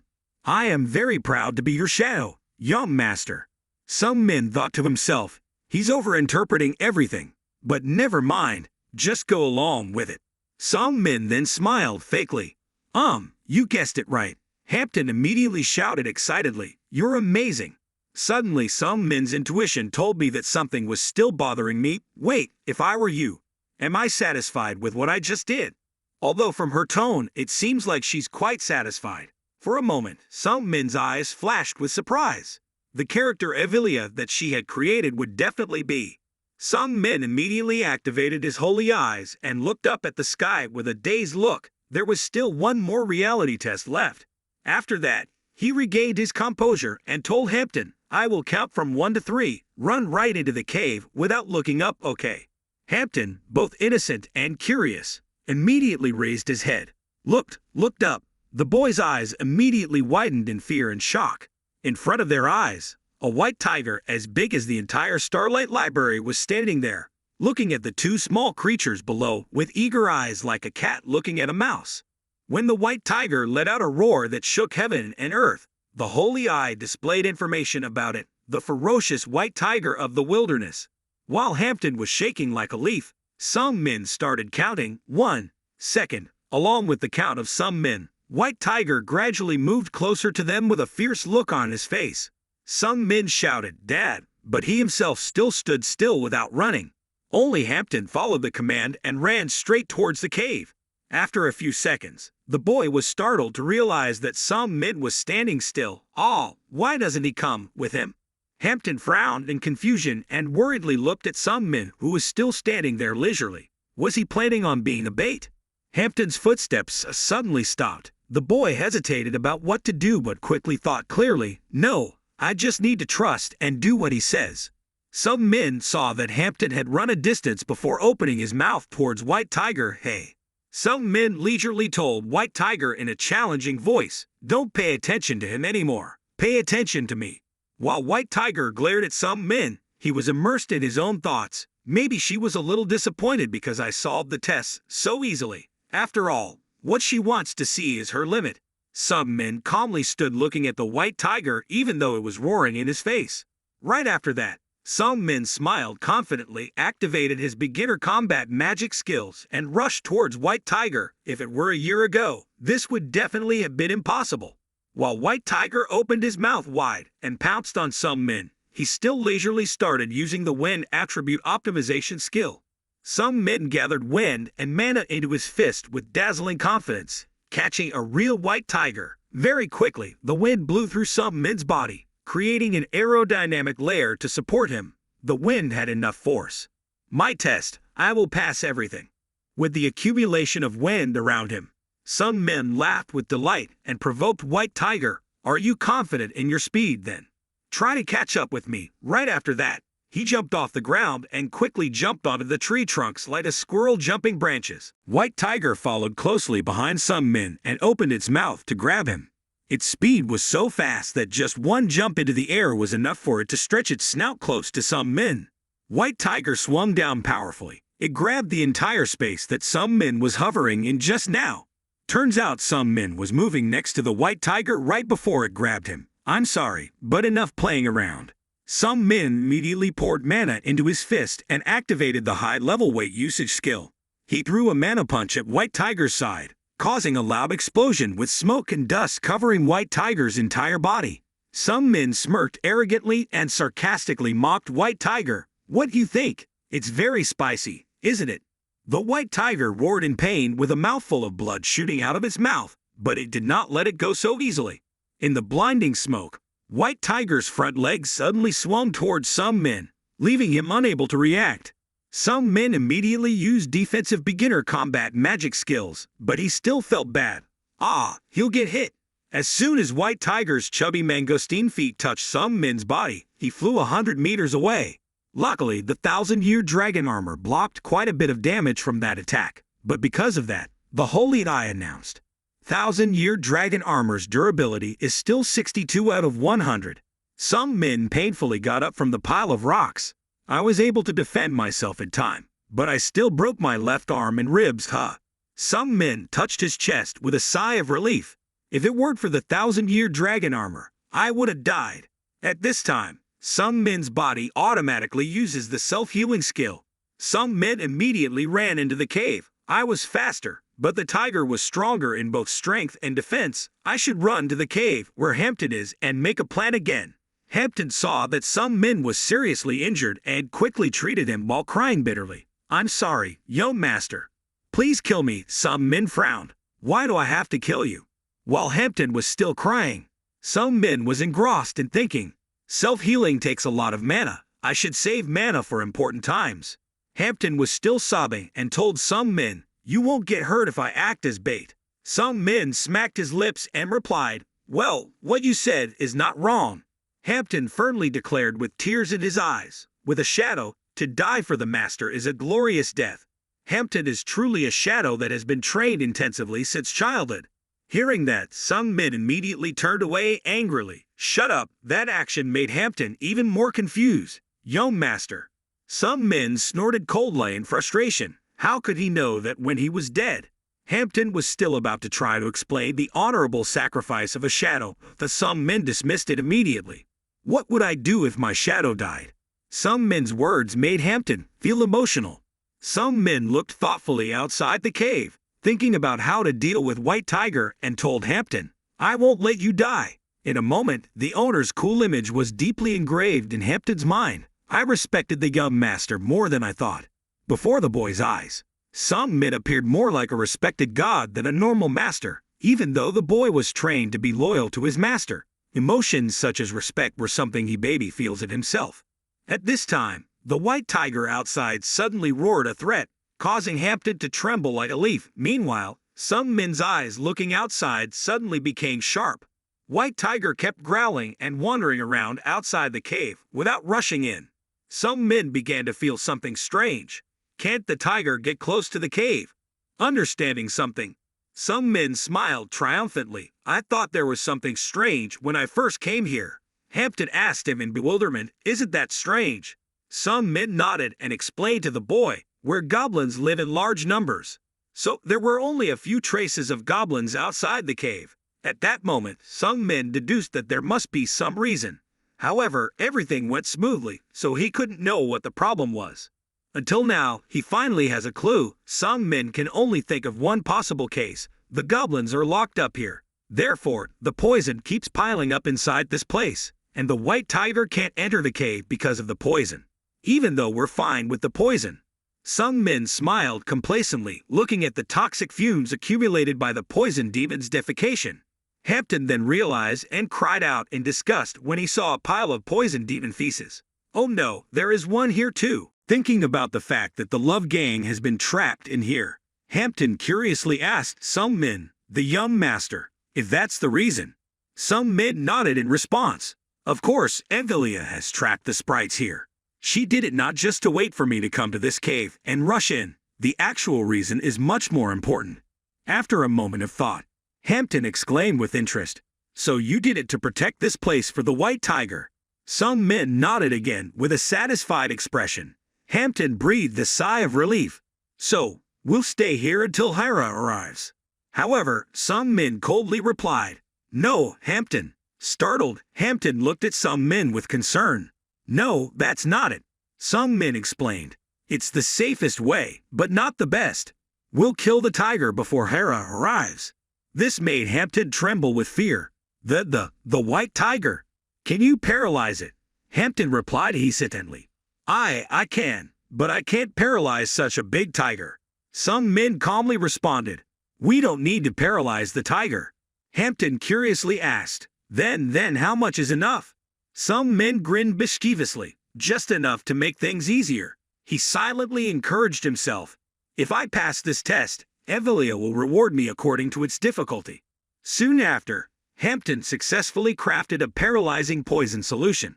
Although the quantity was limited, its potency had been significantly enhanced due to Hampton's upgraded abilities. Sung Min ordered Hampton to apply it to the corpse of the sprite. Hampton, horrified, exclaimed, The sprite's corpse. Sung Min nodded calmly, dismembering it and applying the poison. Hampton, never having done such gruesome tasks, responded with a trembling voice, Dismember it. Finally, Hampton summoned the courage to dismember the sprite's corpse and apply the poison. They tied the pieces of the sprite's corpse together with a rope, and Sung Min began to throw it. With a simple motion, the rope-bound pieces of the sprite's corpse were thrown outside the cave and fell at the feet of the white tiger. Hearing the growl of satisfaction from the white tiger upon receiving the bait, Sung Min smiled with satisfaction. Meanwhile, Hampton was still in shock after dismembering the sprite's corpse with his own hands. After the white tiger enjoyed a few pieces of meat, it stopped growling, no longer hungry. The sun was now nearing its zenith, casting bright, scorching rays into the forest. Inside the cave, Sung Min and Hampton were patiently waiting for something, looking more bored and lifeless than before. Sung Min tapped his fingers on the ground rhythmically and counted silently in his head. 58, 59, 60. He was counting the time since he threw the bait to the white tiger, while Hampton, anxious and restless, couldn't help but worry as he saw his master calmly tapping the ground. After estimating that it had been half an hour, Sung Min stood up and stretched, preparing for a counterattack with the white tiger. He glanced outside the cave toward the sun. All right, this is the hottest time of the day. Sung Min calculated based on the heat and the paralyzing poison to weaken the white tiger. As expected, outside the cave, at this moment, the white tiger was lying exhausted, panting heavily from the heat. Sung Min didn't need to step outside to know that the white tiger was tired. It lay sprawled out like a cat, breathing heavily with each labored breath. Sung Min began to wrap bandages around his hand, preparing for the fight with the white tiger. It was impossible for an 11-year-old mage to hunt and kill a white tiger in this world, or in fact, for anyone in this world, not just mages. Sung Min clenched his fist with confidence and determination. I'm sure Evelia knows that, he thought. That's why this test is impossible. Sung Min reasoned. It means she wants to see how far I can go. That's why I have to show her my progress over the past year. In Sung Min's eyes gleamed a bright spark of willpower and confidence. Sung Min thought to himself, 2 years have passed since I took over Larson's body. According to the original story, Larson only has 7 more years to live. It also means that my death has been foretold. Sung Min thought while walking confidently out of the cave. I have to make a change in this world at any cost. As soon as Sung Min walked out of the cave with shining confidence, White Tiger immediately stood up and glanced at him. Sung Min silently encouraged himself to become stronger than Evelia, than Decatra, and more than the main character Cassin. Sung Min stands tall facing White Tiger. I will make those things come true in this life. As soon as White Tiger saw his happiness, he enthusiastically opened his mouth and let out a menacing roar. Sung Min also did not hesitate to look at White Tiger with challenging eyes. So now, let's start round 2. At this moment, the system displayed a notification again. Character Larson Mayton responded with strong determination. Lightning tactics have been unlocked. Sung Min opened his eyes in surprise. Lightning strategy. Immediately the lightning strategy skill was activated. Immediately, Sung Min was able to feel what the power of this skill was. Sung Min's mana circle whirled violently, mana spreading throughout his entire body. A huge stream of energy was released in the blink of an eye, leaving even the young man in shock. Inside the cave, Hampton observed everything and gasped speechlessly. The young master's mana was skyrocketing. The magic circles in Sung Min's heart suddenly increased to 3, then 4, but he didn't feel any pain. There is just a feeling of difficulty controlling this power. The system informs Sung Min you can maintain a lightning strategy for 3 seconds with the amount of mana you have, automatically activating mobile delay. Sung Min quickly understood that lightning strategy was the skill of using all of his mana in one moment, is the hidden law of soul fighting that Magner taught me. Before, Magner once told Sung Min, strength, breaking, cutting, destroying. Strength is the strength of body and soul. To break is the breaking of body and soul. To cut is to create a straight line on a flat surface. Destruction is the end of a straight line. This is the hidden law of the fighting soul. When I first heard these things, Sung Min felt confused and bored, and even yawned because she thought those were empty words. Sung Min complained to Magner, I don't understand what you're saying. In fact, he was complaining because the holy eye doesn't work when it needs to be explained. Magner smacked his lips and replied, in other words, it depends on the will. Sung Min continued to ask indifferently, willpower, is that important? Magner nodded, the 4 hidden laws all reflect willpower. Okay, I will show you. Magner sighed and grumbled, I thought you were very smart. Sung Min ignored Magner's demonic insult and smiled flatteringly, good idea, so how do you plan to perform? Magner raised his iron fist and declared, if I punch down, this land will split into 2 and be destroyed. Sung Min laughed sarcastically at Magner, Master, what nonsense are you talking about? This is the land of the Sade family, you can't do that. However, Magner still activated his fighting spirit and combined with his fighting spirit, causing his fist to emit tremendous energy. Looking at Magner's steadfast eyes, Sung Min finally knew he wasn't joking. He quickly dissuaded Magner. Wait, wait! Sung Min jumped up frantically with loud screams. Stop! Wait! He was extremely panicked. He wasn't joking. Sade family will disappear. Because of his haste to stand up, Sung Min caused the bucket of water on his head to lose balance and fall down on his face. Seeing that, Magner happily retracted his fist. Do you understand? At that time, Sung Min still didn't understand, but now he understands. This is the power the fighting soul can have when reflecting the will. Sung Min looked at the countdown of time to use lightning tactics and thought to herself, there's no time left. I need to cover my will in mana and explode it with lightning tactics. Sung Min declared in a harsh voice to White Tiger, I will kill you, no matter what. His whole body exploded with power, and his mana burst turned red like fire. I will become even stronger. Fist strength, muscular endurance. Endurance, in one moment, all of this developed beyond compare. Even Sung Min just sat down to gain momentum to attack, creating a large hole with countless cracks on the ground. Right then, Sung Min without hesitation jumped towards White Tiger. His new skill? Lightning strategy. Only 3 seconds left. I don't have time to think anymore. However, when Sung Min flew high, he was shocked to discover that his body could not control the sudden increase in strength and began to show signs of staggering and losing balance. Sung Min was forced to stop attacking and slipped under the tiger's feet, rushed behind it and landed. Wait! I can't keep my balance because my physical ability has increased too much. There's only 2 seconds left for quick tactics. Even though he was in a difficult situation, Sung Min quickly came up with a solution. So, using optimization of wind attributes and high-level weight skills. With the support of other skills, Sung Min's steps become lighter but easier to control the direction of movement. He kicked the ground and jumped high again. The situation is very urgent. There is only 1 second left for the lightning tactic to reach its full potential. Sung Min rushed straight towards White Tiger as if he had a rocket attached to his leg. His eyes glowed with will and strength mixed together. A fierce roaring sound echoed throughout the forest. Ready to die, Sung Min rushed forward with a thunderous fist that cut through White Tiger's body. This is the way to use the soul to fight. White Tiger also turned around to attack Sung Min at this time and opened his mouth to roar. Sung Min's mind kept repeating a single thought, I have to kill the White Tiger, and his fists shone brightly as if carrying the power of the sun.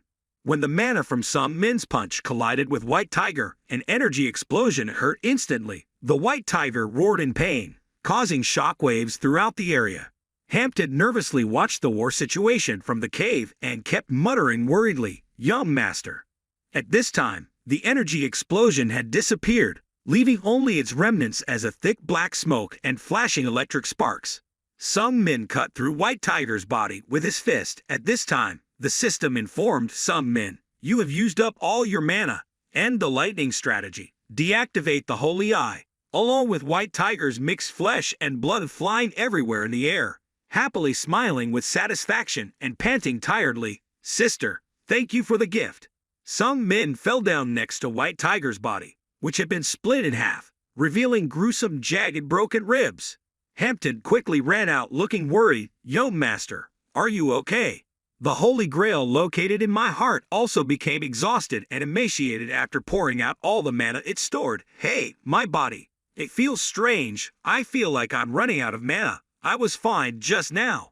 Sung Min heard the chalice's limit but was helpless. He lay on the ground with dull eyes. I can't move my body. I don't even have the strength to open my mouth anymore. This skill has such great consequences. It will take some time to master it. When Sung Min and Hampton thought everything was over and could lie down to rest here and wait for Hera to arrive, suddenly a tiger's growl echoed towards them. Hampton shouted in panic, What, is there still another White Tiger? Sung Min was also shocked and tried to crane his neck to look forward. Is there one more child? However, Sung Min did not panic, but his eyes became strangely calm when he saw another tiger emerging from the trees. Ah, just as I thought. It turned out that Hera had brought another White Tiger that was still alive all the way to this place. She calmly dropped the White Tiger in front of the two of them, happily breathing a sigh of relief in her heart. There you are, Hera. Hera looked up at the dying White Tiger. She took out 2 daggers and leaned close to its ear and said with a cold and cruel voice, I will let you rest in peace now. As soon as he finished speaking, Hera brandished his knife and performed a few quick cuts. White Tiger was completely unable to resist the approaching death. Hera took less than 3 seconds to complete the task of sending White Tiger back to the golden stream. She was so fast that White Tiger even just opened his mouth to scream in pain before he lost his breath. Hera coldly walked away while White Tiger's blood was flying into the sky and falling like rain, dyeing her whole body red. Hera walked up to Sung Min and Hampton. I'm glad that both of you are okay. Sung Min didn't have the strength to open his mouth right now. As for Hampton, witnessing the entire horrifying scene just now, his face turned black with fear. She was even scarier than the White Tiger. Sung Min's eyelids became heavy and he gradually drifted off in thought. I understand what happened. Ah, no. With his consciousness, Hampton saw this and shouted loudly in panic, Young Master, Hera, quickly carry the young master home. After that, Sung Min slept for several days straight due to exhaustion. In the dream that lasted for several days, he dreamed about himself. Sung Min, when he was in Korea. Sung Min couldn't tell if it was a dream or real because the feeling was so real. At that time, he was an ordinary salaryman trying to pay his debts every day. At the same time, he is also the author of a 3-cent novel. He knows it's boring and just a cheap novel to many people, but he still reads it every night as a way to relieve stress. While Sung Min was living that normal dream life, he almost forgot that reality itself was possessing Larson's body in the novel. 3 days later, the dream of life in Korea ended. Sung Min suddenly sat up with gasps as if he had just had a nightmare, but he was no longer as shocked as he was when he just crossed over 2 years ago. Sung Min looked around and quickly realized that everything that had just happened was just a dream. He is still in the body of Larson, the young master of a wealthy family. Hera appeared as soon as he heard the noise. Young master, you're awake. Sung Min felt more relaxed and asked Hera, how long have I been sleeping? Hera immediately replied, about 3 days.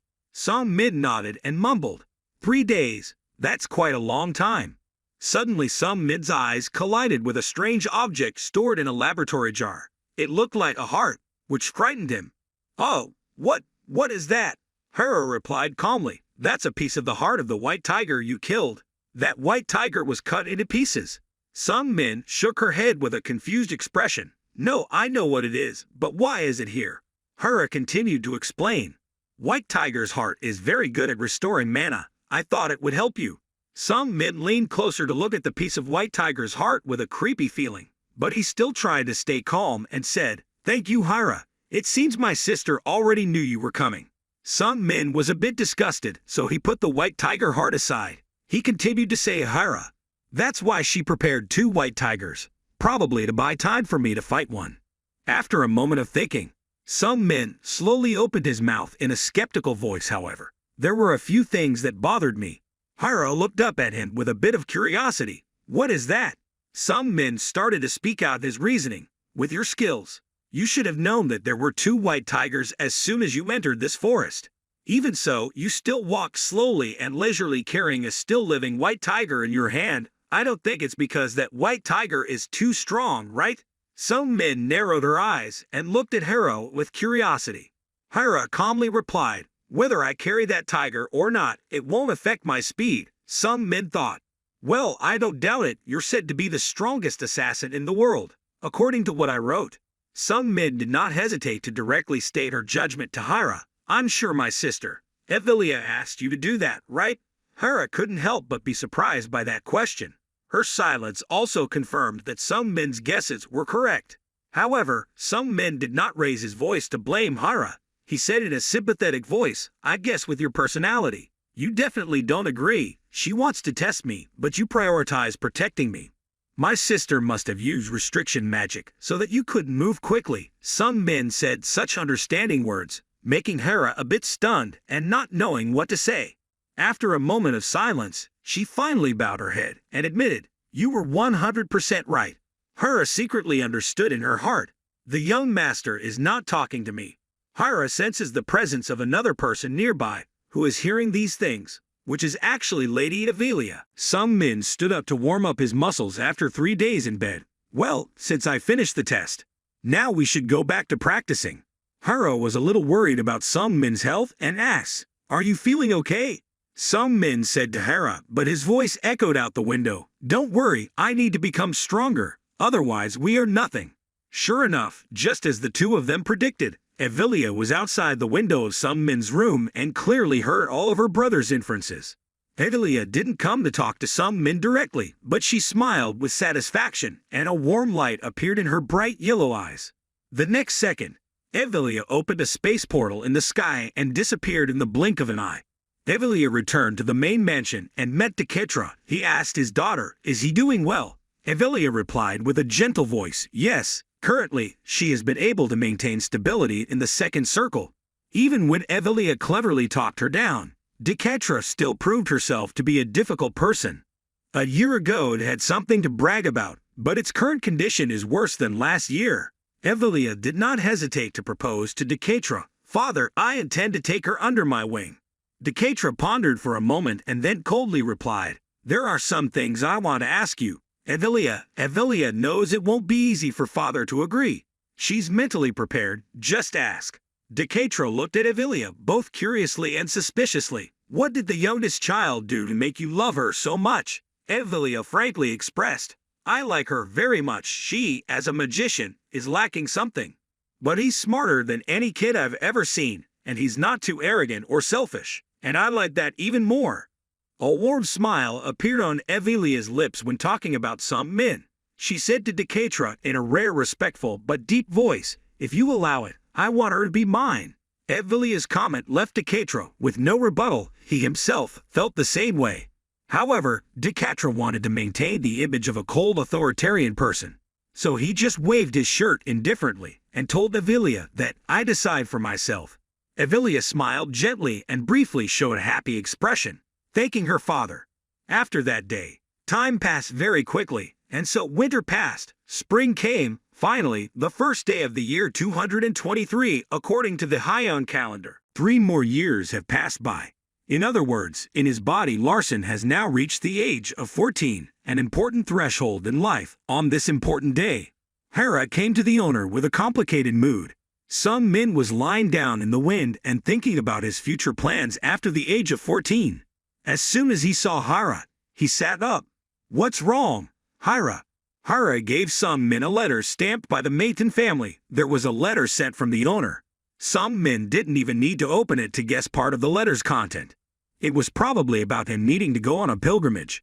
In his heart, he happily whispered, "Finally this day has come." But he was no longer as sad as before when he mentioned this matter. He stood up and called Hera closer. "She is still respectful, as always, yes, young master." Sung Min asked Hera, "Can you cut my hair for me like before?" Hearing that request, Hera knew that Sung Min was about to have an important plan. While cutting Sung Min's hair, Hera asked him, "Have you read the letter?" Sung Min happily replied, "Then, I will return to the main house." Sung Min told Hera, members of the Maiden clan between the ages of 14 and 16 must participate in a pilgrimage. Hera nodded with a bit of curiosity. "I see, so you are also participating in the pilgrimage." Sung Min excitedly describes the trip with Hera. "We will explore all over the world, collect antiques, and recruit people outside the clan." Hera seemed interested and asked more. "Your own people?" Sung Min smiled gently and replied, "Yes, just like you, Hera." Hera was a little touched when she saw Sung Min taking her seriously like that. Then it was Sung Min's turn to ask her, "What will you do first when you return to the main house?" Hera thought for a moment and then said, "I will have to clean my room, because I haven't been there for a long time." Sung Min smiled and told her, "You are not a servant. Just let someone else do it for you, although I like this personality of yours." Hera did not respond to Sung Min's request even though she was grateful in her heart. Very soon after, Hera brushed off the curls of hair still stuck on Sung Min's shirt and asked him, "How do you feel, young master?" Sung Min looked in the mirror, admiring his neat hair with a satisfied smile. "I really liked it." He hadn't cut his hair in 3 years because he felt it was unnecessary. Moreover, the process of practicing every day also makes him forget about grooming. Sung Min smiled gently and turned back to say to Hera, "Still great as always." "Thank you, Hera," she calmly nodded. "No problem." She always kept her cold and emotionless face like that even when she was praised by Sung Min. After thinking for a while, Hera asked Sung Min the same question as before. "What are you planning to do first when you get back there, young master?" Sung Min smiled full of confidence and enthusiasm. He did not hesitate to share with Hera his thoughts. "We've been thinking about that for a while.